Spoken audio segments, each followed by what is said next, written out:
Chapter 91. A Surprise Attack. Yisha got up from the ground, watching the mutant zombie queen bee's forelimbs attack again, and suddenly stretched out his left hand. Snake bite. Yisha's left arm seemed to have turned into a poisonous snake, and suddenly stretched out forward, directly grabbing the mutant zombie queen bee's forelimb. And then with a sudden force, the mutant zombie queen bee's forelimb was broken by Yisha. Losing a forelimb, the mutant zombie queen bee became crazy, and its huge body actually pushed forward and smashed down to the ground like a fallen pillar, as if it was going to smash Yisha to death with its body. Fortunately, Yisha was quick-witted and quick-handed. After a successful attack, he immediately jumped back and distanced himself from the mutant zombie queen bee, and the mutant zombie queen bee's huge body fell to the ground. The next moment, while the mutant zombie queen bee had not yet climbed up from the ground, Yisha ran wildly and jumped onto the mutant zombie queen bee. "It's time to end the battle," Yisha shouted, pulled out the Alaskan whale harpoon, and stabbed it fiercely into the mutant zombie queen bee's eyes. With a puff, as the Alaskan whale harpoon pierced the mutant zombie queen bee's eyeball, a dark green blood arrow spurted out and scattered all over the ground. The mutant zombie queen bee could not make a sound, but could only struggle silently, twisting its body violently, and then suddenly rush forward. Bang, bang, bang. The mutant zombie queen bee rushed around, knocking down several cherry trees in succession, and then threw Yisha out.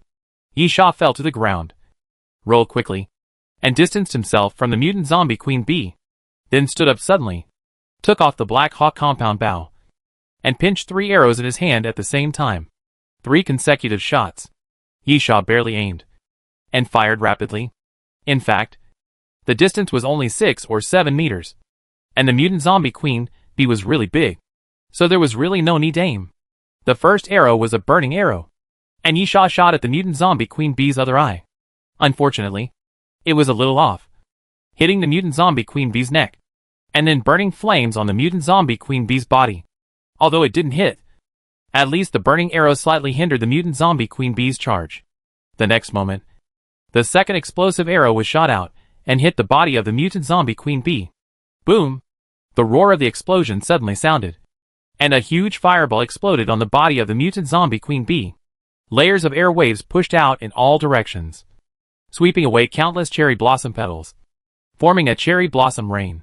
The body of the mutant zombie queen bee was blown away and fell directly to the ground. And then Yisha's third arrow had arrived.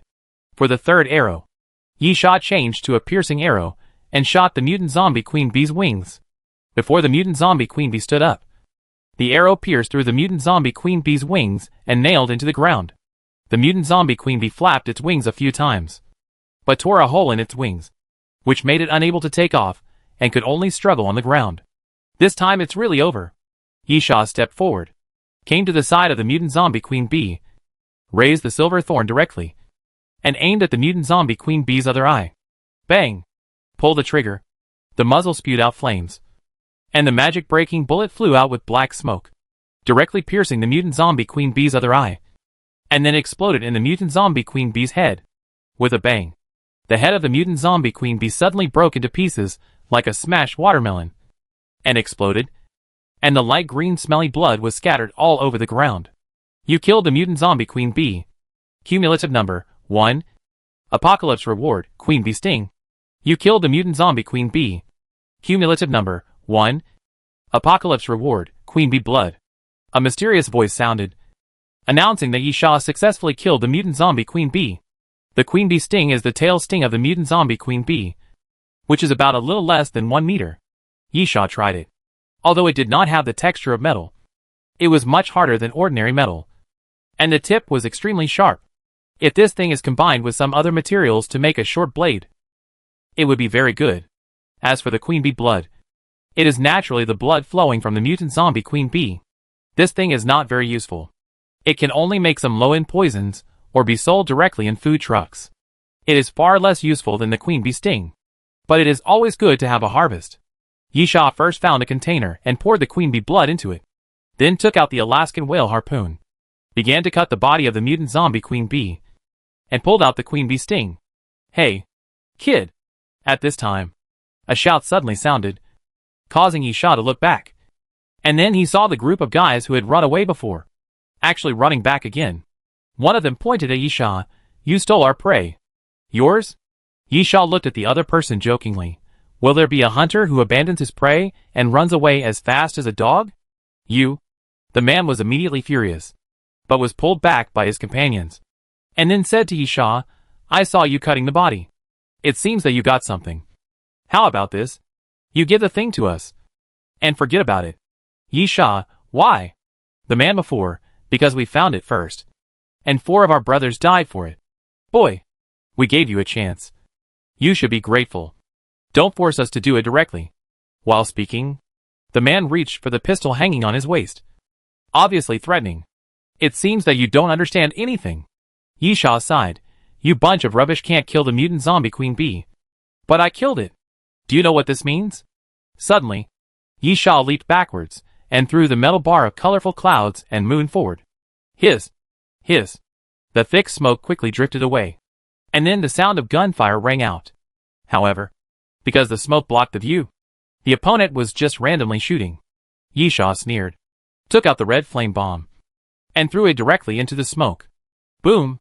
The explosion sounded suddenly, mixed with screams, and Yisha even saw a corpse being directly lifted out of the smoke. The whole body was charred, and 1 arm and 1 leg were gone. This guy was obviously very unlucky. Only when he was at the center of the explosion could he be blown up so miserably. Of course, the others were not much better. The next moment, Yisha put on the starry goggles and rushed into the smoke. There were 4 red shadows on the starry goggles. It seemed that 2 of them were directly killed by the red flame bomb. Yisha did not delay and rushed directly to the nearest red shadow in the smoke. Puff! Yisha pulled out the silver scimitar and stabbed it directly into the back of one of them. Let me tell you what it means. Yisha, this means that if I can kill the mutant zombie Queen Bee, I can kill all of you. Chapter 92 Assassin. Yisha drew his sword fiercely, causing a stream of blood to splash, and then chopped the opponent's neck with the sword, knocking him down, and then pulled out his pistol and shot at another red shadow. Bang, bang, bang, accompanied by the continuous sound of gunfire. The red shadow shook its body and finally fell to the ground. At this time, Yisha suddenly felt a strong wind behind him, and when he looked sideways, he saw a strong man holding an engineer shovel and smashing it towards him. Yisha immediately jumped away, and with a bang, the engineer shovel fell to the ground. The moment he landed, Yisha swept his foot and kicked the opponent's waist, causing him to stagger. Before the opponent could stand firm, Yisha rushed over again and kicked the opponent's chest, knocking him down. Yisha pointed his gun at the guy on the ground. Say goodbye to this world. Bang! Bang! Yisha fired 2 shots in a row, hitting the opponent's chest and piercing his heart. Yisha tilted his head and sneered. There is 1 left. Yisha bowed slightly, then leaped forward, drew out the silver scimitar again, and slashed at the last red shadow. Clang! A crisp metal clang sounded, and the other party drew out a saber.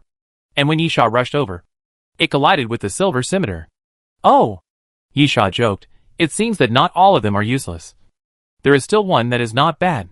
But the man did not answer, because when Yisha said this, his arm was constantly exerting force, and the other party had no time to talk to Yisha. So strong. This is what the man in front of Yisha is thinking at the moment, because he can't resist Yisha's strength at all.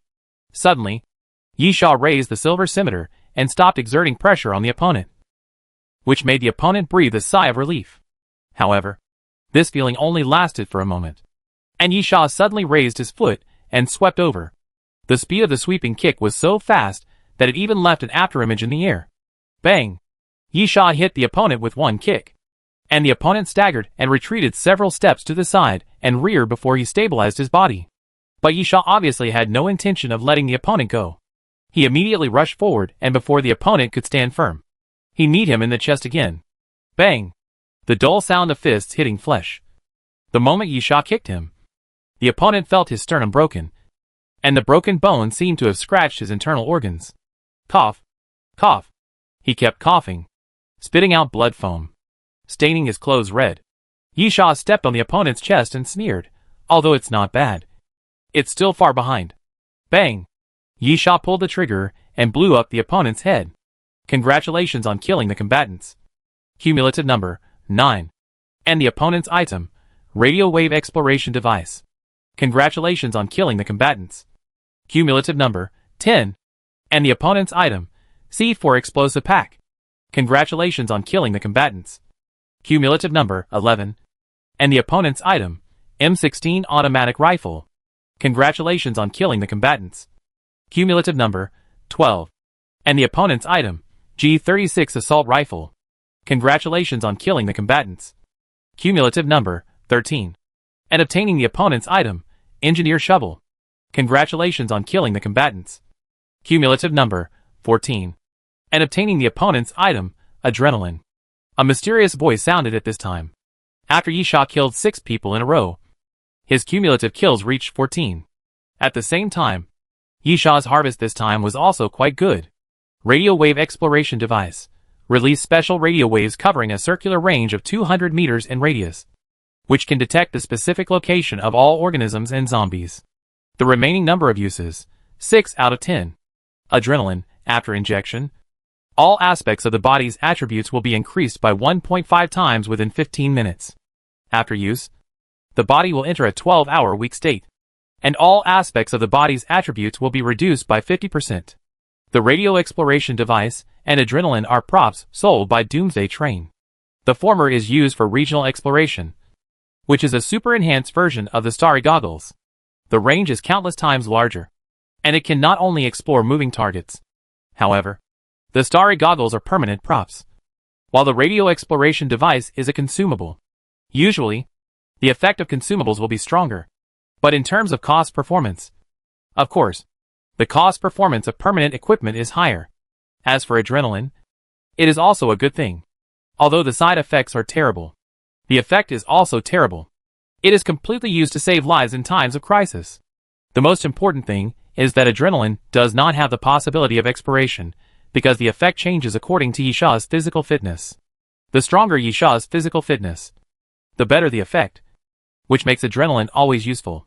Of course, it must be used with caution. First, it can only be used once. And second, the 12-hour weak state is still quite terrible.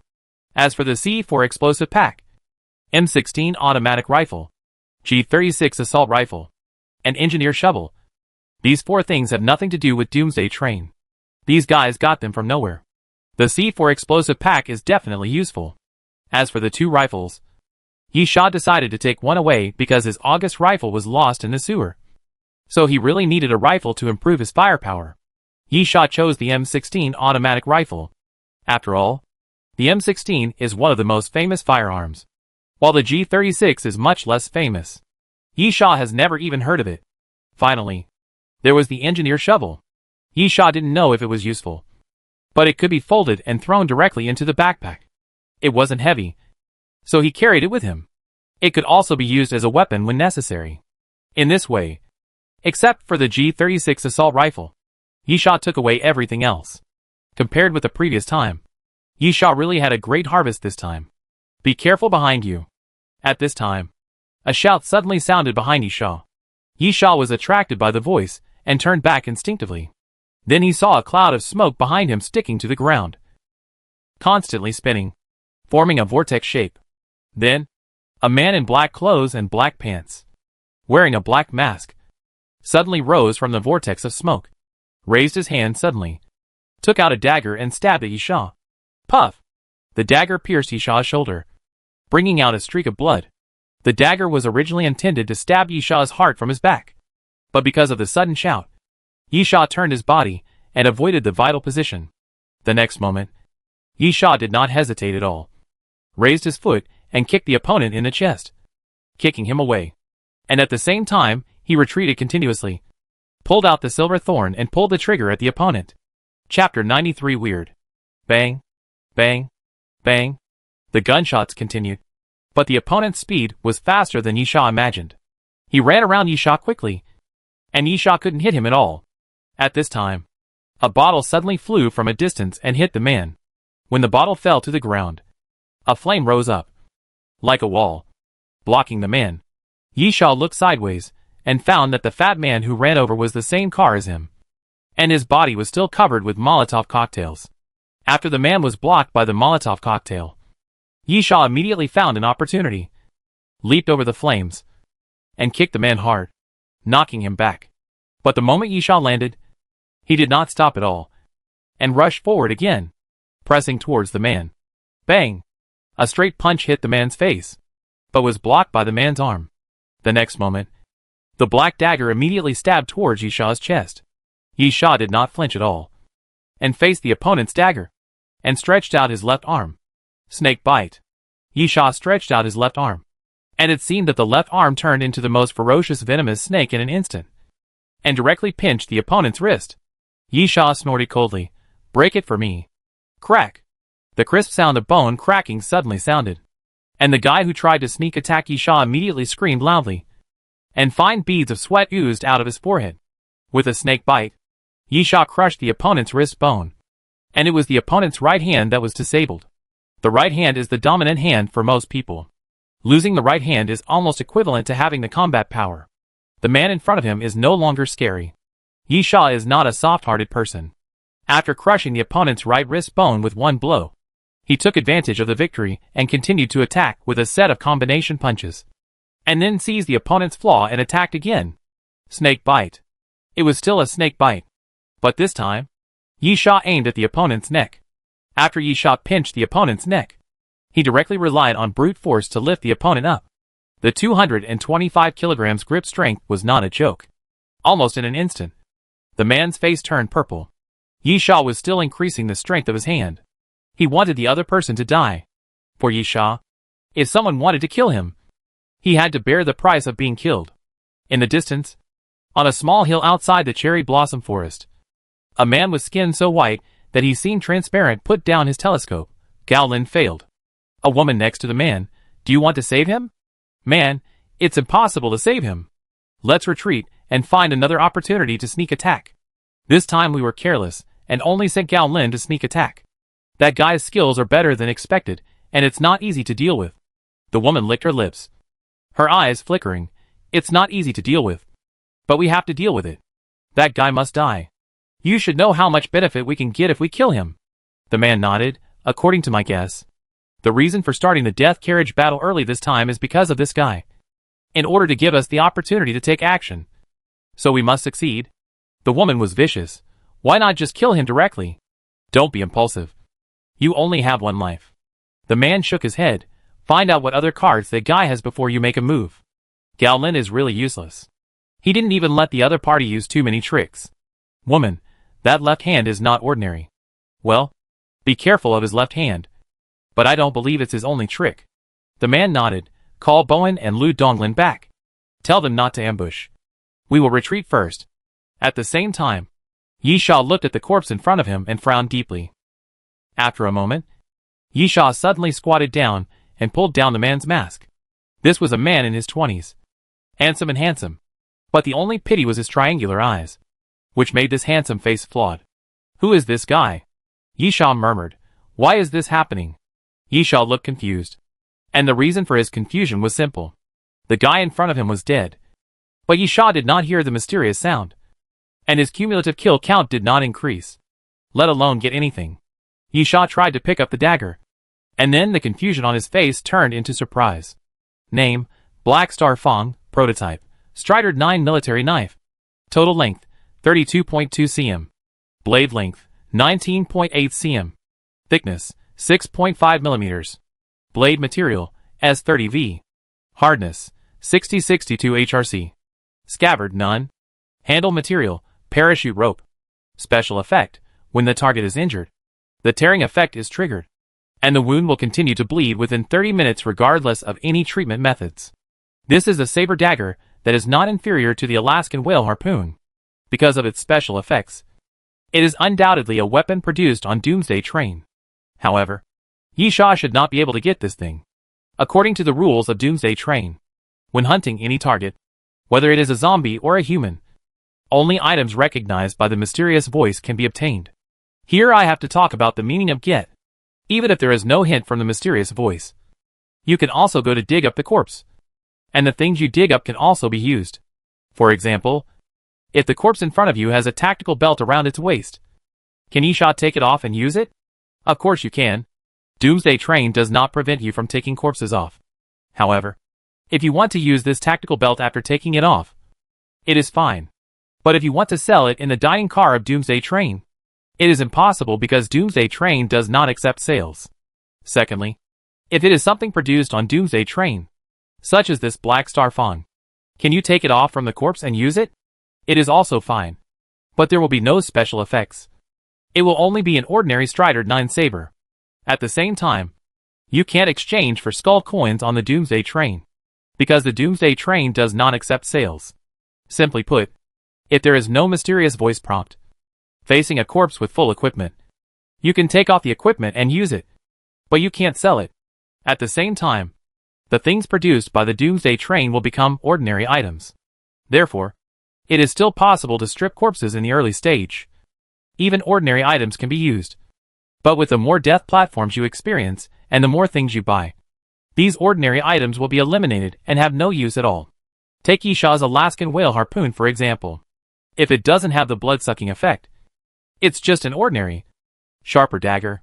However, with the blood-sucking effect, it is one of Yishaw's most important weapons. This is the meaning of getting the item in the mysterious voice. However, Yishaw directly ripped the Black Star tooth from the corpse. In the absence of the mysterious voice prompt, the special effect was actually displayed, instead of an ordinary Strider 9 saber.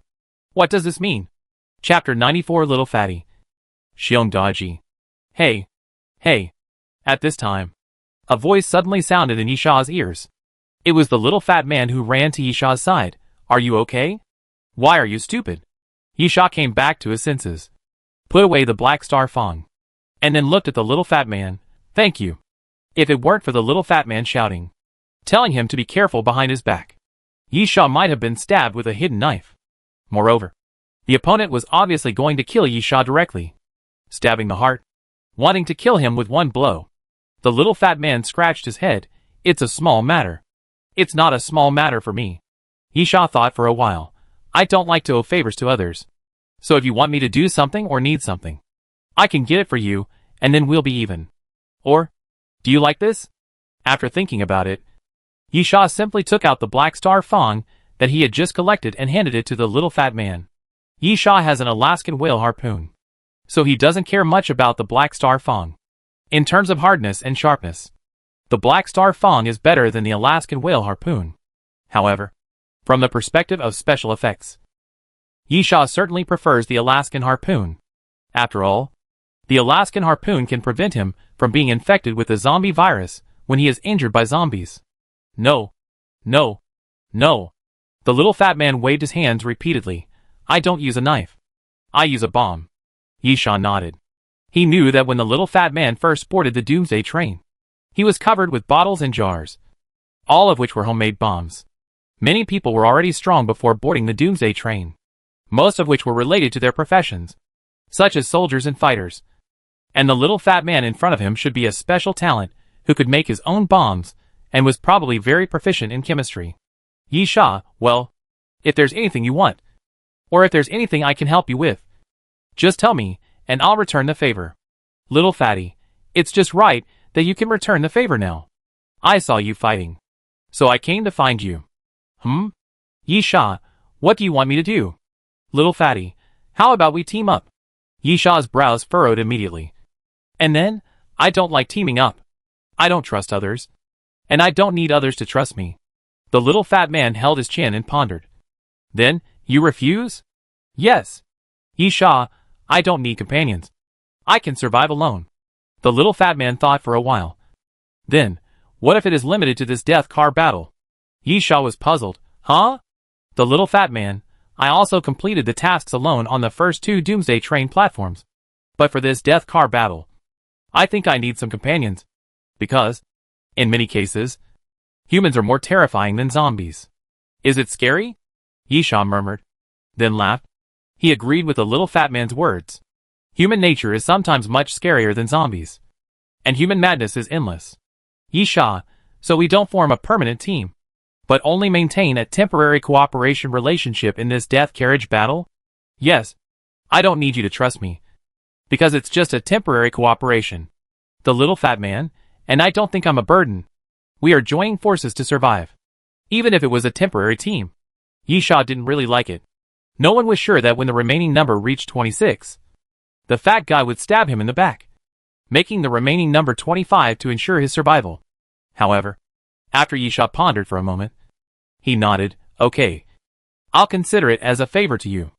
Yisha weighed the strength of the two. Although the fat guy in front of him could make bombs, he lacked other means. He should be more vigilant and not give him any chance to sneak attack. Secondly, this little fat guy is indeed a capable person, not just seeking shelter. Even if he has to form a team, Yisha will of course choose people who can help each other. Finally, it is to repay the favor. Yisha never gives things to others, nor does he like to owe others things.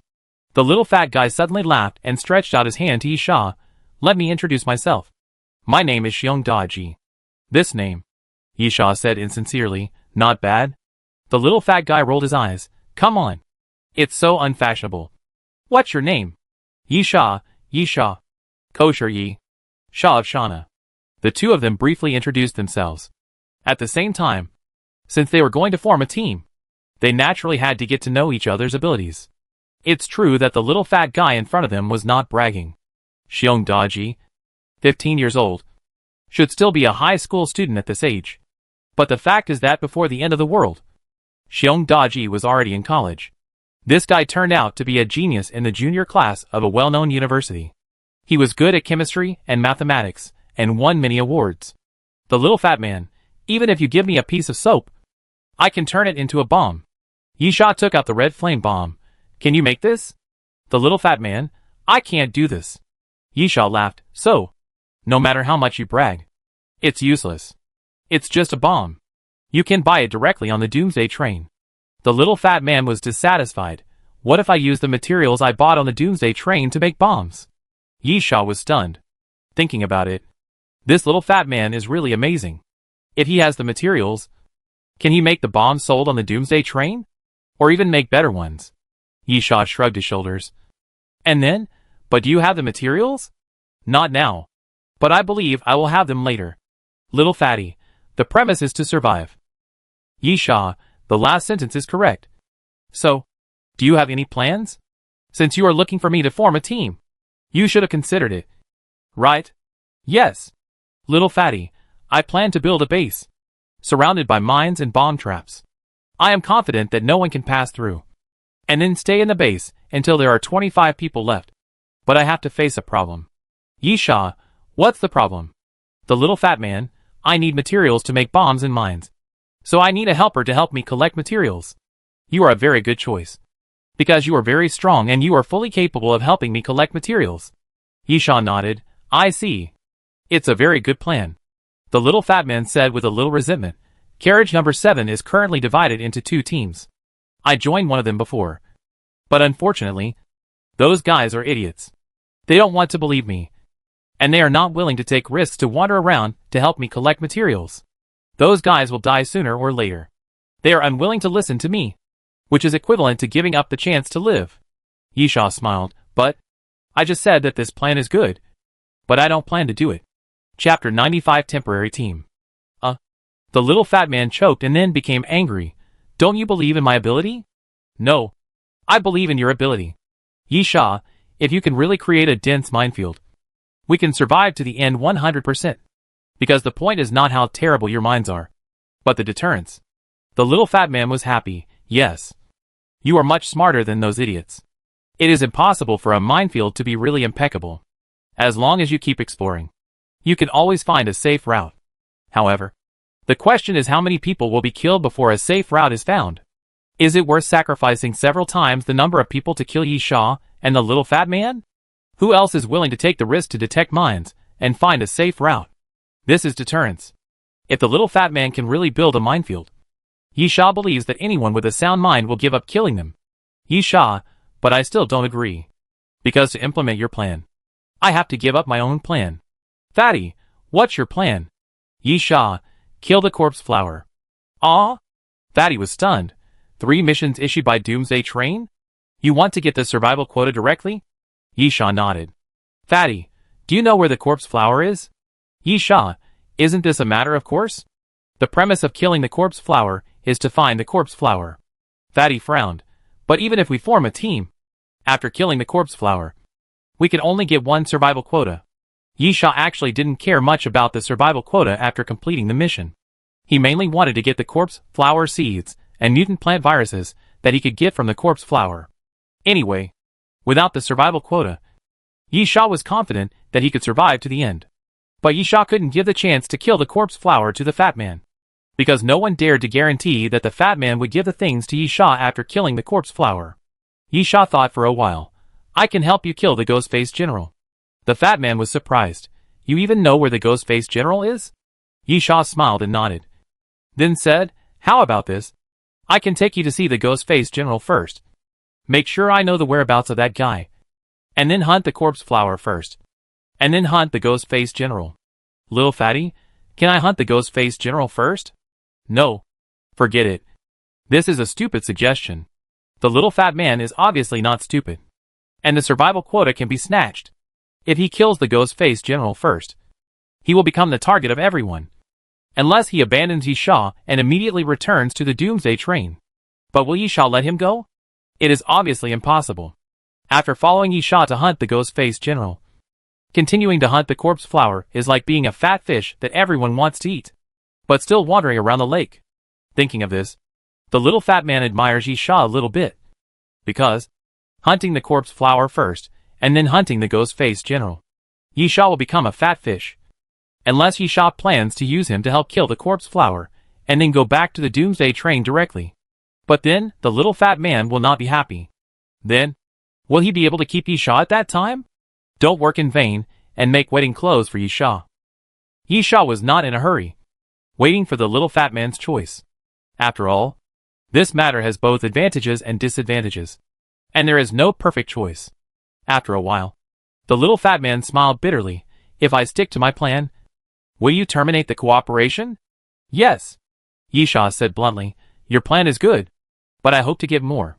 The little fat man's plan is really appropriate, although it is a bit exaggerated to say that he can survive to the end 100%. For example, they chose a house and set up a minefield around it. Normally, no one can approach it, but if someone has a long-range, powerful thing and blows up the house directly, the two of them will still be finished. Things like rocket launchers and missiles can directly kill them remotely. But the question is who can have such a thing now? This thing is nowhere to be found. It may be sold on the Doomsday train, but the price is definitely not affordable for everyone at present. However, the little fat man's plan is safe, but it also means that he will withdraw from the battle directly, and there will be no chance to strengthen himself in the future. This is something Yisha is unwilling to do. He hopes to seize every opportunity to make himself stronger, so that he can live better. As Yisha said, he hopes to get more. After a while, the little fat man seemed to have made a decision and patted his chest. Then I will trust you once and follow your plan. What should we do now? Yisha, I was going to hunt corpse flowers, but since you have joined, I will change the plan temporarily. I need you to make more Molotov cocktails and bombs. Flames have an outstanding effect on corpse flowers. No problem. Little fatty, as long as there are materials, I can make as many as you need. Yisha then. Let's go back to the city to find materials first. And I'll take you to see the Ghostface General. Although Yisha is confident that he can deal with the corpse flower. If little fatty joins, his methods will definitely be a super killer for the corpse flower. In this case, Yisha is willing to postpone the time of hunting the corpse flower. Little fatty pointed at the corpses. Let's collect the bullets first. They can be used to make bombs. Yisha had no interest in collecting bullets, because he couldn't use them at all. The magic-breaking bullets and silver bullets used by Silver Thorns were specially made and could only be purchased on the Doomsday train. Ordinary bullets were not suitable at all.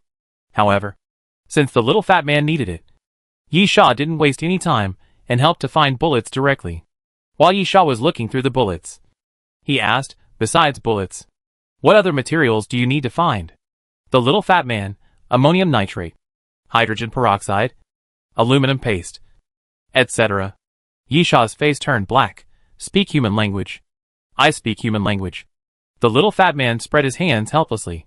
Well, these things can be found in many things, such as fertilizers, paints, pigments, coatings, oxidants, laughing gas, disinfectants, and pesticides. Yisha pondered for a moment. I think I know where to find them. The little fat man's eyes lit up. Really? Are you sure?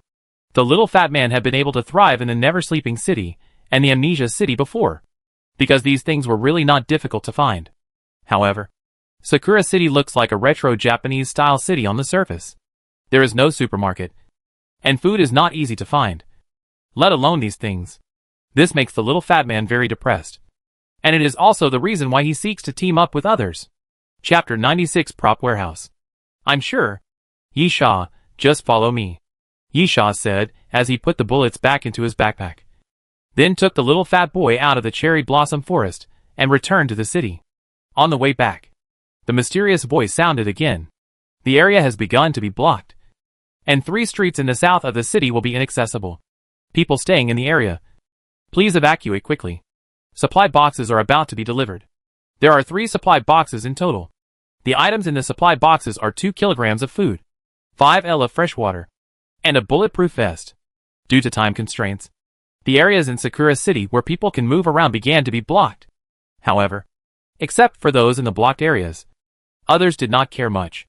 Sakura City is still very large, and it does not matter if 1 or 2 areas are temporarily reduced. It does not have a big impact. In addition, the supply boxes began to be released again. This time Yisha did not intend to intervene. First, bulletproof vests are protective gear. If someone takes it, it is no big deal. Second, the areas of the 3 supply boxes are very far away from Yisha and the little fat man. The little fat man, actually, a bulletproof vest is useless, and it can't block the bullets from your sniper rifle. Yisha, I don't have a sniper rifle. Ah? The little fat man was surprised. Didn't you succeed last night? When it comes to this, Yisha's mood is not very good, and he gritted his teeth. A stinky woman took away the bullets and magazines. Puff! The little fat man was stunned for a while, and he couldn't help laughing. Yisha gritted his teeth. What's so funny? Do you think she can make a sniper rifle by herself with the bullets and magazines? At least the gun body is here with me. No. No. I'm not laughing at you. The little fat man suddenly waved his hand. Where are we going now? Yisha, just follow me, Yisha said as he raised his gun and pulled the trigger, blowing up a zombie's head. The little fat man nodded. Then let's go. The little fat man followed Yisha honestly, while keeping a pair of eyes on Yisha. The little fat man had seen Yisha last night, but he had not seen Yisha take action much. He only knew that Yisha finally got the gun box. Secondly, when they were in the cherry blossom forest, the little fat man saw from a distance that Yisha killed the mutant zombie Queen Bee, and then killed 6 guys who wanted to get benefits. Based on these 2 points, the little fat man thought that Yisha was very strong, which was also the reason why he chose to propose to Yisha to form a team. However, the first point seemed to be invalid at the moment. The sniper rifle in Yisha's hand was just a decoration. The little fat man was somewhat disappointed. In this case, the little fat man also planned to observe Yisha and see how strong Yisha's own strength was. I don't know if it's because everyone went to grab the supply boxes, but Yisha and the little fat man walked through half of the Sakura City and saw no one except zombies. And then, they kept approaching the ancient city tower in the center of the city. Come! Follow me. Yisha, go this way. The Japanese-style city tower has a stone wall at the bottom, and a pointed top with overlapping triangular buildings. The eaves are outlined with carvings, and usually there are some decorations on the eaves. In general, it is exquisite, but not grand at all. Anyway, Yisha thinks that the pavilions and towers of the wealthy families in ancient Xia are much more grand than this so-called city tower. After climbing up the tower, Yisha had no intention of entering, but took the little fat boy to walk along the outer wall to the side. This was a tough job for the little fat boy, as the wall was less than half a meter wide, and it was really difficult for him to walk over it. Boss, the little fat boy was having a hard time walking, and finally he lay on the top of the wall and started to wriggle, shouting, "Where are you taking me?" Yisha took a scope removed from the finished star and handed it to the little fat boy. "We're already there.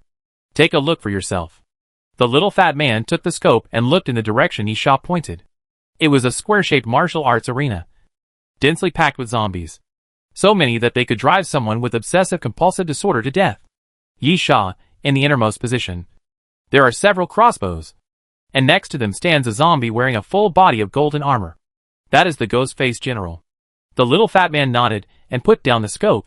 You climbed over the wall just to show me this? Can't you get closer to see it? Yisha shook his head. Do you think the mission given by Doomsday train is so easy to complete? That martial arts arena is not so easy to enter and exit. If you want to get close, you must kill a lot of zombies. Little fatty, let's talk about it later.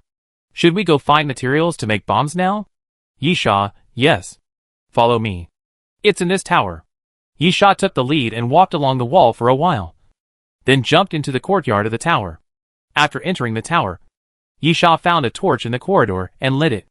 After passing through the passage, he began to walk down the stairs. The little fat man was almost dumbfounded. Yisha was going around in circles, just like entering and leaving his own home. Even if he had explored this place before, he shouldn't be so familiar with it. Right? We're here. Yisha led the little fat man down the stairs into the underground of the tower. And there was a big door in front of them. Little fat man, where is this? Yisha, the prop warehouse. Little fat man was stunned. Prop warehouse? Yisha explained. Do you think you really traveled back to ancient times? This Sakura city is a film and television city, used to shoot movies and TV series. Little fat man was even more surprised. You know this too?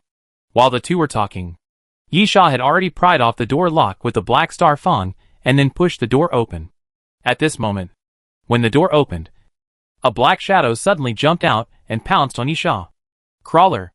After the crawler pounced on Yisha, it opened its mouth and bit down fiercely. Yisha quickly turned its head away, and the head of the crawler hit the ground. Snake bite. Without saying a word, Yisha stretched out his left hand and pinched the neck of the crawler like a poisonous snake. The crawler kept struggling, whimpering in his throat, and the scarlet tongue was suddenly spit out, like a sharp arrow, shooting towards Yisha. Yisha quickly dodged again, and the tongue hit the wall behind him, making a fist-sized hole in the wall. The little fat man took out a bomb, opened this guy's mouth. I'll throw the bomb in. Yisha, no need. Crack. Yisha squeezed hard, and the crawler's neck was broken by Yisha, and the whole head tilted to one side. You killed the crawler. Cumulative number, 5.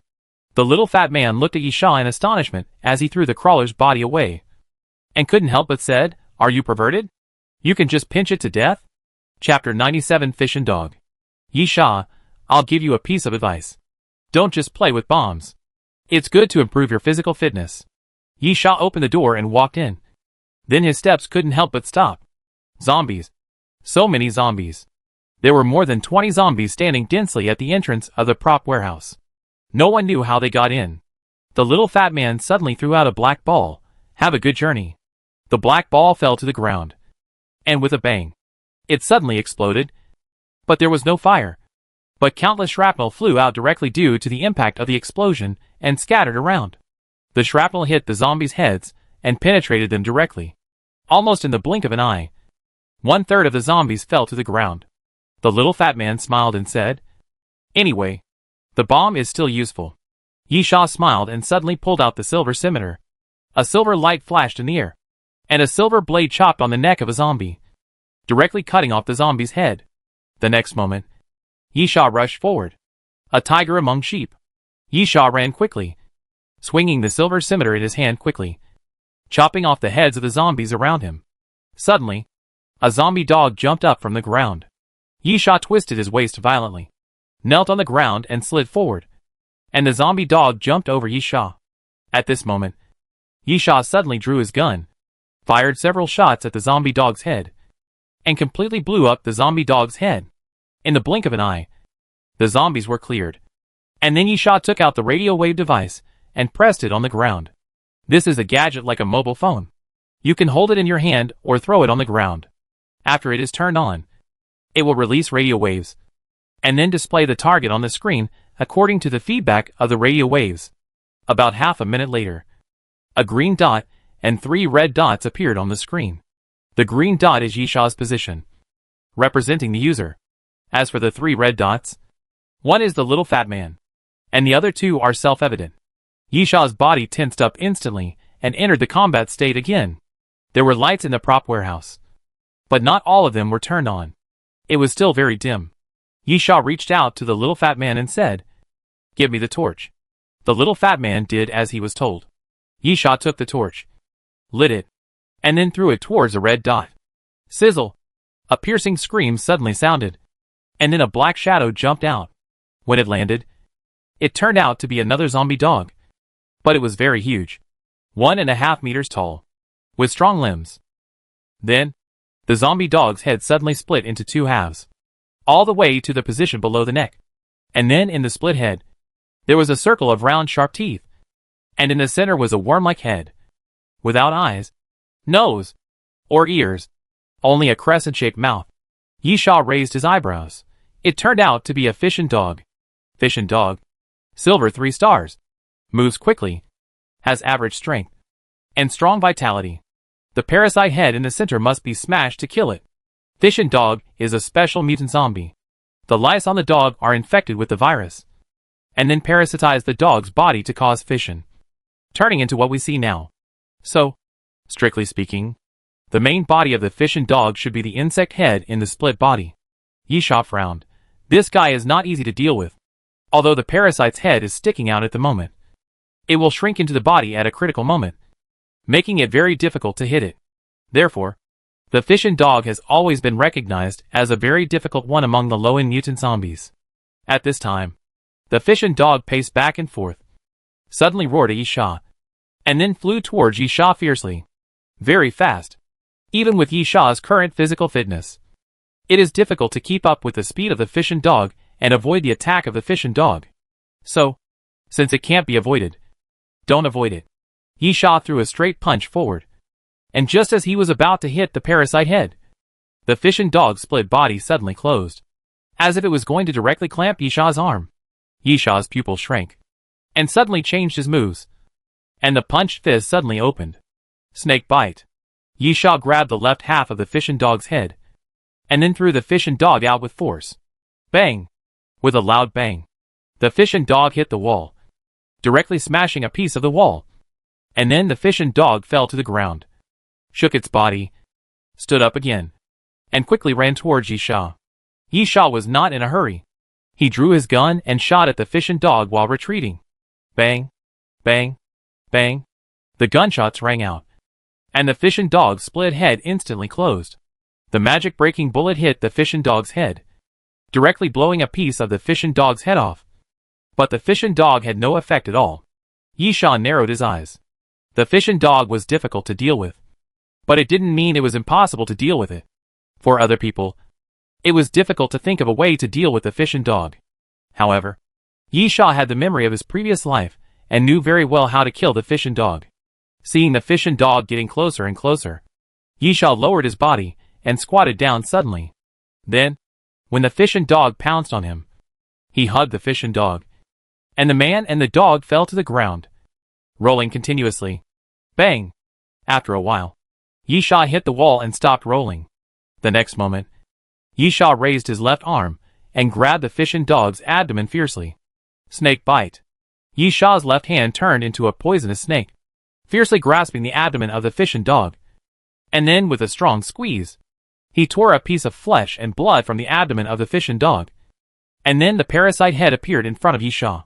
This is the weakness of the fishin' dog. Since the parasite head can retract into the body of the fishin' dog, it can be directly cut open. Moreover, the parasite head does not have any attack and defense capabilities. As long as it is exposed outside the body of the fishin' dog, it has no resistance at all. Therefore, as long as you know the method, the fishin' dog is not difficult to deal with. However, at this moment, the little fat man suddenly shouted loudly, "Be careful of the side." Yisha looked sideways and saw a huge black shadow beside him. Yisha's heart trembled, and he didn't care about dealing with the fishin' dog. He quickly turned over and rolled to the side. Bang! The next moment, a huge palm suddenly fell and smashed a piece of the wooden floor. In the shadow, the black shadow slowly walked out. It was still a mutant zombie, in human form, but crawling on all fours, very similar to a crawler. But the bones of this mutant zombie were all exposed outside the flesh and blood. Normally, people have skin, flesh, and then bones, but this zombie has bones, and then skin and flesh. Chapter 98 Bone Demon. Yisha got up from the ground and licked his lips. The remaining red dot turned out to be a skull demon. Bone Demon. Silver 5-star. Crawler mutant. Average movement speed. Average strength. Strong defense. Can use tongue attack. Bone spur attack. The information of the Bone Demon quickly emerged in Yisha's mind. As a silver 5-star mutant zombie, the Bone Demon is definitely not so easy for Yisha to deal with at present. After all, Yisha is currently only at the silver 3-star level. But, can we retreat? No. So, let's fight. Yisha rushed forward. Help me to hold the Bone Demon. I will kill the dog first. The little fat man nodded, dragged his fat body, and ran in the opposite direction of Yisha. The Bone Demon suddenly roared, then raised its huge claws and slapped Yisha. At this time, the little fat man took out a flat metal disc and threw it at the Bone Demon. With a click. I don't know what the metal disc is made of, but it actually stuck directly to the Bone Demon. Boom! The next moment, the metal disc suddenly exploded. The explosion was not very powerful, and did not cause much damage to the Bone Demon. But the impact of the explosion still made the Bone Demon stagger. Then, the little fat man immediately took a Molotov cocktail, lit the white cloth at the mouth of the bottle, and threw it at the Bone Demon. The Molotov cocktail shattered after hitting the Bone Demon's body, and flames began to burn on the Bone Demon's body. Roar! Roar! The Bone Demon let out a low roar, and then quickly charged towards the direction of the little fat man. Yisha stopped and seemed to be hesitant about whether to go over to help. He just wanted the little fat man to hold him back. But he didn't expect that the little fat man was so fierce and directly fought with the Bone Demon. When the little fat man saw Yisha stop, he immediately said, "Don't worry about me. I can handle it." Hearing the little fat man shout, Yisha didn't hesitate and rushed directly towards the fission dog. The fission dog is still easy to deal with as long as you know the method. It is completely incompatible with the level of silver 3 stars. What's more, Yisha has already cut open the abdomen of the fission dog. Even so, the fission dog was still very ferocious. Zombies don't know how to retreat. Seeing the fission dog rushing towards him, Yisha directly pulled out the silver scimitar and slashed forward fiercely. Puff! The silver blade swept past and directly cut off half of the fission dog's head. Then Yisha raised his leg and kicked the fission dog to the ground. The fission dog tried to turn over, but Yisha couldn't let it do that. If he wanted to attack the abdomen, he naturally had to let the fission dog turn over first. Yisha rushed forward and knocked the fission dog down, then raised the silver scimitar and stabbed it hard. Puff! With a muffled sound of flesh being torn apart, the silver scimitar pierced the fission dog's body, nailing it to the ground and preventing it from turning over. Unfortunately, it failed to pierce the parasite head. The next moment, Yisha's left arm stretched out violently. Snake bite. Yisha's left hand reached directly into the fission dog's cut abdomen, grabbed the parasite head, and then pulled it out with force. Go to hell! Yisha growled and squeezed his left palm hard. The 225 kilograms grip strength of snake bite was not exaggerated. In just a moment, the parasite head was crushed directly, and the bright red blood mixed with milky white slurry instantly spread all over the ground. You killed the fission dog. Cumulative number 1. Apocalypse reward. Parasitic virus agent, 1st edition. A mysterious voice sounded, but Yisha didn't have time to listen carefully, but turned and ran towards the Bone Demon. It's true that the little fat guy is quite capable. In addition to the homemade bomb, he obviously exchanged some things on the Doomsday train. His round body was knocked away by the Bone Demon, bounced a few times on the ground, and actually climbed up again as if nothing had happened. Yisha also rushed forward at this time, quickly approached the Bone Demon from behind, and then jumped up and jumped directly onto the back of the Bone Demon. The bones outside the flesh of the Bone Demon are the strongest defense. Those bones are even harder than ordinary steel. They are definitely not something that can be hurt by ordinary weapons, even the low-end weapons sold on the Doomsday train. However, Yisha knew how to hurt the Bone Demon. That is, to attack between the bones of the Bone Demon, directly attacking the flesh. In a flash, Yisha raised the silver scimitar and was about to chop down the Bone Demon's head. But at this moment, the Bone Demon suddenly shook its body and tried to throw Yisha off. Yisha did hold on to the Bone Demon's neck, but the stab went astray and pierced into the bone demon's back. Puff! Accompanied by a muffled sound. The skull demon immediately roared. And then a stream of blood flew out, splashing all over Yishaw's face. The bone demon continued to jump like a big dog, but could not throw Yishaw away. Then Yishaw suddenly touched the bone demon's back, and suddenly some small bulges appeared. Not good. Yishaw's pupils shrank, and he quickly turned over and fell off the bone demon's body. At the same time, puff, puff, puff, the bone demon's body cracked, and 3 half-meter-long bone spurs suddenly grew on its back. If Yishaw was still on the bone demon's back, he would definitely be stabbed to death at this moment. At this time, the little fat man slipped to the side of the bone demon without knowing when, and rolled a coke can directly under the bone demon's body. Boom! The sound of the explosion was louder, and the flames that spread out even lifted the bone demon's body up half a meter from the ground, and then fell back to the ground, extinguishing the flames. However, the explosion only dyed the bone demon's body black and peeled off some flesh and blood, but still could not cause serious damage to the bone demon. Damn! Perverted! The little fat man couldn't help shouting, "Can't this be killed? Yishaw, explosions are useless against this guy. With the protection of those bones, the body of the bone demon cannot be blown into pieces. At the same time, those bones can regenerate at a high speed and heal very quickly, unless you throw the bomb directly into this guy's mouth." The little fat man immediately took out another Coke can and threw it out, then threw it into his mouth. The Coke can thrown by the little fat man was thrown into the mouth of the bone demon. Unfortunately, he thought too simply. If it was so easy, Yishaw would have killed the bone demon long ago. And he also had the red flame bomb in his hand. Sure enough, as soon as the Coke can landed in front of the bone demon, the bone demon suddenly opened its bloody mouth, and a scarlet tongue similar to that of a crawler spit out, piercing the Coke can in midair. Boom! The Coke can was pierced, and immediately a ball of fire exploded in midair, and layers of air waves pushed around, blowing away many props in the warehouse. Chapter 99 Mutated Crystal Spine. Yishaw dragged his knife and said to the little fat man, "I will hold him down, and you can find a way to put the bomb into his mouth." The little fat man threw a Molotov cocktail and built a wall of fire to block the bone demon's sight. Then he ran to the side and promised, "I will seize the opportunity."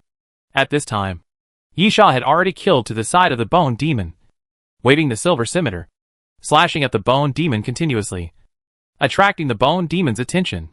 The bone demon shook his body, and bone spurs suddenly grew on the side of his body, stabbing towards Yishaw. Yishaw quickly lowered his body and lay directly on the ground. Even so, the bone spurs of the bone demon still brushed Yishaw's arm, leaving a wound on Yishaw's right arm. Yishaw suddenly ignored it and directly thrust the silver scimitar forward, stabbing it into the body of the bone demon through the gap between the bones. Roar! Roar! Feeling the injury to his body, the bone demon roared again in a low voice, swung his body violently, and hit Yishaw's body, knocking Yishaw out and rolling continuously on the ground. Yishaw felt the pain on his body and grimaced. However, Yishaw's physical fitness had increased by more than 5 points, reaching an inhuman level, and his ability to withstand blows was also much stronger. The impact of the bone demon was almost like being hit by a car at 40 miles per hour. But Yishaw was not seriously injured except for some pain. He got up from the ground with a somersault and rushed towards the bone demon again. At this time, the bone demon twisted its body, and suddenly its mouth opened and closed, and the scarlet tongue was spit out again. Opportunity! Yishaw's eyes lit up, and he turned his body to avoid the tongue of the bone demon while reaching forward. Snake bite. Yishaw's left hand reached out, grabbed the tongue of the bone demon, and then pulled out the Alaskan whale harpoon and stabbed it into the tongue with force. Yishaw shouted, "Now!" The little fat man ran quickly, ran to the front of the bone demon, and then grabbed a Coke can and threw it into the mouth of the bone demon with force. After doing all this, the little fat man immediately ran back, lied down. Yishaw and the little fat man flew forward at the same time and smashed their bodies to the ground with a loud bang. At this time, an explosion suddenly sounded behind the two of them, and then a ball of fire surged out, rushed upwards, hit the ceiling, and then spread out to the surroundings. The little fat man fell to the ground, gasping for breath. Finally killed him. Yishaw was still alert, and suddenly asked, "Did you hear that sound?" The little fat man was stunned, and then shouted, "No! There is no such sound. This guy is still alive." Before the little fat man finished speaking, the tongue of the bone demon came out again, and suddenly wrapped around the little fat man's body, dragging the little fat man backwards. The little fat man was horrified and scratched the floor with both hands. The bone demon walked out of the fire step by step. Its body had been blown into a bloody mess by the explosion. Only a vague outline remained. In fact, half of its left body had been lost. It could not walk at all, but dragged and crawled. "Help! Help!" The little fat man shouted, "Help!" Yisha remained calm. He took out the Black Hawk compound bow from his back, took out the piercing arrow, and put it on the string. Puff! The piercing arrow flew out of the air and hit the bone demon's forehead, then pierced through the bone demon's forehead directly, and then pierced out from the back of the bone demon.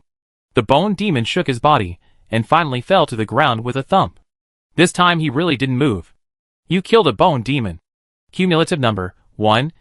Apocalypse reward, mutant crystal spine. Yisha's eyes lit up. If he could get something by killing a bone demon, it would most likely be the bone demon's bones. However, he was lucky to get a mutated bone. The difference between the two is exactly 1 currency unit. The bones of the bone demon can only be sold for copper skull coins. But if they are mutated, they must be calculated with silver skull coins.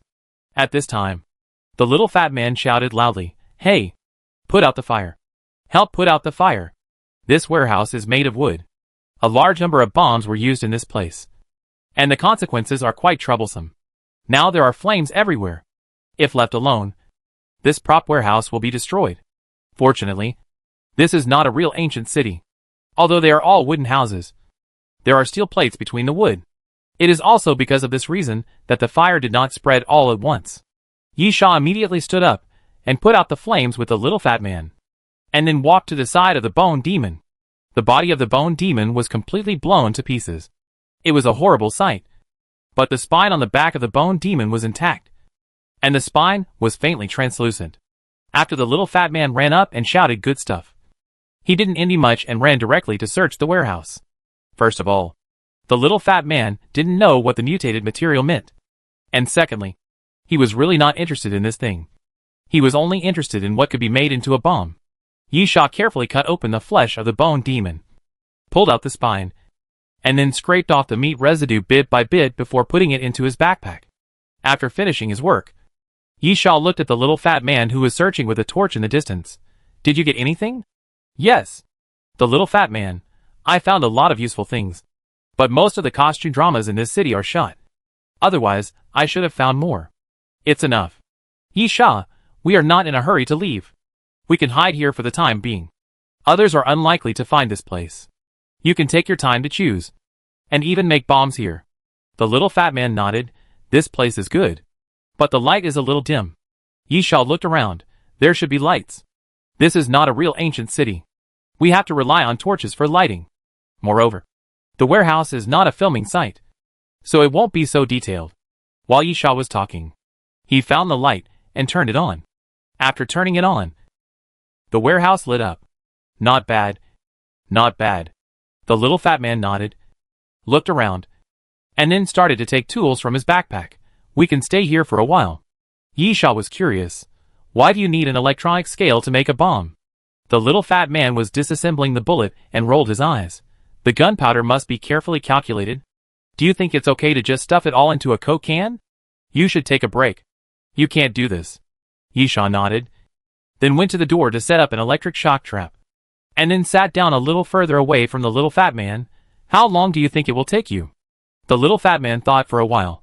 "It will definitely not work tomorrow. We will go find the corpse flower the day after tomorrow." Yisha nodded. "Okay." Chapter 100 Someone. The little fat man began to work day and night, tossing his bomb, while Yisha had a short break. After continuous fighting, Yisha had more wounds on his body, but he didn't care. He would wait for a few more Doomsday train platforms to see which of the survivors didn't have scars all over their bodies. Those scars are the best proof of being alive. Yisha treated the wound and then began to rest. Although the little fat man didn't seem to have too many thoughts after the brief contact, Yisha still remained vigilant at all times. This can be seen from the fact that Yisha rested far away from the little fat man and near the door. Yisha was still on guard against the little fat man. After all, human nature is the most unpredictable thing. Moreover, even if he was once a kind person, surviving in the end times, adapting to the jungle law of the weak, and seeing too many dirty and ugly things, whether he would degenerate is something that no one can say for sure. Trust? It doesn't exist. From the moment of death in the previous life, these two words no longer exist in Yisha's heart. Time passed by little. According to the rules of the death carriage, the location was announced several times.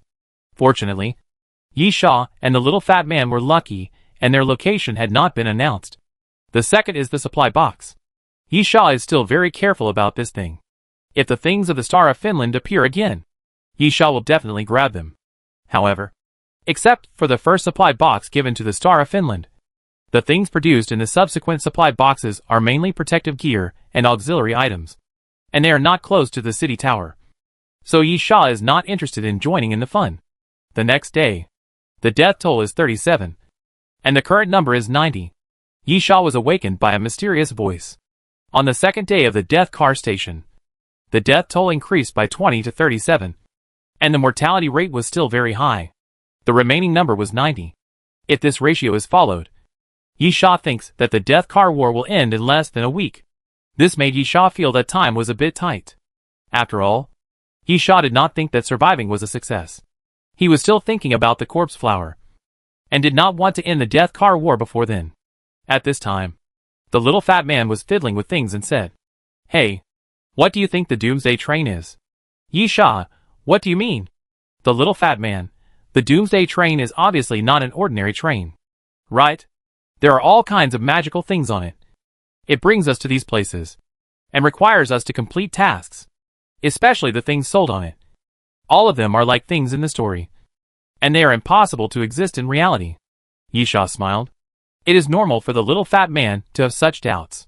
In fact, everyone who gets on the Doomsday train will have such doubts as they become more and more familiar with it. Yisha was calm because he had been shocked in his previous life. Therefore, Yisha did not answer the little fat man's question, but asked, what would happen if there was no Doomsday train? The little fat man was stunned. "Yisha, with your ability, you should be able to survive in a city, and then face different zombies every day, looking for food and water. And then what will happen after a few years? Everyone will die. No one will produce. There will be no new food. The water source will be constantly polluted. There will be no clean water source." And then dies silently. The little fat man was silent for a while, and then said, "Is this the end of the world?" "This is the end of the world. Yisha, the Doomsday train may not be a good thing, but there is food and water there. You can survive. It is the only hope." The little fat man smiled bitterly. "So, my question is meaningless. Anyway, the Doomsday train is the only choice. Right? Yisha, yes. So, become stronger, fight, and then survive. This is our only way out." The little fat man, "I really don't know what's the point of living like this. Yisha, cowards will choose suicide. When you are desperate and lose the will to live, maybe you can give it a try." The little fat man grinned. "Hey, my IQ is as high as 165. I am a real genius. I mature more precociously than you think. Don't think of me as so fragile. I will definitely survive." Yisha smiled. "Then, you continue to be busy. I'll go see if I can find something to eat." Yisha actually still had enough food and fresh water, mainly from the never-sleeping city. There was no shortage of food and water in the Amnesia City, so he always had some reserves. However, it was really boring to just sit there and watch the little fat man fiddling with things. So Yisha planned to go around and even find a few mutant zombies to kill. Who knows what good stuff he could get, and sell it back at the Doomsday train for skull coins. The little fat man didn't care. Go. This tower is so winding, and this warehouse is so remote. It's true that no one can find this place. Besides, if they really find it, who knows who will kill whom? Don't worry about me." Yisha nodded, and turned to leave the prop warehouse. The interior of the tower was still very large, with crisscrossing corridors, densely packed branches and rooms. But most of them were empty. The outer circle of the tower, the courtyard, and the first floor area were the main places where zombies were entrenched. These three areas were probably the main places for filming. So many people gathered there.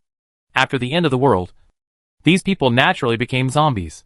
Yisha's goal was the courtyard. But when he entered the first floor, his footsteps suddenly stopped, and he became alert. No zombies. Yisha quietly reached his hand to his waist, and pulled out the silver thorn. Yisha clearly remembered that there were many zombies in the first floor area. When he entered the prop warehouse, Yisha did not clean up these zombies. Instead, relying on the memory of the previous life and the familiar structure of the tower, he directly bypassed the area where zombies gathered and entered the prop warehouse. Now, the zombies that should have been entrenched in the passage are gone, replaced by corpses with blown heads or broken necks.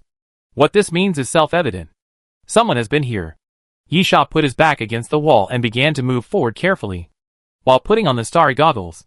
After the starry goggles were put on, no red shadow appeared. This seemed to mean that the other party had left. But Yisha did not relax his vigilance. The starry goggles covered the fan-shaped position in front of him, so there were still many blind spots. He stepped forward little by little, and then came to the edge of a room, and Yisha stretched out his hand to push the door open. Chapter 101 Woman. After pushing open the door, Yisha looked inside, and saw no one or zombies. There are many empty rooms like this. After all, it is a film and television city. Filming does not require so many rooms. Most of them are empty without any decorations. When needed, just move the props in. You can see all the rooms like this at a glance. Yisha did not care too much. He continued to walk forward, pushed open the wooden door of the second room, and continued to look inside. He also did not see anything. In this way, he walked all the way to the fifth room. Suddenly, a red shadow appeared in Shinya's goggles. At the same time, the room was no longer empty, but had some furniture. Yisha walked forward, making a slight sound when stepping on the floor. And then Yisha frowned. The location of the red shadow was in the closet. Open? Don't open? Yisha directly turned off the safety of the pistol. But at this time, the door of the closet suddenly opened. Yisha jumped back with great vigilance, entered the combat state, ready to shoot or fight at any time. But at this time, a woman fell out of the closet and fell to the ground. Yisha quickly raised his gun and pointed it at the woman. The woman seemed to be injured. Her face was pale. Her shoulders and thighs were wrapped in gauze. Her facial features were very delicate, and she looked pitiful. The woman looked up at Yisha and said anxiously, "Help me. Someone wants to kill me." Yisha laughed. In the battle of the death carriage, killing each other is natural. Do you think I won't kill you? The woman's face changed and she begged, "We are all in carriage number 7. Yisha was stunned. Oh? Yisha recalled that he had some impression of the dozen people in carriage number 7. Was this woman among them? Yisha couldn't say for sure. He only paid attention to those who seemed to be quite capable. As for those who seemed to be dying soon, Yisha naturally didn't care. The woman in front of him looked good, and she was also a point of attention. But she didn't seem to be very capable. It was normal that she had no sense of existence in Yisha's eyes. But, even if it's in car number 7. So what? Yisha smiled. This reason for letting you go is not valid. Yisha doesn't think that he should let the other party go just because they are both in car number 7. The battle of the death car is a personal battle, and the ultimate goal is to leave 25 people alive. So it doesn't matter which car it is. What matters is the living or the dead. I'm sorry, Yisha, you don't seem to have good luck. Yisha has no mercy. If the positions of the two were swapped, would this woman let him go? This is an obvious answer. But at this moment, Yisha suddenly heard footsteps. After a moment of hesitation, he immediately stuck to the wall, poked his head out a little, and looked towards the passage. On the other side of the passage, 3 men were coming along the passage. When they passed the door of each room, they would kick it open with their feet. Damn it. One of them cursed. Where did that bitch go? Let me catch her and kill her. The other person showed an obscene smile. Why kill her? Just have some fun first. Yisha retracted his head. Looking for you? Yisha vaguely remembered that the woman seemed to have said before that someone wanted to kill her. Of course. After hearing that, Yisha didn't care much. In the death carriage battle, either you kill others or others kill you. The woman nodded hurriedly and said pitifully, Please, help me. Yisha, what price can you pay for me to save you? The woman hesitated for a moment, then gritted her teeth and said, I can give you what they want. And I know a lot of things. I can tell you. This sentence seems to have a hidden meaning. It seems that the three guys at the door did not simply want to kill the woman in front of them because of the rules of the death carriage battle, but to rob her. As for the second half of the sentence, the so-called knowing a lot of things, Yisha simply ignored it. No matter how much this woman knows, can it be more than him? He has the memory of his previous life and knows everything about Sakura City. Yisha picked up the gun and gestured to the woman, hide in the corner. Yisha neither agreed to help nor refused to help. But the three guys at the door had to be dealt with. Yisha didn't think that when they found the woman and saw him by the side, they would turn a blind eye to him. And now, the footsteps were getting closer. Yisha leaned against the wall, silently listening to the footsteps, estimating the distance, and then suddenly threw out the shining star at the moment the other party approached. With a muffled bang, the passage lit up with an incandescent light. And then Yisha heard a shout. Eyes! My eyes! It's a flash bomb! Retreat! Retreat! Retreat! Yisha immediately dodged out. And then a look of surprise appeared on his face. He didn't see anyone. Not good, Yisha said inwardly, and then immediately rolled sideways and rolled back into the room. Sure enough, just as Yisha dodged back, two arms suddenly stretched out from the two rooms in front and quickly pulled the trigger. Bang! Bang! Bang! The sound of crisp gunfire was heard in the passage immediately. Yisha licked his lips. These three people were not simple. Yisha believed that in the narrow passage, Shining Star could not be completely avoided. The only possibility was that the other party was experienced, and did not fall into confusion and shoot randomly in the moment of short blindness. Instead, they relied on memory and feeling to quickly retreat to the room behind. As for the shouting, it was used to confuse Yisha. Yisha leaned against the wall with his back, and when the opponent's gunshots disappeared, he stretched out his arm and fired several shots. This kind of shooting was purely a gamble of luck, but it was also a deterrent, making the opponent dare not show his head. After a while, Yisha stopped firing, and the opponent did not continue to shoot, and it seemed that they were in a short stalemate. But at this moment, two, the sound of a round of rifle shooting suddenly sounded, and the bullets went straight through the wall on the side. Damn! Yisha couldn't help but curse. How could he forget that the houses here are all made of wood, and the people are right next door? Yisha quickly flew on the ground, pushed down all the tables and cabinets, piled them in front of him, and then shouted to the woman in the corner, "You are looking for death. Lie down quickly." The woman quickly did as she was told and lay on the ground. After a while, the sound of rifle shooting stopped, and then the sound of collision sounded. It turned out that the wall had been broken. The other party kicked it with his foot and directly kicked a big hole. Chapter 102 Melee. Yisha looked up and saw the other party go through the hole directly, and immediately jumped out from behind the cabinet. When the other party saw Yisha, he immediately raised his gun to shoot, but Yisha kicked him on the wrist, kicking the gun away. The next moment, Yisha raised the silver thorn and was about to shoot, but the other party was also quite experienced, and grabbed Yisha's wrist and lifted it up. Bang! Bang! Bang! At this time, Yisha pulled the trigger continuously, but each time he hit the ceiling. At the same time, the remaining two had already run to the door, holding their guns and preparing to aim. But Yisha was entangled with their companions and could not aim at all. When they pulled the trigger, they had no idea who they would hit. Help! The man gritted his teeth and shouted, "Don't use the gun." One of them immediately put the gun back into the holster and rushed over. One of them raised his foot and kicked Yisha in the waist, causing Yisha to stagger. Seeing that the other party was about to pounce on him again, Yisha drew out the silver scimitar and swung it forward.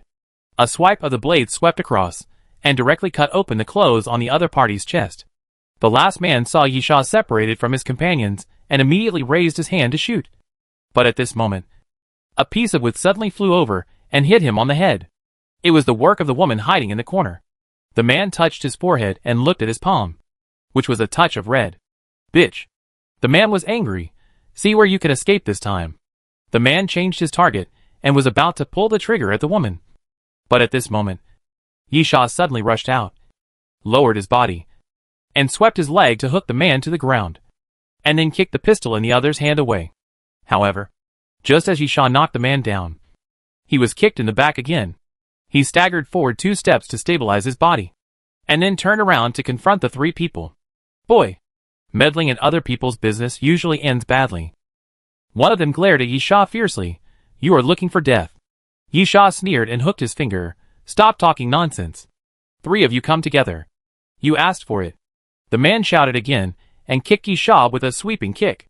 At the same time, the other 2 attacked Yi Sha from the left and right at the same time. Bang! Yi Sha raised his arm to block the kick. Then faced the other 2. Kicked forward. Kicked one of them in the chest. And kicked him straight out. Then he faced the last person. And Yi Sha's muscles tightened. He took a punch on the face. But just shook his head. And then punched the same backhand, knocking the man to the ground. As soon as he opened his mouth, the other party spat out a mouthful of blood and saliva. With 2 teeth. Before, everyone was using guns. And Yi Sha's physical fitness could not be brought into play. Now that the 3 of them were fighting hand to hand, Yi Sha's physical fitness advantage was revealed. It can be seen that the 3 people in front of him also have fighting skills. I don't know whether they have learned it themselves or bought it on the Doomsday train. Their skills are not worse than Yi Sha. However, Yi Sha is more durable than the other party. And his fists are harder than the other party. Roar! After knocking down one person first, Yi Sha rushed forward. And with a sinking shoulder, he directly knocked the person to the wall. The wooden wall cracked with a big hole. And Yi Sha directly knocked the person to the passage. Another man picked up a chair from the ground and smashed it hard at Yi Sha's back.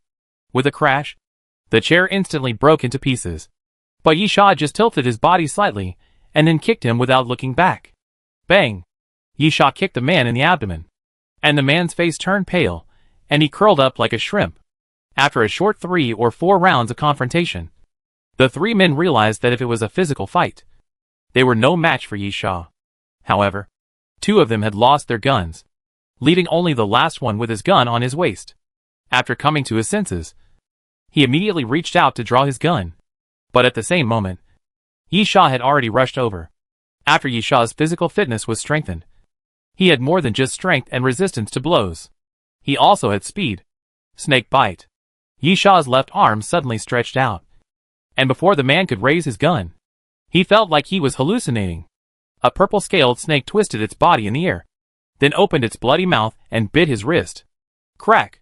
With Yi Sha's sudden force, the man's wrist bone was crushed and the pistol fell to the ground. Ah!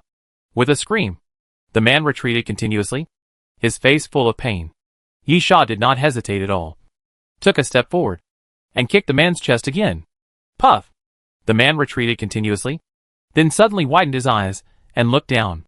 After a wall was broken, a wooden thorn hanging on the wall pierced directly into his back, and then came out from his chest. Blood continued to flow from the tip of the wooden thorn, dripping onto the ground. The man moved his Adam's apple, as if he wanted to say something, but in the end, he couldn't say anything. He tilted his head and fell silent.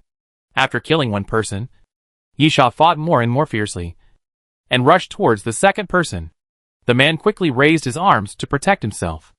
After being hit by Yi Sha's combination of punches, he began to feel numb in his arms. Yi Sha's fists were not ordinary heavy. At this time, another person suddenly flew from behind Yi Sha, directly pounced on Yi Sha's back, and threw Yi Sha to the ground. The 2 fell to the ground and rolled into a ball. The other man firmly grasped Yi Sha's arm.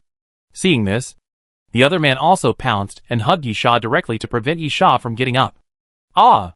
Yi Sha roared, and the right arm that was grabbed exerted force violently, and actually lifted the man up, and then smashed him down hard. After several consecutive times, the man finally couldn't bear the impact, and the hands that were twisting Yi Sha's right arm couldn't help but loosen. Yi Sha broke free and immediately grabbed the guy who was holding his body with both hands, holding the other's head with one hand and the other's neck with the other hand, and then twisted it hard. Crack! A crisp bone-breaking sound was heard, and the man's head was almost twisted by Yi Sha. So he was dead. Who? Yi Sha panted heavily, then shook his body and walked towards the last person. Don't kill me. The man moved his buttocks, kept backing away, and waved his hands. You can ask me to do anything. Just don't kill me. Yi Sha stepped on the other's chest. Didn't you just say I was looking for death? I'm a bad mouth. The man raised his hand and started to slap his cheek. Just let me go. Before the man finished speaking, he suddenly picked up a wooden thorn from the ground. suddenly jumped up and stabbed Yishaw's lower abdomen with force. Chapter 103 Xia Yuran. Poof! When the wooden thorn was about to pierce him, Yisha suddenly reached out and grasped the wooden thorn. He could feel a slight pain in his palm, and blood kept oozing out from between his fingers. Crack! Yisha broke the wooden thorn with a sudden force, and then stabbed it into the opponent's throat. Woo! Woo! The man kept retreating, making a whimpering sound from his mouth. After leaning against the wall, he slowly fell to the ground, his hands hanging down weakly. Congratulations on killing the combatants. Cumulative number, 15. And the opponent's item, M1911 pistol, normal version. Congratulations on killing the combatants. Cumulative number, 16. And the opponent's item, M1911 pistol, normal version. Congratulations on killing the combatants. Cumulative number, 17. And the opponent's item, water purifier. A mysterious voice sounded, announcing that Yisha had successfully killed 3 people. However, Yisha did not gain much. The 2 M1911 pistols were not weapons sold on the Doomsday train, but ordinary pistols he found himself. This thing is naturally useless to Yisha. But the water purifier is not bad. Water purifier. It can purify all polluted water sources, including water sources containing various viruses, and can purify water with a capacity of 182L/200L. As the name suggests, the function of this water purifier is to turn polluted dirty water into drinkable fresh water. It is a prop produced by Doomsday Train, and its quality is absolutely guaranteed. The total purification volume is 200L, but because it has been used, the current water purification capacity is 182L. This is more or less a gain, but it does not satisfy Yisha. These 3 people are obviously powerful people with good combat experience and fears. They are not the kind of people who only know how to shout and scream. They are people who have adapted to the survival rules of the apocalypse. Such guys are very difficult to deal with. They have the courage to kill and face death. Compared with what they finally get, the risk they take is not proportional to the reward. However, there is nothing we can do about it. Before the Death Car battle, the Doomsday train only went through 2 platforms. The first platform, the city that never sleeps, was for everyone to adapt to the environment. Survival of the fittest. And everyone's only thought at that time should be to survive. It was not until we reached the second station, the city of amnesia, that we figured out some of the tricks of the Doomsday train. How to get the skull coins, and how to buy things in the dying car to help them survive better. Not just provide food. Therefore, this death car war started a little early. Everyone had just passed the adaptation period and had nothing good in their hands. Even if they were facing a powerful person, after a fierce fight, the probability of getting garbage was very high. However, it is better to have a harvest than nothing. Yisha put away the water purifier, picked up his silver thorn, walked to the woman and sat down. What's your name? The woman trembled. Xia Yuran? Yisha nodded. Since you have the courage to throw a piece of wood to help, I can spare your life. But you have to pay the price of living. What do they want to take from you? Xia Yuran took out a pendant from her arms and handed it to Yisha. Yisha picked up the ornament casually. It was in the shape of a bell and made a sound when shaken. It seemed to be made of pure gold and was not light in weight. If it were not the end of the world, this thing would really sell for a lot of money. But in the end of the world, a ton of gold is not as important as a piece of bread. However, since it can cause competition, it is certainly not an ordinary ornament. Hypnotic bell, when shaken. The bell makes a sound, which can hypnotize the zombies of the same level or lower level around it, making them unable to move and attack. The duration is 5 minutes, and the coverage radius is 10 meters. If you attack a zombie, the zombie will be out of hypnosis within 24 hours. The item can be used 3 times, and it will be reset at midnight every day. The current number of times available is January 3rd. Good stuff. Yisha's eyes lit up. This is definitely a good stuff with many uses. For example, when running for life, you can hypnotize the zombies chasing you. For example, when dealing with mutant zombies, although attacking zombies in a hypnotic state will make them out of hypnosis, you can still severely injure or kill mutant zombies with one blow.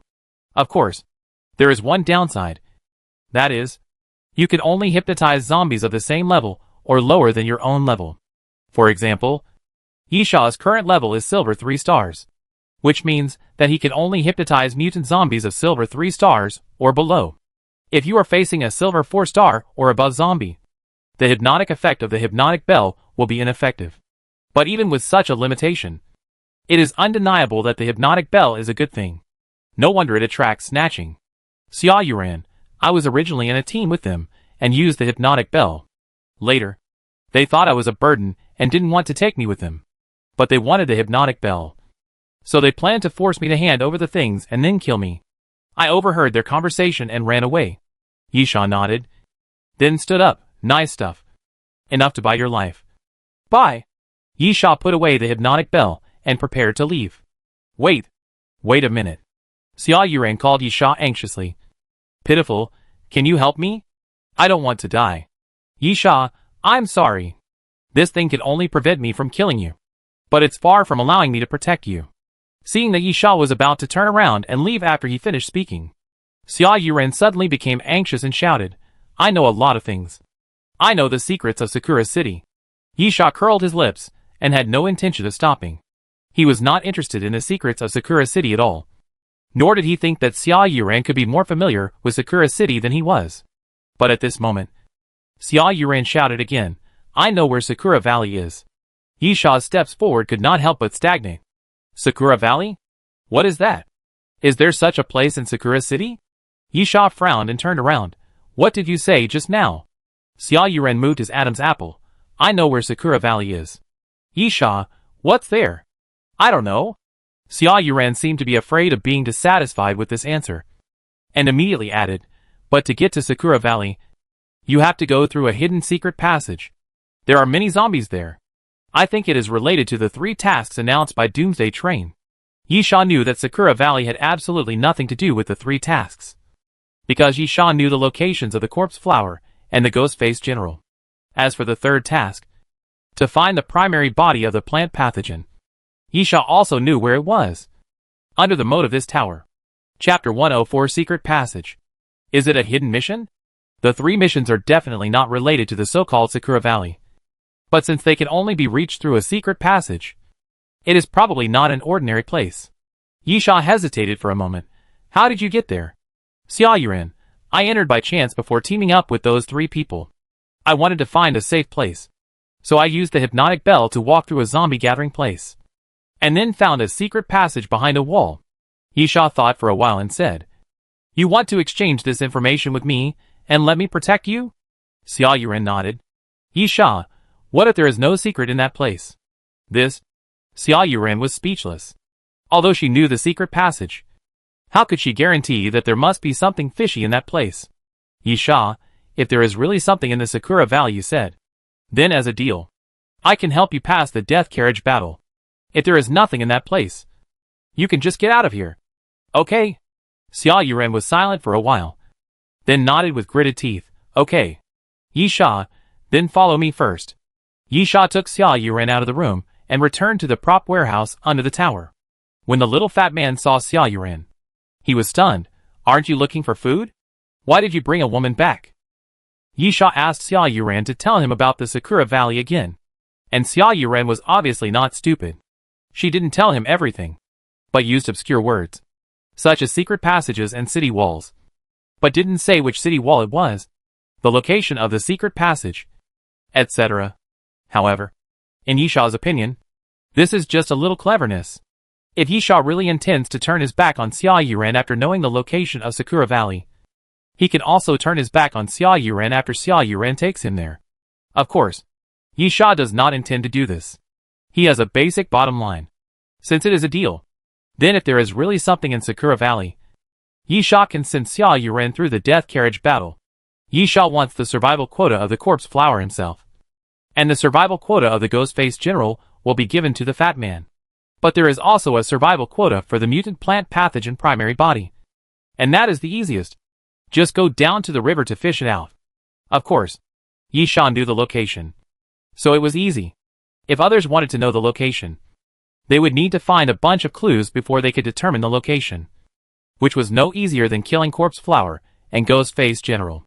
After listening to Xia Yuran's narration, the little fat man said, So, you want to go to the Sakura Valley with her? Yisha nodded. The little fat man was speechless. Why aren't you afraid of death? Can't you just fight through the death carriage? What if there is any danger that you can't deal with? Yisha smiled. People who are afraid of death usually don't live long. And those who are not afraid of death are tough. The little fat man waved his hand. I now think it is a mistake to team up with you. It feels more dangerous than when I am alone. Yisha thought for a while. You can choose not to go. Just wait for me to come back. The little fat man was unhappy. Don't think I am so disloyal. If you decide to go, then of course I will follow you. Yisha, if there is any benefit, you will get one. The little fat man, okay.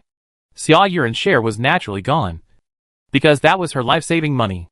The little fat man packed up his things. Since we are going, let's go as soon as possible. Yisha, do you have enough bombs? The little fat man, we should have made more. But we may need them in the Cherry Blossom Valley. It's hard to estimate how many we can make. Let's go first. If we don't have enough to deal with the corpse flowers, we can find another place to stay and continue making them. That's fine. Yisha, let's go first. Is it far from here? Not far. Xia Yuren, I wanted to hide in the secret passage so they couldn't catch me. But I didn't expect to be caught before I arrived. So I fled here. Yes. Yisha nodded. Let's go. Yisha led the way out of the tower. And then Xia Yuren pointed to the back of the tower and began to lead them. After about half an hour, the three of them came to a traditional Japanese-style building with towering walls and huge wooden doors. After entering, there was a large courtyard.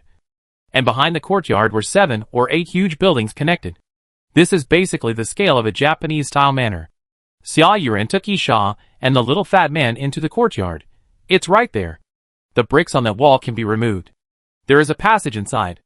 After walking through the passage, there are large areas of cherry blossoms outside. I call that place the Cherry Blossom Valley. Yisha nodded, jumped onto the wall, and then took out a silver scimitar to scrape the bricks. Sure enough, they were all loose and fell off with a pry. After prying off a piece of wall brick, the passage Xia Yuren mentioned was exposed. It was pitch black, and it was hard to see what was inside. Yisha led the way in, then reached out and pulled Xia Yuren and the little fat man up. Yisha, didn't you say there were a lot of zombies? Xia Yuren at the exit. There are none here. Yisha nodded, took out his phone, and turned on the flashlight function. In the end times, this thing was only useful for this. The passage was connected to the wall. So in the first section, the passage extended to where the wall extended. However, even if the Japanese-style manor was not small in size, the wall was only 20 to 30 meters horizontally. So after passing the first section, the passage began to obviously descend. And Yisha estimated that he had entered the underground. The little fat man's body was really terrible. He was out of breath after a while. It was amazing that he could survive until now. Even if he could make bombs, he would be exhausted to death with this fat body. This. The little fat man panted and stuttered. How far is it? Xia Yuren. It took me more than an hour to walk last time. The little fat man sat down on the ground. I'm exhausted to death. Yisha was also speechless.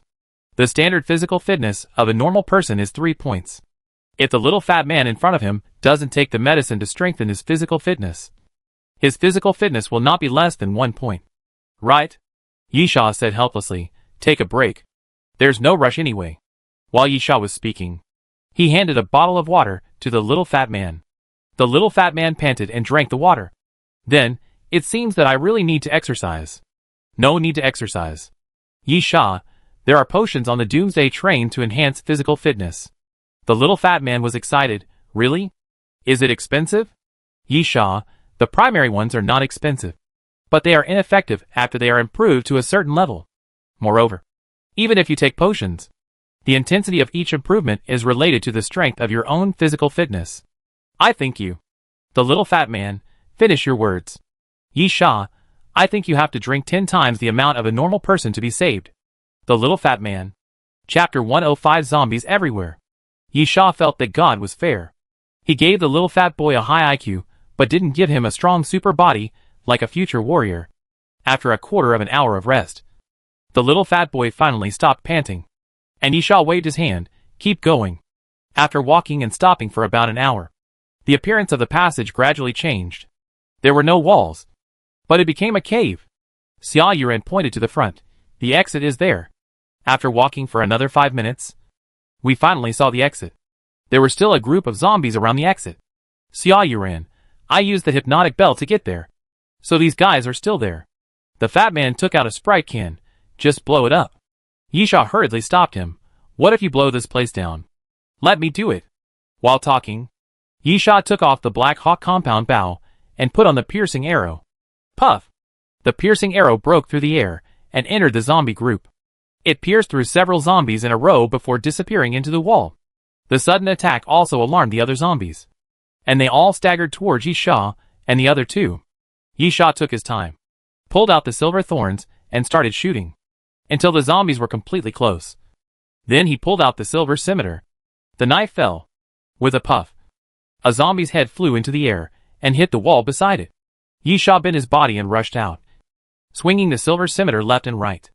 Wherever Yisha passed, the zombies' heads were chopped off. In a moment, the group of zombies were killed by Yisha. Facing a group of ordinary zombies, they really couldn't cause much trouble to Yisha now. Go!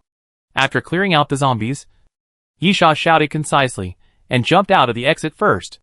The exit was not high from the ground, only about 2 meters. After landing, Yisha knew why Xia Yuran called this place Sakura Valley.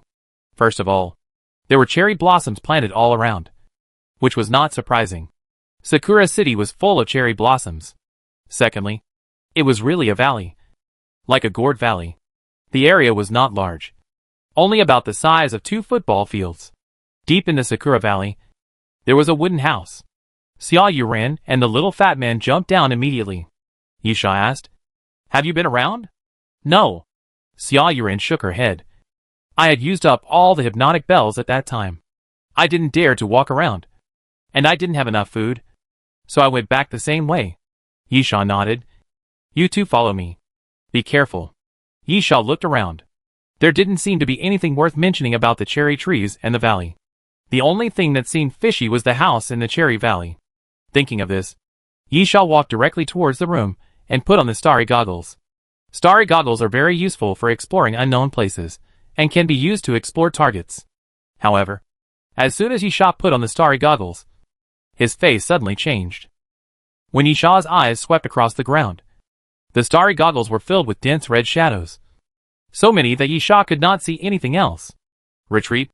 Retreat!" Yisha shouted. "Leave here immediately!" Yisha shouted as he quickly retreated. But at this moment, the ground suddenly made a puff sound, and then a gray arm poked out from the ground. This was just the beginning. The ground around them kept breaking apart, and more arms poked out, almost a dense mass.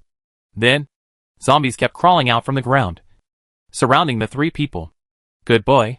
The little fat man looked around and shouted, "There are too many of them. I may not be able to blast a path even if I use bombs to clear the way." "Yisha, go back to the passage. Zombies can't jump and can't climb more than 2 meters high," Yisha said as he pulled out an explosive arrow, put it on the bowstring, and shot it out quickly. The arrow broke through the air and hit a zombie's head. Then, there was a bang and an explosion suddenly sounded.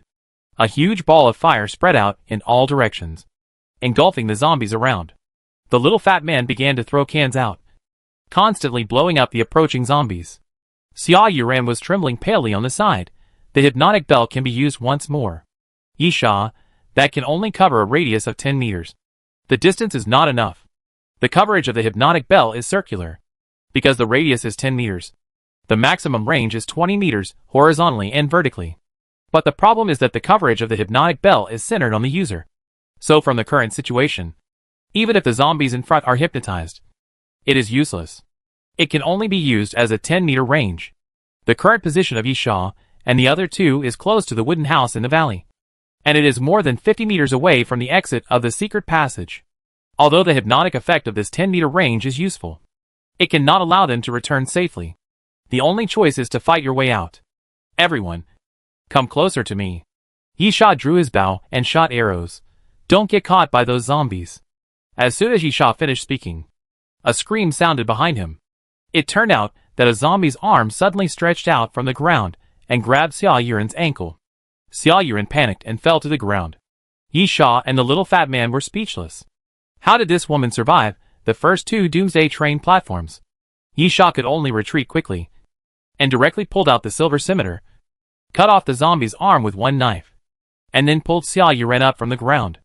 At this time, a zombie rushed over quickly, and Yisha pulled Xia Yuren fiercely, and swung the silver scimitar, and after a flash of silver light, it chopped towards the zombie's neck. Clang! The silver blade flashed, and slashed the zombie's neck fiercely. Then Yisha's expression suddenly froze, and the blade slashed on the zombie's neck, and it actually made a sound of metal. Oops. Yisha immediately raised his foot, and kicked the zombie away. Be careful. There are mutant zombies among these zombies. Steel zombie. Bronze 5 stars. Looks no different from ordinary zombies. But the skin of the whole body is hardened, and ordinary weapons are difficult to cause damage. Even if the neck or head is hit, the attack will be ineffective. The only weakness is the eyes and mouth. The steel zombie staggered after being kicked by Yisha, but quickly rushed up and pounced on Yisha with his teeth and claws. Yisha raised his foot and pressed the opponent's chest with his foot.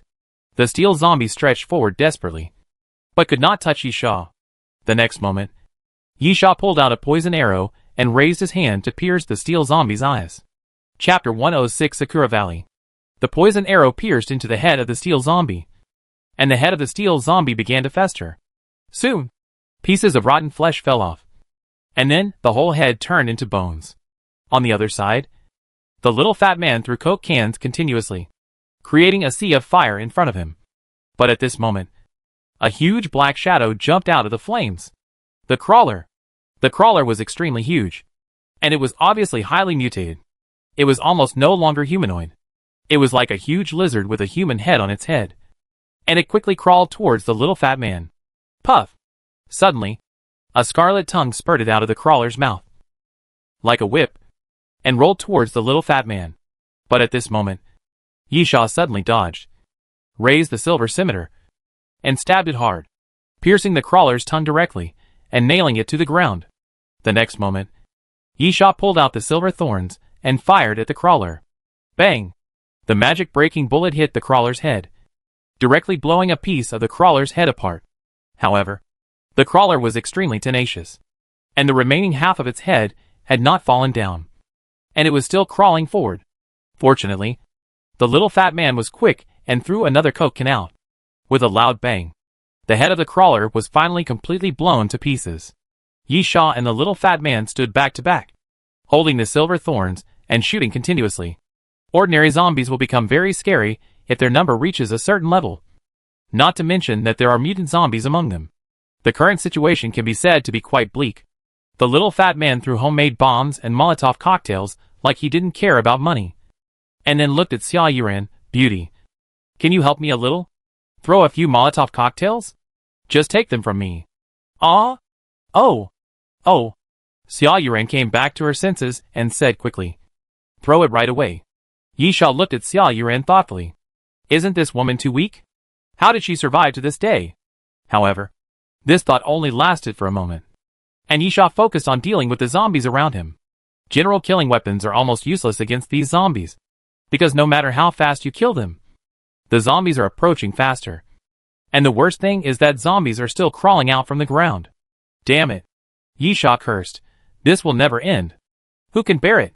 While speaking, Yisha took out the colorful clouds and moon and threw it forward. After the metal tube landed, thick smoke immediately came out. Smoke is ineffective against zombies. These guys don't rely solely on their eyes to identify the location of their prey. However, the smoke of the colorful clouds and moons is lethal to zombies. The zombies wrapped in the smoke soon fell down one by one. Let's go. Let's go, Yisha urged, taking the lead and walking towards the clearing. The little fat man followed behind Yisha, and threw cans behind him as he walked, blowing up the zombies that were chasing him. But at this moment, boom, the ground suddenly made a loud noise, and then a huge vine suddenly drilled out from the ground, and fell fiercely in the direction of Yisha and his group. Yisha quickly pushed the little fat man and Xia Yuren away. Get down! Boom! The huge vine fell to the ground, cracking the ground. The next moment, Yisha looked up and saw a huge flower rising from the ground. The flower was blood red, with white spots on the petals. There were 4 vines under the petals, each of which was as thick as 3 people hugging. about 10 meters long. In the center of the petals was a big cracked mouth with several layers of teeth. Yi Sha was stunned. Corpse flower? Yi Sha looked at the corpse flower, then at the densely planted cherry trees around him. And suddenly he had the urge to curse. Could this place actually be a cherry blossom forest on the outskirts of the city? No, that's not right. It should be a hidden area in the cherry blossom forest. Yi Sha soon murmured again. The reason was very simple. He had killed a corpse flower in the cherry blossom forest in his previous life. But he didn't know there was a small valley here. Secondly, Yi Sha found that the corpse flower in front of him looked completely different from the corpse flower in his impression. The corpse flower in Yi Sha's memory was a giant pitcher plant with a red stamen on it. But the one in front of him was obviously not a mutated pitcher plant. Yi Sha, is there actually a second corpse flower in Sakura City? Yi Sha murmured, but did not delve into it. In any case, this was an opportunity for him. And killing the corpse flower was Yi Sha's original goal. Secondly, if he didn't kill the corpse flower, he obviously couldn't leave here. At the same time, the vines of the corpse flower rose up again, and then fiercely shot down. With a loud bang, the ground began to shake wildly as the vines fell to the ground. Even the zombies around were swept away by the vines of the corpse flower. Yi Sha shouted to the little fat man, Molotov cocktail. Little fat man, here it comes. Here it comes. The little fat man ran while shaking his fat flesh. As he ran, he lit the white cloth on the mouth of the Molotov cocktail and threw it towards the vine. Bang! The Molotov cocktail hit the vine. And as the bottle cracked, the flames quickly jumped up the vine and began to burn fiercely. Although the corpse flower was not the same species as the one in Yi Sha's memory, its weakness was the same as the one in Yi Sha's memory. It retained the characteristics of plants and was very afraid of fire. As soon as the flame of the Molotov cocktail burned, the corpse flower retracted its vines. Yi Sha shouted, "Keep going." The fat man immediately took off the Molotov cocktails one after another, lit them, and threw them at the corpse flower. Another vine of the corpse flower swept hard and smashed the Molotov cocktail flying in the air. But the flame had already burned, and the sparks splashed on the vines of the corpse flower, which immediately burned the vines of the corpse flower again. The corpse flower kept waving its vines, obviously feeling very painful from the burning of the flames. However, this level of fire cannot kill the corpse flower. Yi Sha knew that the corpse flower had the characteristics of a plant. But the problem was that the corpse flower was infected with the zombie virus and also had the characteristics of a zombie. Unless the flames could completely burn the corpse flower, it would not be fatal. Therefore, the flames could only stop the attack of the corpse flower. It was necessary to hit the weak point to completely kill the corpse flower. Yi Sha looked up at the huge bright red flower. The center of the pistol is the corpse flower's weakness. Although it is a different type from the corpse flower that Yi Sha had seen in his previous life, Yi Sha believes that the weakness should be the same. The next moment, Yi Sha took off the Black Hawk compound bow, and then put on a burning arrow, intending to shoot the corpse flower while the vines were burning. But at this moment, Xia Yuran suddenly shouted, "Be careful in the air." Chapter 107 Corpse Flower. Yi Sha immediately looked up at the sky. But it was a few mutant wasps flying down from the sky. This mutant wasp was naturally not as good as the mutant zombie queen bee that Yi Sha had killed before, and was only the size of a wash basin. But it was not easy to provoke. After flying over Yi Sha's head, they all fired their stingers downwards. Yi Sha quickly rolled over close to the ground, and those stingers followed Yi Sha to the ground, and finally avoided it. But as soon as Yi Sha stood up, the vines of the corpse flower suddenly swept over and hit Yi Sha's chest hard. Puff! Yi Sha opened his mouth and spit out a mouthful of blood, then fell directly into the zombie group. The zombies around him immediately rushed forward and were about to pounce on Yi Sha. Yi Sha quickly kicked his legs and kicked two zombies to prevent them from approaching. Then he drew out the silver scimitar and slashed around vigorously. Seeing this, the fat man quickly took out a Coke can and threw it to the outer circle of the zombie group. Boom! The explosion sounded suddenly, and the flames mixed with the impact pushed around, blowing the zombies away. Yi Sha was also affected by the impact of the explosion. But at least, he managed to get out of the zombies' encirclement. He immediately flipped over and stood up. With a wave of the silver scimitar, he beheaded two zombies. Deal with the corpse flower first, Yi Sha, then find a way to deal with these zombies. The corpse flower in the cherry blossom forest was the only one. Yisha had burning arrows and explosive arrows. And the little fat man had a lot of bombs. Yisha had absolute confidence in killing the corpse flower. However, the trouble at the moment was not the corpse flower, but the fact that there were too many zombies around them, making it impossible for them to deal with the zombies properly. Moreover, once they were surrounded by zombies by accident, they would be eaten by the zombies one after another. Therefore, we must first stop the zombies around us before we can kill the corpse flowers.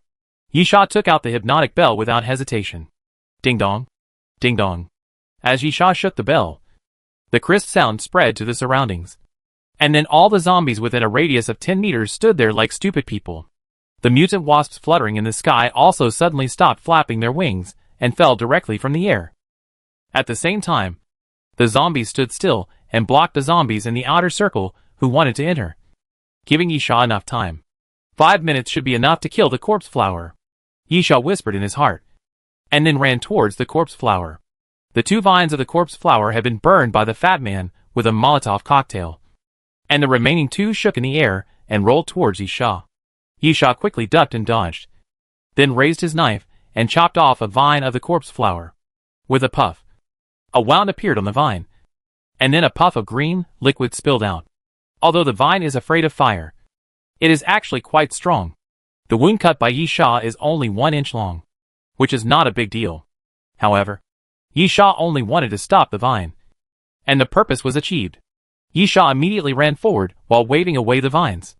However, at this moment, the petals of the corpse flower suddenly opened and closed like a big mouth, and then the sharp thorns on the edge of the stamen suddenly sprayed out. Yisha raised his eyebrows and quickly ran to the side. Even so, the 2 things that looked like teeth and thorns still pierced Yisha's shoulders. Yisha shouted, "Cover!" When the fat man heard this, he quickly threw a Molotov cocktail and smashed it on the ground in front of the corpse flower, directly building a wall of fire. The next moment, Yisha suddenly made a leap, broke through the wall of fire, and came to the front of the corpse flower. The root of the corpse flower suddenly dropped down, and the petals that looked like a big mouth suddenly bit down towards Yisha. Fortunately, Yisha reacted quickly enough and jumped to the side with his legs, thus avoiding it. After a while, the corpse flower raised its head again, and the stamens were full of stone chips, and a piece of the ground was directly bitten off. After a series of crackling sounds, the corpse flower chewed all the stones into pieces. Taking advantage of this opportunity, Yisha suddenly leaped up and landed directly on the petals of the corpse flower. The corpse flower immediately closed its petals and tried to swallow Yisha. However, it just happened to fall into Yisha's trap. Yisha wanted the petals to bite, but before the petals bit, he had already leaped away, then spread his palm, and a crystal strip of red flame bomb appeared in Yisha's hand, which he threw forward and threw directly into the mouth of the corpse flower. The next moment, the petals of the corpse flower just closed, so that the impact of the explosion could be completely sealed in the body of the corpse flower. Boom! A violent explosion sounded, and the body of the corpse flower was blown into pieces in an instant.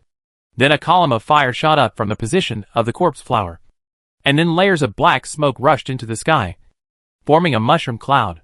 You have killed corpse flowers. Cumulative number 1.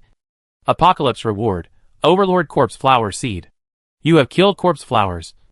Cumulative number 1. Apocalypse reward, mutant plant virus.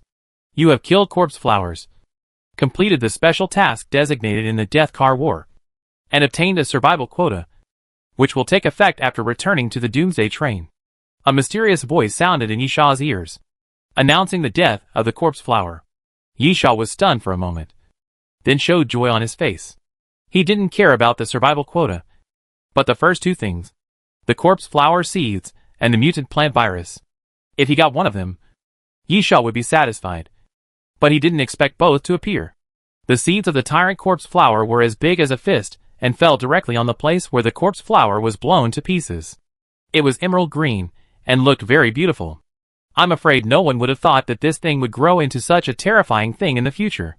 As for the mutant plant virus, it is actually in the seeds of the corpse flower. If there is a hint from the mysterious voice, you can extract it from the seeds of the corpse flower after returning to the Doomsday train. If there is no hint from the mysterious voice, it cannot be extracted. The same is true in reverse. If you get the mutant plant virus but don't get the corpse flower seeds, You still have to take the seeds back to extract. The difference is that if you don't get the seeds in advance, even if you bring the corpse flower seeds back, you can only extract the mutant plant virus, but not cultivate the seeds. Now that they have both, it can be said that Yisha is happy.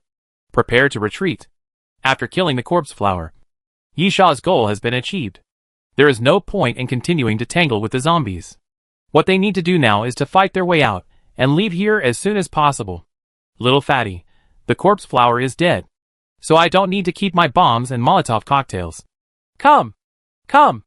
Come and help throw them. I don't believe that I can't blow up a way out. The little fat man picked up the Molotov cocktail and threw his backpack on the ground. With a bang, Xia Yuren jumped in fear. There were bombs in it. If it exploded, it would be no joke. Chapter 108 Ghostface General. The little fat man himself didn't care much. He used a lighter to light the incendiary bottle and shouted, "Throw it quickly! Throw it quickly! I'll light it! You throw it!" Xia Yuren nodded, ran to the little fat man, took the thing and started throwing it forward. The incendiary bottle fell to the ground, and layers of flames continued to roll out. Those homemade bombs were quickly thrown into the zombie group. Boom! Boom! Boom! The continuous explosion sounded, and the little fat man's bomb was also a great achievement, finally blowing a gap in the dense zombie group.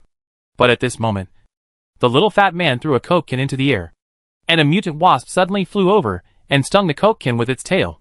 But it didn't explode. After flying forward for 10 meters, boom! The Coke can finally exploded with a fierce flame, blowing the mutant wasp to pieces. Then, the scattered fireball fell on the wooden house not far away, and the hay mat on the top of the wooden house suddenly caught fire. The fire spread quickly, from the roof to the wall, and then the whole wooden house was on fire. Suddenly, Yisha felt something was wrong. This was an indescribable feeling, like a sixth sense, or like the instinct of animals to danger. At this moment, Yisha suddenly felt the danger approaching. Yisha pressed the little fat man's head hard and pressed him to the ground. Lie down. Suddenly, a golden spear flew out of the burning wooden house, broke through the air, flew directly over the little fat man's body, and then nailed to a cherry tree in the distance. If Yisha hadn't pushed the fat guy down in time, he would have become a dead fat guy now. The next moment, the door of the burning wooden house suddenly banged, and the door panel flew out directly. And then a mutant zombie wearing golden armor and a ghost mask stepped out. Yisha was stunned. Ghostface General? Not only is there more than one zombie, but there is also more than one Ghostface General? Yisha wondered. Is this Sakura Valley a task gathering place? Can this place actually complete the 3 tasks of the Death Car Station? Then where is the mutant plant pathogen source? While Yisha was thinking, the Ghostface General had already walked down the wooden steps in front of the wooden house and ran forward. Ghostface General. Gold 1 star. His body mutated after death and merged with the armor he was wearing, making his body an armor 1. He was fast, had excellent defense, and average attack power. Yisha had a clear memory of the Ghostface General in his previous life. The Ghostface General in front of him looked almost the same as the one Yisha had killed before. The only difference was the mask on his face. The Ghostface General that Yisha killed in his previous life wore a red-faced and red-eyed ghost mask, while the one in front of him wore a green-faced and fanged ghost mask. The difference was very small. So Yisha believed that, like zombies, the weaknesses of the 2 Ghostface Generals were the same. That is the mask. The Ghostface General's golden armor was extremely hard, and the only weak point in its defense was the mask, which was made of plastic. Therefore, the method to kill the Ghostface General was actually very simple. First, smash the mask to reveal the Ghostface General's face, and then blow up the Ghostface General's head through the face. At this time, the Ghostface General had already run to the front of Yisha and the other 2, and like a bulldozer, he directly knocked away all the zombies in front of him. Yisha shouted, "Get out of the way!"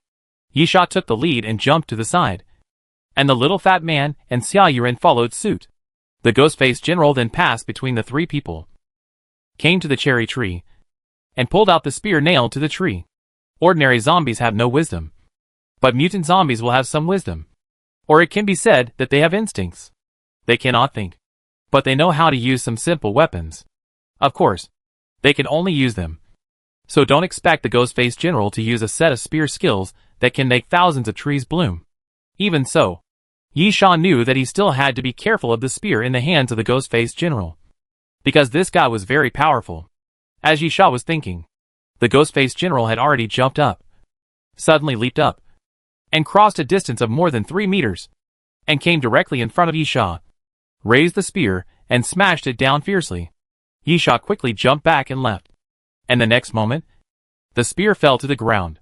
With a bang, the ground was directly cracked by the spear. The next moment, the ghost-faced general wanted to pull back the spear, but at this time, Yisha stepped on the spear with a fierce foot, and then kicked the ghost-faced general in the chest. The ghost-faced general shook his body, but did not release his spear. Yisha immediately raised his silver scimitar, and slashed at the ghost-faced general's face without saying anything. Crack! Although the mask was made of plastic, it was connected to the ghost-faced general's body, and became quite hard. Yisha slashed it with a knife, leaving only a crack. The ghost-faced general opened his mouth and roared silently. The strength in his arm suddenly increased, and he directly lifted Yisha up. After a somersault in the air, Yisha landed steadily on the ground, and then handed the silver thorn loaded with magic-breaking bullets to the fat man. You deal with the zombies around first, and I'll deal with this guy. When I knock off the mask, you shoot at his face. The little fat man was dumbfounded. I don't know how to use a gun. Yisha, it's not difficult. Just aim and pull the trigger. After losing the mask, 2 or 3 magic-breaking bullets will be enough to kill this guy. If you can't shoot accurately, just get closer and shoot. When Yisha said this, the ghost-faced general had already rushed up. Yisha quickly raised his silver scimitar to block the ghost-faced general's spear. The little fat man had no choice but to insert the silver thorn into his waist. After all, the ghost-faced general was wearing clothes like an iron can. If he really wanted to kill him with bombs, he would waste a lot of bombs. Moreover, in order to deal with the zombies, the little fat man actually didn't have many bombs.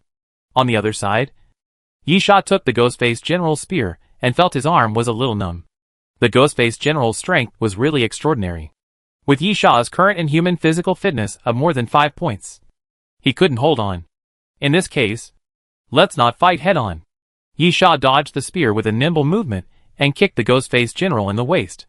Then, as the spear swept over, he took the small steps commonly seen in boxing and kept moving around the ghost-faced general. The silver scimitar in his hand kept swinging out and slashing at the ghost-faced general, stirring up golden sparks. After the continuous slashing, the ghost-faced general seemed to be provoked by Yisha, and suddenly raised his spear and roared loudly. Chapter 109 That Woman. Suddenly, the ghost-faced general raised his spear and stabbed forward at a very fast speed, covering the entire circle in front of him. Fortunately, Yisha had already known the ghost-faced general's attack mode. Seeing the ghost-faced general roaring silently, he took the lead to distance himself. After a round of continuous stabbing, the ghost-faced general's body sank, and he ran forward with his spear again, directly rushing towards Yisha. Yisha kept retreating, and then saw the opportunity. At the moment when the ghost-faced general rushed towards him, he suddenly grabbed the ghost-faced general's spear and used the force to throw the ghost-faced general away. The next moment, Yisha pounced on the falling ghost-faced general, raised his silver scimitar, and stabbed him in the face. Crack! With a crisp sound, the ghost-faced general's mask was attacked again, and the crack spread instantly, and finally couldn't bear the weight, and cracked with a crack. Yisha quickly turned over, got away from the ghost-faced general, took off the Black Hawk compound bow from his back, and took out 3 explosive arrows in succession, constantly putting them on the string. Continuous arrows. Yisha was very fast, shooting 3 explosive arrows in different directions, killing the zombies rushing around, helping the little fat man get a chance to breathe. Right now, Yisha looked at the ghost-faced general, who stood up and shouted, "Shoot!" The little fat man hurriedly pulled out the silver thorns, held a gun with both hands, and fired at the ghost-faced general. Bang! Bang! Bang! The gunshots rang continuously, but the ghost-faced general was fine. He slowly got up from the ground and picked up the spear. The little fat boy wanted to cry, "I missed the target." Nonsense! Yisha was angry. How can you hit the target with your eyes closed?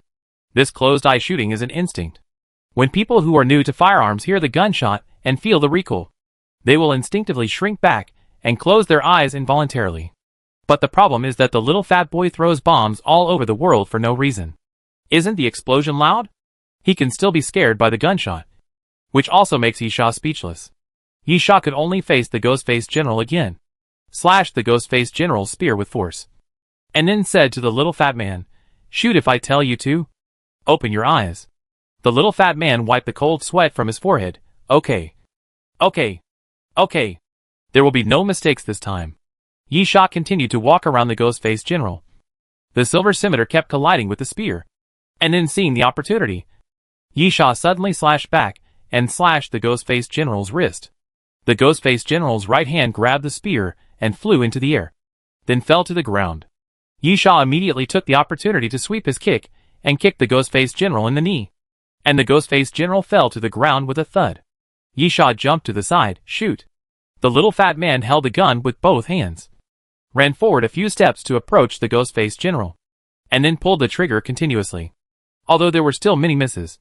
After all, he opened his eyes to aim, and was also close, and 2 shots hit the Ghostface General's face directly. The magic breaking bullet shot directly into the Ghostface General's head, and then the magic breaking bullet exploded in the Ghostface General's head. Instantly, it blew the Ghostface General's head to pieces, and then the Ghostface General's body fell forward. Yisha, did you succeed? Was there a mysterious voice prompt? The little fat man excitedly said, yes. Yes. I got the survival quota. Yisha, then.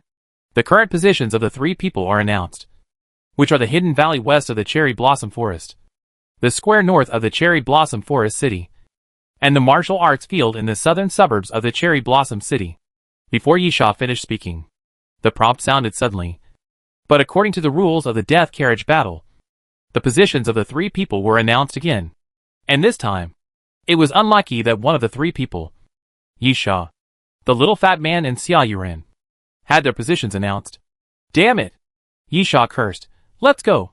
We have to go back to Doomsday Train immediately, after the location is announced. Will other people gather around? It's really hard to say. For example, Yisha will never deliberately look for those whose locations are announced, because it is obviously a conspiracy of Doomsday Train to intensify the battle. However, not everyone thinks so, and not everyone is willing to miss this opportunity. After all, killing is also a way of plundering. Let's say that if they happen to be nearby, would they take a look?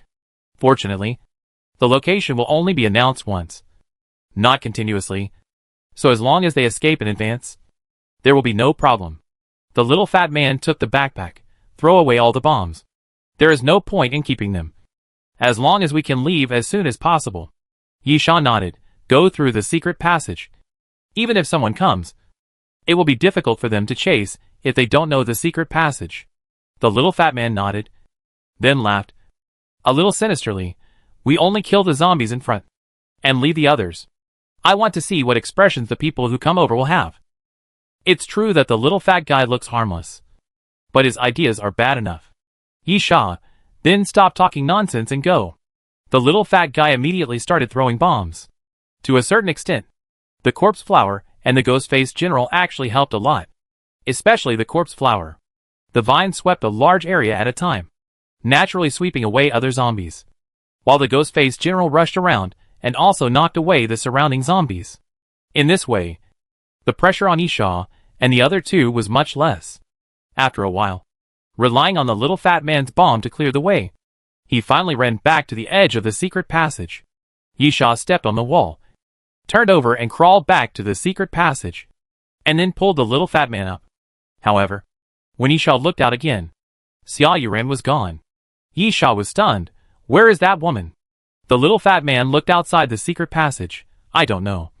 I saw her behind me just now. Yisha frowned and looked up. The valley was full of zombies, and Xia Yuren could not be seen at all. Little fatty, will she be eaten? Yisha hesitated for a moment. Although there was nothing in the Sakura Valley provided by Xia Yuren, Yisha knew the location of the corpse flower and the Ghostface General. But they were also here, so the deal between the 2 was not established. However, Yisha did not reject taking Xia Yuren out. After all, he had gained a lot and got everything he wanted. However, in the current situation, it was definitely impossible to jump back from the secret passage. Moreover, Xia Yuren must have been swallowed by the zombies. After Yisha shouted twice and heard no response, he said directly, There is no way. She may be dead. Let's go! Yisha waved his hand, and took the lead in running in the secret passage. At the same time, when Yisha and the little fat man disappeared at the entrance of the secret passage, Xia Yuren suddenly jumped down from a cherry tree. Chapter 110 Shadows on the Street. The zombies chased Yisha and the little fat man and gathered at the exit of the secret passage. There were not many zombies around Xia Yuren, so she passed through the valley smoothly and ran directly into the burnt wooden house. Everything in the wooden house was burnt black, except for a wooden frame in the front, on which was a pair of double swords. On the double swords, blue lightning patterns could be vaguely seen flowing. I don't know what materials the wooden frame and the double swords are made of. Under the burning flames, they were not damaged at all. Xia Yuren smiled and walked forward to pull out the double swords. Good. Xia Yuren, finally I succeeded. Xia Yuren took off her coat, revealing a sweater, then put on her hat and took a mask from her pocket. She was the woman who had snatched the Star of Finland from Yisha that night. Leaving the charred wooden house, Xia Yuren quickly ran towards the outside of the valley and soon disappeared. On the other side, Yisha and the little fat man were running in the passage. Soon, the little fat man's physical strength was in danger again, and it was really hard for him to be fat. Yisha simply held the little fat man under his ribs. With your physical strength, if you don't take the physical fitness enhancement potion, you will be bitten to death by zombies sooner or later, or die from overwork. The little fat man laughed dryly. I will go to find the physical fitness enhancement potion after returning to the Doomsday train. I just killed the ghost-faced general, and it seems that I got a good thing. I should be able to exchange it for a lot of skull coins. Yisha nodded. And then, where is your Doomsday train entrance and exit? The little fat man, my place is far away. All the way to the northwest of Sakura City, near the city wall. And you have to pass through half of Sakura City. Yisha, then let's go to mine. Although it's not close, it only takes more than half an hour to run away from the city wall. The little fat man said in pain, more than half an hour. Yisha looked at him with contempt. I'm running with you. Although the entrances and exits of the Doomsday train platform will send people to various places, there are no restrictions on entry and exit, which means that there is no need to return the original route, as long as you can find the Doomsday train platform. With Yisha's physical fitness, it naturally doesn't take an hour to run through the secret passage. It only takes more than half an hour to leave the secret passage. No one chased after them. Yisha thought it was because of the secret passage. Even if other people came here according to the published location, they should have entered from the cherry blossom forest. Yisha and the little fat man left from the secret passage, so they naturally wouldn't bump into each other. When they left the secret passage, it was already dark. Yisha picked up a torch from the secret passage to light up. We are lucky. Most people don't like to go out at night. After all, humans are not nocturnal creatures. We can take this opportunity to return to the Doomsday train. The little fat man nodded. Thank you. Yisha, we just made a deal. There's nothing to thank you for. The little fat man nodded again. And then, put me down. My strength has recovered a little, and there may be zombies on the street. It's not convenient for you to fight with me. Yisha didn't act pretentiously, and put the little fat man down directly. He was not very willing to carry the little fat man, not because of physical strength and power, but because it was unsafe. If they were too close, they would be easily attacked. Yisha always kept a vigilant eye on everyone, including the little fat man. There were indeed zombies on the street, but not many and scattered. Even if they gathered together, there were only about a dozen of them, so it was not difficult to deal with them. Yisha, after the street ahead, there is a tea house called Jianfengtang, and the Doomsday train platform is right there. As Yisha was talking, a red shadow suddenly flashed in his Xingyu goggles. The red shadow was so fast that it passed by Yisha's eyes in almost an instant, almost making Yisha think he was hallucinating. Yisha raised his hand and signaled the little fat man to stop. The little fat man wondered, what's wrong? Someone. Yisha, it's very fast. It doesn't look like a zombie. At least it can't be an ordinary zombie. Maybe a mutant zombie. Yisha held up the torch and looked around vigilantly. But even if Yisha changed direction, he didn't see the red shadow appear again. Is it really an illusion? Yisha carefully moved forward, step by step, very carefully. Suddenly, Yisha felt something was wrong under his feet. The stone slab on the street was a little loose and made a slight sound. Yisha almost instinctively jumped away. And then the stone slab was lifted up. A black shadow suddenly emerged from under the stone slab, holding a saber in his hand, and swept towards Yisha's ankle. Yisha felt a slight pain in his ankle, followed by a wet feeling. It was obvious that the opponent's saber had left a wound on his foot. It was only because Yisha reacted quickly enough and jumped back in advance. Otherwise it would be hard to say whether the right foot was still on him. At the same time, the black shadow failed to hit, kicked his legs on the ground, and immediately rushed towards Yisha again, waving a saber and slashing at Yisha. Not giving Yisha time to draw his gun, Yisha quickly retreated to avoid the attack. And the fat man suddenly shouted on the other side, "Be careful of the alley on the side. There are people there." Yisha immediately turned sideways, and then saw the second figure suddenly rushed out of the alley, rushed towards Yisha, holding a dagger in his hand, stabbing Yisha's chest. Clang! Yisha immediately pulled out his Alaskan whale harpoon and collided with the opponent's dagger, making a crisp metal sound. But at this moment, the second black shadow's wrist trembled, and a small knife only 1 finger long slipped out of the sleeve of his left hand and stabbed into Yisha's waist fiercely. "Ugh!" Yisha groaned, then raised his foot to kick the opponent away, covering his wound and retreating. The bright red blood soon flowed out from between Yisha's fingers. However, the opponent's attack was not over yet. Behind Yisha, 2 black shadows suddenly appeared. One of them threw a noose forward and directly caught Yisha's neck. Then the 2 of them pulled hard. The noose tightened and pulled Yisha to the ground. The 2 desperately dragged Yisha's body and pulled Yisha back. The little fat man was very anxious and took out the Molotov cocktail to rush forward.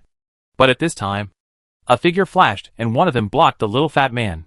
It was a woman with long straight black hair, delicate features, but with obvious ferocity. Her eyes were like those of a wild beast, staring at the little fat boy closely. "Little boy, this matter has nothing to do with you. You'd better not interfere." Gulp! The little fat boy moved his Adam's apple. Inexplicably, the woman in front of him gave him a huge pressure, making him feel a sense of danger. Chapter 111: The Strange Assassin. The woman sneered. She had the ability to intimidate with her pupils, and there was no way a kid like this could resist it. But at this moment, pop! At this moment, a Molotov cocktail suddenly fell to the ground, making a crisp sound, and then suddenly cracked, and the flames began to burn. The little fat man ran away, saying, "You look like my mother, and you scare me like my mother. Who do you think you are?" The woman's eyes suddenly jumped. Age is definitely a weapon that can cause a woman's anger. She may kill him. The man who first attacked Yisha seemed to be the leader, and decisively said, "Don't let him mess up." The woman nodded, and immediately rushed forward, chasing after the little fat man. The little fat man opened his backpack and looked at it. There were still 4 bombs and 3 Molotov cocktails, because he had reached his limit in dealing with the zombies. The little fat man took a deep breath, looked at Yisha and murmured, "I can only do so much for you. Whether you can survive or not depends on you." As the fat man spoke, he took out a bomb and threw it at the woman, continuing to attract the woman's attention. The only thing he could do was to help Yisha restrain at least one person. At the same time, there was a noose hanging around Yisha's neck.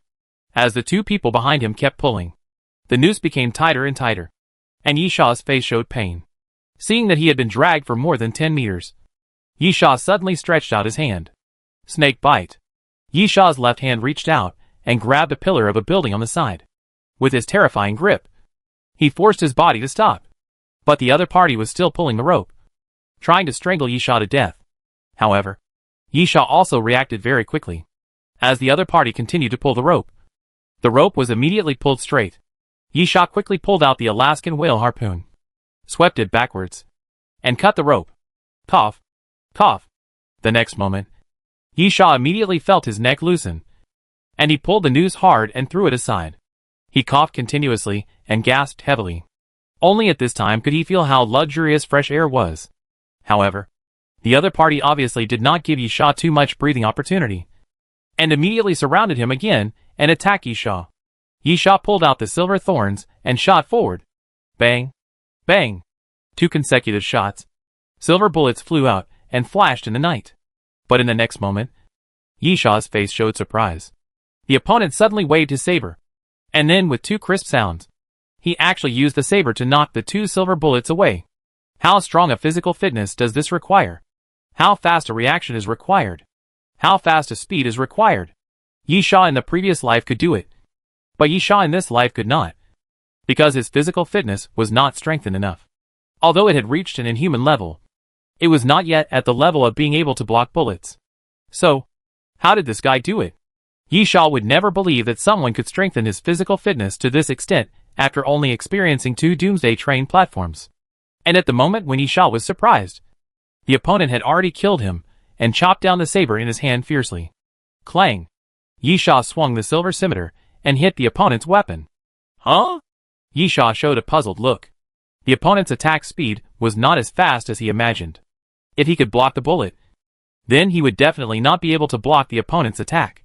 Suddenly, a power called bullet time emerged in Yi Sha's mind. The effect of this power is that the speed of any bullet flying remains unchanged. But under the effect of bullet time, the bullet in the user's eyes will become very slow. If the opponent has the ability of bullet time, it is reasonable to be able to block the bullet before. After all, if you want to block the bullet by strengthening your physical fitness alone, your physical fitness must be at least 10 points. Judging from the situation of having experienced 2 Doomsday train platforms so far, it is impossible for anyone to reach this standard. At this moment, Yi Sha suddenly felt a pain in his lower back. It was the other 2 who came up and kicked him in the lower back. Yi Sha stumbled forward, and the man in front of him swept his saber across Yi Sha's chest. With a hiss, the clothes in front of Yi Sha were torn. Yi Sha touched it with his fingertips, and there was a hint of scarlet on his fingertips. The smell of blood slowly spread in the air. Ah! The smell of blood made Yi Sha become manic, especially since it was his own blood. With a low roar, Yi Sha swung his knife forward and chopped down. 1 knife, 2 knives, 3 knives.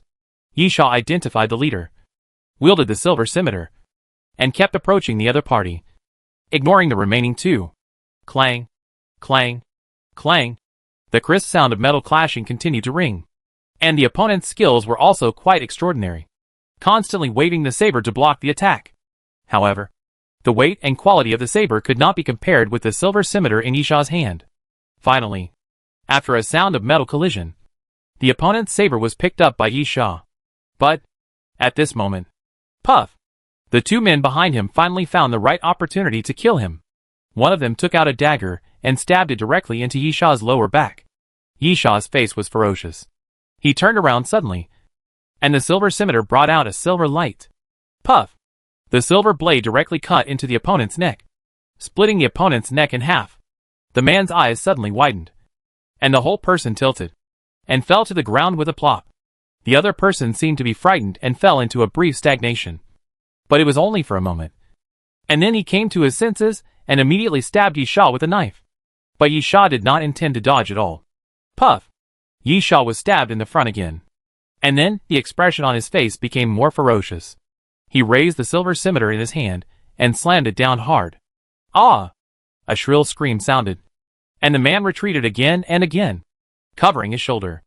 At the same time, an arm fell to the ground, and the man's right arm was cut off by Yi Sha at the shoulder. Yi Sha turned around and looked at the leader of the other side. He gritted his teeth, pulled out the 2 daggers stuck in his body, and threw them on the ground. The person who assassinated me in the cherry blossom forest is in the same group with you. Who are you? The people in front of him were very unusual, because there was no mysterious voice prompt. Yi Sha killed 1 person and seriously injured another. The seriously injured guy was ignored for the time being. Just a broken arm. And he was not dead for the time being. But the other one whose neck was cut by Yi Sha was dead beyond death. However, there was no mysterious voice prompt, no killing prompt, and no items were obtained. The mysterious voice seemed to ignore this battle, just like the guy Yi Sha killed in the cherry blossom forest before. Chapter 112 Adrenaline. You ask who I am? My name is Lin Chengyan. The tall man with fair skin that was even a little transparent smiled. I am here to kill you. It's that simple. While talking, Lin Chengyan rushed towards Yi Sha again, pulled out a saber from his waist again, and slashed at Yi Sha. Clang! The saber and the silver scimitar collided again, making a crisp sound, and the 2 of them competed with each other. But at this moment, Lin Chengyan suddenly reached out with his left hand and pressed on the wound on Yi Sha's waist. Ah!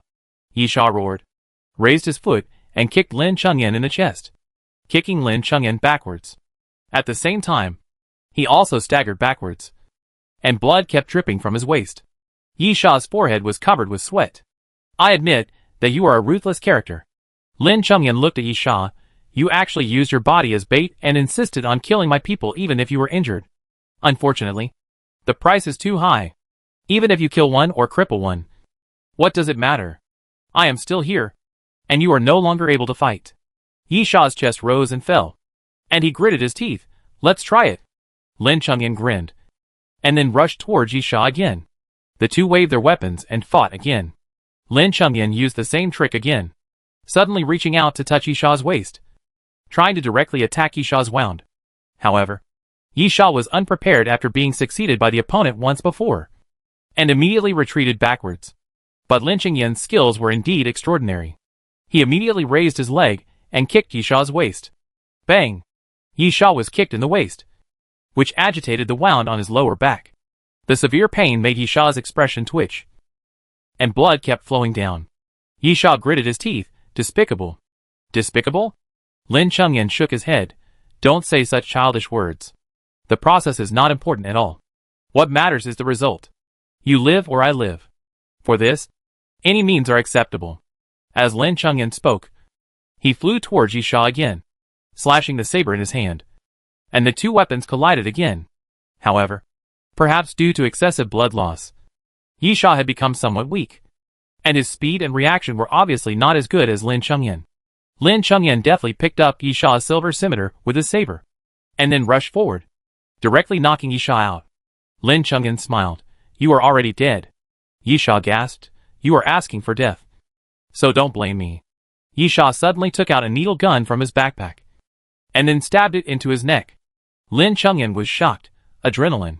Lin Chengyan immediately ran towards Yisha, then raised his leg and kicked Yisha's wrist, kicking the needle gun away. But it was too late. The needle gun flew to the side, but the medicine inside had been completely injected into Yisha's body. Retreat! Lin Chengyan was extremely decisive and immediately shouted to the man with a broken arm, run quickly if you are not dead. After Lin Chengyan finished speaking, he turned around and ran. But before he ran 3 meters, a figure suddenly passed by Lin Chengyan and blocked him directly. Yisha tilted his head and licked the corner of his mouth with his tongue.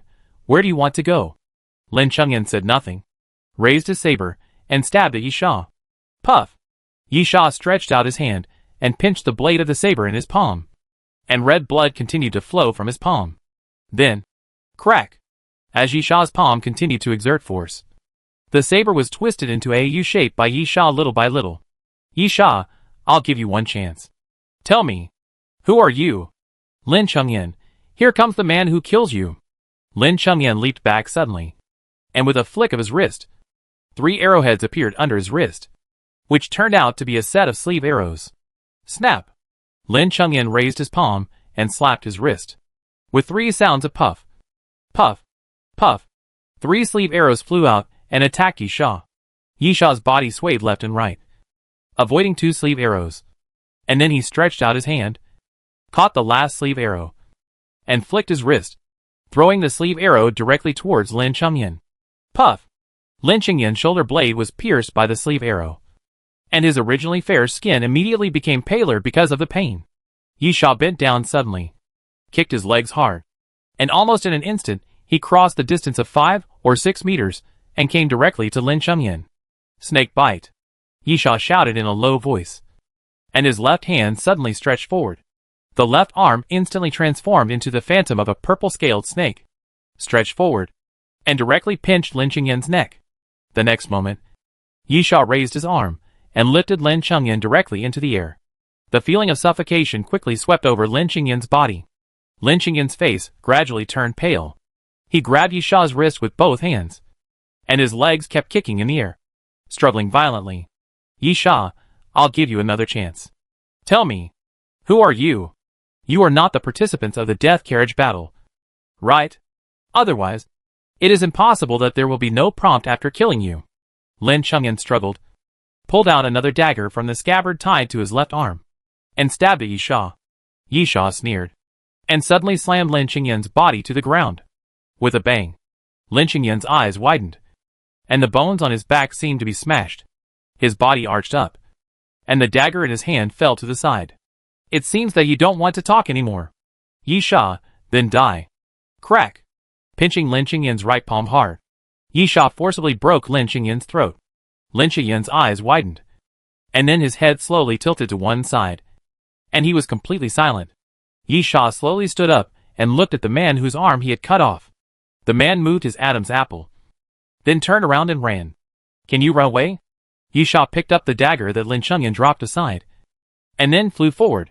With a puff, the dagger pierced the man's calf, and the man screamed, then rolled and fell to the ground. Yi Sha stepped forward and stepped on the other's chest. Say goodbye. Yi Sha grinned at the other person, then exerted force on his legs, and the man's chest sank at a speed visible to the naked eye, and his sternum was crushed by Yi Sha's foot. After leaving 3 bodies, Yi Sha began to dig up the bodies and tried to find clues. After all, these 3 people were too weird. Why were there no mysterious voices to hint at their deaths? One possibility is that these people were not participants in the death carriage battle. But if they were not participants in the death carriage battle, why were they able to enter Sakura City? Chapter 113 Return. At this time, Yi Sha suddenly found a tattoo on Lin Qingyan's neck. It was a skull, but there was a circle of patterns on the edge of the skull. At the same time, Yi Sha also found the same tattoo on the other 2 bodies. One on the back of the body's hand, and the other on the shoulder of the body. What does this tattoo mean? Is it related to the origin of these people? Yi Sha couldn't help but murmur. Boom! At this time, the sound of an explosion suddenly sounded, which made Yi Sha come back to his senses. Then he turned his head, and saw a flash of fire not far away. Yi Sha then remembered that the little fat man was still fighting with a woman on the other side. Since the little fat man had restrained a person for him, Yi Sha would naturally not abandon him. This had nothing to do with friendship. If the little fat man helped, Yi Sha would not let him die. Fortunately, the duration of adrenaline has not yet expired. Yi Sha murmured, and then his figure flashed, and he ran towards the place where the explosion sounded. On the other side, the little fat man looked at the empty backpack and knew that he had gone too far. After using up the bombs, the little fat man's combat power was infinitely close to 0. The woman looked at the little fat man fiercely. Run! Jump! Why don't you run away? The woman's wrist trembled, and the saber in her hand made a knife flower, and then raised it up. This is the price of your meddling, as the woman said. She slashed the saber at the little fat man. But at this moment, clang! The saber suddenly flew out, and the woman covered her wrist with a scream of awe, and then covered her wrist. Blood dripped down, and an arrow was stuck on the back of the woman's hand. This is the price you pay for attacking others casually. Yi Sha's voice came faintly, and looking down the street, Yi Sha was walking towards this side step by step, holding a black compound bow in his right hand. Impossible. The woman was surprised. You killed Lin Qingyan and others? Yeah. Yi Sha raised his bow again.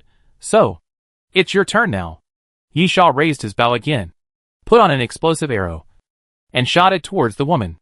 The woman immediately ran quickly, and the explosive arrow hit the place behind her. Then, there was a loud bang, and the hot fireball exploded. The impact of the explosion directly lifted the woman out and hit her hard on the ground. Yi Sha kicked his legs hard and ran forward. Before the woman got up from the ground, he had already arrived in front of the woman, and directly used the black hawk compound bow in his hand as a stick, and swung it forward fiercely, pulling the woman back to the ground. Yi Sha, I gave that guy named Lin Qingyan a chance, but he gave up, so he died. Now I will give you a chance. Tell me, who are you? The woman raised her head. Kill me. I won't say anything. Puff. The moment the woman finished speaking, Yi Sha pulled out the silver scimitar and stabbed it directly into her chest. The woman's pupils shrank sharply, and she looked at Yi Sha in disbelief. Surprised? You think I won't kill you if you don't say it? Yi Sha, in fact, it doesn't matter if you don't answer. This world is very simple. There are only 2 kinds of people. One who doesn't need to be killed, and one who needs to be killed. Puff. Yi Sha pulled the silver scimitar out of the woman's body. From the moment you attack me, you are the second type of people. So if you don't want to answer the question, then never speak again. The woman slowly fell to the ground, lying on the ground, and a pool of blood soon gushed out from under her. Yisha turned the body over, tore off the woman's clothes directly, and then saw the same tattoo on the woman's chest. "Hey!"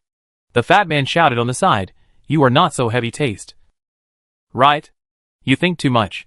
Yisha threw the woman's dagger and some other things to the little fat man. "Your trophies. Let's go back to the Doomsday train." Yisha swayed along the street. The little fat man was a little worried. "Hey! Are you okay? I think you're seriously injured." "It's okay. I won't die." Yisha, enough to get back to the Doomsday train. The Doomsday train platform was just ahead, and the distance was quite close. At the same time, no one showed up to make trouble, and Yisha successfully came to the entrance and exit of the Doomsday train platform. Seeing the ancient buildings around him turned into train platforms, Yisha finally breathed a sigh of relief and staggered into carriage number 7. Plop! Yisha's body tilted and fell to the ground. The weak state after the adrenaline use time ended, and the blood loss caused by the continuous bleeding of the wound made Yisha feel cold all over and had no strength at all. Hey! Hey! Are you okay?" Yisha vaguely saw the little fat man shouting there. And then the eyes turned dark. "Fortunately, as long as we return to the Doomsday train, we won't die."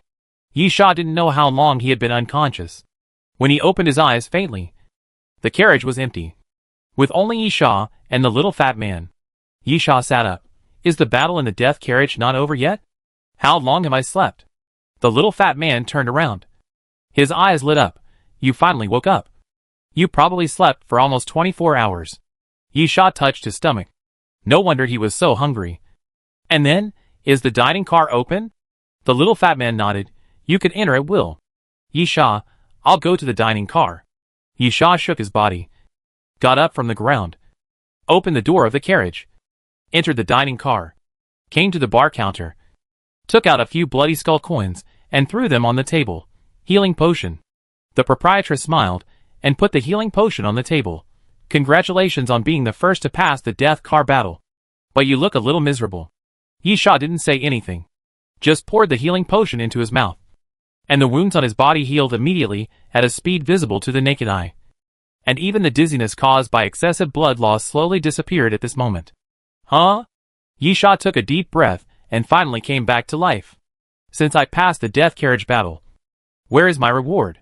After saying this, Yisha patted his head. "I have to wait until the death carriage battle is over. The rewards for the death carriage battle are different from those for ordinary train platform missions. You can't get the rewards by returning to the Doomsday train, but you have to wait for the death carriage battle to end and get different rewards based on your performance.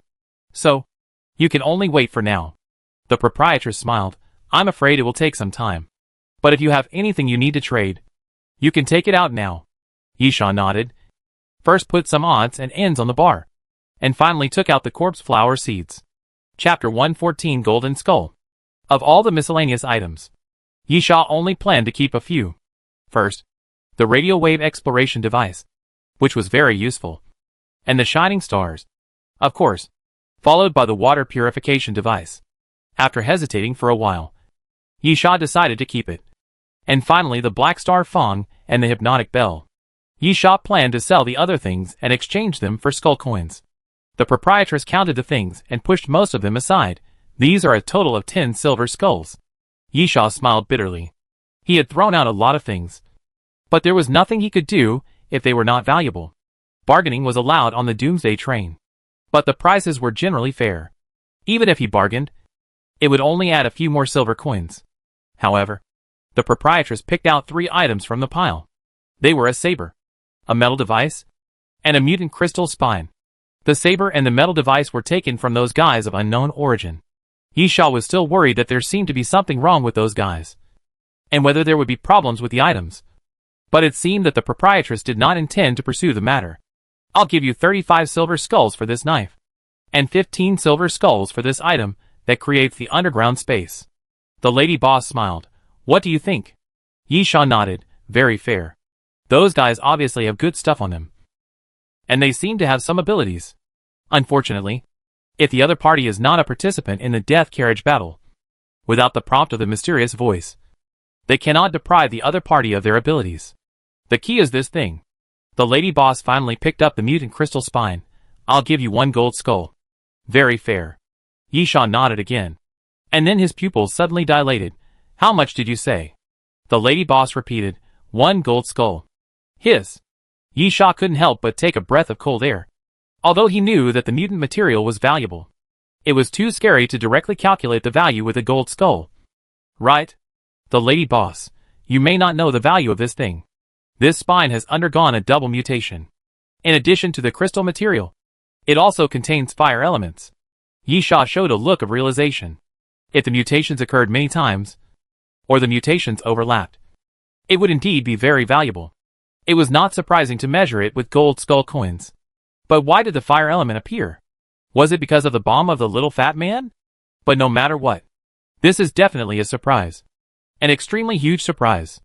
Yisha vaguely remembered that in his previous life, he didn't see the appearance of the golden skull coin until the 5th and 6th Doomsday train platform. And this time was only the 3rd Doomsday train platform. At the same time, with a golden skull coin, Yisha can greatly improve his strength. The boss lady looked at Yisha. Are you sure you want to sell it? If you take it to make your own props, there may be a surprise. Although no one can make their own props now. Homemade props require a single carriage. After a moment's hesitation, Yisha decisively said, sell. Yisha also knew that the boss lady's advice was pertinent. But compared to the future, Yisha needed the present more. He needed to become stronger. The boss lady first took out a bag of silver skull coins and handed it to Yisha. And then put a gold skull coin on the table. Well, thank you for your patronage. Yisha, as for the purchase, let's talk about it after the death carriage battle is over. But we have to talk about the seeds of the corpse flower first. The lady boss nodded. Are you going to extract the mutant plant virus and then cultivate your own corpse flower? I have all the seeds you want to use. Can't you just use this one? Yisha held up the corpse flower seed, since there is a ready-made one. There is no need to buy it again. The lady boss's eyes suddenly flashed, and then quickly dimmed. Second injection? Are you sure you want to do this? Second injection of the virus may directly destroy the seeds. Yisha, I'm sure. This is a secret that no one knows at present. Of course, even in Yisha's previous life, not many people knew this secret, because mutant plant viruses are very rare, and it is even more difficult to get a complete virus source. Yisha happened to have seen it in his previous life, so he knew this secret. That is, the second injection of the virus has a high probability of cultivating mutant corpse flowers. Of course, the side effects are as the boss lady said, and there is also a high probability of destroying the seeds. At that time, Yisha will get nothing. However, Yisha is willing to take a gamble. The boss lady, then leave the things here with me. I will give them to you when you come to collect the rewards for the death carriage battle. In addition, the cost of refining and cultivating injection is 25 silver skulls. Is that okay? Yisha nodded and counted out 25 silver skull coins. No problem. Refining and cultivating are also a way of making. In theory, you need to have your own car before the function can be opened. However, as long as you have money, you can ask the boss lady to do it for you. The advantage of this is that you can make some things even if you don't have your own carriage. The disadvantage is that the things handled by the boss lady are usually standard, unlike making them yourself, which is called tailor-made. However, it's just refining and cultivating injections, and it doesn't matter who does it. After Yisha left the seeds and money, he said, I look forward to good news. Yisha left the bar and ordered 2 fried rice in the restaurant before returning to carriage number 7. When the little fat man saw Yisha coming back, he couldn't help but ask, Are you all healed? Yisha nodded. Little fat man, thanks to you this time. Yisha interrupted. I said, it's just a transaction. An equal exchange. There's no thank you or not. The little fat man could feel the feeling of keeping strangers away from Yisha. And then he remembered what Yisha had said, and nodded immediately. The little fat man actually thought it was not bad to team up with Yisha. But Yisha didn't need teammates. Nor did he rely on teammates. In this life, Yisha chooses to travel alone, leaving aside those polite words. The little fat man, how long do you think it will take to decide the winner of the death car battle? Yisha, when we leave, there should be about 80 people. As time goes by, the battle will become more and more intense. I think the winner will be decided in 3 to 4 days. The little fat man, after that, the cars will be merged. I wonder how many people in car 7 can survive. Yi Sha, not many will survive. Yi Sha felt that the quality of the people in carriage 7 was really low, and not many of them could leave an impression on Yi Sha. The two men who boarded the car at first were not bad, and the second was Gaowen, who had been killed by Yi Sha. Just by his mouth that could fool many people. It was actually a skill. Apart from these three people, Yi Sha had some impression of the little fat man before he teamed up with him in Sakura City. As for the others, they were basically ugly in Yi Sha's eyes. Chapter 115 Ranking. In general, it is still a matter of mortality. Why among the 5 carriages? The mortality rate of carriage 7 was the highest before the death carriage battle began? The fact that there were the fewest people in the carriage already explained something. So, Yi Sha felt that most of the people in carriage 7 were prey in this death carriage battle. But it didn't matter. After the death carriage battle, they would get a new carriage and new people around them. Moreover, those who could survive the death carriage battle could not be useless. They all had some skills. This is not bad news. Others don't know. But Yi Sha knows very well that there will be more fights in carriages in the future. However, this is not good news either. People in the same carriage do not mean they are companions. One day, they may stab you in the back. It is always more troublesome for a powerful guy to stab you in the back than for a loser to stab you in the back. But these are all things in the future. Yi Sha doesn't need to think too much about it at the moment. What Yi Sha needs now is rest. Although his injuries have recovered, his nerves that were tense because of the death carriage battle have not been relaxed. Yi Sha can take this opportunity to have a good rest. In fact, the progress of the death carriage battle was similar to what Yi Sha had deduced. At noon on the 4th day, there were 3 more people in carriage number 7. One was Bai Xiling, who had fought with Yi Sha in Sakura City. This guy was very powerful. He was not at a disadvantage in the fight with Yi Sha. In the end, because of the disruption, the battle did not continue. He survived, which did not surprise Yi Sha. However, the remaining 2 surprised Yi Sha. One was Gan Lin. With her strength, the probability of her surviving was really low. However, Yi Sha had contact with Gan Lin and knew that this woman was growing very fast. In a city that never sleeps, she was just a burden. But after losing her memory, she finally completed 2 tasks and successfully returned to the Doomsday train. Therefore, it is still possible for Gan Lin to survive. But Xia Yuren actually came back alive, which is really surprising. In Yi Sha's opinion, this woman really has no ability at all, and she is suspected to have died in Sakura Valley. Even if Xia Yuran was not dead when Yi Sha and the little fat man left, how did she survive in the face of the zombies? Yi Sha felt that Xia Yuran's survival was the most surprising thing he had experienced since boarding the Doomsday train. But no matter what, Xia Yuran survived. Moreover, because Gan Lin and Xia Yuran unexpectedly survived, the number of survivors in carriage 7 was 5. Considering that there were 25 people in the 5 carriages, the number of survivors in carriage 7 actually reached the average. The death survival battle has ended, and the ranking of the death carriage battle is now announced. Yi Sha, car number 7. Xiong Daji, car number 7. Shintu Shufei, car number 1. Fang Nan, car number 6. Wu Yashi, car number 12. Mai Tian, car number 12. Xia Yuran, car number 7. The mysterious voice announced the ranking order in turn. It was said in advance that the ranking order would be announced after the death car battle. But most people did not expect that it would be linked to rewards, because the mysterious voice did not say it before.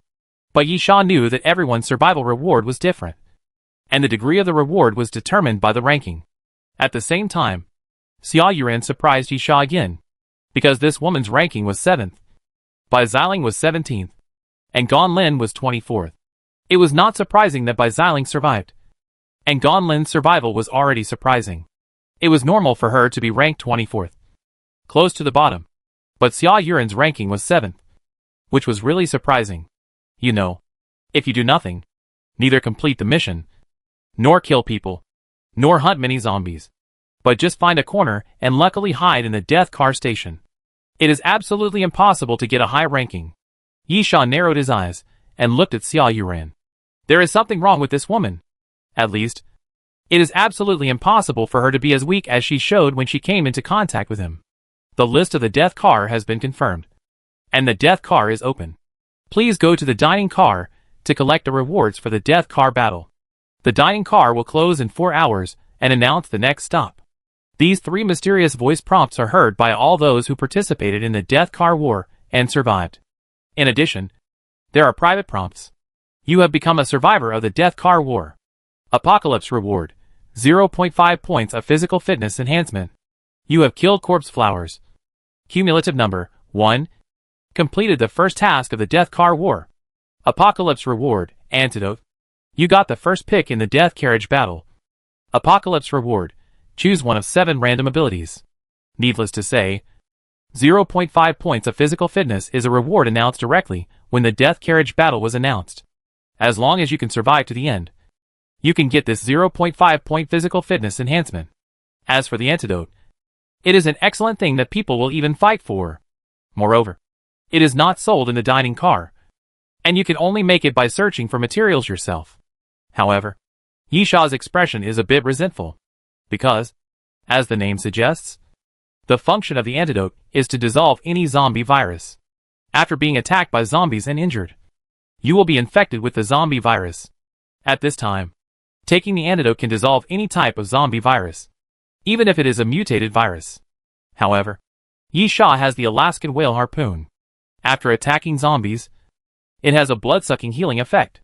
The healing is comprehensive, not only for external injuries, but also for viruses. In this case, the antidote seems a bit useless. Forget it. Yisha took the antidote. There are still restrictions on the Alaskan whale harpoon. Just take it as a precaution. If no zombies attack Yisha, and Yisha happens to be infected with the zombie virus, it will be a very bad situation. If you think about it this way, the antidote can still be useful. Then, Yisha licked the corner of his mouth. Finally, it's the ranking reward. I hope to get something good. However, before going to the dining car again, Yisha needs to go to the death car first. Push open the door of the car, and you will automatically enter the new death car. Compared with the iron box in car number 7, the death car is much more spacious and luxurious. This is a sleeper car. Everyone has a bed, and the screen-style wooden door separates them to form a small space. Not only are there soft beds and pillows, but there are even headphones at the head of the bed for listening to music. And there is a small TV at the end of the bed that can be raised and lowered. Chapter 116 Shockwave. When Yisha and his 5 companions entered, they attracted a lot of attention. After all, the overall strength of Carriage 7 was not that strong. But the result was too unexpected. Carriage 7 actually took up 3 of the top 10 positions, and Yisha and the little fat man took up 1 or 2 positions. This naturally attracted everyone's attention. Everyone's thoughts were different. Some people might want to form a team and win over others, while others were wary. Even if they were in the same car, they were not necessarily friends. Yisha obviously didn't care about anyone. He walked directly to the bed of number 1, threw his things, and left the death car and entered the dining car. Yisha sat down in front of the bar again. My seed should not be damaged. Right? The proprietress smiled and put a small flower pot on the bar. You are lucky. You have succeeded. The seeds were buried in the soil of the flower pot. On the top of the soil, there was only a small green leaf the size of a fingernail, and a rhizome not much thicker than a hair. The boss lady, there are many ways to cultivate mutant corpse flowers. Do you want me to introduce a few to you? Yisha, it requires information fees. Right? The boss lady smiled. Isn't that a matter of course? Yisha, no. I want to collect my ranking reward. No problem. The boss lady put a tablet on the table. First, you must be given 7 abilities at random, and then you can choose from these 7 abilities. A list quickly appeared on the tablet screen, and then a small arrow began to jump between different ability names. Yisha closed his eyes slightly, and was a little nervous. He only had one requirement. That is, fantasy ability. As a second choice, fantasy skills are also acceptable. After a moment, the proprietress said, okay. 7 patterns appeared on the tablet, corresponding to 7 abilities. The first one is a sturdy humanoid pattern, and the ability name is stealing. As the name suggests, it can make the skin surface as hard as steel for a certain period of time. It is a kind of physical strengthening classification in fantasy ability. The second one is a computer pattern, and the ability name is Super Hacker, which is also an ability that can be clearly seen from the name, and belongs to the real ability. The third one is a little man in a fighting posture, and the ability name is Bagwazing, which can make people learn the master level Bagwazang fighting skills, which belongs to the real ability. The fourth one is a kettle, and the ability name is water source sensing, which can sense the location of water sources within a radius of 3 kilometers, which belongs to the spiritual ability. The fifth ability is very coincidental. It is a syringe pattern, and the corresponding ability happens to be adrenaline, which belongs to the technological ability. The sixth ability is a light ball pattern, and the corresponding ability name is shock wave, which can create shock waves to attack, and belongs to the fantasy skill category in fantasy ability. The seventh ability is a scalpel, and the corresponding ability is Death Doctor, which can create suture beasts for his own use, and belongs to the auxiliary ability category in semi-fantasy and semi-technological abilities. Yishao looked at the 7 abilities and couldn't help but ponder. First of all, the super hacker can be ruled out. This thing can be directly purchased as a primary hacker proficiency, and then it can be upgraded to the master level by using it, which is really meaningless. The same is true for Bagwazang. Dining cars can buy the primary Bagwazang mastery, and continuous use can upgrade to the master level. Of course, Yishao will definitely not do this. Even if he wants to upgrade, he can just upgrade his mixed martial arts to the master level. Next is water source perception. You say this ability is useless, but when you go to a place like a desert, you will feel extremely sad for not having this ability. However, if you have to say it is useful, it is also true that this ability is not used in combat and is only useful in specific situations. Yishao thought about it and realized that what he needed to improve was his combat capability. So he gave up water source perception. The fourth thing he gave up was adrenaline, which was very powerful. If it weren't for adrenaline, Yishao might have died in the hands of the mysterious assassins. But the side effects of adrenaline were too obvious. Once used, it would not kill the opponent, but would enter a weak state and could only be killed by the opponent. Therefore, adrenaline was a means of saving life, but not a regular combat capability. Finally, Yishao locked on the abilities of Iron Formation, Shockwave, and Death Doctor. Yishao liked all 3 abilities, and it was hard to choose between them. Iron Formation could strengthen both attack and defense, while Shockwave only increased the means of attack. But the power of medium and short-range attacks could be greatly improved. Death Doctor's ability could be used to mix corpses with other materials to create a stitch beast, which was equivalent to Yishao having one or even several powerful bodyguards. After thinking about it, Yishao first eliminated Death Doctor. First, this ability cannot be used immediately after obtaining it.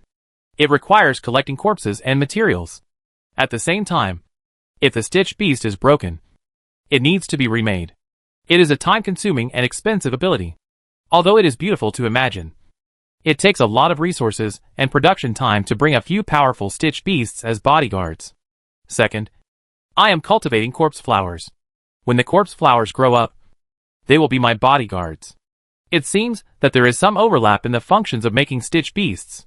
Third, a person who is protected for a long time will lose his fighting instinct and sense of crisis. Therefore, Yishao thinks that it is not a good thing to rely entirely on stitch beasts. In fact, Yishao thought that this ability was quite suitable for the little fat guy. That guy was protected by a bunch of stitch beasts, and he threw bombs in the back. That felt really good. Finally, there was only Steel and Shockwave left. After hesitating, Yishao finally chose Shockwave. In terms of value, Steel belongs to fantasy ability, and Shockwave belongs to fantasy skill. The former is definitely more valuable. Normally, Steel should be chosen. However, Yishao considered that with the continuous improvement of physical fitness, the body muscles will also become like Steel, and then the effect of Steel will be continuously weakened. On the contrary, although the Shockwave has no growth potential, it will at least not weaken. Yishao, I choose the Shockwave. The boss lady, no problem. The boss lady nodded and pressed the Shockwave icon on the tablet, and then all other icons disappeared. Shockwave, fantasy ability, fantasy skill, high intensity compressed air forms a shockwave to attack. The minimum distance is unlimited. The maximum distance is 15 meters. Each air compression takes 30 seconds, and 3 shockwaves can be used after each air compression. After Yishao learned the shockwave, he raised his hand. The boss lady quickly pressed Yishao's hand down. Don't try it on the train. Do you want to destroy this place? Chapter 117, Desert Wasteland. Yishao was stunned for a moment, then nodded. I didn't think it through. The boss lady's words made Yisha read some information. If even the things on the Doomsday train could be destroyed, it means that the power of the shockwave should be really strong. The boss lady took out a female cigarette and smoked it. You still have a gold skull coin in your hand. Do you plan to buy something? I recommend upgrading your bow. No. Not for the time being. I think this bow is enough for now. Yisha stroked the Black Hawk compound bow. And then, I remember. There is an ability called the 12 Trials of Immortality. Right? The lady boss suddenly raised her head and raised her eyebrows. How did you know? Yisha, I saw it by chance when I was looking at the ability list last time. 1 gold skull coin is enough. Right? The lady boss suddenly laughed. If you want, you can. Yisha, then I want that ability. Yisha lied. The 12 Trials of Immortality were not what he saw on the list.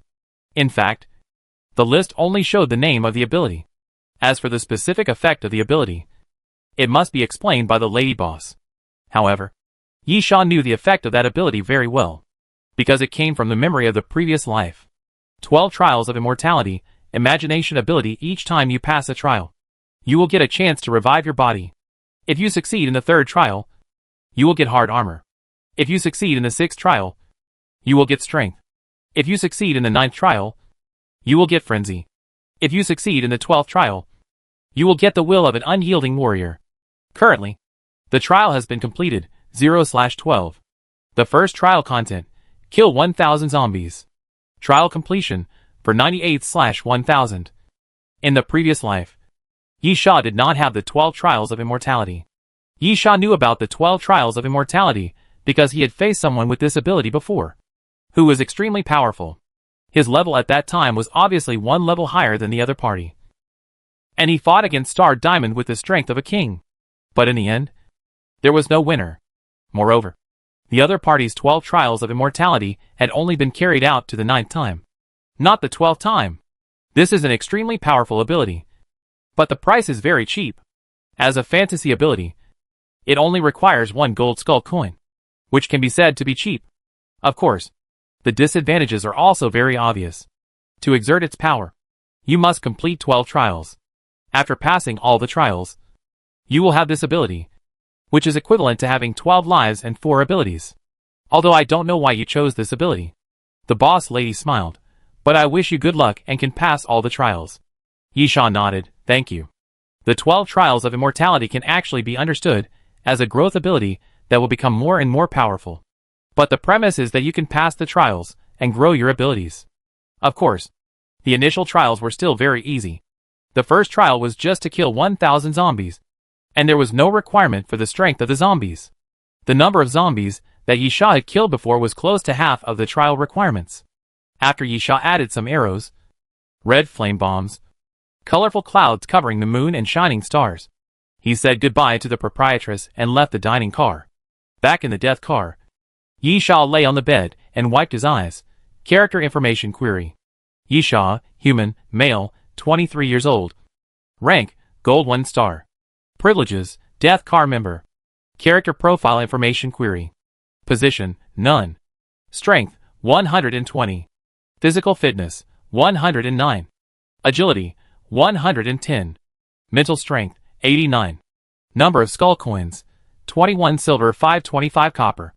Weapons carried, Black Hawk compound bow, number of arrows, 150. Advanced tactics Alaskan harpoon survival knife. Silver thorn, dual guns. Hard and sharp silver scimitar. Black star fawn. M16 automatic rifle. Equipment, starry goggles. Radio wave exploration device. Water purification device. Items, stab-proof vest. Tactical gloves. Tactical belt. Red flame bomb. Colorful clouds covering the moon. Shining stars. Antidote. Hypnotic bell. Puppet, corpse flower, seedling. Skills. Primary mixed martial arts mastery. Advanced archer mastery. Primary automobile structure mastery. Primary automobile mechanics mastery. Snake bite. Shock wave. Abilities, 12 Trials of the Undead. Warehouse, none. After receiving a 0.5 point physical fitness bonus, Yisha's physical attributes in all aspects have been improved, followed by several new items and equipment. Because of corpse flower and 12 Trials of the Undead, Puppets and abilities have been added to the character information. Of course, the most important thing is the level, which has been upgraded from silver 3 stars to gold 1 star. The level upgrade is not that much. But Yisha knows that his current level assessment is not complete. He has not even completed the first trial of the 12 trials of immortality. So there is naturally no talk of combat power growth. The corpse flower seedlings also need to be cultivated. So the combat power improvement is mainly due to the 0.5 physical fitness, shock waves and hypnotic bells. But as long as Yisha continues to complete the trials, and the corpse flower seedlings are cultivated and grown, his combat power assessment will show explosive growth and his level will increase rapidly. Yisha murmured, as long as I complete a few trials, at least 6 times, and then cultivate the corpse flower, my initial combat power will be formed. Maybe because of rebirth. Maybe because of experiencing the end of the world. Maybe because of those weird assassins. Yisha has always had a sense of crisis. And becoming stronger has always been Yisha's pursuit. Looking at the time, there is still some time. Yisha directly closed his eyes, and decided to rest for a while. Only on the Doomsday train can everyone completely let down their guard and rest safely without worrying about any danger. A few hours later, Yisha was awakened by a mysterious voice. Welcome to the Doomsday train. I will lead you to continue the road to survival. The Doomsday train will arrive at the desert wasteland in 2 hours. Release Mission 1. Pass through the desert wasteland and arrive at the survivor concentration camp. Release Mission 2. Kill the one-eyed old man, the king of the wasteland. Release Mission 3. Kill 3 ancient species with silver 5 stars or above. Of the 3 tasks, you must pass through the desert wasteland and reach the survivor concentration camp to reboard the Doomsday train. Complete 2 of the 3 tasks, and you will receive a special reward. Complete 3 of the 3 tasks, and you will receive a special reward and a physical fitness enhancement. The dining car will close in 30 minutes. The mysterious voice sounded, indicating that the leisurely rest time was coming to an end, and they had to leave the Doomsday train again to experience unknown dangers. Chapter 118 Gas Station. The mysterious voice ended, and then everyone in the car was silent for a moment, and then swarmed to the dining car. Desert. Wasteland. What do these 2 words together remind people of? Without a doubt, it must be food and water. In the city, even if zombies are rampant, there are always places to find food and water. For people like Yisha who have a water purifier, even if they find sewage, it can be done. However, in the desert and wasteland, where can you find food? Where can you find water? This is simply life-threatening. In this case, we can only try to bring enough food and water before departure. Yisha also entered the dining car. If we really go to the desert wasteland, food and water are very important. Moreover, Yisha thinks this is really dramatic. I just gave up the ability to explore water sources, and now the Doomsday train is going to send me to the desert wasteland. Is this a punishment? But no matter what, food and water must be prepared. Dried meat and compressed biscuits are the main rations. And then carry a lot of fresh water. If there is no food, you can still survive for a few days. Without water, the worst thing is, prepare the food and water you carry. The dining car is quickly closed, and 2 hours pass quickly. The Doomsday train slowly enters the platform. Everyone gets off the train one by one. Some in groups of 3 or 2, and some leave alone, each looking for the entrance and exit of the platform, and leaving quickly. Yisha still has no intention of joining anyone, quietly waiting for others to leave. Then he gets up from the bench on the platform, and walks out of the platform. As soon as he left the platform, Yisha ate a mouthful of sand. This was an abandoned road, with wilderness on both sides, yellow sand everywhere, withered grass swaying in the wind, and some scattered zombies could be seen in the distance. Yisha took out a scarf and tied it on his face. This was bought in the dining car. It was an ordinary item with no special function. Yisha had been to the desert wasteland in his previous life and knew how bad the environment was. He bought the scarf in advance to block the wind and sand, so as not to open his mouth and mouthful of sand. Lifting his backpack, Yisha began to walk along the road. The Doomsday train announced 3 tasks, the most important of which was to cross the desert wasteland and find the surviving human concentration camp, because this was a task that had to be completed. Only by reaching the surviving human concentration camp could you get back on the Doomsday train.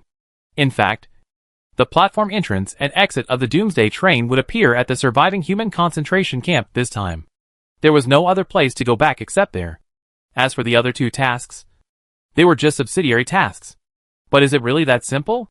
Yisha raised his lips. The truth is that it is not that simple. Because although the mysterious voice did not announce how long it would take for the Doomsday train to start again, it is impossible for the Doomsday train to wait endlessly. Otherwise, this mission would be easy. As long as there is enough time, most people should be able to survive until the human concentration camp. As for food and water, of course, it is difficult, but not completely unsolvable. For example, if you need food, there are many scorpions and lizards in the desert, which can be eaten. Disgusting? When you can't live happily anymore, you won't feel disgusted no matter what you eat, even if it's human corpses. So, what is the key to successfully passing the 4-station desert wasteland? It's time. You must rush to the surviving human concentration camp before the Doomsday train departs and reboard the Doomsday train. The most needed thing at this time is transportation. Then the question arises again. Where to find transportation? This involves the second task. Killing the one-eyed old man, the king of the wasteland. Most of the tasks released by Doomsday train are not released randomly, and they are basically related to each other. The one-eyed old man is the leader of a group called Crazy Knights in this desert. What do they need most in the harsh environment of the desert wasteland? Resources. The one-eyed old man led the Crazy Knights to occupy the desert, madly looting the food, water, fuel and everything else that were collected with great difficulty and sent to the concentration camp of surviving humans. This guy is the biggest enemy of the concentration camp of surviving humans. And the most important point is that the one-eyed old man has a car. As long as he could snatch a car from the one-eyed old man, he could reach the concentration camp of surviving humans faster. Of course, if he could kill the old bastard, Yisha would be happy to do so. Not only because of the reward, but also because that guy was really a beast. Yisha had also been to the desert wasteland in his previous life and had truly seen some of the things that the one-eyed old man had done. If the people who survived the apocalypse were cold-blooded and cruel, then the one-eyed old man was completely inhumane. He should be killed 100 times. As for the third task, killing 3 ancient species, this is more random. There are many ancient species in the desert wasteland, but it doesn't mean you can find them if you want to. Moreover, they must be silver 5 stars or above. This really depends on luck. However, if you can kill the one-eyed old man, you should be able to kill at least 1 ancient species. Yisha vaguely remembers that the one-eyed old man raised an ancient dragon bat, which is one of the one-eyed old man's important combat forces. Of course, we have to find the traces of those guys first. Yisha murmured, it's better to find a way to get a map. Otherwise, even if you know the base of the Crazy Knight, you don't know which direction to go, Yisha said. But his footsteps did not stop, and he kept moving forward along the road. In the desert wasteland, in addition to fighting, the harsh environment is the biggest test. As he moved forward, Yisha also killed the zombies entrenched in the desert. Originally, these battles were unnecessary. Those zombies did not gather to block the road, so they could just go around them. However, because the first trial of the 12 trials of the immortal is to accumulate the number of zombies killed, Yisha naturally had to take the initiative to clean up those zombies. After walking along the road for an unknown amount of time, Yisha finally saw the first building. A gas station. Yisha couldn't help but think of another gas station. The gas-upon machine in the desert. And the note that said come again. If there was a chance, Yisha wanted to find the gas-upon machine again. Unfortunately, the place where the gas-upon machine was found was not the desert wasteland, but a place called the Wild West. When he walked into the gas station, there was no oil. It was normal to think about it. It must have been emptied by the Crazy Knights. However, the things in the convenience store were all there. However, Yisha picked up a bag of bread from the convenience store and took a look. It was already moldy. No wonder no one had taken it away. If he ate this damn thing, who knows if he would die. Chapter 119 Giant Hercules. Even though Yisha felt that there was almost nothing he could use in the convenience store, and there would probably be no edible food or fresh water, he still carefully checked the convenience store, just in case he got lucky. But just as he was walking towards the warehouse behind the convenience store, Yisha suddenly stopped and pulled out his silver scimitar. A red shadow appeared in the Shingyo goggles. There was someone in the warehouse. Or zombies. Yisha approached the warehouse carefully, taking one step at a time, then raised the silver scimitar and chopped down the door handle with force, breaking the door lock. Almost in an instant, the door of the warehouse was pushed down, and 7 or 8 zombies squeezed together and rushed out of the warehouse quickly. Yisha immediately jumped back to avoid the zombies' attack. Just right! Yisha licked the corner of his mouth. Let you taste my new trick. Shock wave. Yisha raised his hand and made a virtual pressing gesture forward. The next moment, there was a muffled bang. And then, as if an invisible energy rushed out, the zombies that rushed out were directly blown away. The zombies in the back fell down, and the 2 zombies in the front were blown to pieces on the spot, turning into a pile of body parts that flew in different directions. Yisha shouted softly, "Come again!" Compressing the air once can launch 3 shock waves. But there's a problem that if you don't use up all 3 shock waves, you can't compress the air again. Therefore, Yisha did not hesitate to use the shock wave, and immediately stretched out his hand and pressed it again. Bang! The second shock wave was pushed forward again, and the zombie was blown to pieces again. Even the aftermath impacted the surroundings, and the surrounding container racks were constantly pushed down. At this time, a low roar suddenly came from the warehouse, and then a giant hand suddenly stretched out, grabbed the door frame, and squeezed it hard, crushing the door frame. The next moment, a huge zombie stepped out. The zombie was 2 meters tall, strong, with veins all over his body, and one eyeball hanging out. As the zombie swayed forward, it kept swaying. Yisha raised his eyebrows. Giant warrior. Giant warrior. The level is uncertain. A mutant zombie with power becomes extremely powerful after being infected with the virus, and the level of the giant warrior is naturally determined by the degree of enhanced power. The weakest giant warrior is about silver 3 stars, and the strongest giant warrior can even reach platinum 5 stars. After the giant warrior walked out of the warehouse, he raised his palm and swept forward with force. A row of shelves were swept away by the giant warrior and smashed towards Yisha. Yisha did not dodge, but raised his leg and kicked forward to the shelf.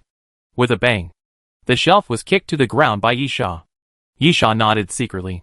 The strength of this giant warrior was not very strong, about the level of silver 4 or silver 5, not to the extent that he could not be dealt with. So, Yisha rushed forward and kicked Juliushi's chest fiercely before he could attack again, kicking Juliushi 2 steps back. The next moment, Yisha took out the hypnotic bell. This thing can be used 3 times a day, and it will reset at midnight, so it would be a waste if it is not used. Yisha does not value the number of times. If Juliushi's level is the same as he inferred, between silver 4 stars and silver 5 stars, then the hypnotic bell will be effective. Ding dong, ding dong, ding dong. As Yisha shook the hypnotic bell, the crisp sound surrounded him, and then the giant was frozen in place. Yisha sneered and raised the silver scimitar to chop at the giant's neck. The effect of the props produced on the Doomsday train was not compromised at all. When the blade just touched the giant's neck, the giant woke up and pounced on Yisha with his teeth and claws. However, it was too difficult to avoid the blade at such a close distance. With a puff, the silver scimitar slashed into the giant's neck, and the blade sank 1/3 of the way in. Although this blow was not enough to kill the giant, because the giant suddenly woke up, it was definitely a heavy blow.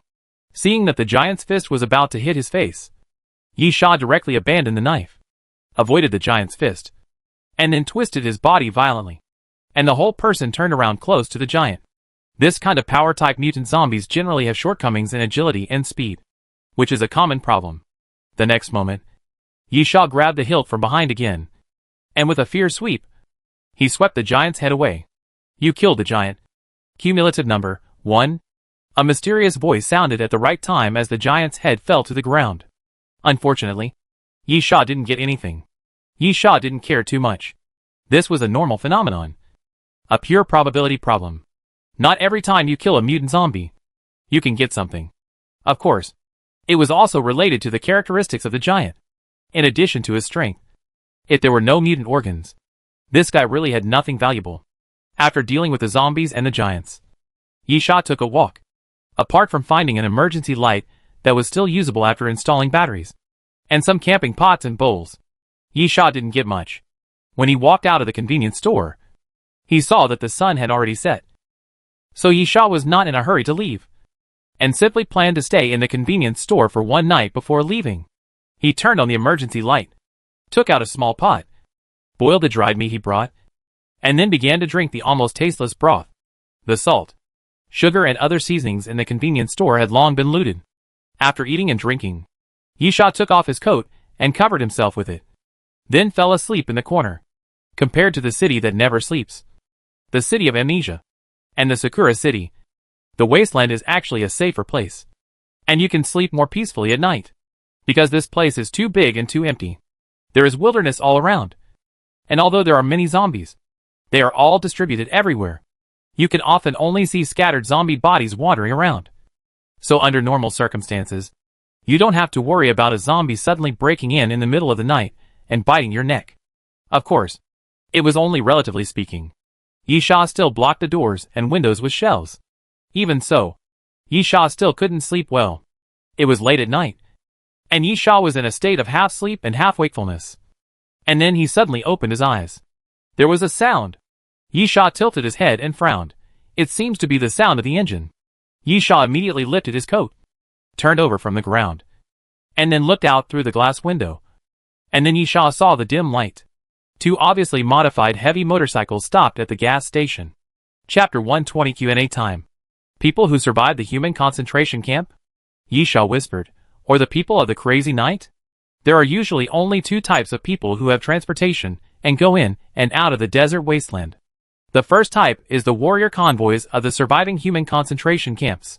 They will go to the cities around the desert wasteland, where they will find food, fresh water, and all the items needed for life, and then drive them back to the surviving human concentration camps.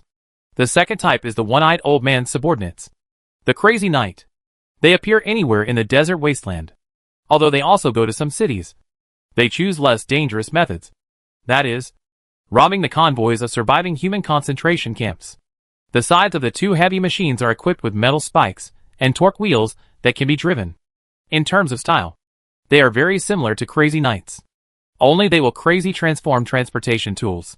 However, there are only two heavy motorcycles. Isn't the number a little too little? It should be that they can't rob the convoys of surviving human concentration camps. While Yisha was thinking, the two men were already walking towards the convenience store. With Yisha's enhanced physical fitness, he could clearly hear their conversation through the window. There is light. That bitch is probably here. If we catch her, the boss will definitely reward us. This time we will get rich. Well, it's a pity. The boss likes that bitch very much. Even if he catches her, he probably won't execute her. Otherwise we can have a good time. It's good to say this here. If the boss knows, you're dead. As the two talked, they were already close to the convenience store. They tried to push the door, but found that it was blocked by the shelves. The two exchanged glances. Doing such a thing meant that there must be someone in the convenience store. Then one of them found a stone, broke the window, and pushed the shelf open. The other pushed the door open and shouted, "Bitch! I know you are here. Get out before I use force." The man walked into the convenience store while shouting. At this moment, Yisha suddenly rushed out from behind the door, grabbed the man's hair, and slammed his head against the wall. With a bang, the blow really hit the man hard, and he was dizzy and dazed by Yisha. Yisha kicked him to the ground. Seeing this, the remaining man immediately pulled out a homemade revolver from his waist. But before he could point the muzzle at Yisha, he was kicked away by Yisha. The next moment, Yisha grabbed the man's collar and threw him to the ground with an over-the-shoulder throw. "It seems that you two are from the Crazy Knights?" Yisha said as he raised his leg and kicked the man who was about to get up back to the ground. The man covered his face and yelled, "Who are you? Since you know we are from the Crazy Knights, you still dare to attack us? You are looking for death." Bang! Before the man finished yelling, Yisha stepped on the man's face again and knocked him back to the ground. "Yisha, who allowed you to get up?" Yisha squatted down, grabbed the man's head, and slammed it to the ground again, making the man dizzy. "Now you know if I dare to attack you. Right? Crazy Knight is nothing," Yisha said as he dragged the two into the convenience store, then found a rope and tied them to the shelf. After doing all this, Yisha sat aside, took a bottle of water, unscrewed it, drank half of it, and then poured the remaining half on the faces of the two people, so that they sobered up. Now it's Q&A time. Yisha pointed at himself. I ask. You answer. Do you understand? Neither of them said anything. Yisha punched one of them in the abdomen. The other's body immediately curled up, and a painful expression appeared on his face. Yisha, this is the result of not answering. I'll ask again. Do you understand? The two gritted their teeth. I understand. Yisha, first of all. I only need one person to answer the question. You can choose who will answer my question. The two looked at each other, and kept silent again. Yisha picked up the homemade revolver that the other party had dropped on the ground. After firing 4 shots into the sky, he suddenly turned the revolver and aimed it at one of the men's heads. Let's play Russian roulette. The one who is alive will answer the question. As Yisha spoke, he slowly pulled the trigger. No! The man shouted loudly. I'll tell you. I'll tell you whatever you want to ask. Click. Yisha pulled the trigger. But no bullet came out of the muzzle. Suddenly, Yisha pulled out the silver scimitar and stabbed it towards the chest of another person, piercing the person's heart directly. Yisha smiled. Congratulations. You have the right to answer questions. So, the first question. Let's start with something simple. What is your name? That person, Adams McLeese. Yisha nodded. Second question. Why are you here at 3:30 in the morning? That person. We are looking for a woman. Yisha, what woman? Who is that woman? McLeese. That woman is called Blair. She is our boss's woman. Yisha, one-eyed old man? McLeese nodded hurriedly. Yisha disdainfully. That old man has robbed a lot of women. Right? Why would he care about one? Michaelis. Blair was the boss's favorite, and she was taken away by a man. Oh! Yisha, who? Michaelis, Charia. The captain of our number 2 cavalry team. Ran away with Blair. The boss was very angry, and sent us all out at night to search for the two of them. Yisha, how long ago did it happen? Michaelis, last night. It was only 1 day and 1 night. Yisha pondered for a moment. So, your base camp should be very empty now. Right? Michaelis' body twitched, and he looked at Yisha in surprise, feeling that the man in front of him seemed to be planning to do something extraordinary. Yisha, I need a car. And a lot of fuel. Of course, food and water are also indispensable, because I have to cross the desert wasteland and go to the survivors' human concentration camp. Do you know where I can get it? Michaelis trembled. Survivors' human camp. Yisha smiled and patted Michaelis' cheek. Smart people should not say stupid things. If I arrive at the survivors' human concentration camp, what do I need these for? If I go to rob their convoy, do you think I can run faster than the car on my 2 legs? Chapter 121 Departure. Macris trembled. What do you want? Yisha, didn't I tell you? I need a car. Enough fuel. Food and fresh water. Macris said with a sad face. The boss will kill me. Suddenly, a silver scimitar was placed on Macris' neck, with blood still flowing on it, dripping down the blade. Yisha's voice turned cold and dim. You seem to have misunderstood something. Do you think I am a soft-hearted person? If you don't want to be killed by the one-eyed old man, then you want to be killed by me? Michaelis' body trembled. Yisha suddenly stretched his head out and whispered in Michaelis' ear, Believe me, if you make me unhappy, I will cut off your flesh piece by piece and throw it into the desert to feed the vultures. I'll help you. I'll help you. Michaelis shouted loudly, I will help you steal everything. Steal? Yisha smiled, but didn't say much. If the one-eyed old man's nest is empty, and all the crazy knights go out to look for the so-called woman, then Yisha doesn't mind taking this opportunity to kill the one-eyed old man directly. However, Michaelis obviously didn't have the guts, and Yisha didn't want to push him too hard. If Michaelis thought that both sides were dead and there was no way to survive, he might not help. In that case, he would just steal. Anyway, let this guy take him to the lair of the crazy knight. As for how to act at that time, it was not up to him to decide. Yisha put away the silver scimitar and looked at Michaelis. Congratulations. You saved your life. But please remember that your head is temporarily on your neck until you help me get what I want. As soon as Yisha finished speaking, he suddenly swung his knife, and a flash of silver light flashed, scaring Michaelis to scream again. But the next moment, the rope that tied Michaelis broke, and Michaelis collapsed and fell to the ground. Yisha looked at the time. Where is your current nest? Michaelis looked at Yisha in surprise. It's about 10 hours away from here. The crazy knights led by the one-eyed old man roamed the desert, coming and going like the wind, fighting against the convoys of the surviving human concentration camps, constantly robbing their supplies. The people who survived the human concentration camps had long wanted to eliminate the one-eyed old man. However, the repeated encirclement and suppression were unsuccessful. What was the reason? Because the one-eyed old man did not have a fixed nest at all. The crazy knights were a convoy. Wherever the convoy went, that was the nest. However, Yisha did not look like a human from the survivors' concentration camp. Judging from Yisha's tone, he wanted to rush to the survivors' human concentration camp. Most of them were refugees who had just escaped from the city. But Yisha used the word currently, which meant that Yisha knew the situation of the crazy knights. This was why Michaelis was surprised. Yisha thought for a moment and said, "Did the one-eyed old man order you to search for a long time?" Macris shook his head. "Let's find the woman and bring her back. As for Xia Bin, we can kill him on the spot." Yisha, "So we just keep searching?" Macris, "We will go back when the food and water are used up. In addition, we have a radio. If we need to go back, the radio will notify us." Yisha nodded. "And then, so? How long do you want to sit on the ground?" Michaelis was stunned for a moment, then hurriedly got up from the ground.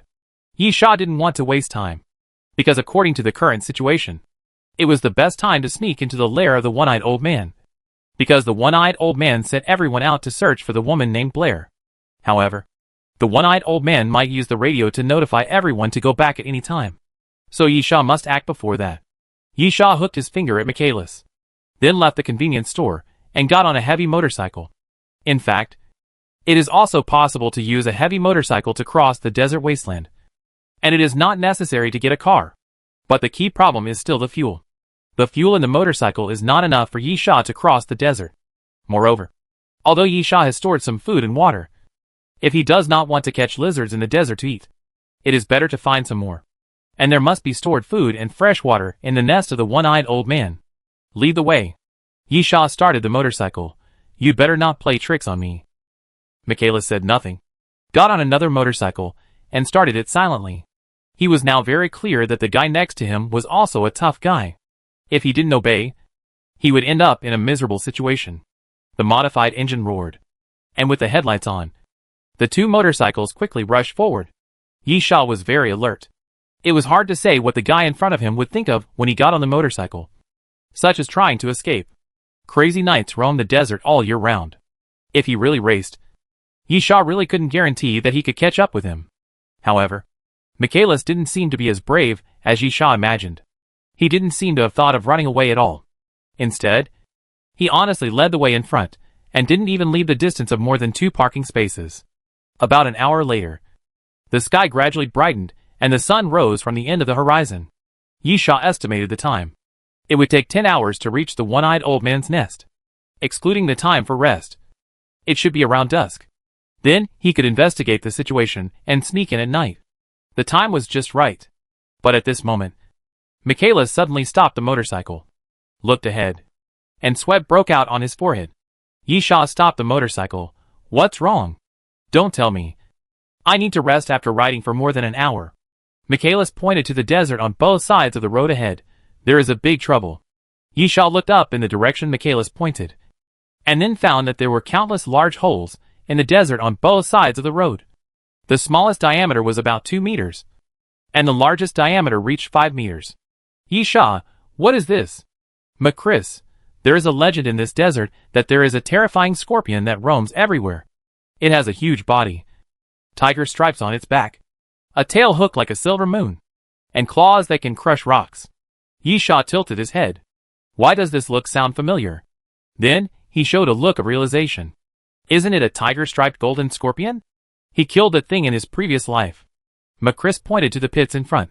"These pits must have been dug by the monster. We can't go here. We must take a detour. Otherwise we will be in big trouble."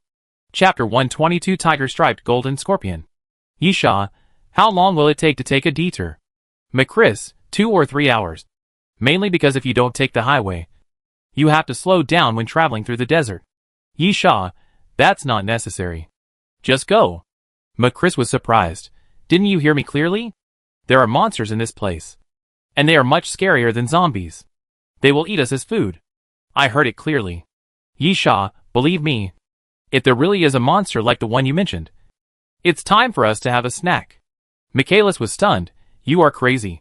You actually want to eat that thing. Yisha was too lazy to explain to Michaelis, and threatened directly, you'd better understand. I have the final say now. If you don't obey, I promise that I will be more terrible than the monster in your mouth. Michaelis, but... Bang! Yisha directly drew his gun and fired at the ground in front of Michaelis. And then, I don't like to say the same thing twice. Okay. Michaelis made a cross on his chest. May God bless us. Michaelis restarted the motorcycle and continued along the road. But the speed was obviously much slower. Yisha did not urge him, but just followed behind Michaelis. About 100 meters ahead, a boom sound suddenly came from the desert on both sides of the road, and the swaying dry grass in the desert suddenly shook. Michaelis stopped the motorcycle and trembled. It's coming. It's coming. It's really coming. Yisha stopped the motorcycle indifferently and pulled out the silver thorn. I warn you. If you dare to run, I will break your legs. Yisha carefully looked around through the star glory goggles, and then saw a red shadow from the ground more than 10 meters away. Yisha grinned, just in time. The third mission of the desert wasteland is to kill 3 ancient species. Although Yisha thought of letting it go, since he was sent to the door, he naturally wouldn't be polite. That tiger-striped golden scorpion is definitely an ancient species. Boom! Suddenly, there was a loud noise from the ground, and then a giant scorpion like the one described by Michaelis suddenly drilled out from the ground. The body of the giant scorpion was nearly 3 meters long, and if the hooked tail was included, it would be at least 5 meters long. Its pair of pincers was about 1 meter long, and there were many sharp protrusions on the inside, like 2 crescent-shaped saws. At the same time, the giant scorpion's shell was pure gold, shining brightly in the sun, but there were black lines on its back. It is indeed a tiger-striped golden scorpion. Yisha smiled. The first ancient species to be killed is you. The level of the tiger-striped golden scorpion is gold 1 star. But this tiger-striped golden scorpion is slightly larger. At least a circle larger than the one Yisha encountered in his previous life. And it is estimated that the level can reach gold 2 stars. However, it was not impossible to deal with. Yisha suddenly started running, intending to strike first before the tiger-striped golden scorpion attacked. Bang! Bang! Yisha circled to the side of the tiger-striped golden scorpion, raised the silver thorns, and suddenly fired at the tiger-striped golden scorpion. Michaelis sat on the ground and murmured, Crazy. Crazy. This guy is crazy. Yisha was certainly not crazy. The tiger-striped golden scorpion was indeed a little difficult to deal with, especially in the desert, which was the main battlefield of the tiger-striped golden scorpion. But if he didn't have confidence, Yisha would never declare war. As Yisha opened fire, bullets hit the tiger-striped golden scorpion. The body of the tiger-striped golden scorpion was extremely hard, and the bullets could only make 2 dents on the scorpion shell, and could not break the body of the tiger-striped golden scorpion at all. However, Yisha was not surprised. He had killed a tiger-striped golden scorpion in his previous life, and was very clear about the characteristics of this guy in front of him. The scorpion shell was definitely stronger than many military armors. However, Yisha used magic-breaking bullets and silver bullets, which were not ordinary bullets. So he thought of giving it a try. Since it didn't work, Yisha immediately put the silver thorn back into the holster, and then took off the Black Hawk compound bow from his back. At the same time, the tiger scorpion was shot twice, and was obviously attracted by Yisha. Its fangs opened and closed, showing anger, and then it quickly moved towards Yisha. Yisha put an explosive arrow on the bowstring, and shot it out fiercely. Yisha did not aim at the body of the tiger scorpion, because the body of the tiger scorpion was hard enough. The magic-breaking bullet was fine, because it was specifically aimed at zombies. But the silver bullet could not penetrate it, which meant that the arrowhead certainly could not penetrate it either. Therefore, Yisha aimed at the lower part of the tiger scorpion's body. With a click, the explosive arrow was nailed to the ground in front of the tiger scorpion. The tiger scorpion did not even look at it, and directly crawled over the explosive arrow. But at this moment, boom, a violent explosion sounded, and then a hot ball of fire exploded under the tiger scorpion's body.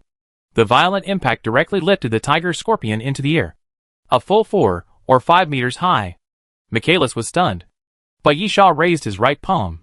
His attack is not over yet. Shockwave. Puff. Puff. Puff. Yisha fired shockwaves in succession. And 3 shockwaves flew out in succession, directly hitting the body of the tiger-striped golden scorpion. Shockwaves are made of compressed air and are invisible to the naked eye. So when the shockwave hits the tiger-striped golden scorpion, it looks like the tiger-striped golden scorpion itself is tumbling in the air. However, the damage is substantial. When the tiger-striped golden scorpion landed, it can be seen that obvious cracks have appeared on its back.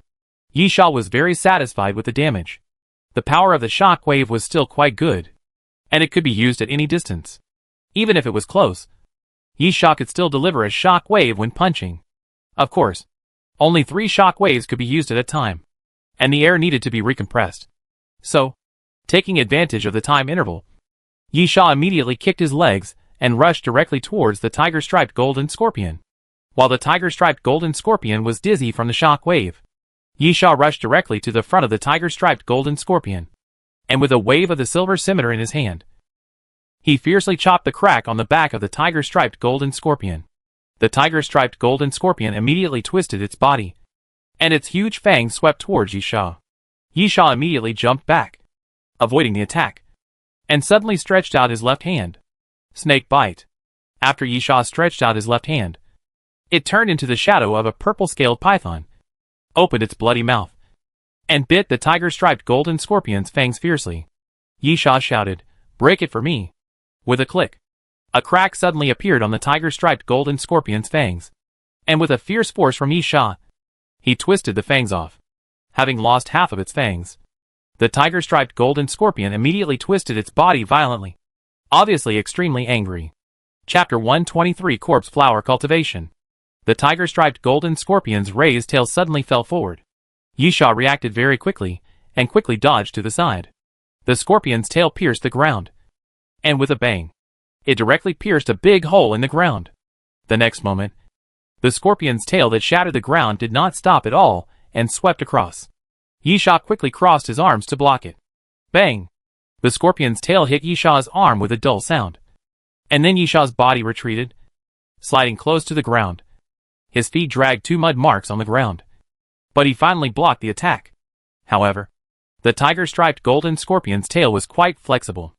After the attack, it shook in the air and attacked Yisha again with almost no interval.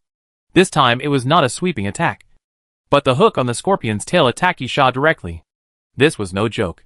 Yisha knew very well what price he would pay if he was hit. In all likelihood, a hole would be opened in his body. Yisha immediately lowered his body and pounced to the side, supporting the ground with one hand, and then rolled forward with the force. At the moment of landing, Yisha took out the red flame bomb from his waist, pulled out a crystal bar, and threw it at the tiger-striped golden scorpion. The tiger-striped golden scorpion obviously didn't know what the crystal bar represented, and directly rolled the crystal bar of the red flame bomb over with its scorpion tail. Yisha was also stunned. This is looking for death. Boom! The crystal bar suddenly exploded. A huge fireball exploded, and layers of impact waves spread out in all directions, blowing yellow sand all over the sky, and a large piece of the surrounding ground was blown to pieces. The body of the tiger-striped golden scorpion was pushed out by the air wave, and it rolled continuously on the ground for 7 or 8 meters before it stabilized its body again. However, when the tiger-striped golden scorpion got up from the ground again, the scorpion shell on its back was already full of cracks, which was obviously more serious than before. Yisha clenched his fists, and the compressed air was ready, so he could use the shock wave again. In this case, Yisha shouted softly, "The last blow. Send you on your way." Yisha suddenly bent down, bent his legs, and rushed forward like a cheetah, approaching the tiger-striped golden scorpion. The tiger-striped golden scorpion kept squirming, apparently intending to continue struggling. The scorpion's tail suddenly swept forward, rolling up a piece of sand and waving it towards Yisha. At this moment, Yisha suddenly jumped up. The sand could not have much impact on him because Yisha was wearing the star-shining goggles. With a sweep of his arms, Yisha waved away the sand and jumped directly onto the back of the tiger-striped golden scorpion. After stepping hard, Yisha jumped into the air and then stretched out his hand to press down. Shockwave. Bang. Bang. Bang. 3 shockwaves were fired in succession, from top to bottom, all hitting the back of the tiger-striped golden scorpion.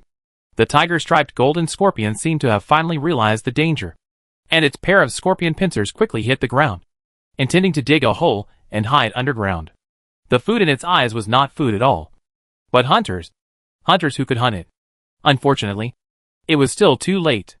The attack speed of the shockwave was not much slower than that of a bullet, and it hit the back of the tiger-striped golden scorpion almost instantly. The scorpion shell behind the tiger-striped golden scorpion exploded in an instant, turning into a bloody mess. Countless white slurries flowed out from the back of the tiger-striped golden scorpion. After twisting its body, the tiger-striped golden scorpion finally stopped moving. You killed the tiger-striped golden scorpion, ancient species. Cumulative number, 1. Apocalypse reward, biological core ZY type. A mysterious voice sounded, announcing that Yisha had successfully hunted the tiger-striped golden scorpion. However, Yisha showed a little confusion. What is this biological core ZY type? Although Yisha has the memory of his previous life, he is not omniscient and omnipotent. There are still some things he does not know. This biological core ZY type is something Yisha does not know. Moreover, the biological core ZY type does not come from the body of the tiger-striped golden scorpion. It needs to be collected from the dining car after returning to the Doomsday train. In this case, after a brief confusion, Yisha no longer dwells on this matter. After returning to the Doomsday train, he will know what the so-called biological core ZY type is used for. Michaelis was already stunned. After finally coming to his senses, he ran to Yisha while shouting, "Did you really kill this monster? This is impossible. Impossible. God. God. God." Yisha was impatient. "Can you stop arguing?" "Oh, sorry." Michaelis quickly explained. "This monster once killed more than 20 of our brothers, so I was a little excited." "Yisha, this is not a big deal. Get out of the way. I have things to do." Yisha pushed Michaelis away, and then came to the body of the tiger-striped golden scorpion. After opening his backpack, he took out a box from it. After opening it, he found a flower pot with corpse flower seedlings planted inside. There was foam around it to prevent it from being accidentally damaged. Yisha carefully took out the flower pot with corpse flower seedlings, and then poured the blood of the tiger-striped golden scorpion into the soil of the flower pot, and then carefully wiped the leaves of the corpse flower seedlings with the blood. The corpse flower seedlings grew up at a speed that was almost visible to the naked eye. The leaves were originally only the size of a fingernail, but now they were twice as large. At the same time, the rhizome of the corpse flower seedling was originally only 1 centimeter long, but now it has grown to about 3 or 4 centimeters. Yes, this is the way to cultivate corpse flowers. The nutrients needed by corpse flowers are blood in corpses, not necessarily human ones. Zombies and ancient species are all fine. Therefore, cultivating corpse flowers is not a difficult thing. After all, the last thing lacking in the end of the world is corpses. However, Yisha obviously does not intend to cultivate ordinary corpse flowers. He wants to do his best. Therefore, Yisha did not intend to use the flesh and blood of zombies, or even mutant zombies. Yisha planned to use only the blood and corpses of ancient species to irrigate the corpse flower. In this way, when the corpse flower grows up, it is likely to mutate and have the characteristics of ancient plants. Or to be more direct, it is possible to grow into an ancient corpse flower. Of course, doing so would obviously be much more troublesome than using ordinary zombie blood and corpses to cultivate. After all, regardless of whether it is possible to hunt ancient species, the number of ancient species is relatively rare, and it is much harder to see than mutant zombies. But Yisha believed that he could do it, as long as he could survive. When the blood of the tiger-striped golden scorpion was completely sucked dry, and the soil was completely moist and not suitable for further irrigation, Yisha pried open the tiger-striped golden scorpion shell, cut off a few pieces of scorpion meat, and placed them around the flower pot, allowing the corpse flower seedlings to slowly eat them. Chapter 124 Infiltration. After doing all this, Yisha carefully put away the corpse flower seedlings, stood up and said to Michaelis, "Let's go." Michaelis was already scared. The guy in front of him actually used corpses and blood to grow plants. The most terrifying thing was that the plants could move like living ones. This was completely beyond Michaelis' common sense. "Hey!" Yisha patted Michaelis' shoulder again. "Let's go." Michaelis came to his senses. "Let's go. Let's go now." Michaelis ran back to the motorcycle and couldn't help but said, You won't kill me to feed your flower pot, will you? Yisha laughed strangely. You are not qualified for me to grow flowers. But if you want to become a corpse, I don't mind helping. Michaela shuddered and quickly got on the motorcycle to continue leading the way for Yisha. After leaving the area where the tiger-striped golden scorpion was active, they didn't encounter any trouble. There were only sporadic zombies along the way. They didn't encounter ancient species or mutant zombies. Before dusk, Yisha finally saw the lair of the one-eyed old man. In a large wilderness, there were about 100 modified cars parked, forming an irregular circle. There were countless tents in the circle, and the air was filled with a burnt smell, which should be caused by the extinguished campfire. Yisha lay on a small hillside, looking into the distance, and then lowered his voice. Didn't you say that the one-eyed old man sent everyone out? Chris nodded, yes. But it is definitely impossible to send all of them.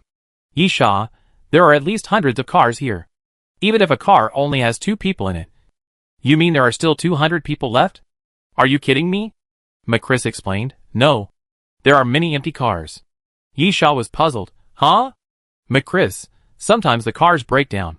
And sometimes when looting the convoys of the surviving human concentration camps, they are damaged in battle. So the convoys always carry dozens of spare cars. And they are just towed away. Or there is only one driver. Yisha, just tell me how many people are there now? Chris, there are probably 50 or 60 people. Yisha nodded. This number was acceptable. Chris had a bad feeling. And trembled. You are not going to knock on the door directly? Yisha grinned. Or do you have any good ideas? No. You can't do that. Chris shivered. If the boss knows that I brought you back, he will cut me into pieces. I will find a way. Okay? Yisha, tell me your plan. Chris, let me go first. And wait until night. I don't believe you. Yisha interrupted directly. If I let you go, who knows if you will bring people to trouble me. So, I remind you, never leave my sight. Otherwise you will die. Chris moved his Adam's apple. Then I will take you back with me. Okay? Yisha showed doubts. And then his expression became fierce. Take me back? Hey. And then gather others to kill me? No. That's not the case. Chris, we crazy knights are divided into 12 cavalry teams. About 400 or 500 people. How can we remember each other's appearance? Interesting. Yisha, go on. Chris, usually, only people in the same cavalry team are familiar with each other. Each cavalry team is managed by a captain and 2 vice-captains. And the boss manages the captain and vice-captains. So you can completely disguise yourself as one of my group. But, Yisha, but what? Chris, you have to hide it a little bit. There are very few Asians in Crazy Riders. Chris said, pointing to the helmet on the motorcycle. After Yisha put on the helmet, only his eyes were exposed. And then he put on the starry goggles. And indeed, he was completely unrecognizable. Yisha, then do as you say.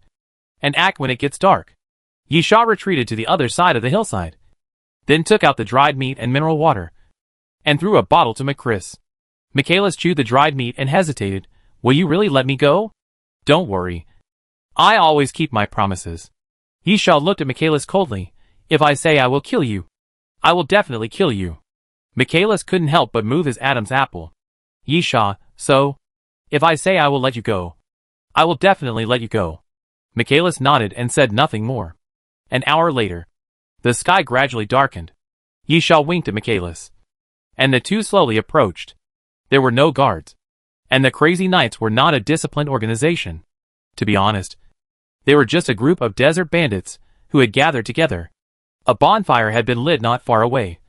And loud shouting could be heard faintly, as if they were having a carnival. Yisha sneered at Michaelis and said, as people living in the end times and wastelands, your life is really extravagant. Michaelis did not speak because he could not answer. Why is there a one-eyed old man? Why are there Crazy Knights? In the final analysis, they are unwilling to survive in human concentration camps. Live a life that requires daily labor, and can only receive food according to quotas, and even occasionally can only eat organic food that can only provide energy to the human body, but has no taste. Crazy Knights are a group of bastards who don't care about the lives of others. As long as they can live a good life. They don't care what will happen tomorrow. As long as they are happy today. They are unwilling to work.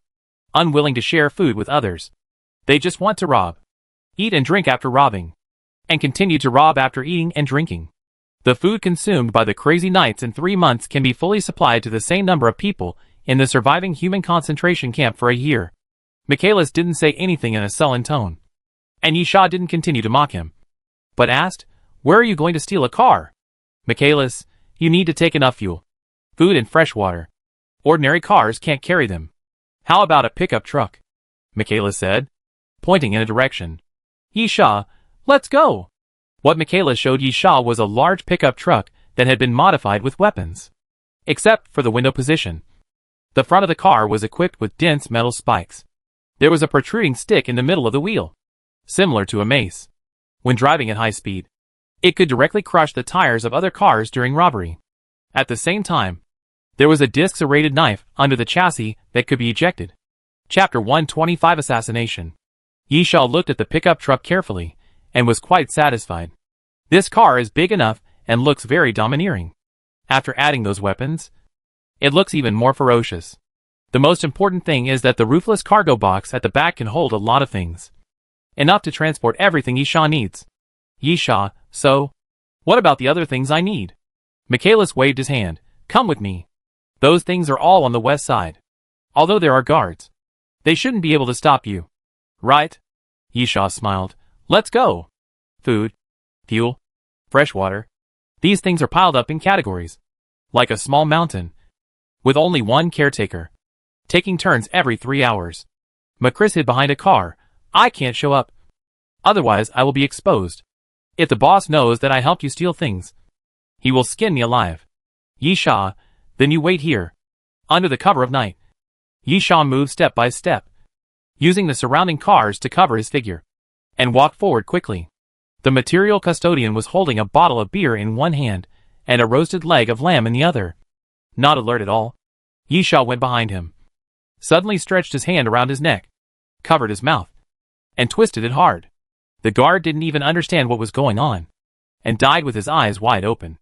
Yisha waved in the direction of Michaelis, signaling him to come over and help move things. Michaelis, these are gasoline. These are biscuits, bread, chocolate, and bottled water. Yisha pointed at the lamb leg on the ground. Where did it come from? Macris. They stole it from the surviving human concentration camp. They rescued dozens of livestock from a ranch and raised them for reproduction. When they reached a certain number, they would kill some of them and distribute the fresh meat to the soldiers who went in and out of the city to find supplies. Ordinary people don't even think about it. Yisha nodded. Where is the meat? Macris was anxious. Don't even think about it. They are all frozen and kept by the boss. Only those who have made meritorious service or worked as a guard for a month can be rewarded with a piece of meat. Yisha gave up and waved his hand. Let's go. The two of them moved away with their things. Suddenly, Yisha heard some noises that attracted his attention. Macris's face turned strange, and he urged, Let's go. There's nothing to see. Yisha sneered, followed the sound to a truck, and opened the door. There were iron cages in the truck, about 11 or 12, and each cage held a half-dressed woman with a dazed look in her eyes. Some of the women were still bleeding. Yisha, is this the woman of the one-eyed old man? Yisha had seen the one-eyed old man in his previous life. He was an inhuman bastard. He imprisoned the women he captured and used them as reproductive tools. When the women were no longer able to function, they were tortured to death. In addition, the one-eyed old man also invented many tortures. For example, he put people together with zombie dogs and let the zombie dogs bite them. Buried people in the desert with only their heads exposed. Put rotten flesh on them. And attracted vultures to peck people to death, etc. If the end of the world comes, everyone will kill each other. This is the law of survival. And in order to survive, they have to turn themselves into beasts. Then what the one-eyed old man did is even worse than animals, with no bottom line and no humanity. Because the one-eyed old man did these things, often just for fun. Look at these women in front of you. Each of them has a sluggish look and a blank expression. They have lost hope of survival. For them, the biggest wish is not to survive, but to die. Everyone is trying to survive, but they just want to die. Yisha closed the truck door. Yisha wanted to do something, but he knew he couldn't. He was struggling to survive. So how could he save these women? Besides, the Doomsday train no longer accepts new humans on board. Even if he can save these women from the one-eyed old man, where can he take them? So, the only thing he can do at this time is to bury the remaining conscience in his heart deeper and make himself more ruthless. Because this is reality. This is the end of the world. Yisha and Michaelis left quickly and brought the supplies back to the pickup truck. It took 3 trips to fill the pickup truck. Yisha estimated that the fuel was enough for him to drive to the surviving human concentration camp.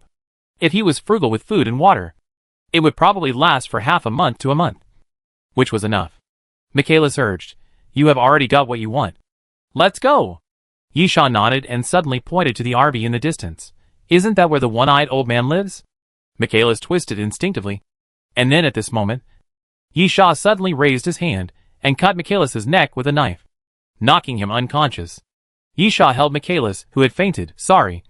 I have something else to do." Yisha did not kill Michaelis, but just knocked him unconscious. In terms of keeping his promise, Yisha still has principles. Since he promised, Yisha will do it.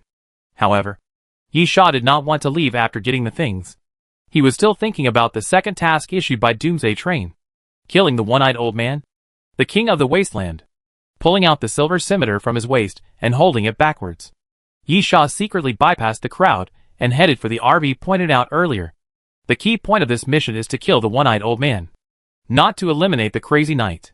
Otherwise, this mission is definitely not something that can be completed by one's own strength. And if he kills the one-eyed old man alone, even if there are still dozens of crazy knights here, if he assassinates him, Yisha still has the hope of killing the one-eyed old man quietly, and then leaving calmly, and it can also be considered as completing the mission. After approaching the RV, Yisha vaguely heard some sounds, very heavy, with a regular rhythm. Yisha knew that it should be the breathing sound of the dragon bat raised by the one-eyed old man. It was so even that it should be sleeping. This was undoubtedly good news for Yisha. Slowly, Yisha touched the edge of the RV, raised his head, and looked through the window of the RV. Although the curtains were drawn, it was still possible to see that the RV was pitch black through the gap. The one-eyed old man should be resting. Yisha carefully opened the door of the RV, then tiptoed into the RV, opened the curtains a little, let the moonlight in, and made the RV slightly brighter. Chapter 126 Silicone Man. By the moonlight, Yisha saw a woman. The woman was naked, lying on the ground, with whip marks all over her white back. Yisha frowned, then stepped over the woman and came to the end of the RV, where there was a bed, and an old man was lying on the bed. But his age did not hide his toughness, with a face full of flesh and an eye patch on his left eye. One-eyed old man, the most ruthless character in this desert wasteland. But, so what? He is just a lamb to be slaughtered. Yisha carefully touched the bedside, then stretched out his hand and covered the mouth of the one-eyed old man. And then the silver scimitar slashed the throat of the one-eyed old man, cutting the neck of the one-eyed old man. Yisha smiled in his heart. The mission was accomplished. But, at this moment, woo, woo, woo. Yisha did not wait for the mysterious voice to prompt, but the alarm sounded in his ears, which was particularly harsh.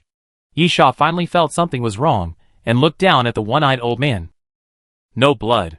The one-eyed old man's throat was indeed cut, but no blood gushed out. Yisha suddenly opened the quilt, then opened the wound on his neck and took a look, and then cursed. It was a silicone man. A silicone man that looked like a one-eyed old man. The degree of simulation was very high. Even the fine lines and skin color on the face were restored. In dim light, it was indeed very easy to make a mistake. Yisha didn't hesitate at all and immediately turned around to leave. But at this moment, bang! A gunshot suddenly sounded, and a water cup on the bedside table was smashed to pieces. On the other side of the RV, a one-eyed old man came out of another compartment, holding a large revolver in his hand and pointing it at Yisha. Are you the people who survived the human concentration camp? The one-eyed old man looked disdainful, pointing the gun at Yisha, walked to the cabinet on the side, took out a bottle of whiskey, bit off the lid and drank a sip. You really don't learn your lesson. How many times have you come to assassinate? Have you ever succeeded? Yisha was too lazy to explain his identity, and instead looked at the one-eyed old man. Are you going to keep me? The one-eyed old man laughed. Do you think you can run away? It only takes 3 minutes for my people to surround this RV. Yisha, I want to leave. No one can stop me. Suddenly, Yisha spread his palm, and a piece of metal with a colorful cloud covering the moon fell to the ground, making a hiss sound. The next moment, thick smoke filled the RV. The one-eyed old man cursed, threw away the whiskey in his hand, and pulled the trigger directly forward, shooting continuously. At the same time, the sound of glass windows shattering suddenly sounded. It was Yisha who charged, broke the window directly, and flipped out of the RV. Because of the alarm sounded by the RV, the crazy knights around had quickly gathered. Without saying a word, Yisha took off the Black Hawk compound bow from his back, put on the explosive arrow, and shot forward. Boom! The loud explosion suddenly occurred, and the crazy knights running in front were instantly engulfed by the fireball before they could react. Yisha ran quickly, then pulled out 2 burning arrows, quickly put on the bowstring, and shot them to the left and right. The burning arrows hit the ground and quickly burned, building a wall of fire on both sides to intercept the crowd. Bang! At this time, the door of the RV was kicked open, and the one-eyed old man came out with an angry face, fired a gun at the sky, and then shouted, "Kill him for me, and I will reward you with a whole sheep." The crazy knights around him howled and broke through the wall of fire, chasing after Yisha. Yisha also ran as fast as he could. The number of people was too far behind, so a head-on battle was obviously not a wise choice. He could only retreat temporarily, and then look for an opportunity to kill the one-eyed old man. Running all the way, Yisha quickly came to the side of the pickup truck, jumped up, kicked his legs, and broke the window of the passenger seat. Then Yisha slid in through the window, sitting in the driver's seat with his hands and feet. Without any hesitation, Yisha immediately started the car. The engine roared, and the pickup truck rushed forward. The crazy knights chasing behind stopped one after another when they saw Yisha driving away. It was impossible to catch up with the car on foot. "What are you all standing there for? Are you idiots?" The one-eyed old man came up from the back and shouted loudly, "Get in the car. Chase. Chase now." A man stepped forward, but most of them have been sent out to find that woman and the traitor Char. "If we chase them now, we don't have enough manpower." Bang! Before the man finished speaking, the one-eyed old man slapped him in the face, causing his mouth to bleed, and he fell to the ground. "Do I have the final say? Or do you?" The one-eyed old man said viciously, "I told you to catch that guy, so you have to catch him. Do you understand?" "Yes." The group of crazy knights shouted loudly, and then ran towards the surrounding vehicles. After getting on the vehicles, they quickly chased in the direction where Yisha left. The one-eyed old man whistled, "Drive my bloody chariot over here. I want to join the pursuit." On the other side, Yisha drove into the wilderness. Although the cars of the crazy knights looked like ragtag cars, and many of them seemed to be pieced together, they were all very comprehensively modified. In addition to combat weapons, the most important point was that they were suitable for traveling in the desert. Yisha drove the car very fast, but soon the sound of the engine came from behind, and the crazy knights' convoy still caught up. Thump, thump, thump. Suddenly, the sound of machine gun fire suddenly rang out. A jeep caught up with Yisha, and a sturdy man holding a machine gun came out from the skylight, set up the machine gun on the roof, and fired at Yisha's truck. The bullets hit the car body and immediately made a clanging sound. Yisha immediately turned the steering wheel quickly and ran in an S shape to avoid the bullets as much as possible. However, facing the crazy shooting bullets, it is impossible to avoid them all. So when the opponent is about to catch up, Yisha slammed the brakes to the bottom, and the tires rubbed against the ground, making a harsh sound. The jeep behind him hit him directly, and with a bang, he rear-ended him. Yisha pulled out the silver thorns and shot at the rear. The silver bullet pierced the rear window and the front window of the jeep. With a puff, the driver of the jeep leaned back and hit the back of the chair. A blood hole appeared between his eyebrows, and blood kept oozing out. Chapter 127 Chase. Yisha shot and killed the driver of the jeep directly, then raised the muzzle of the gun slightly and aimed it at the strong man holding the machine gun. Bang! Bang! With 2 clean and sharp gunshots, Yisha killed another person. But Yisha's crisis was not resolved. Because of the delay, 2 more cars chased after him. The sound of the spring turning was heard at the front of the car, and then 2 metal spikes that were 1 meter long suddenly popped out and hit Yisha from the left and right. Yisha quickly stepped on the accelerator and quickly restarted the car. And the pickup truck rushed forward. The next moment, the two cars collided with each other, and the metal spikes directly penetrated the front of each other's car. Boom! A violent explosion sounded, and the fireball shot up into the sky. The hood of the car was directly blown off, fell far away, and inserted into the ground. Yisha glanced at the rearview mirror, sneered, and continued to move forward. However, there were only 3 cars, which was obviously not enough to defeat the crazy cavalry. More cars chased from behind and kept approaching Yisha. Slam him! Someone picked up the intercom and shouted loudly. Then a car suddenly rushed out of the convoy, quickly overtook Yisha's car, and blocked in front of Yisha's car. Yisha kept turning the steering wheel to overtake, but the other party's driving skills were very good, and he kept moving the car sideways, always blocking in front of Yisha.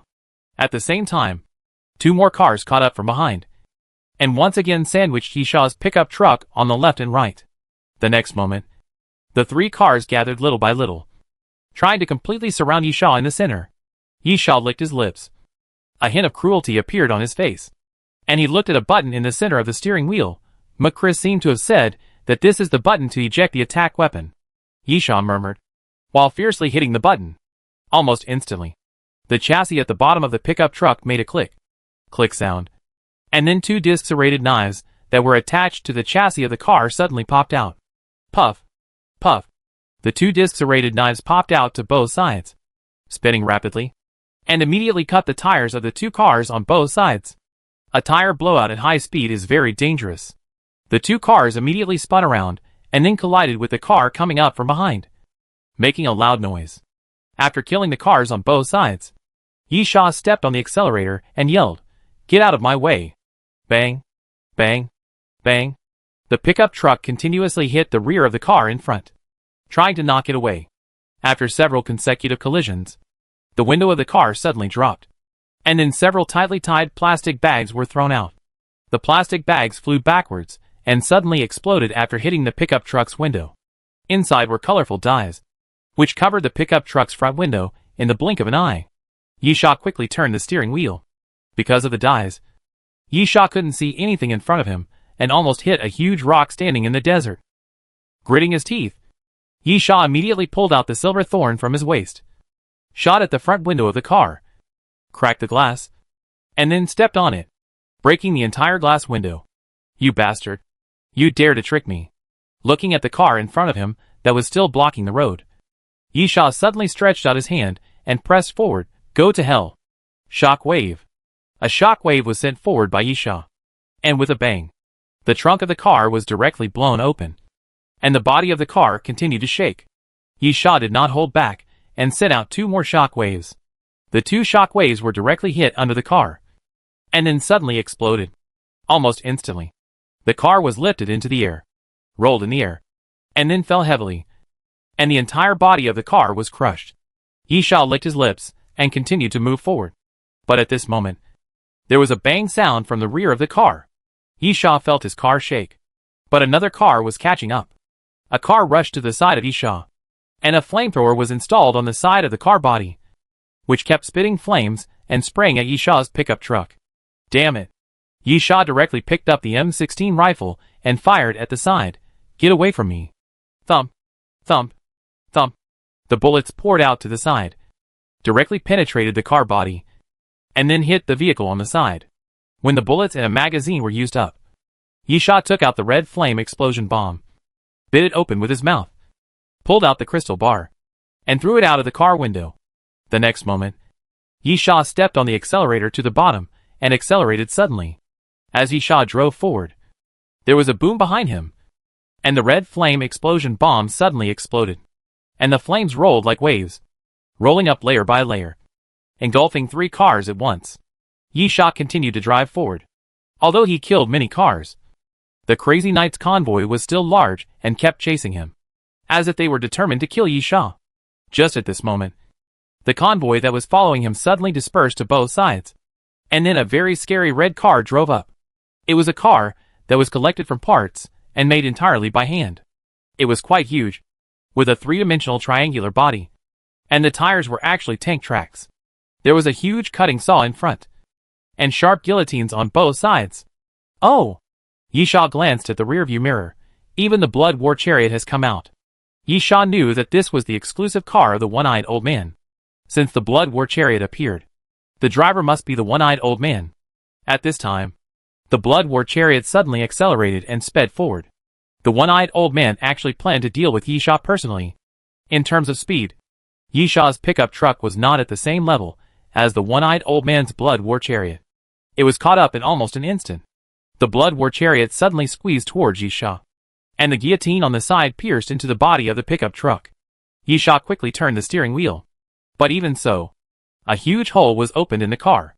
The blood war chariot slowed down a bit, chasing Yisha's pickup truck, and didn't seem to be in a hurry to attack. Or the one-eyed old man was teasing Yisha. The performance gap between the two cars was not small. If the one-eyed old man wanted to, he should be able to destroy Yisha's pickup truck in a short time. At the very least, it was easy for the blood war chariot to hold back Yisha's pickup truck. As long as Yisha's speed was slowed down, the convoy behind could rush forward. However, the one-eyed old man did not do so. He just followed Yisha's pickup truck, bumping it from time to time, and using the guillotine on the side of the blood war chariot to continuously cut cracks on the pickup truck's body. Old guy. Yisha gritted his teeth. You will regret it. Chapter 128 Get rid of. Yisha suddenly turned the steering wheel to avoid the pursuit of the blood war chariot, and then threw another red flame bomb. Boom! The crystal bar of the red flame bomb fell to the ground and exploded violently, right in front of the blood war chariot. However, the next moment, the blood war chariot rushed out of the flames and smoke and continued to chase Yisha's pickup truck. Yisha cursed. It's really tough. The one-eyed old man's blood war chariot is specially made, although the body of the car is not impressive. It is all made of armored plates. It can only be detonated inside the car. Otherwise it is difficult to cause serious damage to the blood war chariot by the explosion impact alone. Little guy. The one-eyed old man had a ferocious look on his face, holding the steering wheel and turning it to the right. It's time to end this game. The one-eyed old man was serious this time, and wanted to use the blood battle car to directly lift Yisha's pickup truck away. But at this moment, Yisha suddenly stepped on the brakes, then quickly released them, turned the steering wheel in the opposite direction, and actually did a tailspin to avoid the impact of the blood battle car. The next moment, Yisha's pickup truck directly reversed. Yisha quickly shifted gears, and the pickup truck quickly retreated. Yisha held the steering wheel, pulled out the silver thorns, and shot at the blood chariot. You old man. You want to kill me? Bang, bang, bang. The bullets kept hitting the blood chariot, stirring up golden sparks. When the magazine was empty, Yisha turned the steering wheel again, and the pickup truck turned around on the spot, turned around quickly, and continued to speed forward. Almost there, Yisha murmured. He was not driving like a headless fly. If he wanted to get out of the current predicament, he had to use the terrain. Taking a deep breath, Yisha looked into the distance. At the end of the horizon, the desert seemed to be cut open, with a huge gully blocking it. When Yisha and Michaelis came here, they passed this place. And now, this is the only place that can help Yisha escape. Yisha's eyes showed a ruthless look, and at the same time, he was extremely determined. He stepped on the accelerator and accelerated again. Fly over, Yisha roared, and the car sped forward and rushed directly out of the gully. The car flew up directly, as if looking out the window. You can see that the cracked gully is bottomless. If it falls, it will definitely be smashed to pieces. But, bang! The next moment, the front wheel of the car hit the ground on the other side of the gully hard. The car body vibrated violently, and Yisha's head even hit the roof of the car due to inertia. Then, Yisha slammed the brakes, turned the steering wheel, and the pickup truck slid sideways, the tires rubbing against the ground, making a harsh sound. After stopping the car, Yisha looked at the other side of the gully. The bloody war car had stopped, and the one-eyed old man got out of the car and slammed the door angrily. He didn't have the courage to fly over the gully. Yisha smiled and stretched his hand out of the window, raised a middle finger, and then restarted the car. Old man. Wait. I will be back. The pickup truck restarted and continued to move forward. Soon, the one-eyed old man, his bloody chariot, and the crazy knight disappeared in the rearview mirror. Yisha slowed down. If the one-eyed old man and the crazy knight didn't dare to fly over the gully, they would have to take a detour. and the time wasted would not be a little bit. Secondly, there is no road in the desert. When the one-eyed old man bypasses the gully, Yi Sha has long disappeared. Even if the one-eyed old man wants to chase him, which direction should he chase him? So, Yi Sha is basically safe now. The only regret is that he missed the best chance to kill the one-eyed old man. However, Yi Sha has not given up on the task of killing the one-eyed old man, the king of the wasteland. As long as he does not leave the desert for one day, he will have the opportunity to meet the crazy knight again. The opportunity to kill the one-eyed old man may appear in front of him again. Yi Sha believes that he will definitely seize it next time. Driving forward, Yi Sha glanced at the roofless compartment behind the pickup truck. Although some things were thrown out due to the previous collision, there was still a lot of fuel, food and fresh water left. He didn't have to worry about food and water in the short term, and the fuel left was enough to support the pickup truck for a long time. However, at this moment, Yi Sha's pupils suddenly shrank. A black dot suddenly appeared within Yi Sha's field of vision. The black dot was moving quickly towards Yi Sha's direction. As the distance got closer, the black dot was getting bigger and bigger. Not good. Yi Sha immediately stepped on the accelerator to speed up. It's a dragon bat. Yi Sha didn't expect that the one-eyed old man wanted to kill him so much that he sent out the dragon bat directly. As the distance got closer, the appearance of the dragon bat gradually became clearer. No longer a black dot. It was a huge bat that was 4 or 5 meters long. With its wings spread out, it could reach more than 10 meters. The difference from ordinary bats, in addition to its huge size, was its head.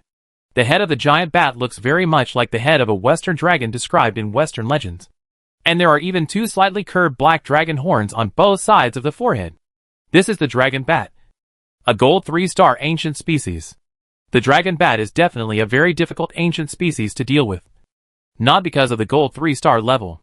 After all, Yi Sha's current level has reached gold 1 star. And gold 3 stars are not a level that cannot be challenged across levels. The reason why the dragon bat is difficult to deal with is that this guy can fly. All ancient species that can fly are more difficult to deal with than ancient species that live on land. But since it's delivered to my door, I have to give it a try. Yi Sha licked the corner of his mouth and patted the box of corpse flower seedlings in his backpack.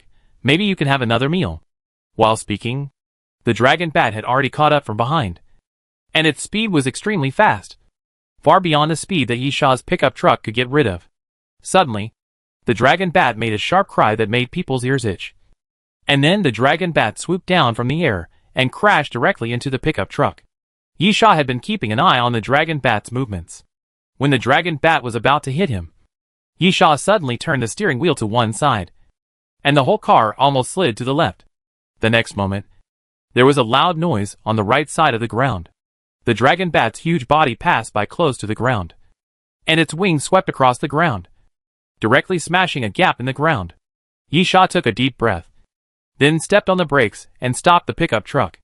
The pickup truck obviously couldn't deal with the dragon bat, so Yi Sha decided to do it himself. Chapter 129 Dragon Bat. Bang!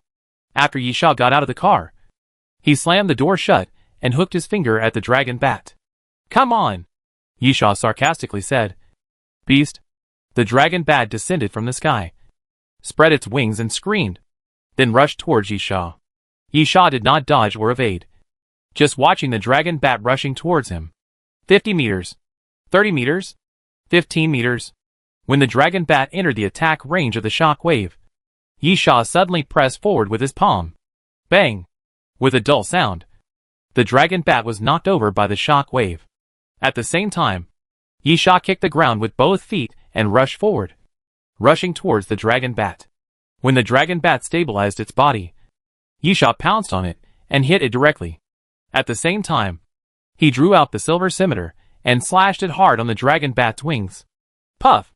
With a sound of flesh and blood being torn apart, a crack was cut on the dragon bat's wings, and then a stream of blood spurted out. The most difficult thing about the dragon bat is that it can fly. In this case, let's make it unable to fly. After the knife, the dragon bat felt severe pain and struggled violently. The bat wings swung forward and hit Yi Sha's body, knocking Yi Sha away. Yi Sha gritted his teeth, immediately turned over from the ground, and continued to pounce on the dragon bat. Unfortunately, it was still a step too late. The dragon bat flapped its wings and flew into the air, rolling up yellow sand. Yisha immediately took off the M16 rifle hanging on his back, and pulled the trigger towards the sky. Thump, thump, thump. Yisha fired continuously. And the dragon bat kept circling in the air, its body erratic. Although some bullets hit the dragon bat's body, bringing out a little blood. However, most of the bullets flew to nowhere.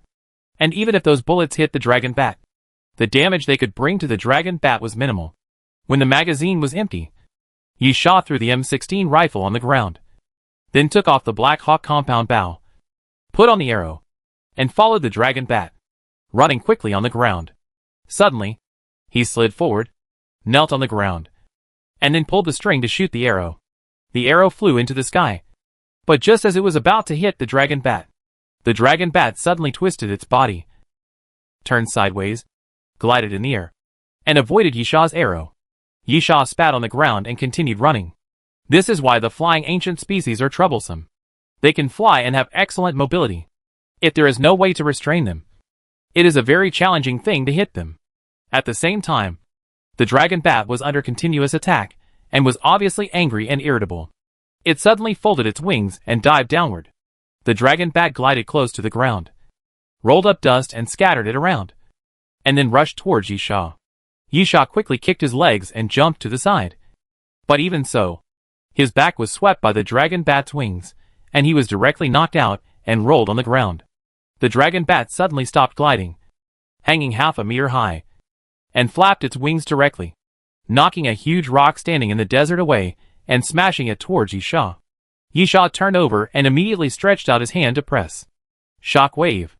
With a bang, the huge rock that was about to fall in front of Yisha suddenly exploded into countless small pieces of gravel that scattered around. Yisha waved his hand to sweep away the flying gravel, and then drew his bow and arrow again. The arrow made a beautiful arc in the air and fell towards the dragon bat. But at this time, the dragon bat flapped its wings again and flew up, avoiding the arrow shot by Yisha, and flew back into the air. Yisha did not attack blindly. To deal with the dragon bat, he had to destroy its flying ability first. There were not many such opportunities. Instead of attacking blindly, it was better to seize the opportunity and succeed in one strike. After hovering in the air for a while, the dragon bat made a sharp cry again, and then rushed towards Yisha again. This is a shortcoming of the dragon bat. Many ancient species have some strange abilities, but the dragon bat can only charge. This guy has a fast flying speed and strong collision ability. But other than that, it has no other abilities. Even the human-faced bat that Yisha had killed before had sonic attacks. But the dragon bat did not have such abilities. Of course, the dragon bat was much stronger than the human-faced bat, and their physiques were not at the same level. At the same time, seeing the dragon bat rushing towards him again, Yisha hesitated for a moment and did not choose to dodge, but decided to face the dragon bat head-on. Only in this way could he find a chance to inflict heavy damage on the dragon bat. Call! Yisha took a deep breath and got closer and closer. Seeing the dragon bat rushing to him, Yisha's half-closed eyes suddenly opened, and then his left hand stretched out fiercely. Snake bite. Yisha's left hand stretched out, and a purple-scaled python appeared, opening its bloody mouth, revealing its fangs, and grabbed the dragon bat. The next moment, Yisha grabbed the dragon bat's wings directly, and then felt a surge of impact, and Yisha's body was carried away by the dragon bat.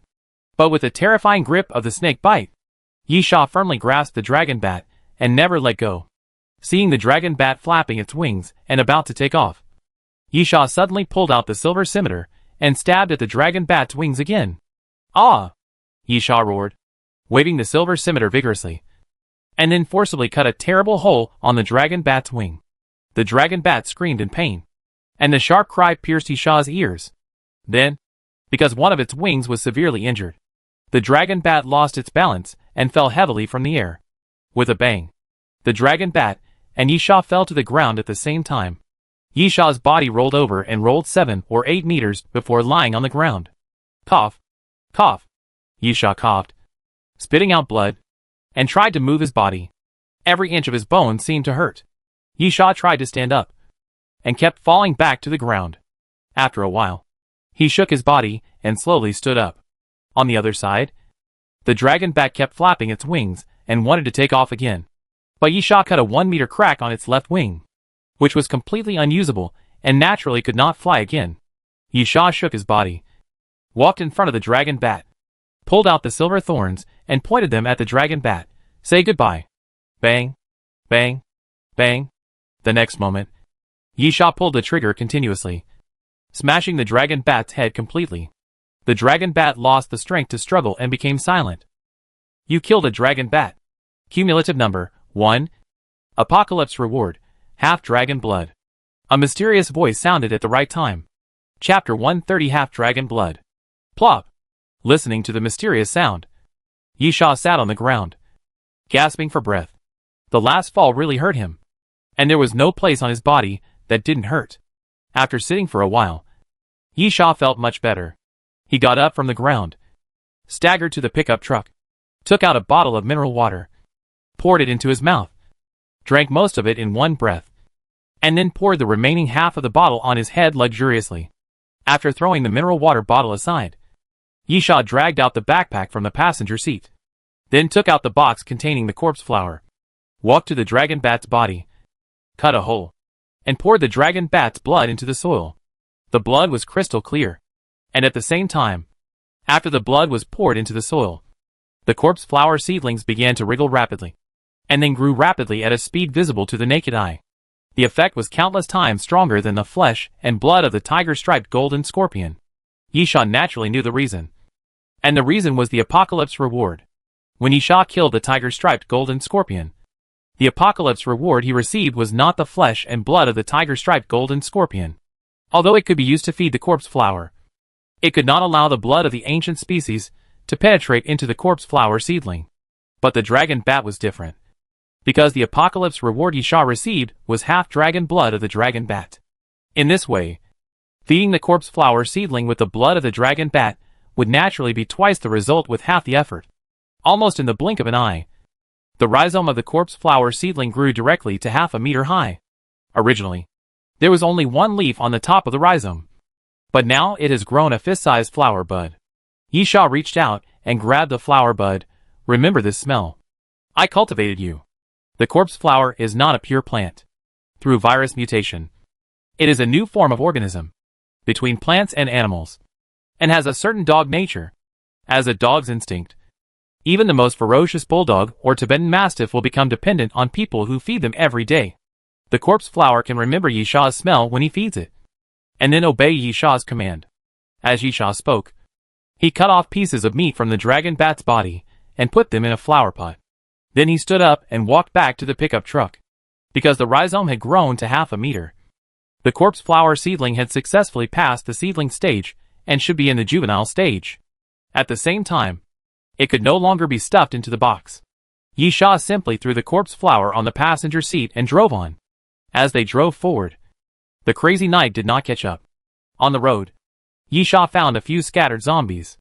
After killing them with the Alaskan whale harpoon, he recovered his injuries by sucking blood. Only then did Yisha feel much better, and the pain in his body was reduced a lot. Because of this, Yisha was also very careful with the Alaskan whale harpoon. He could throw away anything on his body, but he must not lose the Alaskan whale harpoon. This thing can really save lives at critical moments. After driving in the desert for 2 or 3 hours, the sky was gradually getting brighter. Yisha found a small hill and sat down to rest in a leeward position. He took out the corpse flower and saw that the body parts of the dragon bats had almost disappeared. At present, the buds of the corpse flower could not be opened, and the body parts could not be directly swallowed. However, the soil of the corpse flower contained rottenness, which could dissolve the body parts into nutrients. When Yisha was carrying the flower pot, the root of the corpse flower tilted, and the flower bud leaned directly against Yisha's body, without any aggression. This was a sign of active goodwill after sensing Yisha's aura. Yisha touched the flower bud, then put the flower pot of the corpse flower aside, and then took out food and water, as well as a set of camping utensils, and directly set up a pot to cook dried meat, and then began to eat and drink. After eating and drinking, Yisha also started to plan, according to the memory of the previous life. Yisha knew that it would take about 15 to 20 days to reach the concentration camp of surviving humans. With the food and water sources he currently stored, as well as the car and fuel, it would not be difficult to reach all the way as long as he did not get lost. Although Yi Sha was still thinking about the task of killing the one-eyed old man, it was not easy to kill the old man. There were about 500 members of the Crazy Knights.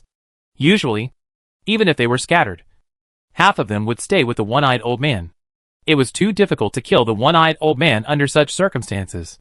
It was difficult to have a chance like last night. However, Yi Sha was quite open-minded. If it really didn't work, he could only give up. It was extremely difficult to complete all the tasks every time he arrived at the Doomsday train platform. In addition to strength, it also required considerable luck. But Yi Sha was thinking about the third task, killing 3 silver 5-star or above ancient species. After all, after killing the tiger-striped golden scorpion and the dragon bat, the progress of this task has accumulated 2/3. It would be a pity to give up. Yi Sha couldn't help but murmur, where can I find the third ancient species? In his previous life, Yi Sha actually killed several ancient species in the desert wasteland. There are indeed many ancient species in this place. Otherwise the Doomsday train would not have given the task of killing 3 ancient species at the desert wasteland station. It is true that the tasks given on the Doomsday train are all accompanied by danger and are not easy to complete. But the Doomsday train never gives tasks that cannot be completed. However, the problem is that even if Yi Sha kills them, it is useless. The activity areas of those ancient species are not fixed, and Yi Sha does not know where to find them. Yi Sha was thinking, and suddenly, the sound of a vehicle driving interrupted Yi Sha's thoughts. Yi Sha came back to his senses, looked up, and then saw an off-road vehicle appear in the desert. Yi Sha immediately clenched the silver scimitar. The off-road vehicle was obviously modified, with a large crash barrier and a row of dense spikes installed on the front of the car, and a flamethrower installed on the roof. Although the convoy of the surviving human concentration camp also modified the vehicles. Otherwise ordinary vehicles would not be able to drive for a long time in the desert. However, this is obviously the style of the Crazy Knights' modified vehicles. And the vehicles of the surviving human concentration camp have always moved in convoys and never left alone. However, if there was only one car, it didn't seem like the pursuers of the Crazy Knight. Or in other words, what could a car do if it caught up with him? At the same time, the driver of the SUV seemed to have discovered Yi Sha's presence, and suddenly turned a corner and drove towards Yi Sha. Yi Sha raised his eyebrows, and actually offered himself to him? After a while, the SUV stopped 5 or 6 meters away from Yi Sha. The door opened, and a man and a woman got out of the car. Chapter 131 Xiaoya and Blair. Hey! The man came to a position not far from Yi Sha. Do you have food and water? The woman quickly pulled the man and stepped forward. Sorry. His tone is not very good. If possible, can you share some food and water with us? Water? I have. Food? I have. Yi Sha disdainfully. But what can you take out in exchange? The woman hesitated. I'm sorry. We have nothing. But we really need food and water. That's your business. Yi Sha, what does it have to do with me? The man walked up to the woman with his fists clenched.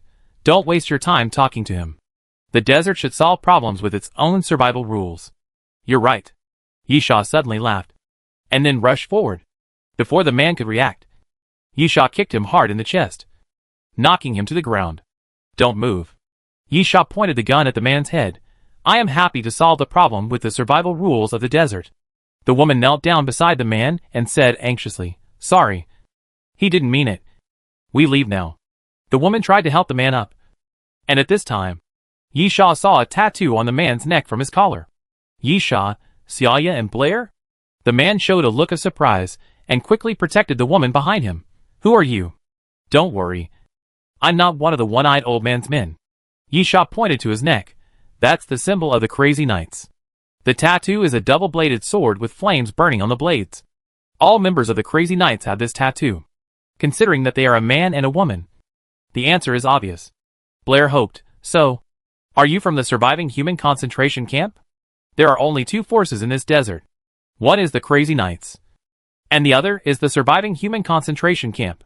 Since Yi Sha does not admit that he is one of the one-eyed old man's men, he is likely to be from the concentration camp. I'm sorry. That's not the case either. Yi Sha sat back on the ground. You can think of me as a lone traveler in the desert. I don't belong to any party. I just happened to hear about your story.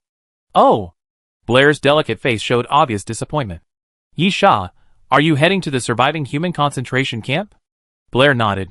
It's only safe there. The one-eyed old man is arresting us. Yi Sha, this place is still far from the surviving human concentration camp. Without enough water and food, you can't get there. Blair, yes. So if you are willing to give us some food and water, we will definitely repay you after we arrive at the surviving human concentration camp. Repay? Hee hee. The food and water resources in the surviving human concentration camp are also very tight. You need to work and then receive food according to the ratio. I don't think you can repay me after you get there. Yi Sha smiled, but I am still willing to help you. Blair's eyes lit up. Really? Really? Yi Sha, but I'm not being kind. This is a deal. I paid for food and water, and you have to pay an equal price. Xiaoya immediately protected Blair behind him. Boy, if you dare to have any bad thoughts, I will never agree. You think too much. Yi Sha, I don't want to do anything to your woman. Xiaoya, then what price do you want us to pay? We have nothing now. Yi Sha, you have been hanging around in this desert with a one-eyed old man for a long time. Right? Do you know where there are monsters in this place? Monsters?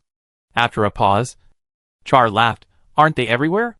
Yi Sha, I'm not talking about the zombies, but the dragon bat monsters next to the one-eyed old man. The concept of ancient species does not exist in this land. That's what it's called on the Doomsday train. Yi Sha can only use examples to let Char know what he wants. Char frowned. What do you want to do with those monsters? Yi Sha stood up. That's my business. As long as you lead me to find a monster, I can give you 3 days worth of food and water. And during the search, I'll cover the food and water. What do you think? Char thought for a moment. Okay. I know where to find those guys. Yi Sha, don't agree so quickly. If I find out that you are playing a trick on me, or deliberately delaying the search for food and water, I will kill you. Char said directly. It will only take 2 days. In the direction of the surviving human concentration camp. I can guarantee it. Yi Sha nodded. Let's do it. As Yi Sha spoke, he threw a bag of dried meat and a few bottles of mineral water over.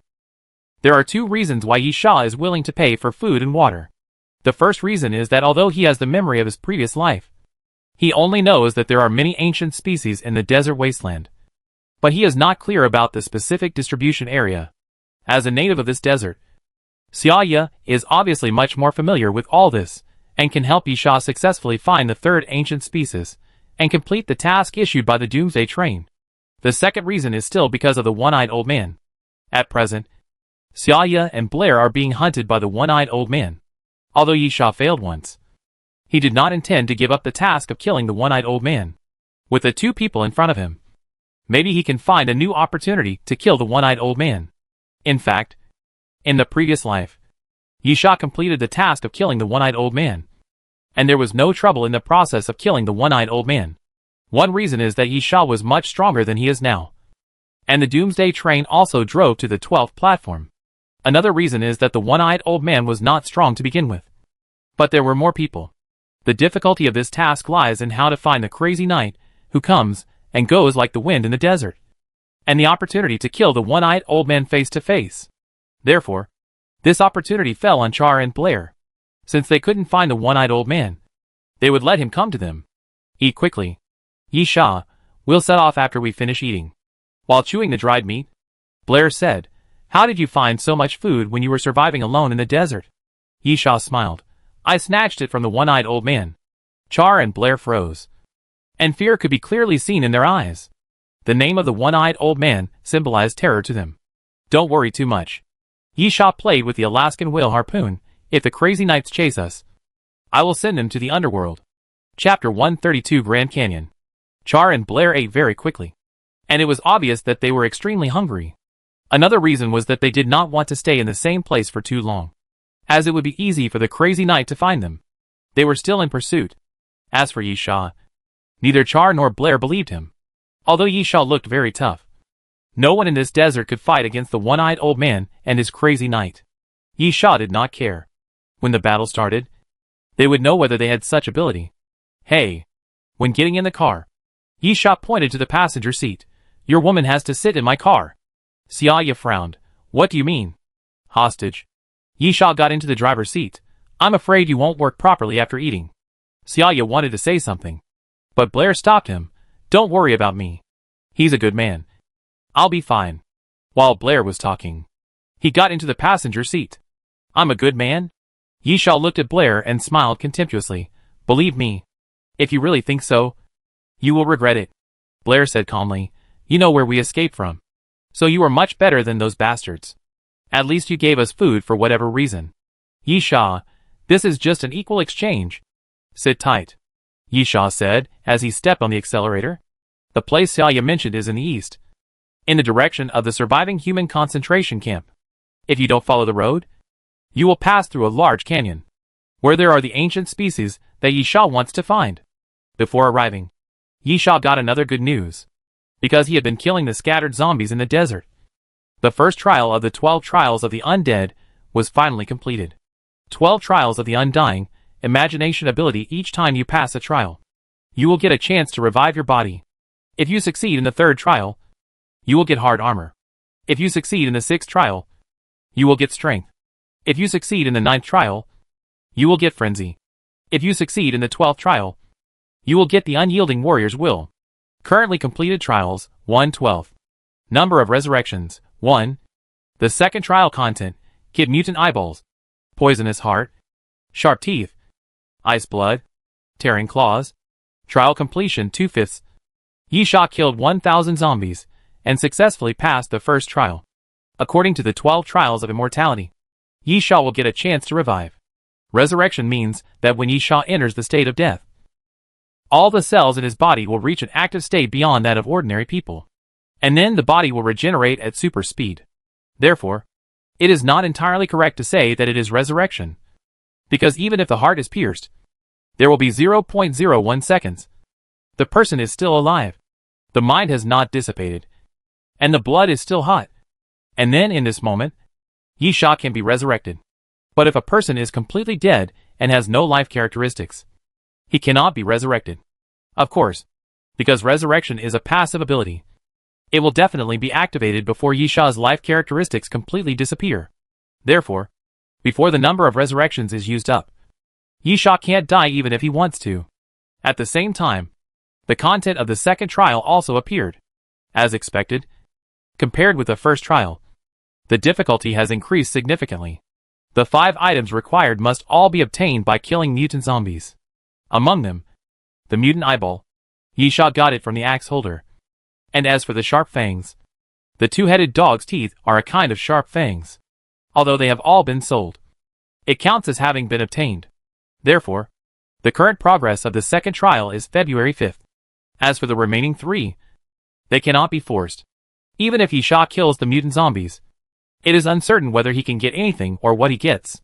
However, the desert wasteland has reached the 4th platform. Yisha murmured, I believe everyone has some good stuff in their hands. Maybe we can try to trade to get what we want. Yes, trade. Private trade is not prohibited in the Doomsday train. But everyone obviously did not realize this before. And they all armed themselves as much as possible. However, when the degree of one's own armament reaches a certain level, there will inevitably be some extra things. At that time, everyone will gradually come up with ways to trade. And at the same time, trade will continue to occur in the carriage. These are what Yisha experienced in his previous life. Even if he did it again, these procedures would not change because he faced similar situations. At that time, it would be much easier to collect the things needed for the second trial. Of course, the most important thing at the moment is to complete the mission and leave the desert wasteland. At noon the next day, Xiaoya finally brought Yisha to the Grand Canyon. Outside the Grand Canyon, there is a group of buildings that look like they have been abandoned for a long time. Xiaoya explained, this was originally a famous natural landscape with a total length of 350 kilometers, an average width of 15 kilometers, a maximum depth of more than 2,000 meters, and an average depth of 1,378 kilometers. Those buildings are the residences of the staff. Yisha was puzzled. Staff? Char, there is a river in the canyon. You can rent a rubber boat for rafting. There is bungee jumping above the canyon. And there is also a viewing platform for watching the sunrise. Of course, it is all abandoned now. And the staff here have naturally all run away. Yisha, you won't tell me that the monster I am looking for is in the canyon? With such a large area, how long will it take me to find it? No. Char, The monster is not in the canyon, but in the building complex. It is a guy that looks like a hedgehog and a bear. Hedgehog? Bear? Yisha tilted his head. It was hard to imagine a fusion of these two animals. After all, the difference in physique was too great. However, since it was a species that Char didn't recognize, and it looked like an animal, it was probably an ancient species. Yisha nodded and said, "Let's go." No. No. No. Char waved his hands continuously. "I only promised to take you to the place. But I didn't say I would help you fight. I don't want to risk my life for 3 days of food." "Yisha, are you going to stay outside?" Char nodded. "Yisha, how do I know if you will run away with the food?" "Char, I can swear to God. If you still don't believe me, I can't do anything. Anyway, I will never go in. I saw with my own eyes that monster tearing people's bodies into pieces and stuffing them all into its mouth." Yisha pondered for a moment. Car keys. Without the car keys, Char couldn't drive away. Of course, it was not too safe. The people of Crazy Nights were all experts in playing cars. Even without the keys, they could probably start the car. However, Char was determined and insisted on not approaching the building complex. This was a compromise. After hesitating for a while, Char took out the car keys and threw them to Yisha. Yisha took the keys, put on his backpack, and then, "Don't run around. Just wait here."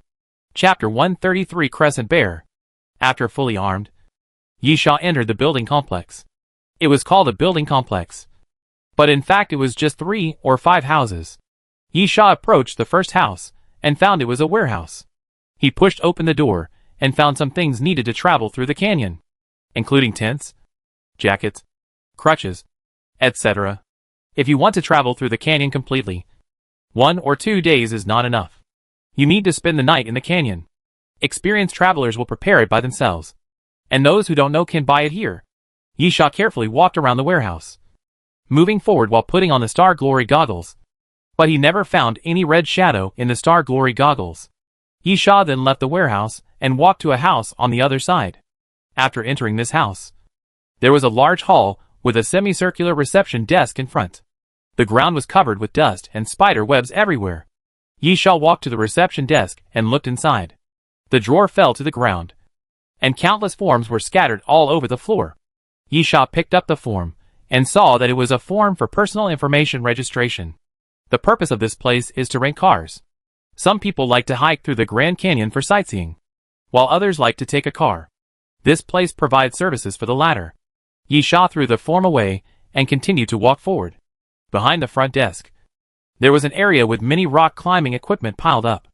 It is estimated that there are also cliff climbing projects for tourists.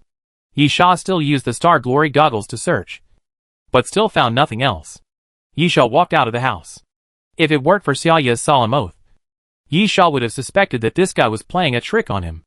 This place has really been abandoned for a long time, and there is nothing at all. However, the moment he approached the third house, Yisha immediately pulled out the silver thorns, held the 2 guns in his hands, and pointed them at the door. The smell of blood, very, very strong. Even through the door, you can smell it clearly. Yisha approached carefully, then held the gun in both hands and moved forward, raising his foot to push the door open little by little.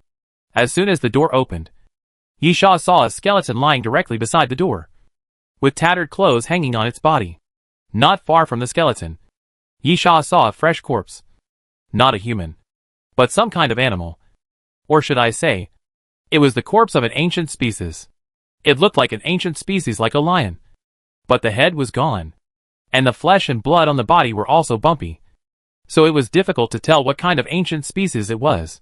But the most important thing is that the blood is still flowing, which means that this ancient species has not been dead for a long time. And it also means that there must be other ancient species in this place. Human? That's impossible. The flesh and blood lost by the dead ancient species was obviously not cut by a knife, but bitten. Therefore, it should not be possible that other people on the Doomsday train got there first. Yisha walked more carefully, moving forward step by step. This house was originally a restaurant, with fallen tables and chairs everywhere. In addition, the most are skeletons, some human and some ancient, adding up to about 20. Yisha guessed that this place should have become a nest occupied by an ancient species. And those bones were the food of the ancient species. Or in other words, they should be the leftovers. Suddenly, behind Yisha, a huge black shadow gradually emerged, with red light flashing in the position of its eyes. And then it suddenly raised its claws and slapped Yisha down. Yisha felt the strong wind coming from behind. His pupils shrank suddenly. Then he jumped forward, supported the ground with one hand, and rolled quickly. Bang! A table was knocked out and smashed into pieces after hitting the wall. A giant bear staggered out from the shadows. Yisha was stunned for a moment. What a mess of hedgehogs and bears. Isn't this a crescent bear? Crescent bear. Gold star. A branch of cave bears that became extinct in ancient times. It has brown or black hair. But there is a circle of crescent-shaped white hair on its chest. So it is called a crescent bear. This guy is a purebred ancient giant bear. But the bear hair is hard, and will explode in all directions when it is angry. Perhaps for this reason, Xiao mistakenly thought it was a hedgehog's thorn. Bears are very ferocious species. They are usually gentle. But when stimulated or provoked, they will become extremely brutal. It is common for them to tear tigers and leopards apart alive. The crescent-shaped bear in front of him was obviously in a state of rage. After missing the attack, it fell to the ground with all four limbs and roared loudly at Yisha. It didn't look gentle at all. The next moment, the crescent-shaped bear started running. Like a bulldozer. Every step it took made a dong sound from the ground. And it felt like an earthquake. Yisha immediately raised his pistol and pulled the trigger. Bang, bang, bang. The gunshots continued, and the bullets kept hitting the crescent bear's body. The crescent bear seemed even more angry, roaring continuously, blood splattering on its body, and its charge also stopped. However, the damage caused by the bullets to the crescent bear was actually very weak. Bears have thick fat and high defense. The crescent bear is even more abnormal. As an ancient species, this guy is terrifyingly close to 3.5 meters tall. And that huge body weighs at least 700 or 800 kilograms. Therefore, the power of the demon-breaking bullet can be almost ignored. This bullet is specially used to deal with zombies. The silver bullet has a certain effect, but it is also very limited. The next moment, the crescent bear circled the ground angrily, raised its paw again and swept it across, knocking the table away and smashing it in the direction of Yisha. Yisha dodged quickly and ran to the side. Yisha put the silver thorn back into the holster, then took off the Black Hawk compound bow and put the explosive arrow on the string. Since the bullets were useless, something more powerful was needed. Then, before the crescent bear rushed forward again, Yisha pulled the bowstring and shot the arrow. Duo! Because he shot hastily while running, Yisha was not able to hit the crescent bear accurately, but hit the table on the side. But he was close enough to the crescent bear. Boom! A huge explosion sounded, and the black flames mixed with fire pushed out to the surroundings, quickly engulfing the crescent bear. Yisha stopped and looked at the black smoke and flames rising in front of him. He even killed the 3-star gold dragon bat, let alone the 1-star gold crescent bear. Moreover, the crescent bear and the dragon bat have something in common. Neither of them has any special abilities. The only thing they rely on is their extremely strong bodies and huge strength. But the crescent bear is obviously not as good as the dragon bat. The dragon bat can fly, but the crescent bear can't. Chapter 134 Corpse Bear. However, as the flames gradually dissipated, the mysterious sound did not sound. This meant that the crescent bear was not dead yet. At this time, the flames gradually dissipated, and the shadow of the crescent bear appeared again in the flames, and then accompanied by the sound of footsteps. The crescent bear passed through the flames. At the same time, a white bone spur suddenly shot out like a sharp arrow, and before Yisha could react, it rubbed Yisha's thigh fiercely, cutting off a piece of flesh. Yisha groaned, covered his wound and retreated quickly, blood constantly flowing out from his fingers. Looking up, Yisha showed a horrified expression. The fur of the crescent bear had been almost burned, and because of the burns of the flames, the body was covered with burnt flesh and blood, and it was bleeding continuously. In addition, the back of the crescent bear was densely covered with bone spurs, as many as 20 or 30, the shortest of which was only a few inches long, and the longest could reach 1 meter. Roar! Suddenly, the crescent bear opened its mouth and roared, and its mouth kept cracking. even to the neck. At the edge of the crack, there were dense bone teeth, crisscrossing and reaching hundreds of them. In the center of the crescent bear's throat, there was a fist-sized bear pupil wrapped in a layer of flesh membrane. His. Yisha couldn't help but gasp. Ancient species infected with the zombie virus.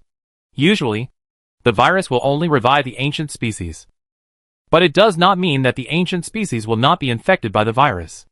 It's just that compared with humans, the probability of the ancient species being infected by the virus and mutating is very low. Obviously, the crescent bear in front of him was infected with the virus during the recovery process.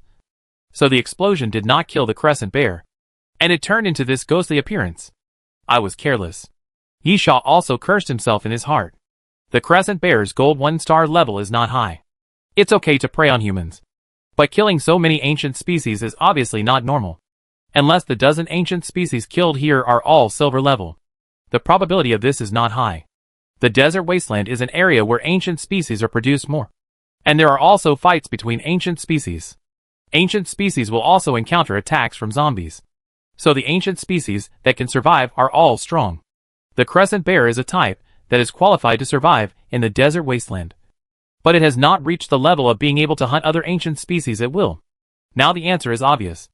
This crescent bear is actually infected with a virus. This is no longer a pure ancient species. The virus will make the bloodline of the ancient species stronger and stronger. At this time, after the crescent bear roared, it suddenly shook its body, and more than a dozen bone spurs flew out at the same time, densely flying towards Yisha. Yisha quickly turned around and ran, quickly hiding behind a pillar. Most of the bone spurs hit the ground. A few hit the pillars, and even nailed to the pillars. After shooting around, the crescent bear shook its body again. And then, there was a puff sound on its back, and new bone spurs grew again. The crescent bear did not pause at all, and immediately carried out the second round of shooting. A bone spur finally penetrated the pillar, and flew past Yisha's cheek, shocking Yisha into a cold sweat. Yisha quickly dodged and ran out from behind the pillar, running to the side. The crescent bear chased Yisha closely, suddenly opened its mouth, and spurted out a mouthful of blood, which was filled with tiny bone fragments, densely covering the front. Yisha rushed directly to a table, knocked it over, and blocked it in front of him. Even so, some bone fragments still penetrated the table and hit Yisha's body, leaving wounds one after another. Yisha's expression was distorted, and he endured the pain. Blood oozed from the clothes on his back, quickly dyeing the clothes red.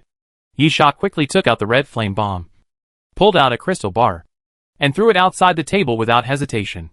The explosion sounded quickly, and the air around it became hot because of the explosion. As for whether the red flame bomb hit the crescent bear, Yisha felt that it probably didn't. Otherwise the mysterious sound would appear. Moreover, even if it really hit the crescent bear, it would probably be difficult to kill it. Since the crescent bear was infected with the virus, it would undoubtedly have the characteristics of a zombie, and it must be killed by blowing up its head or breaking its neck. This is also a problem. The crescent bear's thick neck cannot be held by one hand, so even if the snake bite is used, it may not be broken. Besides, the grip of the snake bite is enough to break a person's neck. But can the bear's neck be broken? Yisha is really not sure. As for attacking the head, the crescent bear's head has been completely cracked. Theoretically, the head has been exploded, and attacking the head is useless. However, a fist-sized bear pupil appeared in the center of the cracked head. This is a physical mutation after the virus. The bear pupil has undoubtedly become the new weakness of the crescent bear, but compared with the head, this new weakness is obviously smaller and more difficult to attack. Damn it. It's really troublesome. Yisha couldn't help but curse, then quickly stood up and ran forward, because he heard footsteps. With a bang, the table broke into pieces, but it was the crescent bear that crashed into it. Yisha quickly threw out the metal bar of the colorful cloud covering the moon, and used the rapidly dispersing smoke to cover his body. This was the only good news among the bad news. Since the crescent bear was infected with the virus and became a zombie, the colorful cloud covering the moon's smoke would be lethal to the crescent bear. However, the killing power of the colorful clouds covering the moon is limited, and it is mainly due to the smoke. Using the smoke of the colorful clouds covering the moon, Yisha quickly hid behind a pillar. But Yisha was not sure whether it would work.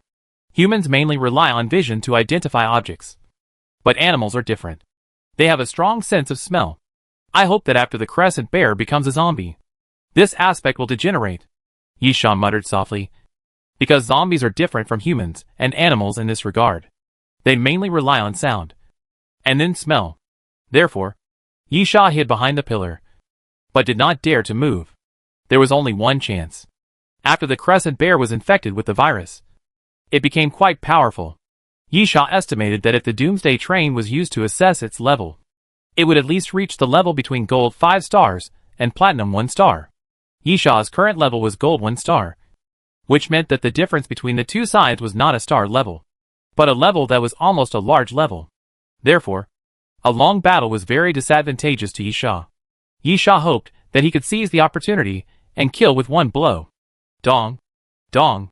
At this time, the footsteps of the crescent bear suddenly became clear. Chapter 135, Killing. Yisha listened to the footsteps, still with his back against the pillar, not daring to make any sound, but still carefully turned his head, poked his head out a little bit, and observed. The crescent-shaped bear had already stepped not far from him, at most 3 meters away. Closer, closer, Yisha shouted in his heart. Since it had not discovered him even when it was about 3 meters away, it was obvious that the crescent-shaped bear's sense of smell had indeed deteriorated significantly after being infected by the virus and becoming a zombie. At this time, the crescent-toothed bear moved forward with its claws again, moved a few steps, and entered the distance of 2 meters. It's now! Yisha's eyes suddenly lit up. And then he twisted his body and rushed out from behind the pillar. The muscles of his whole body tightened instantly. And then he kicked his legs and rushed forward. Yisha pounced on the crescent-toothed bear. And the crescent-toothed bear's cracked head suddenly closed and bit down directly on Yisha's arm. Ah! Yisha growled, feeling as if his left arm was about to be bitten off. And then pulled out the Alaskan whale harpoon from his waist and stabbed it fiercely at the head of the crescent bear. Let go! Let go! Yisha growled, swinging the Alaskan whale harpoon continuously, stabbing the crescent bear's head. The crescent bear's body swayed, and the bone spurs on its back stabbed Yisha's waist directly. Ugh! Yisha groaned, and the intense pain made Yisha's forehead full of sweat. Even so, Yisha's hand did not stop at all, and he continued to stab the crescent bear with the Alaskan whale harpoon. Yisha knew very well that the Alaskan whale harpoon was his last hope at the moment. Only by using the continuous attacks of the Alaskan whale harpoon could he use the blood-sucking healing effect to keep himself alive. At the same time, Yisha's left hand, which was bitten by the crescent bear, suddenly opened in the crescent bear's mouth. Go to hell! Yisha roared, shock wave. Bang! Bang! Bang! Without any reservation. 3 shock waves were fired continuously, and exploded directly in the crescent bear's mouth. The next moment, the huge body of the crescent bear was blown away by the shock wave, rolling on the ground continuously, crushing several skeletons. The head was also completely blown to pieces at this moment, turning into a puff of blood mist, and countless small pieces of flesh fell to the ground. However, the vitality of the crescent bear is really unimaginable. Even so, it has not died yet. The bear pupil hidden in the throat was exposed, and the rear end was connected to something like a meridian, covered with a layer of flesh membrane, and kept shaking in the air. Yisha panted, slowly got up from the ground, looked at the crescent bear still trying to get up, and pounced out again fiercely. Didn't you hear me? Yisha raised the Alaskan whale harpoon and shouted, Go to hell! Puff! The Alaskan whale harpoon fell fiercely, and pierced directly into the fist-sized bear pupil. Then, there was a muffled sound, and a stream of red and black blood splashed out of the bear pupil. Then, the body of the crescent bear finally became motionless. You have killed a corpse-transformed crescent-toothed bear. Cumulative number, 1. Apocalypse reward, Bone Gene. You have killed a corpse-transformed crescent-toothed bear. Cumulative number, 1. Apocalypse reward, Alienated Ancient Species Blood. You have killed a corpse-transformed crescent-toothed bear. Cumulative number, 1. Apocalypse reward, Broken Alienated Bear Pupil. You have completed Task 3. Kill 3 silver 5-star or above ancient species. Hearing the mysterious voice, Yisha sat down on the ground, then fell back, and collapsed into a big letter shape, his chest heaving, and he kept gasping. It was unknown how long it took before Yisha finally sat up and began to collect his spoils. The ossification gene should be the ability of the crescent bear to grow bone spurs on its back. However, the gene could not be extracted immediately. Yisha could only find a container, put a piece of bone and a piece of meat in it for preservation, and then go to the dying car to pay for the gene extraction after returning to the Doomsday train. Blood was very convenient. The crescent bear's corpse was full of blood. After Yisha filled a bottle with blood, he hobbled and carried the corpse flower at the door in, and then put it next to the corpse to irrigate the soil of the corpse flower. Although Yisha's original intention was to use the flesh and blood of the ancient species to cultivate the corpse flower, the ancient species that were transformed after being infected with the virus were obviously more advanced. And for the corpse flower, they were undoubtedly more advanced nutrients. As for the last mutated bear pupil, it was naturally the bear pupil that Yisha pierced with the Alaskan whale harpoon. Yisha was a little confused and didn't know what this thing was for. After all, there were 3 words broken before the mutated bear pupil, which meant that this thing should have been completely broken by himself. However, since the mysterious voice had given the hint, Yisha still took the Alaskan whale harpoon and cut open the things that looked like meridians connected to the bear's pupil, and then scraped the blood and flesh from the surface of the pupil. This was a delicate job, which required cleaning without damaging the bear's pupil. At this time, Yisha suddenly felt an itch on the back of his neck, and he turned back and was startled. The bud of the corpse flower actually came behind him, constantly rubbing the back of his neck. This, Yisha was stunned. Isn't it growing too fast? Although Yisha knew that the flesh and blood of the mutated ancient species infected with the virus would definitely be more effective in the cultivation of the corpse flower and could provide more nutrients, he did not expect that the corpse flower could grow so much. At present, the rhizome of the corpse flower has grown to 2.5 meters high, and the largest flower bud is already half the size of a head. At the same time, 2 fist-sized flower buds have grown on both sides. There are 5 leaves under each flower bud, with sharp serrations on the edges. At the same time, under the 5 leaves, there are 2 thumb-thick, half-meter-long vines hanging down, corresponding to the number of flower buds. A total of 2. In addition, Yisha also smelled a faint fragrance, which was emitted from the corpse flower. The fragrance had an indescribable magic and seemed to have a hallucinogenic effect. Of course, the corpse flower was not aggressive to Yisha. When Yisha smelled the fragrance, he just felt a soft feeling all over his body. In non-combat periods, it could be used to calm the nerves. At the same time, although the corpse flower should not have left the larval stage, after growing to this extent, it already has a certain attack ability. And what made Yisha very depressed was that he had never thought that the corpse flower could grow so big in a short time. So, the flower pot seemed too small. Yisha couldn't help murmuring, "It seems that after returning to the Doomsday train this time, I have to buy a breeding space for the corpse flower." Chapter 136. You are scared. Yisha put away the bear pupil, then found a plastic bag and cut some crescent bear meat into it. These will be the food for the corpse flower. Although the corpse flower does not need 3 meals a day like humans, its growth characteristics are that it will grow if there is food, and stop growing if there is no food. In addition, even if it is irrigated with ordinary water and then photosynthesizes, it can maintain its vitality. However, Yisha thinks it is better to feed it from time to time, so that he can increase the intimacy between himself and the corpse flower. After packing up, Yisha couldn't put the corpse flower back into his backpack because it had grown so big, so he simply held it in his hand and left the house. At present, there is plenty of food and water, and the task of killing the 3 ancient species has been completed. Although the one-eyed old man has not been killed yet, Xiaya and Blair are by his side. Maybe he will have a chance to meet the one-eyed old man again. Of course, if he can't meet him, Yisha won't force it. After completing the 2 tasks, Yisha is already satisfied, and it's okay to return to the Doomsday train. After all, the environment of the desert wasteland is harsh, and no one likes to stay here for too long. Walking back to the entrance of the canyon, Yisha's eyebrows suddenly raised, and then he cursed, "This bastard." Xiaya and Blair were gone, and in addition, there were fuel, food and water in the pickup truck.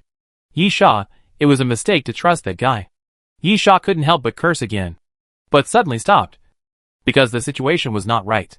Xiaya and Blair were indeed gone, and the fuel, Food and water in his car were indeed gone. However, Char's SUV is still there. Yes, Yishaw's pickup truck and Char's SUV are still there. This is very strange.